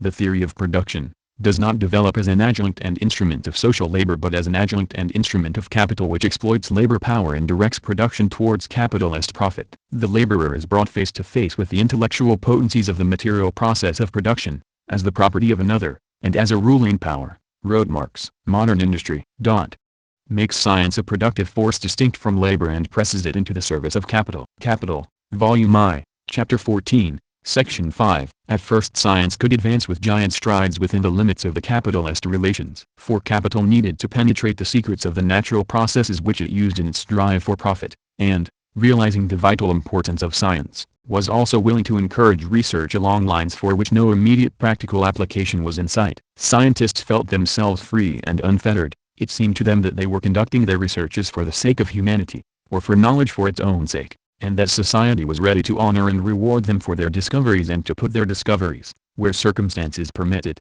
to practical use. Nevertheless, the reality of this bourgeois freedom of science was that science was working all the time for capital, which relied on its discoveries, inventions and theories to effect those improvements in production which would swell capitalist profit. With the development of capital to its modern, monopoly stage, however, the direct and open subjugation of science to monopoly capital has gradually come about. This has been aided by the very advance of science itself, which has entailed a great increase in costs and so rendered the sciences almost completely dependent on financing by the monopolies, directly or through the state. Not only the researches, inventions and discoveries of scientists have been pressed into the service of capital, but scientists personally. They have lost their former independent status, and been turned into employees and agents of the monopolies, or of the state, which is itself subjugated to the monopolies, and their work is correspondingly regimented. The effect of this is to disorganize scientific work, which can proceed only in directions which the monopolies will pay for, to pervert it, principally and increasingly for military ends, with the growing evils of secrecy and security,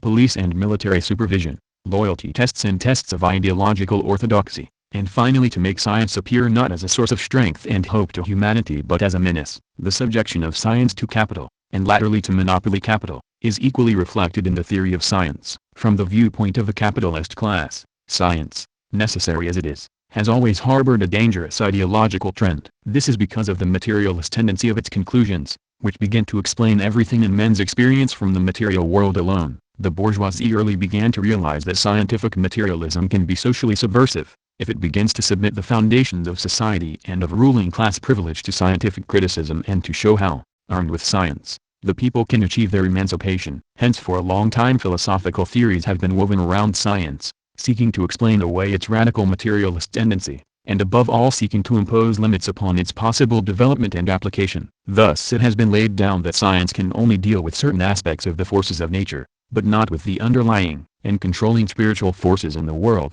that, indeed, it cannot penetrate to the real forces at work in nature, but can only deal with some of their effects, that, finally, it can only record and correlate the sensations which are produced in our minds, while the real world outside remains unknowable and mysterious. Such views about science and in science, which have become extremely widespread in the capitalist world today, were already being developed as long ago as the 17th century. For example, by Malebranche, Dialogues on Metaphysics and Religion, 1688. So we find eminent scientists proclaiming that science is compatible with almost any kind of faith except faith in humanity, that the real world is unknowable, that the aim of progress based on scientific knowledge is illusory. At the same time, the advance of scientific discovery cannot be halted. Great new discoveries continue to be made, based on the new techniques developed in modern society. But scientists themselves become all the more acutely aware of the restrictions imposed upon them in practice by monopoly interests and in theory by anti-scientific ideas. Many begin to seek the way out,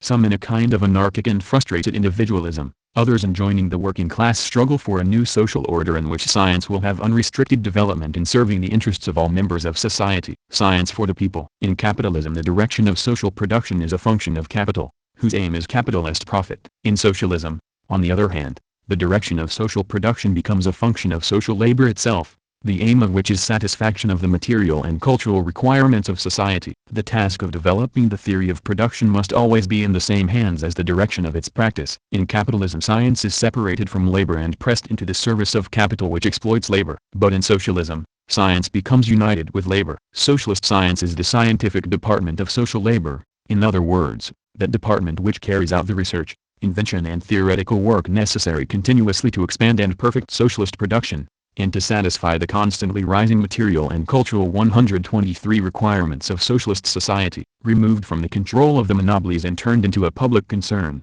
the all-round development of science becomes a subject of planning under socialism. This does not mean, of course, that the discoveries to be made over a period are planned in advance, since no one can know what is going to be discovered until the discovery is made. It means that the allocation of the resources and the direction for research in all fields are planned. Such planning entails the combination of short-term and long-term considerations. At one and the same time, science concentrates on the solution of immediate practical problems, and undertakes fundamental research is dictated by the requirements of theoretical advance and aspiring to results far beyond current practice. A new type of scientist emerges, recruited from the ranks of the working people. And science, from being the preserve of a single social group associated with the exploiters, eventually becomes the common possession and concern of all. This can only set free immense new forces for scientific work and for the utilization of its results, and lead to an immense acceleration and expansion of science. At the same time, ideological preconceptions are finally thrown off. The theory of science is developed in line with its discoveries, on the basis of socialist practice,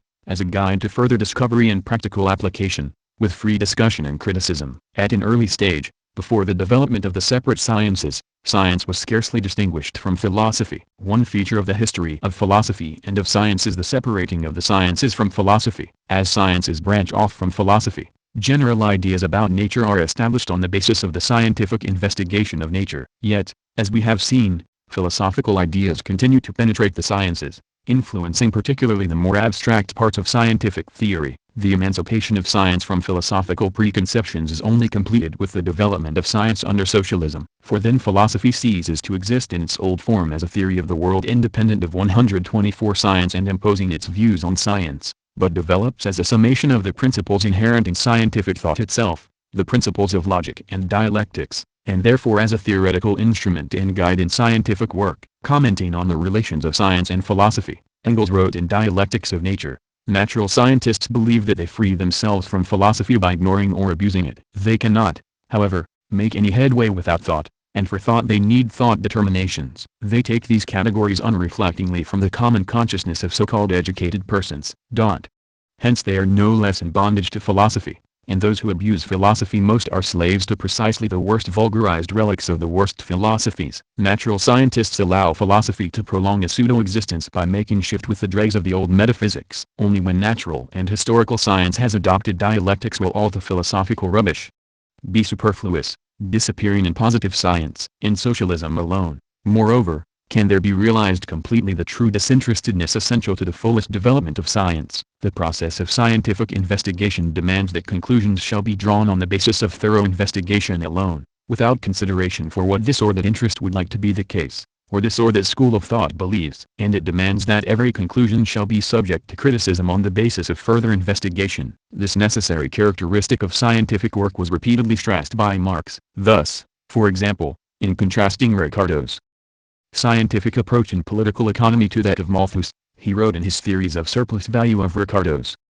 disinterestedness and scientific honesty, of Ricardo's scientific impartiality, which comes out just as inconsiderately against the bourgeoisie as in other cases he comes out against the proletariat and the aristocracy. Malthus, on the other hand, committed a sin against science by adapting his conclusions to the interests of ruling class apologetics. The 125 contemptible Malthus draws only those conclusions which are acceptable and useful to the aristocracy as against the bourgeoisie and to both as against the proletariat. He sought to accommodate science to a point of view not derived from science itself, but borrowed from outside, from extrinsic interests foreign to science. In society based on exploitation, barriers cannot but arise against disinterested inquiry. Investigations are started, but the point comes when stronger and stronger social pressures operate to persuade many scientists to trim their conclusions to various ideological and political requirements of the ruling class, or even to bring the investigations to a premature end. Only when exploitation of man by man is abolished, and inquiry is consciously directed to the end of making life more abundant for everyone,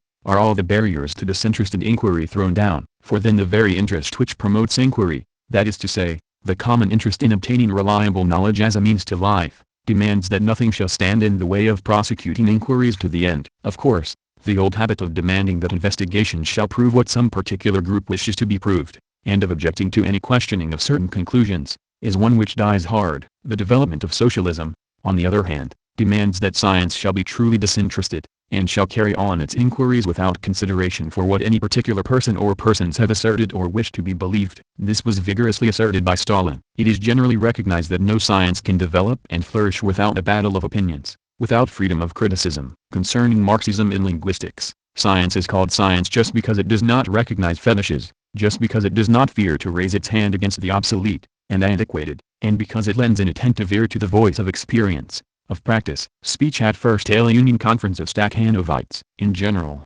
socialism sets science free from all the limitations and restrictions hitherto imposed on its development. Just as the socialist ownership of the means of production removes the fetters imposed on the development of production by 126 private ownership and appropriation, and renders possible the unrestricted development of production to satisfy people's needs, so does it remove the fetters imposed on the development of the sciences. The methods of scientific investigation are no different under socialism from capitalism, for these methods, gradually perfected during the successive stages of economic development, are not the product of any particular system. The point is that the economic, political and ideological factors hindering their universal application are removed. From the socialism, wrote Engels in Dialectics of Nature, will date a new epoch in history, in which mankind itself, and with mankind all branches of its activity, and especially natural science, will experience an advance that will put everything preceding it in the deepest shade. The science of society. Bourgeois science could penetrate deeply into the laws of natural processes because the bourgeoisie needed such knowledge for the sake of its profits. The capitalists do not want fairy stories about electricity,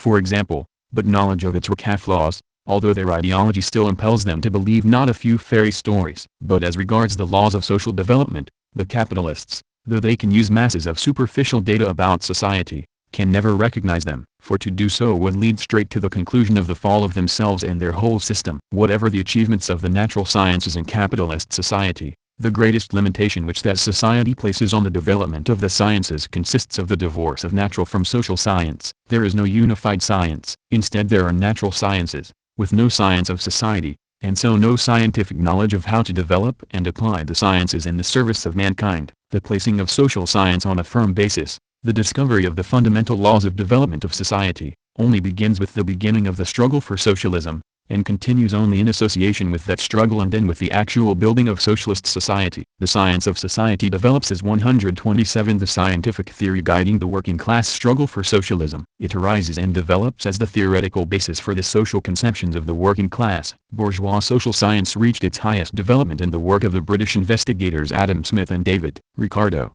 whose inquiry into the laws of the production and distribution of the means of subsistence in human society laid the foundations for the science of political economy, the science of the economic basis of society. These investigations were undertaken to serve the needs of management of nascent capitalist economy, but the conditions of development of capitalist rule and capitalist exploitation inhibited any further scientific advance by bourgeois investigators. They could not go on, as Marx did, to uncover, by the discovery of surplus value, the secret of capitalist exploitation. Subsequent bourgeois economics, and bourgeois social science generally, has busied itself with the accumulation of a vast array of facts and correlations of facts. It has also accumulated a considerable amount of practical knowledge about how to operate the capitalist system, but it has sedulously avoided investigation into the real relations of production on which those facts are based and from which alone they can be understood. substituting superficial or false explanations. What Marx said of vulgar bourgeois economics can be said of bourgeois social science generally. It deals with appearances only.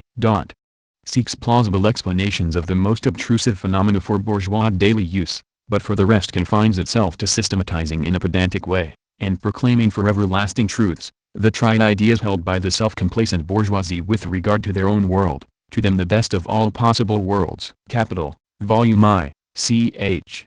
I, Section 4, footnote. And with such science, it was no longer a question whether this theorem or that was true, but whether it was useful to capital or harmful, expedient or inexpedient, politically dangerous or not. In place of disinterested inquirers, there were hired prize fighters. In place of genuine scientific research, the bad conscience and the evil intent of apologetics. Capital, Preface to and edition. So while there are bourgeois investigations establishing numerous facts and a few isolated and superficial laws of social science, there is, and can be, no bourgeois science of society embracing the fundamental laws, but only the Marxist, socialist science of society. Marx's discoveries about the fundamental laws of social development were possible only because he took up a standpoint against capitalist society, and recognized the revolutionary role of the working class and the necessity of the replacement of capitalism by socialism. By these discoveries, he established the basis of social science as Galileo and Newton of physical science, or Schwann and Darwin of biological science. The end of the old ideology. Because the socialist movement develops scientific conceptions of society,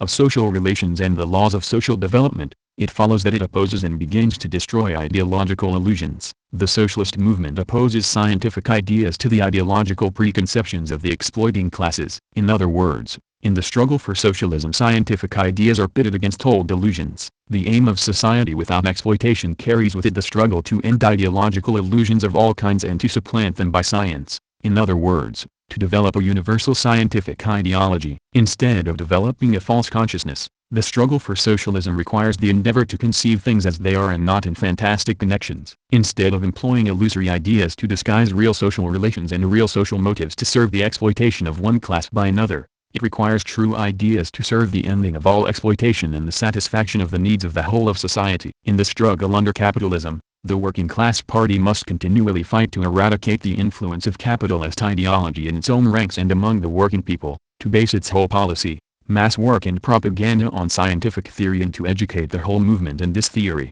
Unlike the views of the exploiting classes, the view of Society 129 of the working class, which serves the working class struggle, does not, and cannot, arise and develop spontaneously as a class ideology, but arises and develops as a science. And when the working class has conquered power and is leading in the building of socialist society, then the task is posed of finally eradicating all the hangovers of the old ideology from all departments of social life. From ideological misconception, society as a whole must advance to a scientific outlook. This advance is possible and necessary because the ideologies of the old society based on exploitation, with their false consciousness and mystification, lose their basis when socialism comes into being. In socialism, property and the means of production is public or cooperative property, and production is consciously regulated and planned. For what sort of ideas, then, does socialist economy provide the basis? Precisely for scientific ideas, developing through the extension of scientific understanding of man and his conditions of life. Such ideas alone can serve the consolidation and development of the socialist economic basis. For this end cannot be served by ideas which mystify and delude people. Its success requires knowledge of the laws of nature and society,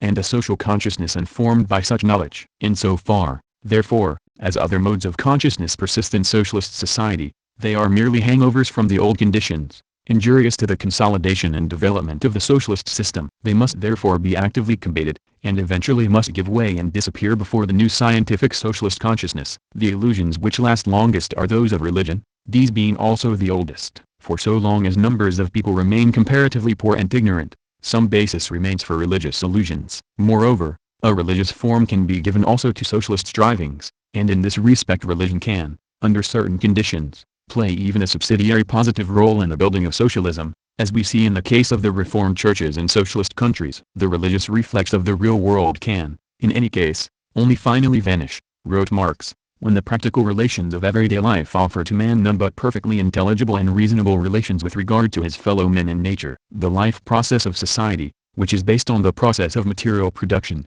does not strip off its mystical veil until it is treated as production by freely associated men, and is consciously regulated by them in accordance with a settled plan. Capital, Volume I, Chapter 1, Section 4. When the life process of society is indeed carried on by freely associated men in accordance with a settled plan, and when in consequence men are involved in none but perfectly intelligible and reasonable relations with their fellow men in nature, then, naturally enough, there is no basis left for any illusions about the conditions of human life, for any mystification, and human consciousness finally sheds such mystification and illusions. Scientific foundations of communist consciousness. The new communist consciousness, which is achieved as a universal mode of consciousness in communist society, is the consciousness of new communist people, of working people who have never known exploitation and who are masters of their country, who live by cooperation and are free of the selfish individualism of the private property owner. The conscious existence of such people requires no ideological illusions. On the contrary, it requires a clear, unclouded consciousness, constantly enriched and developed as a result of free inquiry, discussion and criticism. This presupposes knowledge of society and its laws, and of how to utilize those laws in the interests of society, and knowledge of nature and of how to make it serve man, both constituting parts of a single developing whole of scientific knowledge. In communist society, natural and social science are no longer divorced. Only if science starts from nature is it real science, wrote Marx.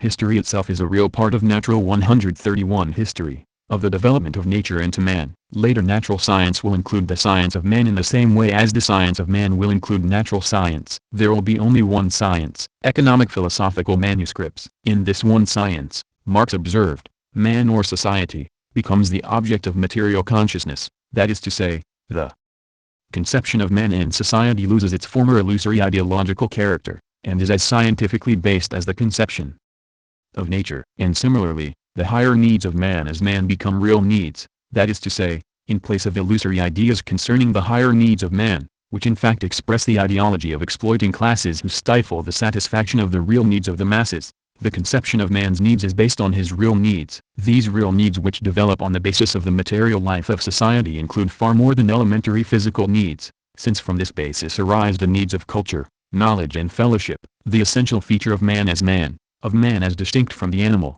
is the creation and satisfaction of his own needs through the social mastery of nature. In society based on exploitation, the mass of people are producing for the benefit of others, not for themselves. Only their minimum physical or animal needs are satisfied, hence they are denied a properly human existence, and, as a compensation, their higher needs are represented as belonging to some spiritual life, divorced from material life. In communist society, when exploitation of man by man is abolished, the whole of men's requirements, material and spiritual, can be understood as arising from their cooperative mastery of nature, and as being satisfied on the basis of the continuous expansion and perfection of social production, as a result of the development of socialism. Therefore, it eventually comes about that science plays the determining part in forming people's whole outlook. People will then have made themselves free to build up knowledge and control of all the aspects of their lives, for the sake of welfare and happiness and of realizing the fullness of life. Part 3 Truth and Freedom. Chapter 10 Truth. Absolute and partial truth. We have seen that in the development of our ideas all kinds of illusions rise, but also truth. What, then, is truth? It is correspondence between ideas and objective reality. Such correspondence between our ideas and reality is only gradually established, and then the correspondence is often no more than partial and incomplete. For an idea may not in all respects correspond to its object but may correspond only partially, and there may be much in the object which is not reproduced in the idea at all, so that the idea and its correspondence to the object are incomplete. In such cases, we should not say that our idea was false, but yet it would not be absolutely, completely and in all respects, true. Truth, therefore, is not a property which an idea, or a proposition, either possesses or does not possess. It may belong to an idea to a certain degree, within certain limits, in certain respects. Of course, there can be no doubt that some propositions are indeed absolutely true. They are quite well enough established for us to be able confidently to assert this. This applies, for example, to many statements of particular facts. These facts were the case, and consequently the propositions which state them are true, absolutely true, and always will be true without modification. William the Conqueror did in fact invade England in the year 1066. Therefore the proposition asserting that fact is an absolute truth. And certain general statements, too, are absolutely true. Lenin instanced two of them in Materialism and Empirio 136 Criticism. People cannot live without eating, and platonic love alone will not beget babies. These general statements correspond to facts, and their correspondence is absolute. And there are plenty more such general statements whose title to absolute truth need never be questioned. But most of the statements which we make cannot be said in this way to be absolutely true, for we do not in general confine our statements to truisms and to the bald assertion of well-established facts. Most of the statements we make, whether statements of particular facts or of general conclusions, may be true enough for certain purposes but yet not be absolutely true, in the sense of an absolute correspondence between statement and reality. On the contrary, they require to be corrected, improved upon, restated in the light of new experience and new knowledge, but they are not for that reason untrue. They are partial, relative, approximate truths. This characteristic of truth, that it is for the most part partial and not absolute, approximate and not exact, provisional and not final, is very well known to science. The laws which science establishes certainly reflect objective processes. They correspond to the real motion and interconnection of things in the external world. Yet science has established few laws which can claim to be absolute truths. For example, the laws of classical mechanics, which formulate the principles of the mechanical interactions of bodies and are continually and confidently employed in all kinds of engineering projects, are now known not to correspond to the movement of matter on the subatomic scale. In other words, they are not absolute truths, but we do not for that reason hold that classical mechanics is now shown to be false. Quantum mechanics provides a better approximation than classical mechanics, because its laws not only correspond to the movement of matter on a subatomic scale but also include the laws of classical mechanics as limiting cases. But even so, no scientist would claim that quantum mechanics either was an absolute truth. In general,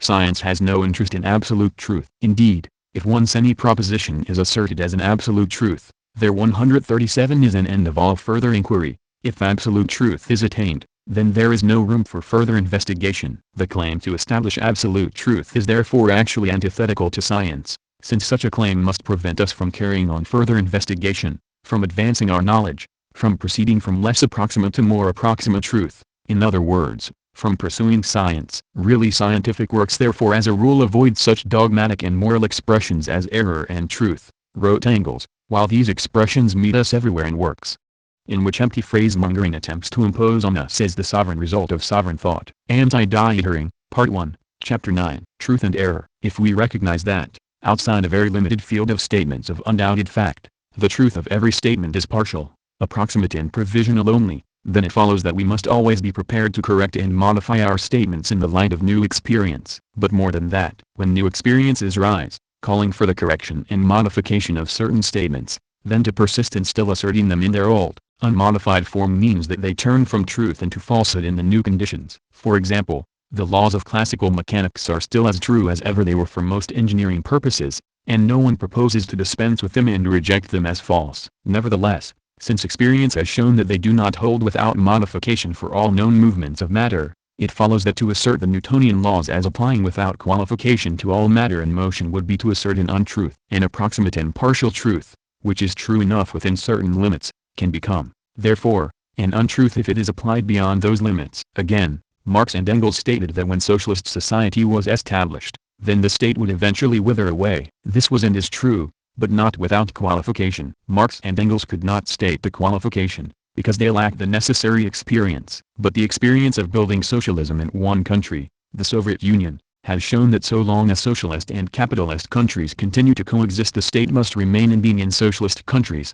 Only when socialism is established on a world scale can the state finally wither away. It follows that to assert now, without qualification, that when socialism is established the state will wither away is to assert something false. Indeed, it would be to assert something not merely false but definitely harmful in relation to existing socialist countries, for such an assertion would lead to a lack of concern for strengthening the socialist state, therefore to a possible weakening of the socialist state and to the capitalists taking advantage of this weakening to intervene and overthrow the socialist system. This shows that, as Engels pointed out in Anti-During, truth and error, like all concepts which are expressed in polar opposites, have absolute validity only in an extremely limited field. As soon as we apply the antithesis between truth and error outside that narrow field, both poles of the antithesis change into their opposites. Truth becomes error and error truth. Just as truths are for the most part only approximate and contain the possibility of being converted into untruths, so are many errors found to be not absolute falsehoods but to contain the germ of truth. Whatever people say is said in terms of the experiences and ideas available to them. It follows that while they may be led to make quite erroneous statements,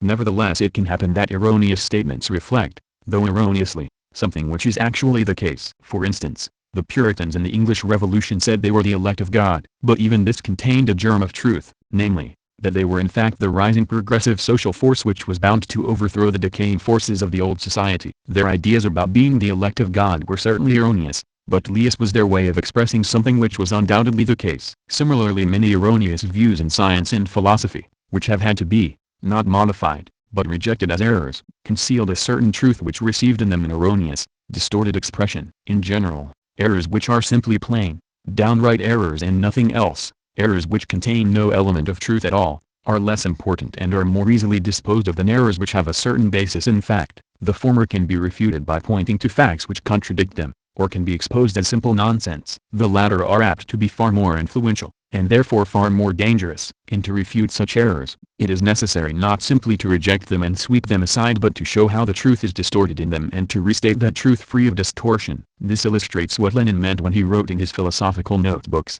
"Philosophical idealism is only nonsense from the standpoint of crude, simple, metaphysical materialism." On the other hand, from the standpoint of dialectical materialism, philosophical idealism is a one-sided, exaggerated development of one of the features, sides, facets of knowledge into an absolute, divorced from matter, from nature, apotheosized. Idealism is clericalism, true, but philosophical idealism is a road to clericalism through one of the shades of the infinitely complex knowledge of man.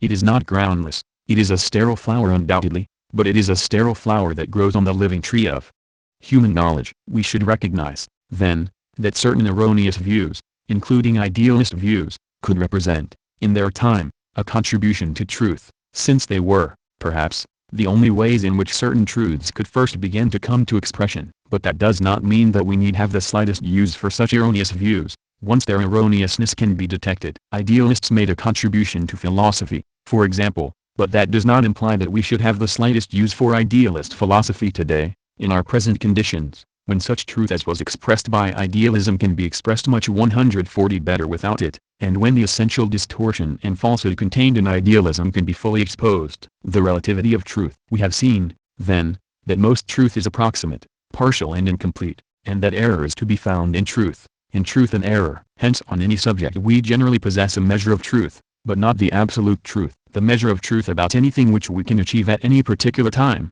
and how, in what terms and how adequately, we express it, depends on the means which are available at that time for discovering and expressing truth. Truth is always relative to the particular means whereby we have arrived at it. We can only express the truth about things in terms of our own experience of them and of the operations whereby we have come to know about them. But at the same time, this truth does relate to the objective, material world and constitutes an ever more adequate reflection of the real properties and laws of motion of objective things and processes. Therefore, while the form of expression of truth and the limits of its approximation to objective reality depend on us, its content, what it is about, the objective reality to which it corresponds, does not depend on us. In this sense there is an element of both relativity and absoluteness, of subjectivity and objectivity, in every truth. Truth is relative inasmuch as it is expressed in terms depending on the particular circumstances, experience and means of arriving at truth of the people who formulate it. It is absolute inasmuch as what is expressed or reproduced in these terms is objective reality, existing independently of men's knowledge of it. If the side of relativity only is stressed, then there results subjective idealism and relativism, for which truth relates exclusively to our own observations and operations, not to the objective world, the nature of which is said to be unknowable and inexpressible. Sir Arthur Eddington, for example, noting that our knowledge of the atom was mainly derived from 141 observations of pointer readings and flashes on screens, since these were the indications afforded by the apparatus used to explore the atomic world, concluded that we in fact knew nothing about atoms existing in the objective world but only about the pointer readings and similar indications. The Mature of the Physical World, Chapter 12. If, on the other hand, only the other side is stressed, the side of absoluteness or objectivity, then what results is dogmatism. Thus earlier physicists, for example, confident that their physical theories did reflect objective material reality, stated that the world consisted of nothing but little, hard particles like microscopic billiard balls, and that no other kind of material reality existed. Clearly, it is necessary to take into account, both that truth is reflection of objective reality, and that this reflection is at the same time conditioned and limited by the particular circumstances under which it was created. For dialectical materialism, wrote Lenin, there is no impassable boundary between relative and absolute truth. The materialist dialectics of Marx and Engels certainly does contain relativism, but is not reducible to relativism. That is, it recognizes the relativity of all our knowledge, not in the sense of the denial of objective truth, but in the sense of the historically conditioned nature of the limits of the approximation of our knowledge of this truth. Materialism and Empirio-criticism. Chapter 2. Asking does objective truth exist? Lenin pointed out that two questions must be distinguished and not confounded together. I. Is there such a thing as objective truth? That is, can human ideas have a content that does not depend on a subject, that does not depend either on a human being or on humanity? 2. If so, can human ideas, which give expression to objective truth, express it all at one time, as a whole, unconditionally, absolutely, or only approximately, relatively? The answer to these questions is clear. Human ideas can, and do, have a content that does not depend either on particular people or on humanity generally. 142 Since these ideas reproduce objective reality existing independently of any person's idea of it. A. These ideas do not reproduce objective reality in its entirety and with complete faithfulness, but only approximately, and relatively to the way in which people have been able to discover and express truth. Since truth consists in the correspondence of ideas with objective reality, it is evident that we have always to reckon with both sides of the relationship, the subject as well as the object. On the one hand is objective reality, which depends in no way on the ideas which we may form about it. On the other hand, ideas are formed in the process of human activity and are therefore conditioned by the nature of the activity out of which they are produced. How, in what form, with what approximation, reality is expressed in our ideas depends on us and our activity, that is, on the subjective factor, but that which is expressed in our ideas, their content, what they are about, does not depend on any subjective factor, but constitutes, as Lenin expressed it in the same chapter, an objectively existing measure or model existing independently of humanity to which our relative knowledge approximates. Relative and absolute truth, causality, space and time. As an example of how absolute truth is expressed through relative truth, we can consider the conceptions of causality, and of space and time. Our ideas about causality in nature are produced as a result of our experiences in dealing with natural objects. We learn from experience that we ourselves can produce changes in nature in a regulated way, and on this basis we formulate ideas of causal connections and causal law. Thus the way in which we come to recognize causality, and the ideas of causal connections which we express from time to time, are subjectively conditioned. With the development of production and of social relations and social activities, the conception of causality has been modified and changed. Animism, final causes, mechanical interaction and dialectical interaction being so many stages in the development of the idea of causality. But while our ideas about causality arise from our experience and depend upon the character of that experience, the existence of causality in nature is an objective fact, altogether independent of ourselves and our experience. It is because we, as subjects, experience our own power to cause changes in external objects, and similarly experience the compelling power of those objects upon ourselves, that we first arrive at the idea of causality, and that idea is elaborated and developed in relation to the development of social life. But the reality which corresponds to this idea, and which is reproduced with a greater or lesser degree of adequacy in our ideas of causal connections, is an objective reality, independent of ourselves, independent of any relationship between subject and object. Idealism stresses only the subjective side of the idea of causality. Idealist philosophers have maintained that causality was invented simply to bring a rational order into our experience and that it is then erroneously attributed to the external world independent of experience. But in opposition to idealism, the recognition of objective law in nature and the recognition that this law is reflected with approximate fidelity in the mind of man is materialism. Lenin, Materialism and Empiric Criticism. Chapter 3. It is the same with our conceptions of space and time, starting with our perceptions of the passage of time and of the spatial characteristics and relations of objects, and with the discovery of methods of expressing the spatial and temporal properties and relations of things by means of measurements. Our general conceptions of space and time have been gradually developed and elaborated. The conception of space and time is always relative to human experience, but space and time do not depend on human experience. On the contrary, the basic forms of all being are space and time, angles, Anti-Dietering, Part 1, Chapter 5, and human conceptions of space and time are always approximate reflections of real spatial and temporal relations. Recognizing the existence of objective reality, that is, matter in motion, independently of our mind, materialism must also inevitably recognize the objective reality of space and time. 144 wrote Lenin. The mutability of human conceptions of space and time no more refutes the objective reality of space and time than the mutability of scientific knowledge of the structure and forms of matter in motion refutes the objective reality of the external world. It is one thing, how, with the help of various sense organs, man perceives space, and how, in the course of a long historical development, abstract ideas of space are derived from these perceptions. It is an entirely different thing whether there is an objective reality independent of mankind which corresponds to these perceptions and conceptions of mankind. Our experience and our perceptions adapt themselves more and more to objective space and time, and reflect them ever more correctly and profoundly. Materialism and Empiric Criticism. Chapter 3. The Progress of Truth. How far is the human mind capable of attaining to and establishing truth? Complete, full, absolute truth, the whole truth and nothing but the truth about everything, is something we can never attain. But it is something towards which we are always approximating. We advance towards full, comprehensive truth, embracing not only particular facts but general laws and interconnections, by means of a series of particular, provisional and approximate truths. The truth which can be formulated by any individual, or by mankind at any particular time, is always approximate, incomplete and subject to correction. But individuals learn from each other, both from each other's achievements and from each other's mistakes, and the same applies to the succeeding generations of society. Therefore the sum of incomplete, particular, provisional and approximate truths is always approaching nearer to but never reaching the goal of complete comprehensive, final and absolute truth. The world which is reproduced in our ideas and statements really exists. They are true in proportion as they correspond to it and reproduce it correctly. We test this truth in experience. In practice, the correspondence is never complete, exact, absolute, but it continually approaches yet is always infinitely distant from that absolute limit as truth and knowledge continually advance, as men perfect their instruments of production and their means of acquiring knowledge. Thus Engels wrote, Anti-Hearing, Part 1, Chapter 3.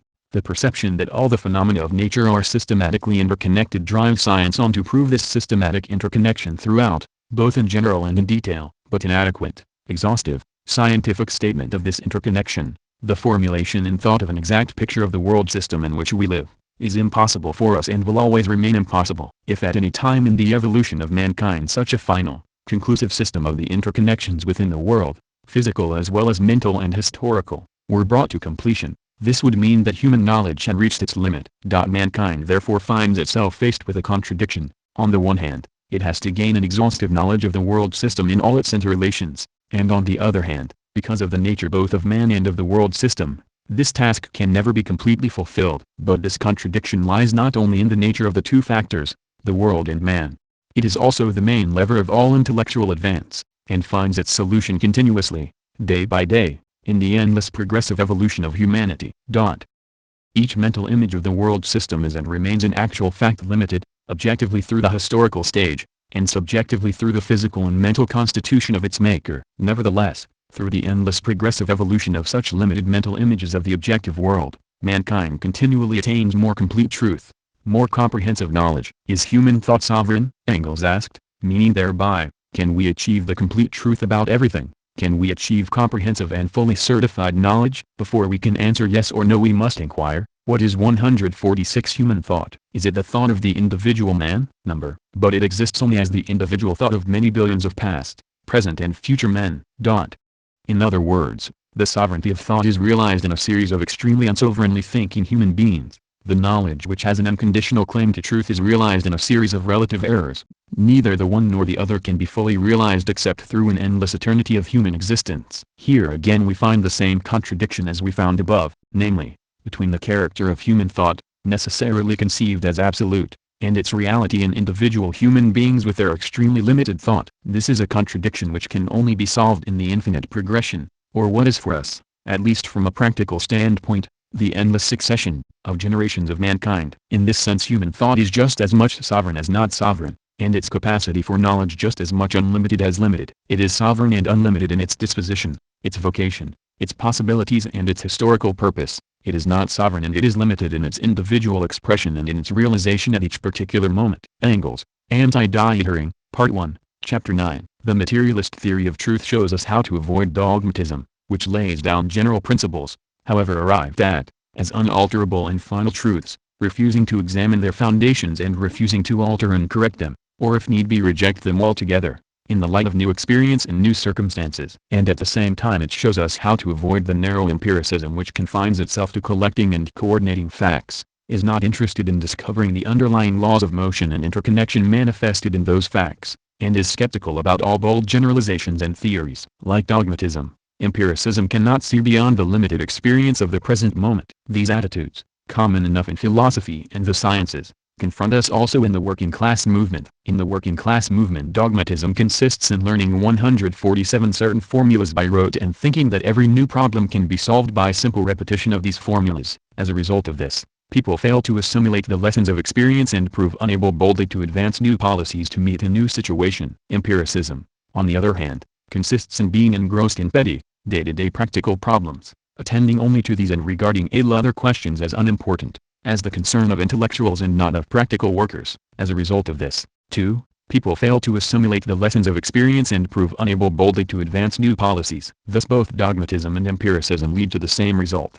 and are capable of doing great harm to the working class movement, preventing it from finding the right road leading towards the achievement of socialism. Marxism is both critical and revolutionary. It is critical because it is against dogmas, insists on continual testing and retesting of all ideas and all policies in the crucible of revolutionary practice, recognizing that truth changes, that what is true enough today may become false tomorrow unless it is corrected and developed into new truth. But simply to be critical is not enough. A merely critical attitude is negative and can lead to paralysis of action. Marxism is also revolutionary. It is revolutionary because it does not only criticize, it goes forward to replace the old by the new. It is firm in its standpoint, certain of the truth and justice of its cause, confident in the correctness of its principles as the basis for the future advance, and verifies its revolutionary ideas in revolutionary practice. Chapter 11: The Roots of Knowledge. What is knowledge? In achieving true ideas about things we also win and extend knowledge about them. What, then, is knowledge? Unless we make our ideas correspond with reality,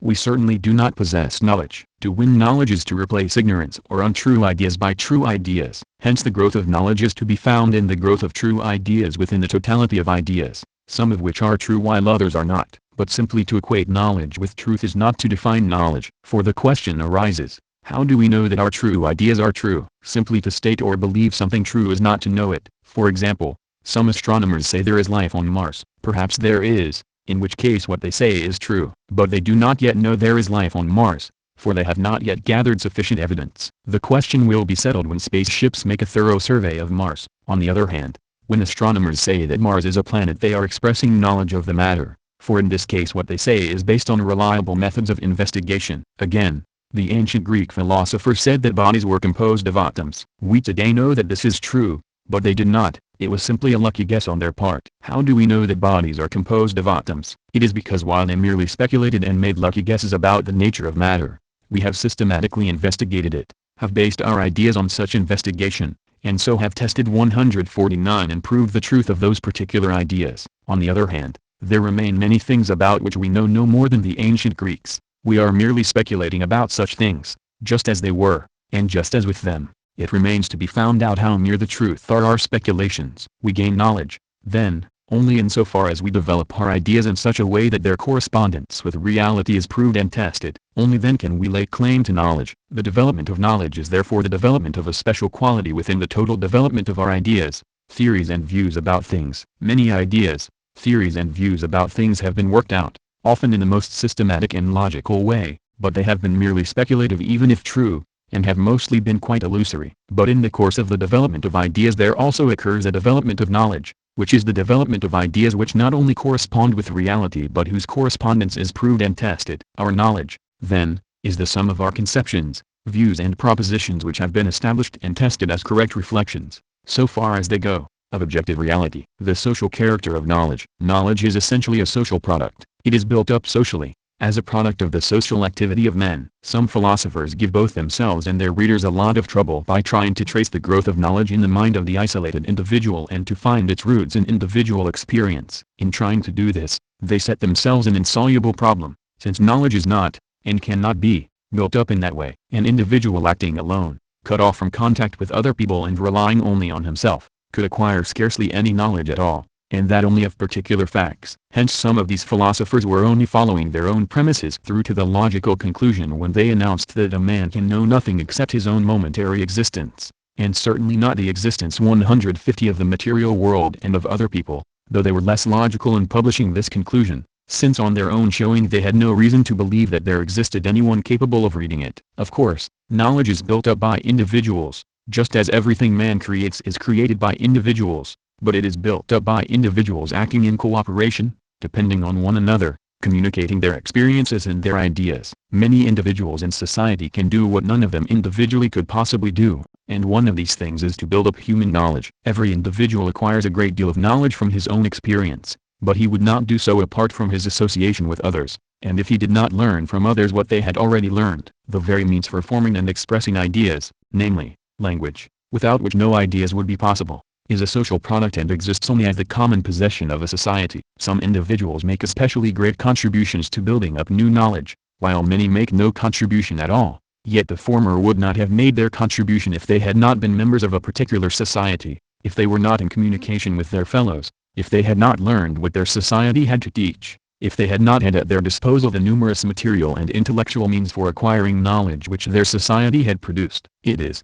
then, only in society that knowledge is acquired and built up, and its roots lie in the social activities of man. It is built up by the interchange of experiences and ideas between members of society in the course of their various forms of social activity, and it is sifted and tested in the same process. As a result, the sum of social knowledge, or that is, of knowledge stored and available to society, is always greater than the knowledge possessed by individuals. Many people in many generations build up far more knowledge than any individual can possibly acquire. This knowledge is stored by society, being distributed in the first place amongst the many memories of many people, and secondly, being permanently recorded in writing, so that in this respect books and records 151 of various kinds serve as a physical repository of the knowledge acquired in society. For instance, no one knows all the telephone numbers in London, but this knowledge is socially available and constantly made use of through the telephone directory. Again, no one knows everything discovered by the sciences, but the totality of this knowledge is socially available, and the organization exists, though it could be greatly improved, for making use of it. So there exists in society an accumulation of social knowledge, to which individuals contribute and which individuals can draw upon. Social practice and social knowledge. All human association arises and develops from man's basic association in production. The development of knowledge, therefore, which is a product of human association, depends in the last analysis upon the development of social production. Men first began to form ideas in the process of production, and the development of thought and of knowledge, beginning in men's productive activity, can at no point be dissociated from it. In the course of history knowledge has been won and consolidated step by step, and it is as men have striven to develop their forces of production, and to reconstitute their production relations corresponding to the development of their forces of production, that they have been impelled to strive for new knowledge and to overcome both the ignorance and false ideas which impeded their material progress. The sum total of knowledge, and its character, at any stage of social development is always dependent on and relative to the stage of development of production. For what men have been able to find out about nature and society always depends on their practical intercourse with nature and with one another, relates to the practical problems set by that intercourse, and is tested in the practical solution of those problems. On this basis they work out the categories of thought, modes of inference and methods of investigation by means of which the edifice of knowledge is built. But while the development of knowledge depends in the last analysis on the development of production, it does not 152 depend on production alone, but its development is mediated by the various forms of social activity and relationship which arise from production. The buildup of knowledge, dependent on material productive activity, is also dependent, in class society, on classes and the class struggle. The task of preserving and enlarging the body of knowledge has in the main devolved upon the representatives of definite classes, and it has been largely as a result of the activity and struggle, economic, political, scientific and artistic, of different classes in different periods that new knowledge, both of nature and of society, has been won. Theory and practice in the buildup of knowledge. In general, the acquisition of knowledge in society is something which arises out of the sum total of the practical activities of the members of society, their intercourse with external nature and with one another. Apart from such practical activities, such active relationships, we could not acquire knowledge of anything, for there would be no basis on which to derive ideas which corresponded with objective reality or to test that correspondence. Hence Lenin wrote, "The standpoint of life, of practice, should be first and fundamental in the theory of knowledge." Materialism and Empirio-criticism, Chapter 2. What exactly do we mean by practice or practical activity? 1. First of all, practice consists of movements of the organs of the human body which cause changes in the surrounding world. 2. But not simply any such movement, any such act, counts as practice or as practical activity. For instance, we would not count various simple reflex actions as examples of practice, nor would we give the title of practical activity to the actions of a sleepwalker. Practical activity is essentially human conscious activity, that is to say, it is done deliberately, with a. an idea of the end result, or aim, to be achieved, and b.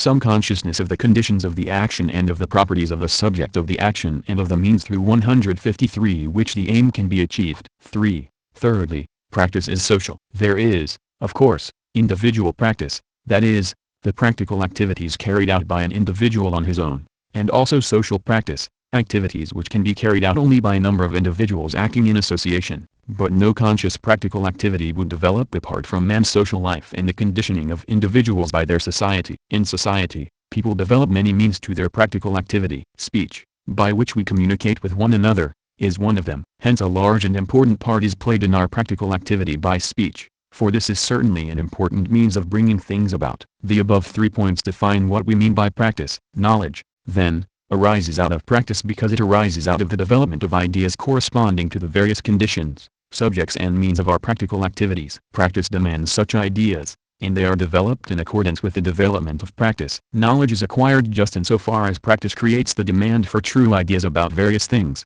and provides the means and opportunities for working them out and testing them. At all times it has been social practice which has impelled people to develop and perfect their knowledge, the requirements of the development of material productive activity, and no less the requirements of the different classes, who have experienced the necessity of acquiring ever deeper knowledge about various aspects of nature and society in order to carry forward their own practical interests. Thus as men have improved their instruments of production, their production technique, their practical ability to master nature, so has their knowledge of nature advanced. For changes in production set problems for knowledge and at the same time provide the means for tackling them. New fields of knowledge are thus opened up, and new and far-reaching conclusions reached. These in turn contribute to further technical advance and are tested, and also further developed, in their application in practice. The capitalist class, in undertaking the development of modern industry, gave a profound impulse to the deepening of natural knowledge, particularly of physical and chemical processes. The working class in turn, in undertaking and leading the building of socialism,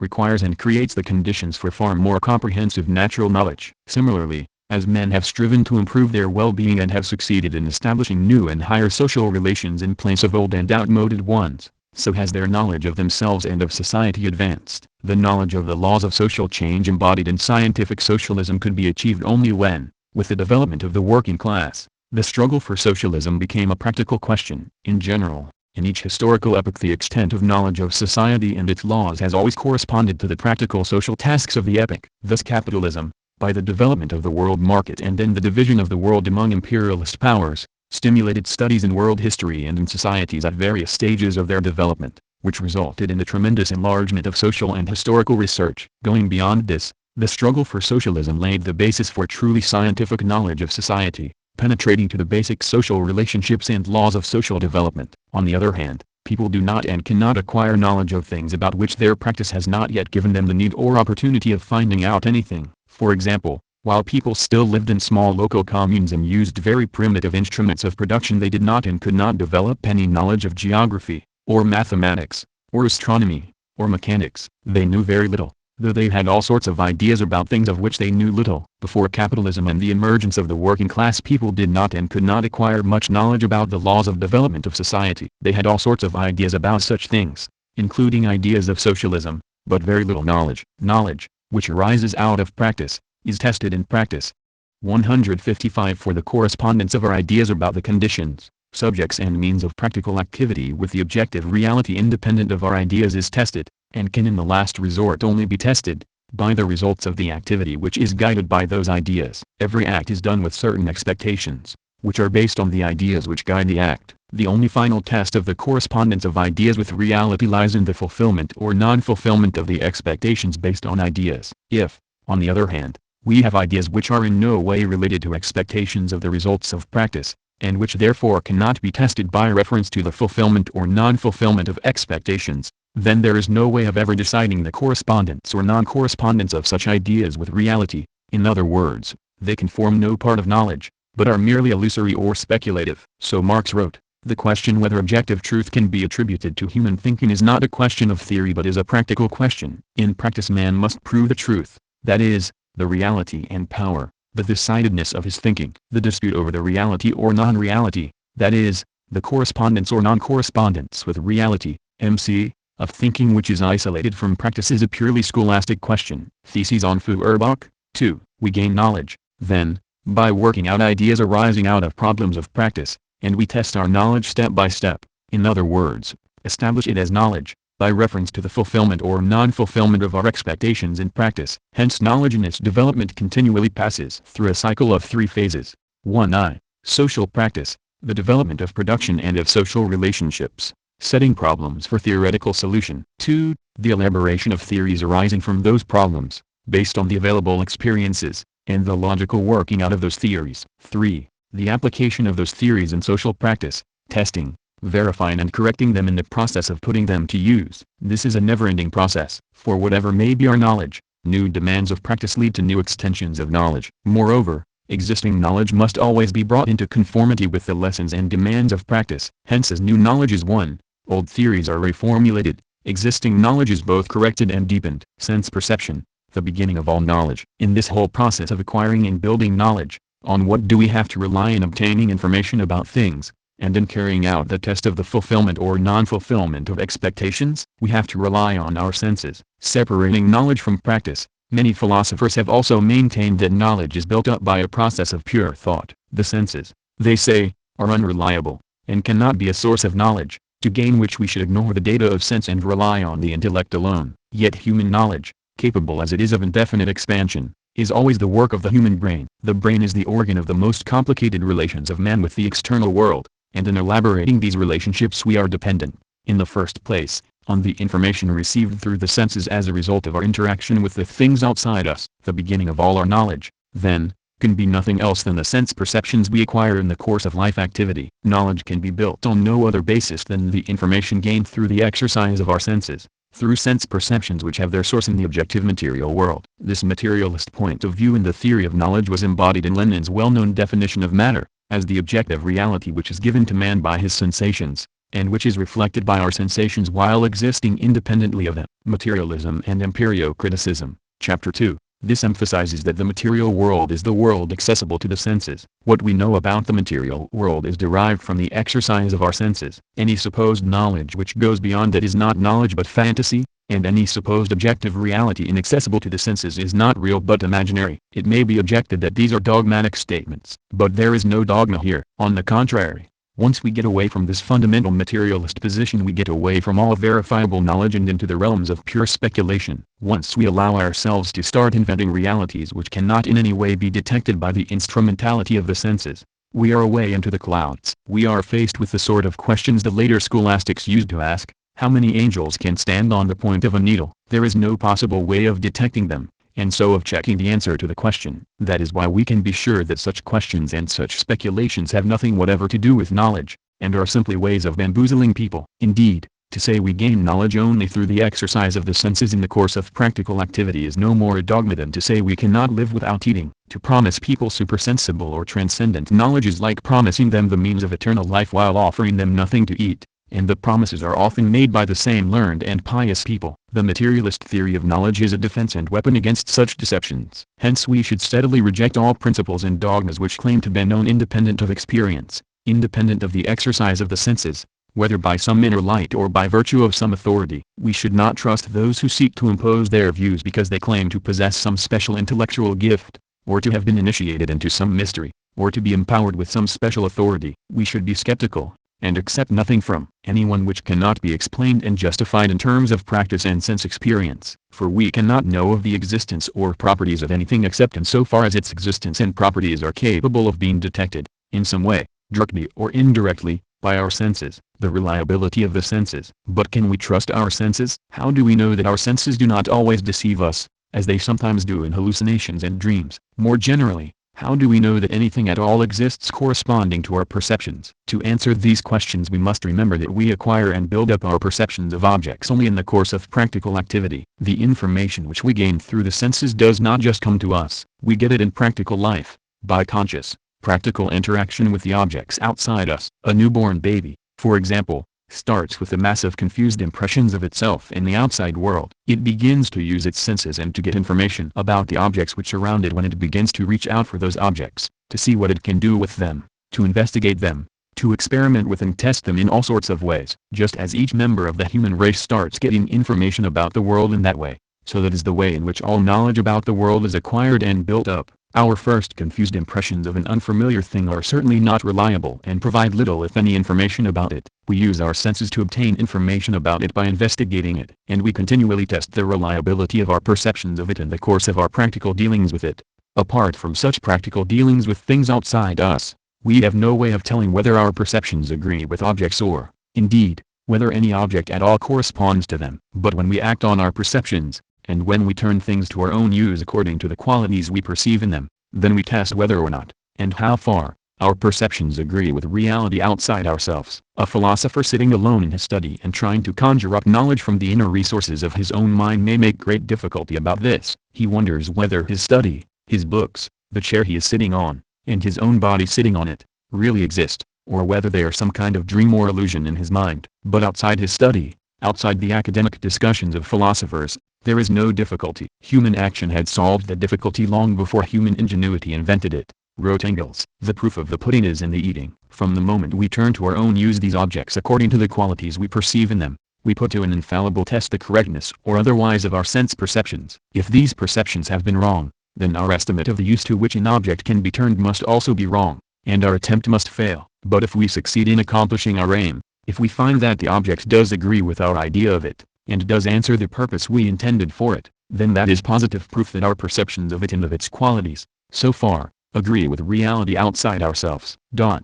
So long as we take care to train and use our senses properly, and to keep our action within the limits prescribed by perceptions properly made and properly used, so long we shall find that the result of our action proves the conformity of our perceptions with the objective nature of the things perceived. Socialism, Utopian and Scientific. Introduction. The material world exists, and we are part of it. We learn about the bodies outside us and about the state of our own bodies by our senses. So naturally we have no other way of finding out about the world, that is, of gaining knowledge, than through the exercise of our senses. Nor can our senses be so constituted as always or even usually to deceive us. If they were, we would not be able to live at all. The products of the human brain, wrote Engels, being in the last analysis also products of nature, do not contradict the rest of nature but are in correspondence with it. Anti-During, Part 1, Chapter 3. Our senses are necessarily so constituted as to provide us with perceptions which agree with reality outside ourselves. These perceptions, which are the beginning of all our knowledge, are gained in the course of practical activity,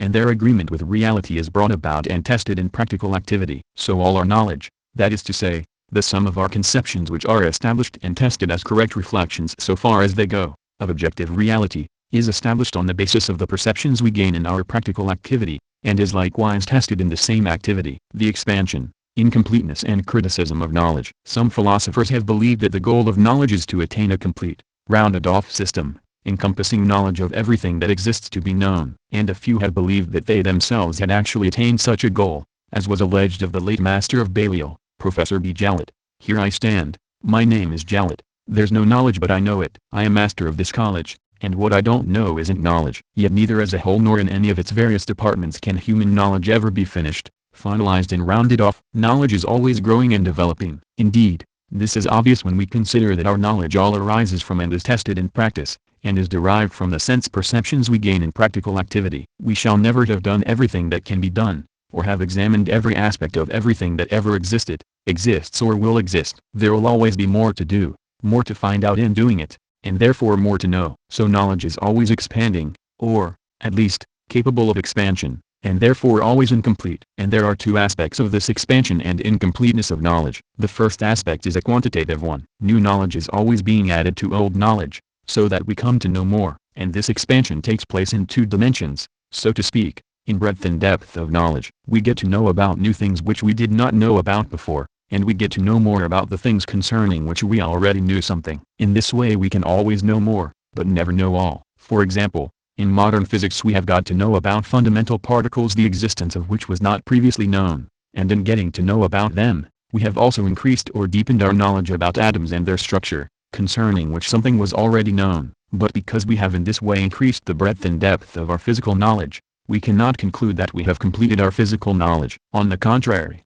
all we should conclude is that while we have more physical knowledge than our predecessors, our successors, starting where we leave off, will have more still. The second aspect is a qualitative one. When we get to know more, the addition of this more to what we already knew does not leave what we already knew unaffected. On the contrary, knowledge of new things and more knowledge of old things throws a new light, so to speak, on what we already knew. As a result, we can find new implications and new significance in what we had already established, and at the same time we find that, in the light of the new knowledge, certain implications drawn from the old were wrong, and it must be reconsidered and reformulated in various ways. For example, new discoveries in physics which were summed up in quantum mechanics cast a new light on the older discoveries in physics which were summed up in classical mechanics. As a result, the old knowledge had to be reconsidered and reformulated in various ways, and it became clear that some of the conclusions drawn from it were wrong. Again, when in the practice of building socialism in one country, the Soviet Union, new knowledge was gained about the nature and functions of the socialist state,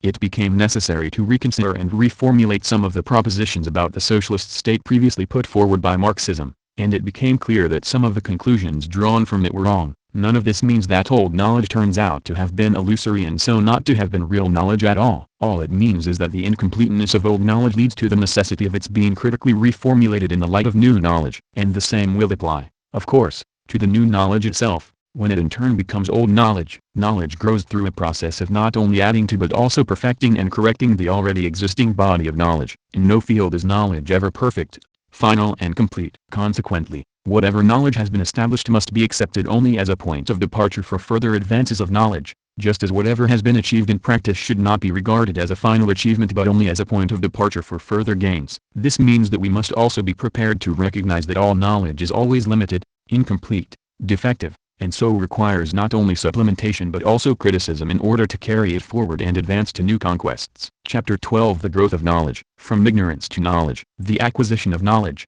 and the build-up of knowledge, is by its very nature always a process of the passage from ignorance to knowledge, from not knowing things to knowing them. Whether we consider our knowledge in general, or our knowledge of some particular thing, it is always the case that first we knew nothing and then gradually acquired knowledge. Hence in his encyclopedia article on Karl Marx, Lenin wrote that the theory of knowledge must study the transition from new knowledge to knowledge. We must not regard our knowledge as ready-made, he wrote, but must determine how knowledge emerges from ignorance, how incomplete, inexact knowledge becomes more complete and more exact. Materialism and empiric criticism. Chapter 2. Many philosophers, on the other hand, have taken it for granted that knowledge can only be derived from previous knowledge. Therefore they have supposed that there must be fundamental certainties, from which all knowledge is derived. This leads them to two opposite but equally misleading conclusions. On the one hand, they invent various principles which they say are certain, and then claim that they know and have proved all the propositions deduced from these principles. On the other hand, they deny a great part of our real knowledge,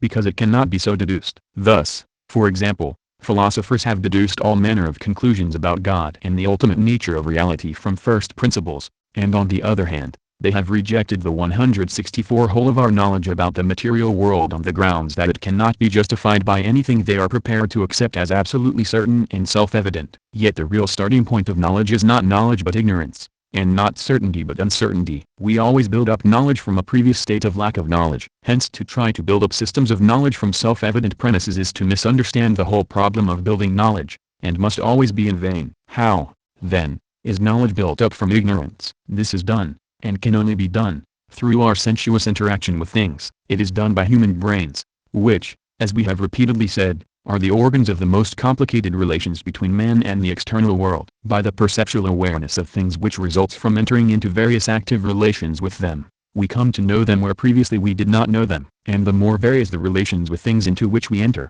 the more do we consequently get to know about them. Hence knowledge is the product of our consciously entering into active relations with things. The transition from lack of knowledge to knowledge is wrought by human activity passing from lack of relation with things to relation with things. For instance, we did not know the source of the Nile, we got to know it by going there. We did not know the composition of atoms, we got to know it by performing experiments. We did not know the distances of the stars, we got to know by devising methods of measuring them. We did not know the laws of development of human society, we got to know by consciously striving to utilize them for bringing about a new stage of social development. Perceptions and judgments. The first requisite for the buildup of knowledge is obtaining perceptions, that is, making observations arising out of various relationships with things. First we had no observations relative to something or process, then we obtained such observations. This is the first step. Without performing it, 165 there can only be ignorance, not knowledge, either blank ignorance or else, as often happens, ignorance camouflaged by illusory or speculative theories about things. Secondly,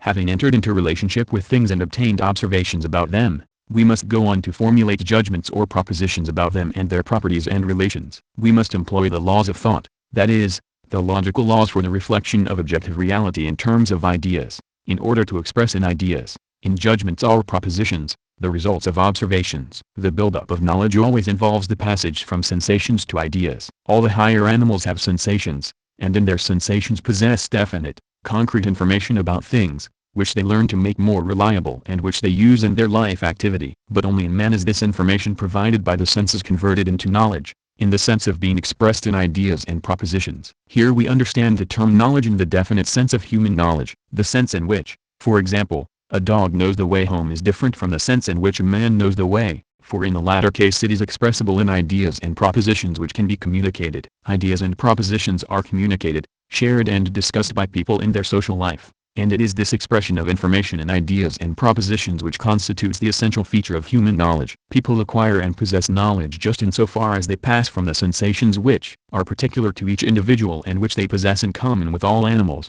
to the ideas, judgments, propositions which are socially communicated and are peculiar to man. Perception by itself, then, is only the condition of knowledge, but not as yet its realization. The knowledge of things possessed by man is achieved by passing from sensations to judgments founded on sensations. Thus knowledge is always being built up by a continual cycle of qualitatively distinct activities which together make up the whole process of knowing, entering into active relationships with things, obtaining from this relationship 166 perceptions and observations, formulating judgments out of the observations, utilizing these judgments to direct the further active relationships with things, leading to further observations, further judgments, and so on without end. From superficial to more profound judgments. Sense perception reproduces things as they immediately appear through their action on our sense organs. The senses give only particular pieces of information about particular things conditioned by the particular circumstances under which we are perceiving them. By expressing the information obtained from perception in propositions, people arrive at judgments expressing conclusions from the comparison and putting together of many particular data of perception. The first step in the process of knowledge, wrote Mao Zedong in his essay on practice, in which he summed up the essentials of the materialist theory of knowledge, is contact with the things of the external world. This belongs to the stage of perception. The second step is a synthesis of the data of perception by making a rearrangement or a reconstruction. This belongs to the stage of conception, judgment and inference. For example, from many perceptions of many members of society we reach such conclusions, all of which represent elementary items of social knowledge, as dogs bark, cows give milk, water turns into ice in cold weather, and so on. Such judgments are, as Mao expressed it, a synthesis of the data of perception. To form such judgments about things depends not on a single observation by a single person but on several or many observations by several or many people. And the more various the observations, the more various the circumstances in which and the angles from which they are made, and the more various the changes and relationships of the object which they cover, the more comprehensively and faithfully can the judgment reflect the objective properties,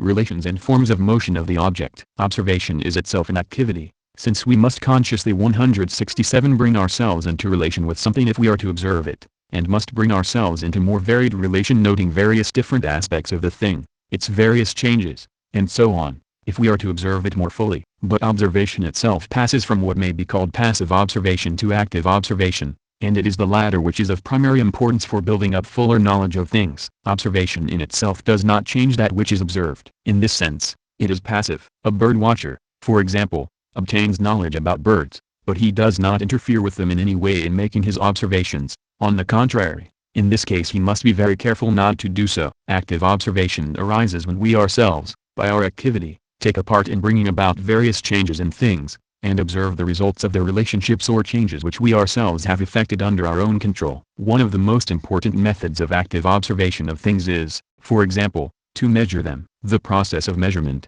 whatever it may be we are measuring, involves bringing one thing into relationship with another thing and noting the results. Other methods of active observation are, for example, to break something down into its parts or elements and then to reconstitute it again, or to effect changes in its properties through the agency of other things. In general, by elaborating methods of active observation suitable to the different things we want to know about and what we want to know about them, we obtain many significant observations, leading us to conclusions about their properties, relations, motions, laws of motion, causes and effects, composition, and so on. Having acquired, through both passive and active observations and their translation into judgments, a certain body of knowledge expressed in judgments, We can then make use of this knowledge in order to obtain more knowledge, for it will suggest new fields of exploration and methods for establishing new relationships with things. Knowledge already built up is utilized for the direction of more activity and the obtaining 168 out of it of more observations. By this means, the knowledge already built up is further tested and corrected, and the whole buildup of knowledge is continued. The process of passing from observation to judgment, and then from more active and comprehensive observation to more comprehensive judgment, brings about, in the first place, a correction of immediate conclusions based on insufficient observation. Ordinary experience already teaches us that there is a difference between the first appearance of things in sense perception and their reality, for it often happens that things turn out to be different from what they at first appear to be, and this is shown in practice by the non-realization of expectations based on first appearances. In the process of building up knowledge, we are always passing from conclusions which express only the apparent properties, relations and motions of things to conclusions which approximate more fully to things as they really are. For example, when we perceive the sun, it looks a relatively small body, and for a long time people concluded that it was in fact quite small. But we have come to know that the sun is in fact very big. Again, the sun looks as if it goes round the earth, and for a long time people concluded that it did in fact go round the earth. But we have come to know that it is the earth which really goes round the sun. In the second place, in the process of forming more comprehensive judgments about things, we pass from fragmentary knowledge of particular things, with their particular properties, relations and motions, to more connected knowledge of their laws of existence, change and interconnections. The first knowledge, which is based on the first observations of things, is knowledge of a number of facts about those things, but not of the laws of their existence and the interconnections between them which manifest themselves in and determine those facts. At the same time, therefore, as we correct the conclusions based on the first appearance of things and form judgments about their real properties, relations and motions which give rise to the appearances, we also form judgments 169 about the general laws and interconnections which are manifested in the particular properties, motions and relations of things first evident to observation. For example, having established the main facts about the solar system, that the planets, of which the Earth is one, go round the Sun, we also establish the laws which are manifested in the system and by the operation of which it exists and remains in being. Again, knowing from common experience that water turns into ice when it grows cold enough, we go on to establish, as a result of the synthesis of, and inferences drawn from, many special observations, the reasons for this phenomenon, namely, that it is due to a rearrangement of the molecules caused by changes in their motion when the temperature is lowered. Thus, in the process of passing from observation to judgment, we also succeed in passing from superficial to more profound judgments, from judgments which simply state what we have observed to judgments which go further, and draw conclusions about the composition and internal organization of things, about their causes and effects, interactions, interconnections and motions, and laws of interconnection and motion. This is a qualitative change in the content of judgments, a passing from judgments of superficial content to judgments of a more profound content, from judgments in terms of elementary ideas to which correspond objects directly perceptible to the senses, to judgments in terms of abstract ideas, which state the causes, reasons, explanations, effects and laws of the things we observe. From superficial to deeper knowledge, we can conclude that knowledge in general is realized only by passing from perception to judgment, and that then the process of developing the knowledge expressed in judgments, of extending and deepening it, passes through two qualitatively distinct stages. First, the superficial and fragmentary knowledge of things directly derived from perceptions of them, and second, knowledge of their essential properties, 170 interconnections and laws. In the first stage, our judgments express merely what Mao Zedong called the separate aspects of things, the external relations between such things. In the second stage, we arrive at judgments which, as he expressed it, no longer represent the appearances of things, their separate aspects, or their external relations, but embrace their essence, their totality and their internal relations. The passage from the first stage to the second stage involves, in the first place, active observation. Without active observation, the data on which to found more profound and comprehensive judgments will be lacking, and any judgments which may be made can only be speculative or illusory. In the second place, however, it involves a process of thought arising from observation, a process of the sifting and comparison of observations, of generalization and formation of abstract ideas, of reasoning and drawing conclusions from such generalization and abstraction. Having reached conclusions, they must be again checked with active observation, in order to ensure that they accord with it and that the abstract generalizations reached by thought do express the concrete facts given in perception. The passage from the first stage to the second stage therefore involves a passage from judgments which directly express the data of perception, to judgments which are derived from the data of perception through a process of abstraction and generalization. The passage from the judgment that the sun is hot to the judgment that its surface temperature is about 6,000 degrees centigrade represents, for example, such a passage of knowledge from the first to the second stage. The judgment that the sun is hot directly expresses one way in which the sun affects our senses, but the judgment about its temperature involves, first, that we have formed the abstract idea of temperature, and second, that with the aid of this idea we have reached conclusions about the sun's temperature by an elaborate process of active observation and reasoning based on it. As a result we pass from a judgment which merely expresses certain observations about the sun,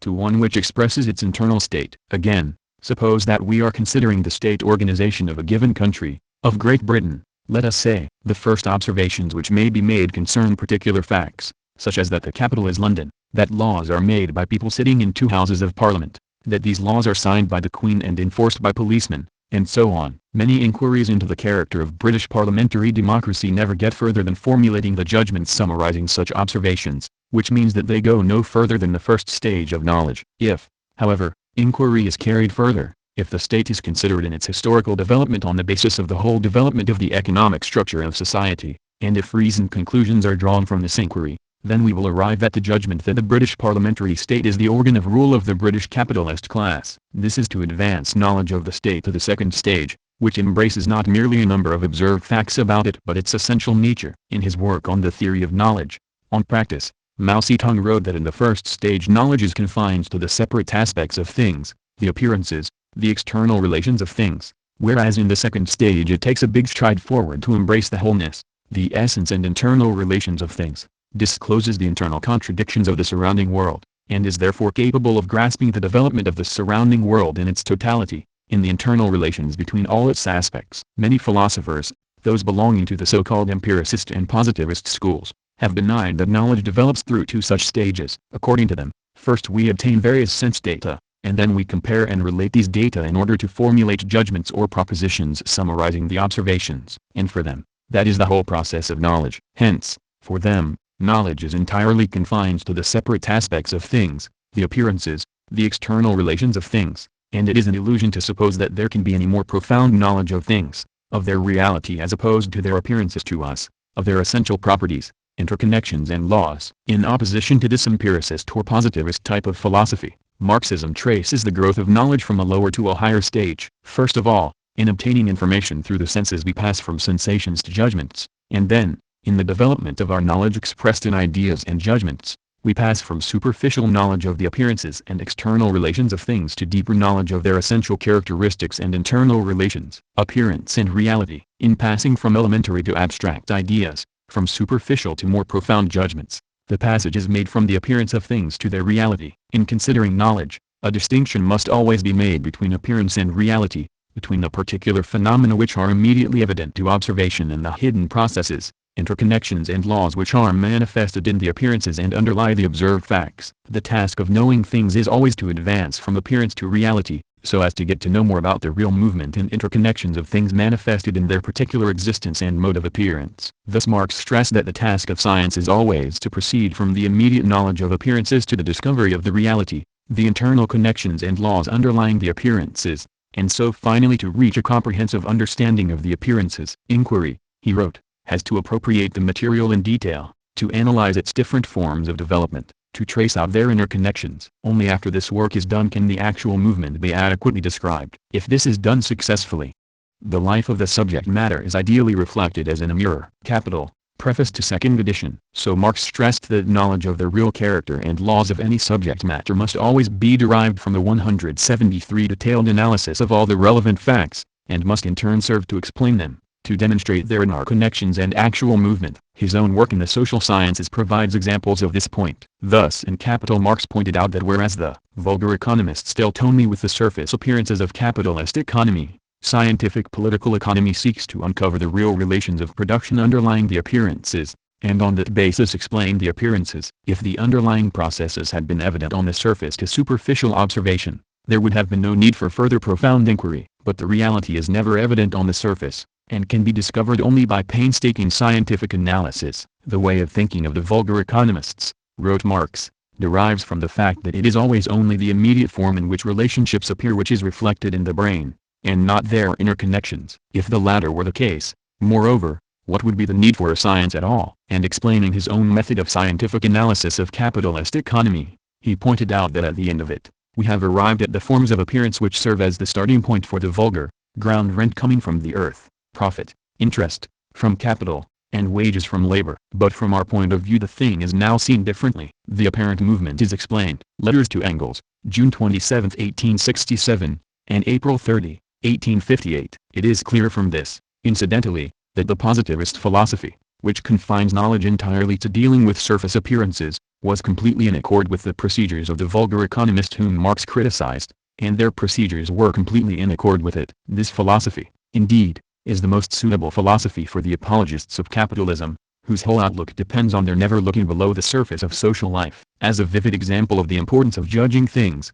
not from superficial appearances but from the point of view of their inner relationships and connections, we could take the 174 case of wages. If we judge only from external appearances, then wages are simply payment for work. A man works so many hours and is paid so much per hour. In that case, we could perceive no difference between wages in, say, capitalist society and in socialist society. Whether he works in a capitalist or a socialist factory, a man works so many hours and gets paid so much. What is the difference? The difference is that the external form of wages expresses different social relations. In capitalist society, wages are the price of the worker's labor power, which he has sold to the capitalist. In socialist society, wages are no longer the price of labor power, since the factories belong to the working people, who do not sell their labor power to themselves. Wages now express the allocation to the worker of a definite share of the values he has produced according to the work he has contributed. So while in capitalist society the workers can maintain or raise their wages only by writing the capitalist class and threatening to strike, in socialist society they continually raise their standards by increasing production. In other words,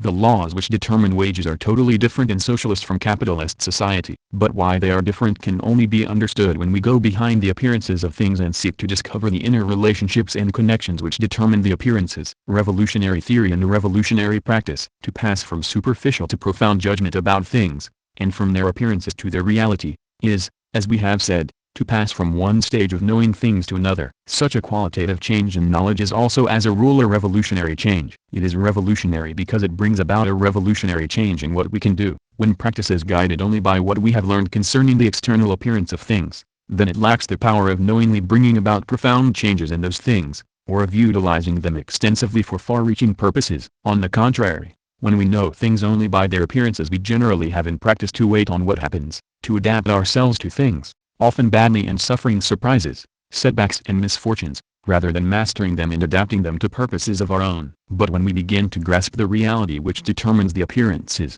then we can deal with things more effectively, bring about profound changes in them and utilize them for our own purposes. For example, up to modern times people had only superficial knowledge of chemical processes, and so there could be little effectively planned use of these processes in production. But modern chemistry enables us to break substances down and bring them into being again from their constituents, so that many materials can be made by synthetic methods, with properties to suit our own requirements. We can split atoms, break down one element into others and utilize the energy produced in the process, and even create new man-made elements, such as plutonium. Again, the utopian socialists and the old working class movement could not effectively change society. But Marxist theory, which penetrates to the reality of social processes, has enabled the working class movement thoroughly to transform society in some countries and to begin to build socialism. Whether we consider knowledge of nature or of society, whenever knowledge has been raised to knowledge of reality and not only of appearance, then this has been a revolutionary development, a revolution in what people can do. Such profound advances in knowledge,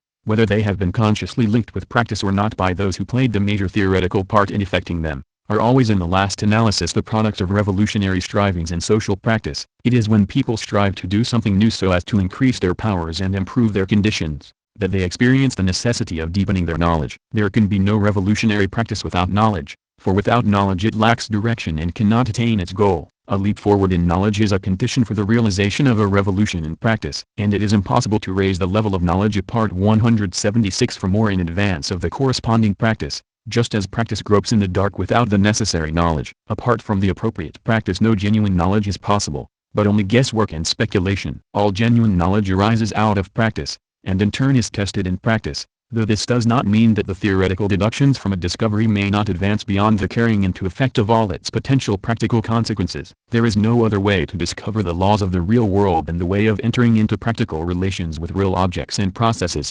striving to master and change them, forming concepts on the basis of the experiences gained, and then testing the theoretical conclusions once more in living practice. Things in themselves. It follows from this analysis of the growth of knowledge that, in all its stages, it is the growth of the faithful reflection in human consciousness of the objective world. Many philosophers have maintained that our knowledge is limited to the appearances of things in our own minds, and that things in themselves, things as they really are in themselves and independently of how they appear to us, must be unknowable. According to such philosophers, there is an impassable gulf between the data of sense given in our consciousness on the one hand and the things existing independently of our consciousness, things in themselves, on the other hand. And many not only deny that we can know things in themselves but also that such things exist at all, and yet already in judgments directly based on perception we are gaining knowledge of things in themselves, not in the first place complete or profound knowledge but knowledge at least of various separate aspects and external relations of things. We gain this knowledge precisely by means of the data of sense, and when by further investigations and reasoning we reach conclusions about the relations of things,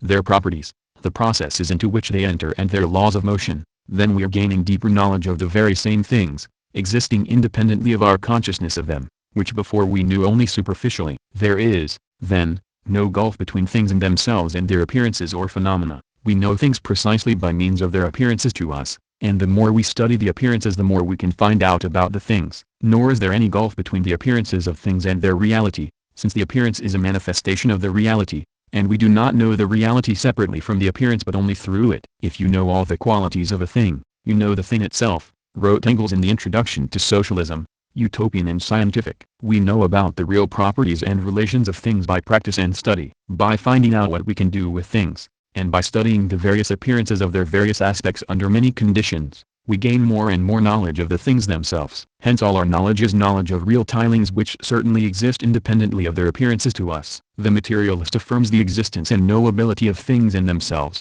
wrote Lenin, in Materialism and Empirio-Criticism, Chapter 2. First we know things superficially through perception, and then more deeply and comprehensively by thought operating with the data of perception. There is, and can be, no difference between the things known to us and things in themselves. The only difference is between what is known and what is not yet known, and between what is known only superficially in certain of its aspects and what is known more thoroughly. Overcoming the limits of knowledge. Are there, then, limits to human knowledge? At any particular stage in the development of humanity, knowledge comes up against limits set by the necessarily limited character of the experience available and of the existing means of obtaining knowledge. But humanity advances by overcoming such limits. New experience throws down the limits of old experience. New 178 techniques, new means of obtaining knowledge throw down the limits of old techniques and old means of obtaining knowledge. New limits then once again appear. But there is no more reason to suppose these new limits absolute and final than there was to suppose the old ones absolute and final. At every stage there are people who think that the limit has been reached, and who look no further. But there are always,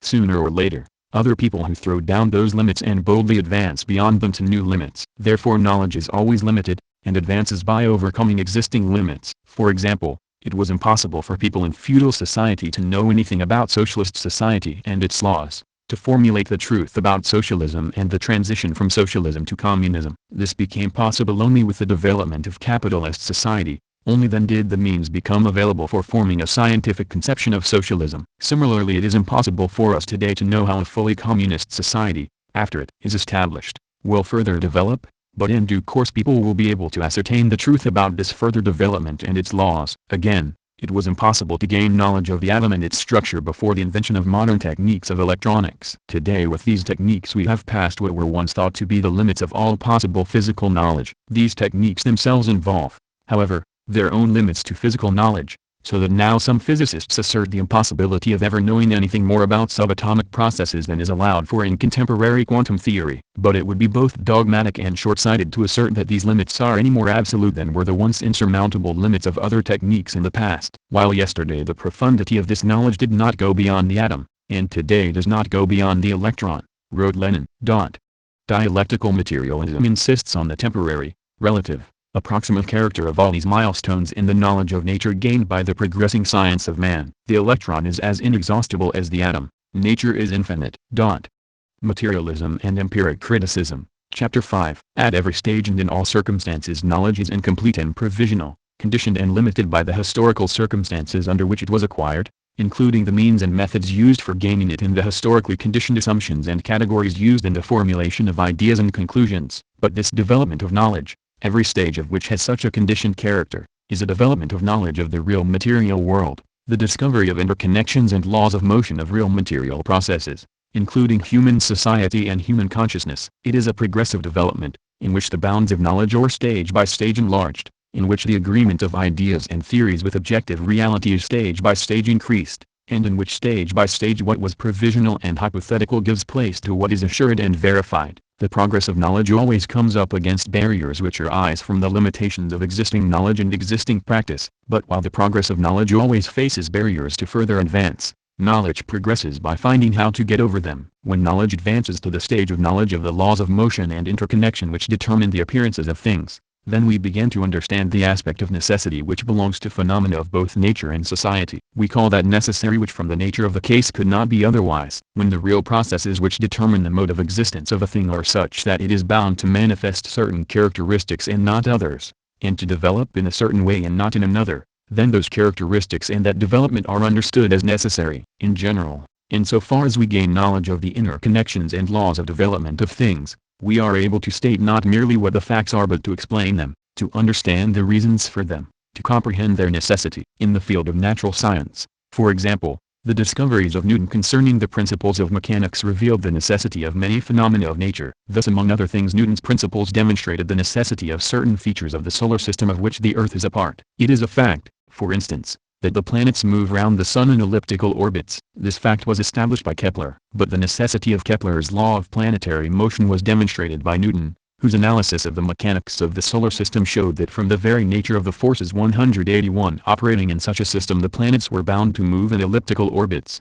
and not in circles or any other kind of orbit. Thus the general character of the solar system is not accidental, it is a necessary consequence of the nature of such a system, of its interconnection and laws of development. Again, to take an example from social life, it is a fact that in Britain the police always intervene in industrial disputes on the side of the employers. From the point of view of superficial observation, this is merely a fact. But yet it is not accidental, for once we have grasped the nature of the contemporary British state as a capitalist state, then we can understand that if the police help the employers this is no accident but a necessary consequence of a capitalist regime. If, however, we come to understand the necessity of certain aspects of things, and of certain types of events, this does not mean that everything is understood as necessary, that there is no place left in the world for accident. On the contrary, particular events always have a chance or accidental character. The recognition of necessity in things is inseparable from the recognition at the same time of accident. For example, the police in a capitalist state necessarily serve the capitalist class, but they do not necessarily wear blue uniforms. On the contrary,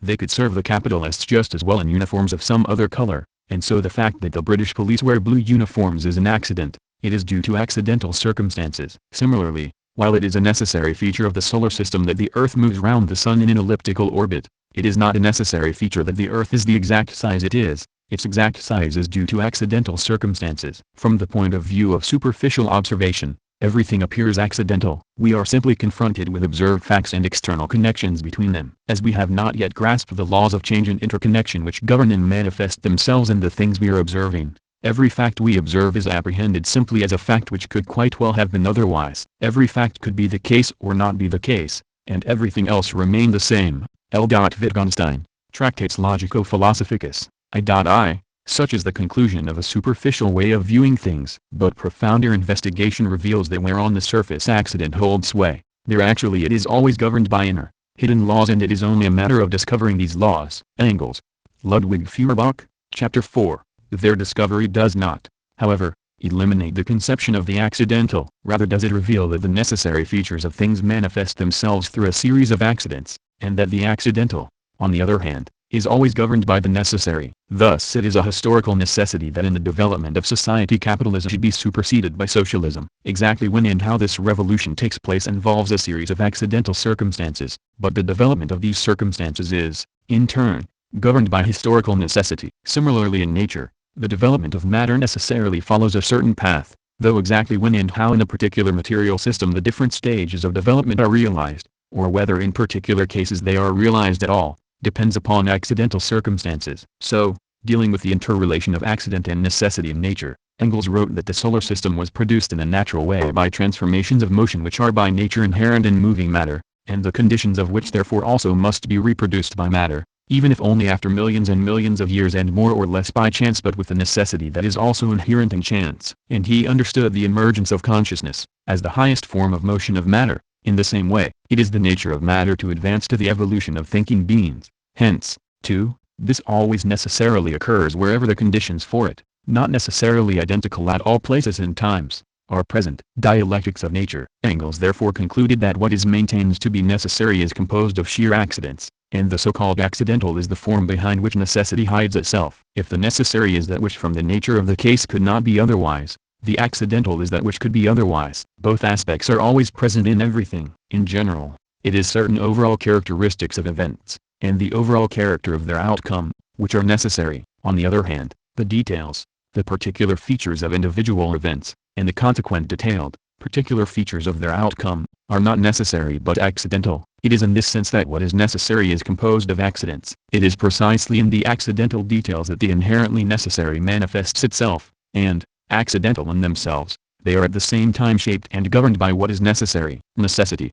accident and causality. The discovery of necessity in nature and society is bound up with the discovery of causes and of the laws governing the relationship of causes and effects. What is necessary because of the operation of causes. If there were things which came into being without any causes, if there were events which took place absolutely at random and without regulation by causal laws, then there could be no necessity discoverable in such things and events. So if a certain characteristic is a necessary characteristic of certain events, and if a certain result is their necessary outcome, this is consequent upon the nature of the causal processes which operate in these events. To get to understand the necessity inherent in events is to reach a profound knowledge of the causal processes operating in them. For example, if capitalism will necessarily be superseded by socialism, this is because the causes of the transition from capitalism to socialism are generated within a capitalist system. If we profoundly know the nature of capitalism, then we know that such causes are present and cannot but be present and continue to operate in such a system. At the same time, the knowledge of causes also enables us to understand the accidental features of things.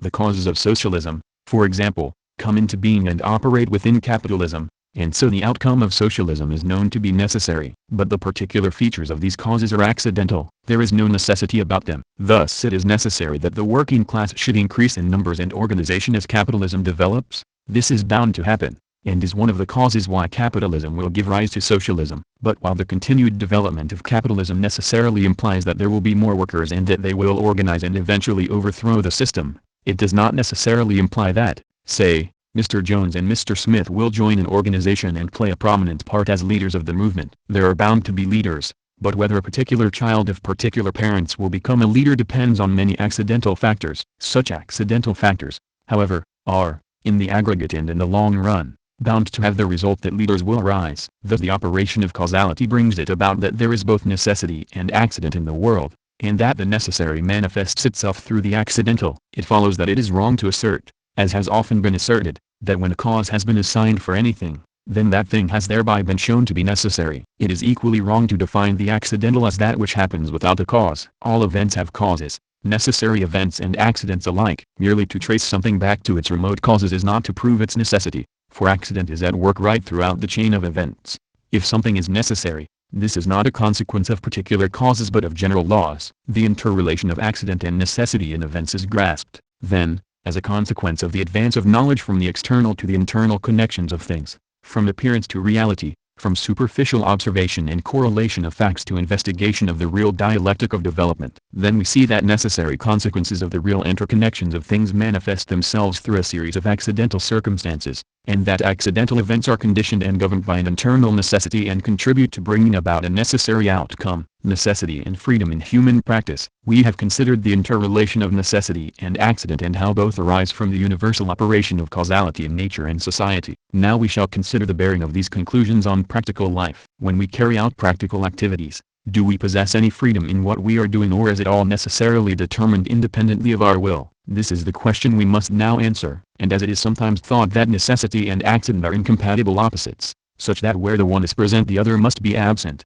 so the same thing is often thought about necessity and freedom. It is thought that where necessity is present there can be no freedom, and that, on the other hand, If we do act freely, then we must somehow have escaped from necessity. If this idea were correct, then human freedom would be an illusion. All men's activities, like everything else in the world, are in all respects governed by causal laws. The operations of causality give rise to necessary characteristics of events and determine their necessary outcome, and this applies as much to human actions as to anything else, so that men can never make themselves independent of necessity in nature and society. But it is wrong to oppose freedom and necessity as incompatibles. On the contrary, necessity gives rise to freedom and is its precondition. The operation of natural and social laws and the necessities consequent on this are independent of our will and of our consciousness. Hence, whatever we may think or desire or decide, our actions are always determined in accordance with the laws of nature in general and of our own nature in particular, and conform, in their carrying out and in their consequences, to the dictates of necessity. Man is himself a part of nature,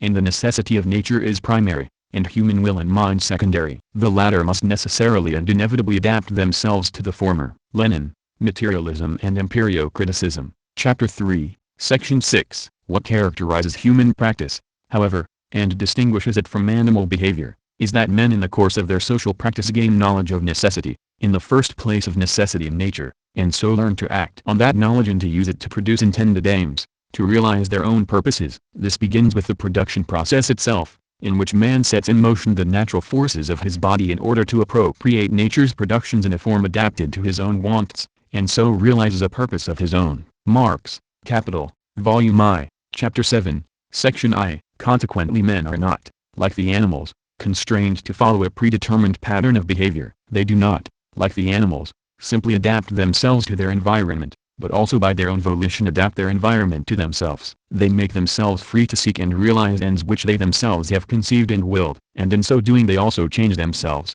change their own nature. But the mastery over nature, which distinguishes man from the animals, does not imply the least independence of man from natural law and natural necessity. On the contrary, what it depends on is not the abrogation of natural laws and natural necessity but knowledge and conscious utilization of them. Similarly, when men learn also to control and plan their own social life in order to satisfy their material and cultural requirements, this again does not imply that they have achieved independence of the objective laws of society, of social necessity. On the contrary, what it depends on is not the abrogation of objective social laws but knowledge and conscious utilization of these laws, not the ending of necessity in society but its recognition, and the direction of social activity in accordance with that recognition of necessity. Men are therefore never, in any respect, in any of their activities, independent of natural or social laws and of their necessary consequences. It follows that insofar as they lack knowledge of these laws and of their consequences, they are constrained and unfree. These laws with their necessary consequences then assert themselves as an alien power, with unexpected or destructive effects, frustrating human purposes. But insofar as men gain knowledge of these laws and knowledge of their necessary consequences, they can learn to utilize them for their own purposes. Freedom does not consist in cutting loose from the operations of causality but in understanding them. It does not depend on getting rid of necessity but on getting knowledge of it. There is, therefore, no incompatibility between the existence of necessity and of human freedom. On the contrary, as we have stated, necessity gives rise to freedom, namely, when men gain knowledge of necessity and so can recognize it and make their decisions in the light of real understanding of what they are doing. What is Maurice? As we have also stated, so far from being in opposition to human freedom, the existence of necessity is its precondition. What would happen if there were no causal laws in nature and society, if there were no objective necessity regulating the course of events? In that case, anything could happen. We could not decide upon nor carry out even the simplest actions, for we could never know what to do in order to secure the results we intended. We would not possess even the freedom to make a cup of tea, for example, for we would never know whether the water would boil or, when we poured it into the teapot, what the resulting brew would turn out like. Still less could we carry out any more complex social activities, for everything would be in chaos. In fact, we could not exist at all. It is only because things are subject to laws, because objective necessity does exist in nature and society, that we are able to decide upon definite actions and to carry them out. This is the condition for human freedom, and that freedom is realized in proportion as we extend our knowledge and, consequently, our ability to make decisions on the basis of knowledge and so to carry them into effect. Further, when we do know the laws governing things, then we can carry out activities in relation to them which we could not carry out without such knowledge. For example, people often dreamed about flying, but until recently considered that the laws of nature prevented them from being able to fly.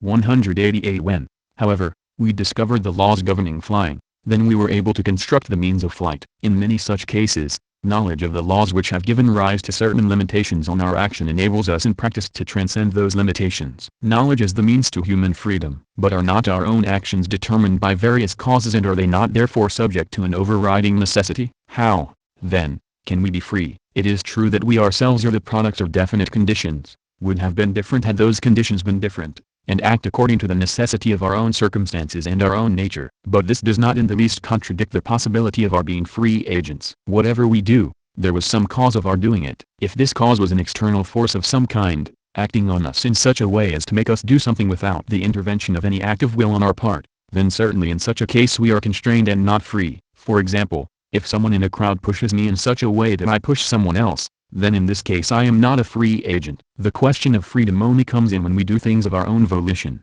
that is to say, when the cause of what we do is our own act of will. But how is our own will determined? If it is determined by various external forces operating on and molding our will so as to effect purposes which are not our own, then we still lack freedom. In that case we may have the illusion of acting freely, but it is only an illusion. But lastly, if our will is determined by our knowledge of the circumstances of our action and of what must be done to realize a purpose which we have made our own, then in that case we not only feel free but really are free. Such a quality of free operation is not inherent in the will but comes into being, and its coming into being and the extent of its development follow in turn from definite causes which come into operation in social life, as a result of the operation of the laws of our own 189 development, as a result of the necessities of our own nature. We gain knowledge of external things and of our own nature and requirements, and then we act on the basis of such knowledge. In proportion as this takes place, what we do follows from our own conscious decisions based on knowledge of our own requirements and of how to realize them, and so we are free. What other sort of freedom do we expect or can we desire? This,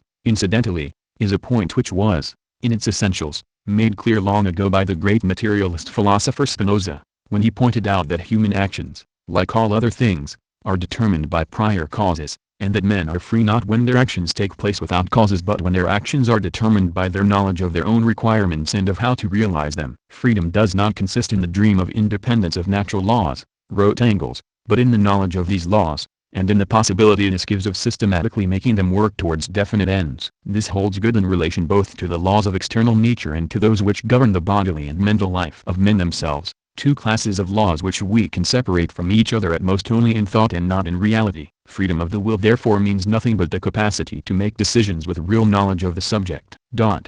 Freedom therefore consists of the control over ourselves and over external nature which is founded on the knowledge of natural necessity. Anti-Dialectical, Part 1, Chapter 11. Human knowledge, then, is an essential means to human freedom. If knowledge depends on practice, the growth of knowledge has also a transforming effect on practice. Practice based on knowledge is another thing from practice not based on knowledge. For insofar as we know the properties and laws of things, we can in practice master them, make them subject to us, instead of our being subject to them. The growth of knowledge, a product of man striving to master nature and to organize his own social life, contributes step by step to the realization of that mastery and to the building of higher forms of social organization, to the realization of the possibility of a full and free life for all. Freedom and accident. We have already considered the linkage in nature and society of necessity and accident, and have seen that necessity realizes itself through a series of accidents. To act freely on the basis of knowledge further means, then, that we, as conscious agents, must exercise practical control over these accidents,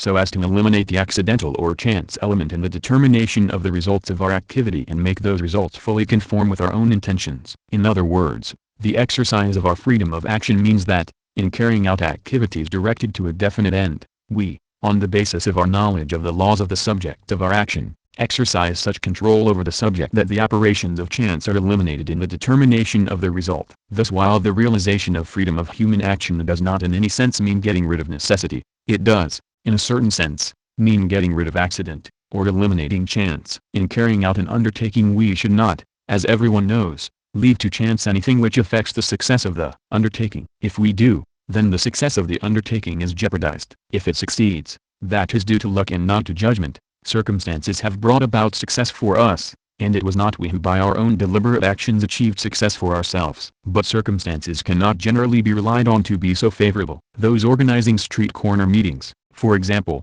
sometimes forget to arrange for anyone to bring the platform along. They leave it to chance, and so occasionally find themselves without a platform. Sometimes they may even be without a speaker for the same reason. Naturally enough, Anyone who organizes anything has the job of taking all the factors affecting the success of the undertaking into account and leaving none of them to chance. The elementary characteristics of free action, namely, 191 knowledge of necessity and elimination of chance, are exemplified in the labor process, the fundamental process of human activity. In the labor process, man by his work, using the instruments of labor, operates on the subject of the work to effect a designed alteration in it. To do this he has to know and reckon with the necessary characteristics of the subject of work, and he has also to eliminate the effects of chance on the subject of work. The more large-scale and ambitious grow the undertakings of human labor, the more does man succeed in eliminating the factor of chance in his undertakings. This is a very important consideration in any engineering work. To build a bridge, for instance, the engineers base their plans on their knowledge of the essential nature of the location and of the materials employed, and on a reckoning with the various chance factors to which the structure may be subjected. An example of failure to reckon with chance was afforded, not many years ago, by the sea defences on the east coast of England. Those who were responsible for these defences had omitted to reckon with the chance that an exceptionally high tide might coincide with an exceptionally strong east wind. When this chance coincidence took place, the sea burst through the defences. But if sea defences, or any other engineering works, are properly planned, then such chances are reckoned with and their effects eliminated. The elements of conscious control. By considering such examples we can draw some further conclusions about the interrelation of necessity, accident and human freedom. To say that freedom entails the elimination of chances does not mean, of course, that by the exercise of freedom we somehow contrive to do away with the linkage of accident and necessity. The operation of accident or chance, and its linkage with necessity, is an objective fact, a universal feature of events in both nature and society, which we have to reckon with and to which we have to adapt our actions. It exists independently of ourselves and we can by no means do away with or alter it. What we have to do to realize freedom of action is, through knowledge of necessity, to bring the whole process, including the chances inherent in it, under our control and so direct it to an end decided by ourselves. So eliminating chance means controlling it, so as to direct its operation and to render the outcome no longer accidental. This is done by means of a. Exercising a direct control over chance factors aided, b. Exercising foresight and taking precautions to cope with them insofar as they remain outside direct control. This is why a socialist economic plan, for example, must always include the building up of reserves. One aspect of foresight in relation to chance is expressed in the saying, heads I win, tails you lose. If such a situation can be brought into being, then I have ensured that I win. If the outcome depends on the accident of the spin of a coin, then it is decided independently of man's volition and not by man's volition. But if it is arranged that whatever chances, some suitable precaution has been contrived to bring about the desired outcome, then it is man's volition that decides the outcome. If people are making bets, this is called cheating, but we do not consider it cheating in relation to nature. Another aspect of eliminating chance is illustrated by spinning a coin in which we have been careful to introduce a bias. We have seen that necessity realizes itself through a series of accidents, and also that accidental events are governed by an internal necessity. When this point is grasped in a practical way, and when we are equipped with knowledge of the laws of the subject of our activities, then we are in a position to reckon with and control the accidental factors inherent in the subject, so that we ourselves direct them to a necessary outcome in accordance with our intentions. This further requires that our knowledge should be not only knowledge of the inevitable but also of the probable. In relation to a given process, for instance,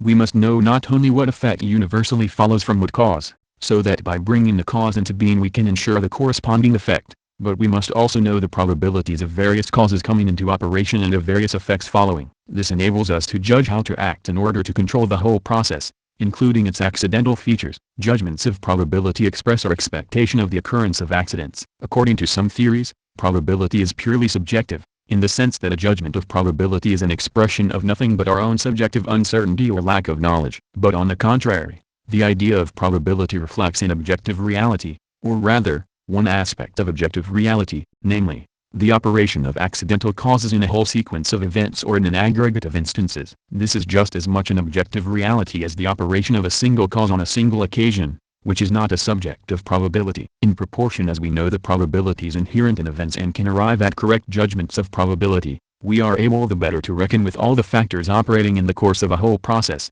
including the accidental factors, and so to direct the whole process towards a definite end. To sum up, freedom is control over ourselves and over external nature which is founded on knowledge of necessity. Such knowledge also requires that we know what chance factors enter into the process with which we are concerned, and the probabilities characterizing their operation, so that we can a. control the operation of chance and b. take precautions to meet its operation insofar as we do not control it, as a result of which the whole process is directed to a desired end. Chance is only the one pole of a relation whose other pole is called necessity. Wrote Engels. The more a social activity, a series of social processes, becomes too powerful for men's conscious control and grows above their heads, and the more it appears a matter of pure chance, then all the more surely within this chance the laws peculiar to it and inherent in it assert themselves as if by natural necessity. The origin of the family, etc. Chapter 9. When events in which we are concerned thus take place 194 without our conscious control over them, then the outcome is determined by natural necessity realized through a series of accidents. But in proportion as we do achieve a conscious control over events,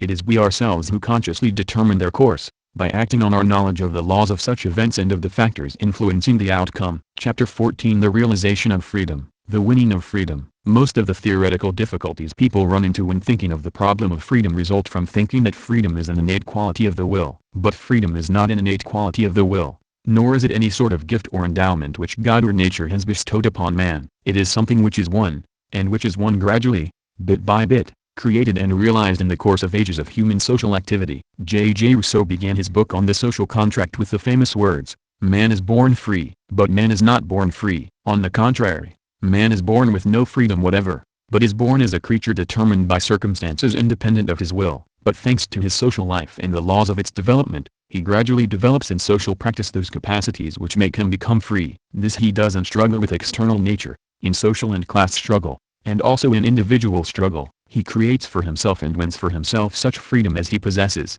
and so he can never possess more than he has created and won for himself. Freedom is not an innate quality, nor is it an all or none affair. Metaphysicians argue that either we are free or else we are not free. This is to forget that we may be free in some respects but not in others, and that we may be more or less free. In the argument between voluntarism, which says that the will is not determined, and determinism, which says that the will is determined, Marxism takes the determinist side, since every act of will has a cause. But the important question is not that of whether our actions are determined, since there is no doubt that they are determined, but of how and by what they are determined, by external causes or by our own knowledge of our needs and of how to satisfy them. When the question is put like this, then it is evident that freedom is a matter of degree. We make ourselves free only insofar as we bring it about that our own conscious decision based on knowledge is the thing which determines what we do and achieve. But such freedom can seldom if ever be absolute. The more it is our own decision based on knowledge which determines our actions and their outcome, and the less they are decided for us by other factors, the greater is the degree of freedom of action which we have achieved. Freedom of the individual and freedom in society. Freedom is something which is realized by the individual. It is not mankind in general,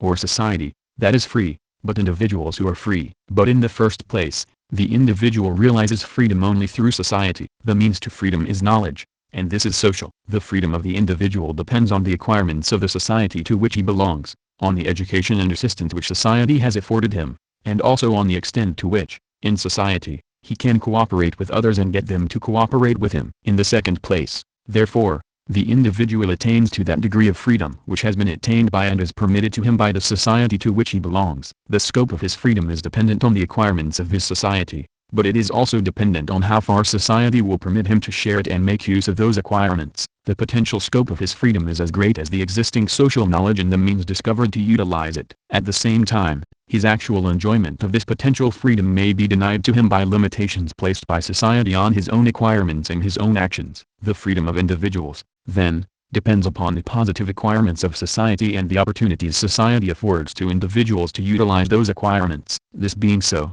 individuals struggle together, both with one another and against one another, for a higher degree of freedom, and they thereby raise the degree of freedom possessed by all individuals and realized by them in society. It follows, then, that an individual develops as a free agent in the course of his life, corresponding to the education, incentives and opportunities afforded him by society. And similarly, men in society have developed human freedom in the course of social evolution. Mankind gradually advances on the road of greater freedom of action. This freedom of action is, indeed, a measure or criterion of social progress. The struggle for freedom. In primitive societies, people's freedom is restricted mainly by their lack of mastery over nature. They are very much at the mercy of external nature, and the savage's existence is to a very great extent determined for him by external conditions, as is the case with animals. As civilization has developed, so has people's mastery over nature developed. Hence their freedom in this respect has become less and less restricted, more and more enlarged. But a new restriction has come into operation. In civilized societies hitherto,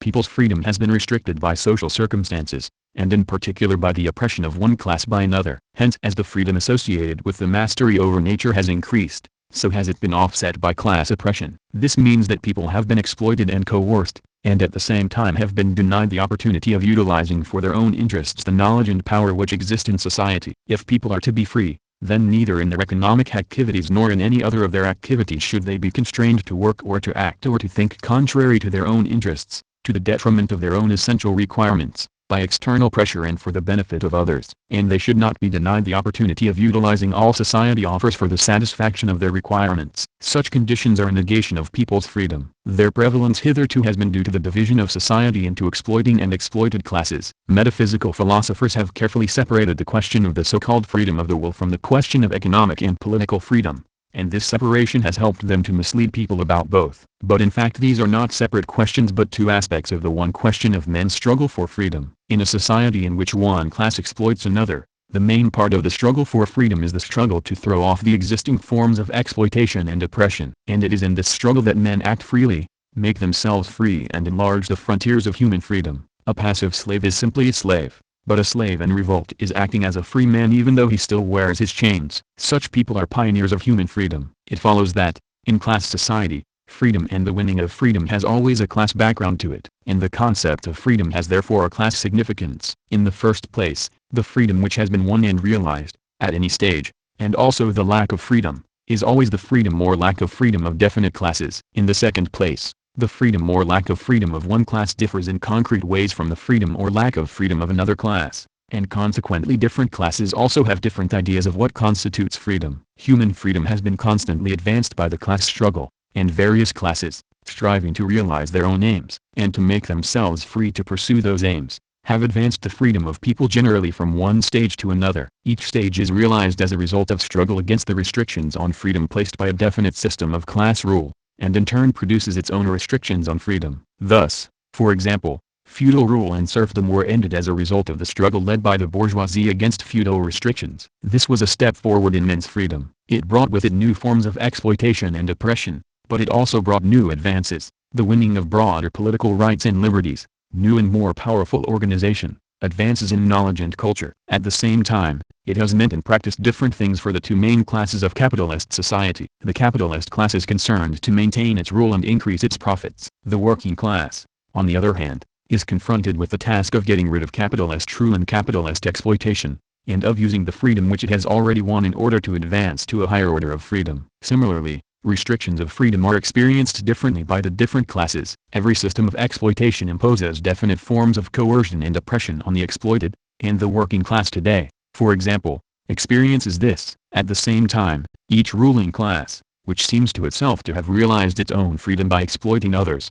finds in practice that its freedom is largely illusory. The bourgeoisie, for example, find themselves enslaved by the laws of their own system, and must go on accumulating capital, competing with one another and fighting with one another to the end. To a poor family today, debating whether to exercise their free will in paying the rent or buying some food, it often seems that a rich capitalist is far freer than they are. They do not realize the extent to which the unfortunate man is the slave of his own business, suffering high blood pressure and perpetual worry and frustration. If they did, simple humanity might prompt them to set him free from these cares, and do themselves a bit of good too, by taking over his business from him and allowing him the freedom of honest work. Members of various exploiting classes have often believed that riches and power would give them complete freedom, but even their own philosophers have sadly but truly pointed out to them that riches and power enslave their possessors at the same time as they are engaged in enslaving others. From lack of freedom to freedom. The struggle for freedom means in essence people's struggle to be able to satisfy their own requirements, material and cultural,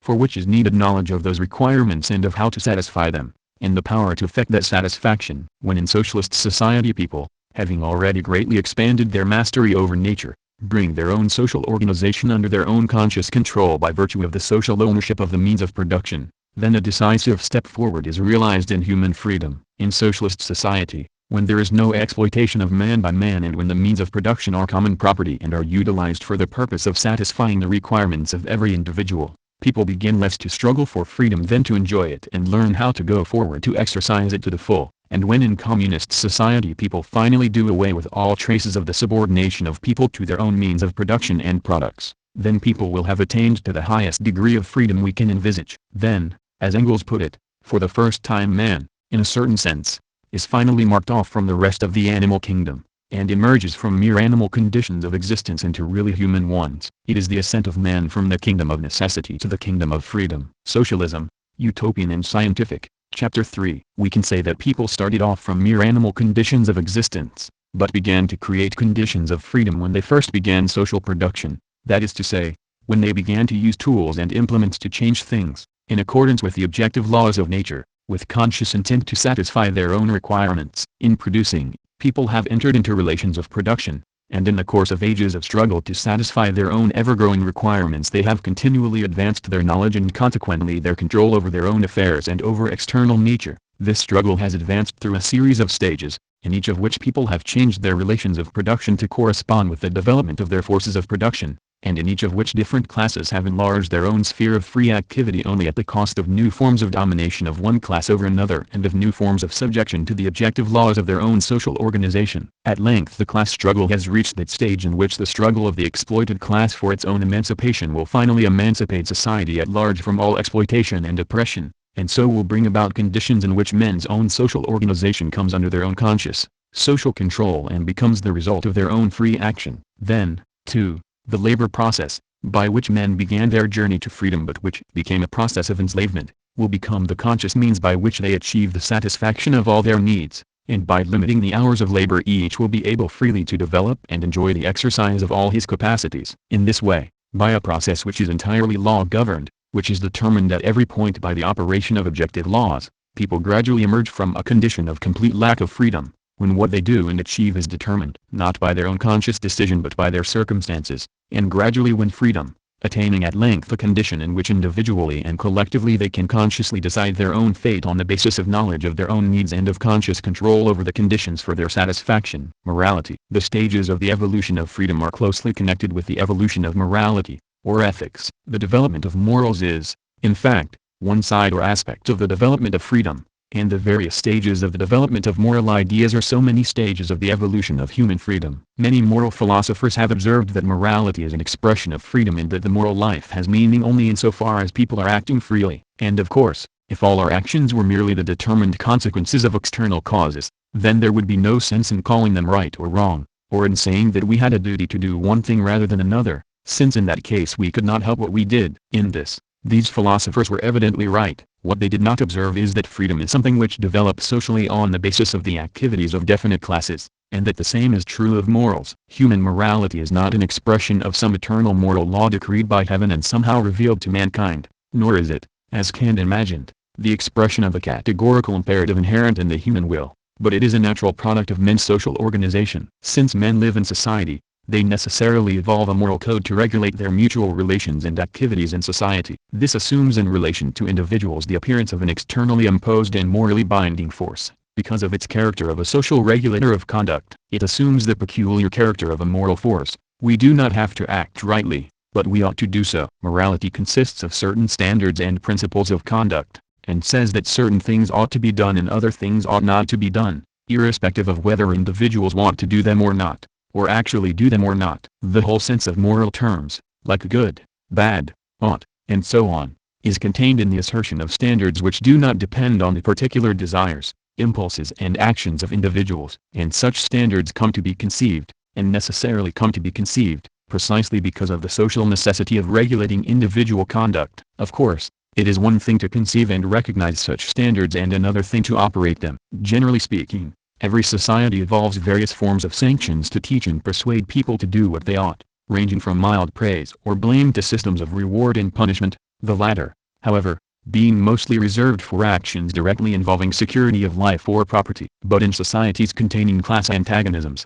and where people profit at others' expense and compete with one another, a large part of morality invariably assumes the form of something which is preached to others but which one tries to evade oneself. Morality is inseparable from hypocrisy. Finally, when moral standards are not merely often evaded but are placed in doubt and ignored altogether, and when the various moral sanctions vacillate and weaken, That is one sign that the social system concerned is breaking up and changing. The whole of social intercourse is conditioned by and based on the production relations of society. And so morality, as a regulator of social intercourse, is in every society the product of definite production relations. It reflects them and changes with them, and each class in society evolves its own moral ideas corresponding to its peculiar class position. Men consciously or unconsciously derive their moral ideas in the last resort from the practical relations on which their class position is based, wrote Engels, from the economic relations in which they carry on production and exchange. All former moral theories are the product, in the last analysis, of the economic stage which society had reached at the particular epoch. Anti-Dieting, Part 1,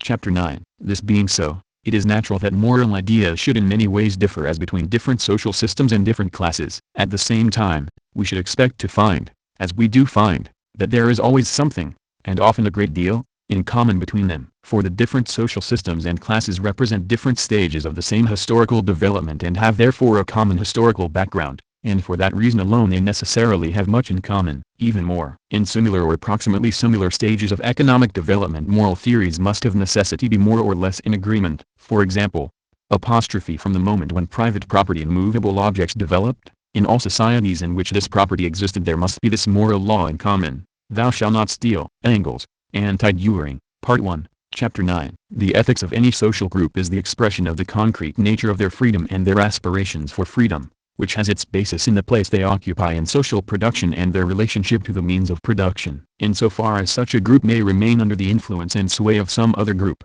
they may accept the moral ideas of that other group, often to their own detriment and to the advantage of the other, since it serves to keep them in subjection. But insofar as they become conscious of and begin to struggle for their own aims, begin to play an active and not merely a passive part in the process of social change, begin to assert their own freedom, they develop their own morality in the process. Why does freedom entail morals? It is because freedom in action is the very opposite of acting on impulse or because of external compulsion. Insofar as people act on impulse or because of external compulsion, they are the very reverse of free but are constrained by chance or external causes. People act freely when they themselves, deliberately and knowingly, determine their course of action. Hence in realizing and exercising their freedom people create their maxims or principles of action, which constitute their moral ideas. Their morals then correspond to the conditions and aims of their struggle, as determined on the basis of their actual conditions of material life. At the same time, they create institutions and social sanctions which, in this respect, serve as the external embodiment and defense of their morals and of the kind and degree of freedom of action which they have attained or are striving for. The modern working class, for example, has created, and is creating, its own morality, which receives particular expression in such institutions as the trade union movement and the Communist Party, a morality of solidarity and of mutual assistance, and of putting the common struggle before the particular and short-term interests of the individual. Bourgeois morality differs from this in many ways. If many working people remain under the influence of bourgeois morality, or what this often comes to today, bourgeois lack of morality, that simply means that they remain relatively passive slaves of the capitalist system, although they may themselves think and be assured by their employers that they are behaving with great strength of mind and independence. Thus if a worker urged to take part in his trade union struggle replies that he will not do so because everyone should look after himself, that simply means that he has imbibed the individualistic elements of bourgeois morality, which have been pumped into him by capitalist propaganda. It also means that he does not in fact know how to look after himself, since the ideas evolved by the capitalists for looking after their own affairs are not suited to the entirely opposite purpose of assisting the workers. In class-divided society, morality is always and necessarily class morality. It expresses precisely the requirements, the social consciousness and the measure and kind of freedom of the various classes. And when a class is going down, its morality goes down with it, and gives way to a different morality. We can say that that morality is higher which serves to advance society a step further on the road of material progress and freedom. These two things are inseparable, since in struggling for more freedom people realize their material progress, and in struggling for material progress they realize more freedom. To live more fully is the goal of all free and active life, and this alone provides the objective criterion for judging what morality is higher. At present, no morality is higher than that which is the expression of the class struggle of the working class. If those who bemoan the decline of morals in capitalist society want to find examples of moral principle, this is where they should look. They do not do so because they are both ashamed and frightened. Our morality is entirely subordinated to the interests of the class struggle of the proletariat. Our morality is derived from the interests of the class struggle of the proletariat, wrote Lenin.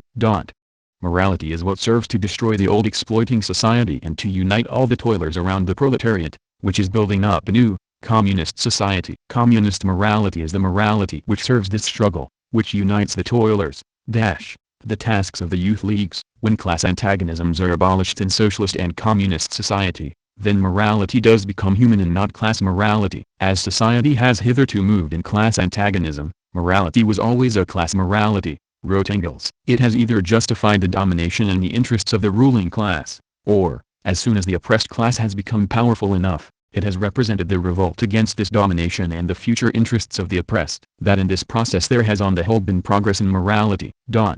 Cannot be doubted, but we have not yet passed beyond class morality. A really human morality which transcends class antagonisms and their legacies in thought becomes possible only at a stage of society which has not only overcome class contradictions but has even forgotten them in practical life. Anti-During, Part I, Chapter 9. Such morality expresses the principles and maxims of free action in an association in which the free development of each is the condition for the free development of all. Marx and Engels, Manifesto of the Communist Party, Chapter 2. It is deduced from nothing else than knowledge of human requirements and of how to satisfy them. And in conditions where people have deliberate, conscious control over the means of satisfying their requirements, it is the expression of their freedom and the principle guiding their free activities. The ethics of the freedom struggle of the working class, which does not reject but incorporates all that is positive and durable in the whole moral evolution of mankind, prepares the way and lays the basis. Although human morality does not yet exist, we can perhaps get at some of its characteristics. It is not dogmatic, but scientific and self-critical. It does not encourage self-righteousness and moral spluttering and frothing, but is calm and reasonable. For it, immoral behavior is simply antisocial behavior due to weakness and lack of education, and its aim is not to punish but to reform and educate. It is in all respects kind and humane, and values above everything else the free development and happiness of the human individual. We can conclude that if we should oppose the philosophy which says that morals are decreed by heaven, we should also oppose the philosophy, no less common today in bourgeois 207 circles, which says that judgments of good and bad are simply expressions of emotional attitudes and can have no basis in reality. If socialists are asked, why do you consider this good and that bad, they need neither preach sermons nor shrug their shoulders. Socialist morality is founded on appreciation of the real conditions and real requirements of the actual freedom struggle of mankind. Reading list. The following are the principal sources in the writings of Marx, Engels and Lenin dealing with problems of the theory of knowledge which have been consulted and quoted in this volume. Marx, Capital Critique of Political Economy. Preface. The Poverty of Philosophy. Economic Philosophical Manuscripts. Marx and Engels, The German Ideology Correspondence. Engels, Anti-During Ludwig Feuerbach. Socialism, Utopian and Scientific. Introduction. Dialectics of Nature. Lenin, Materialism and Empiriocriticism. Karl Marx. Tasks of the Youth League's Philosophical Notebooks.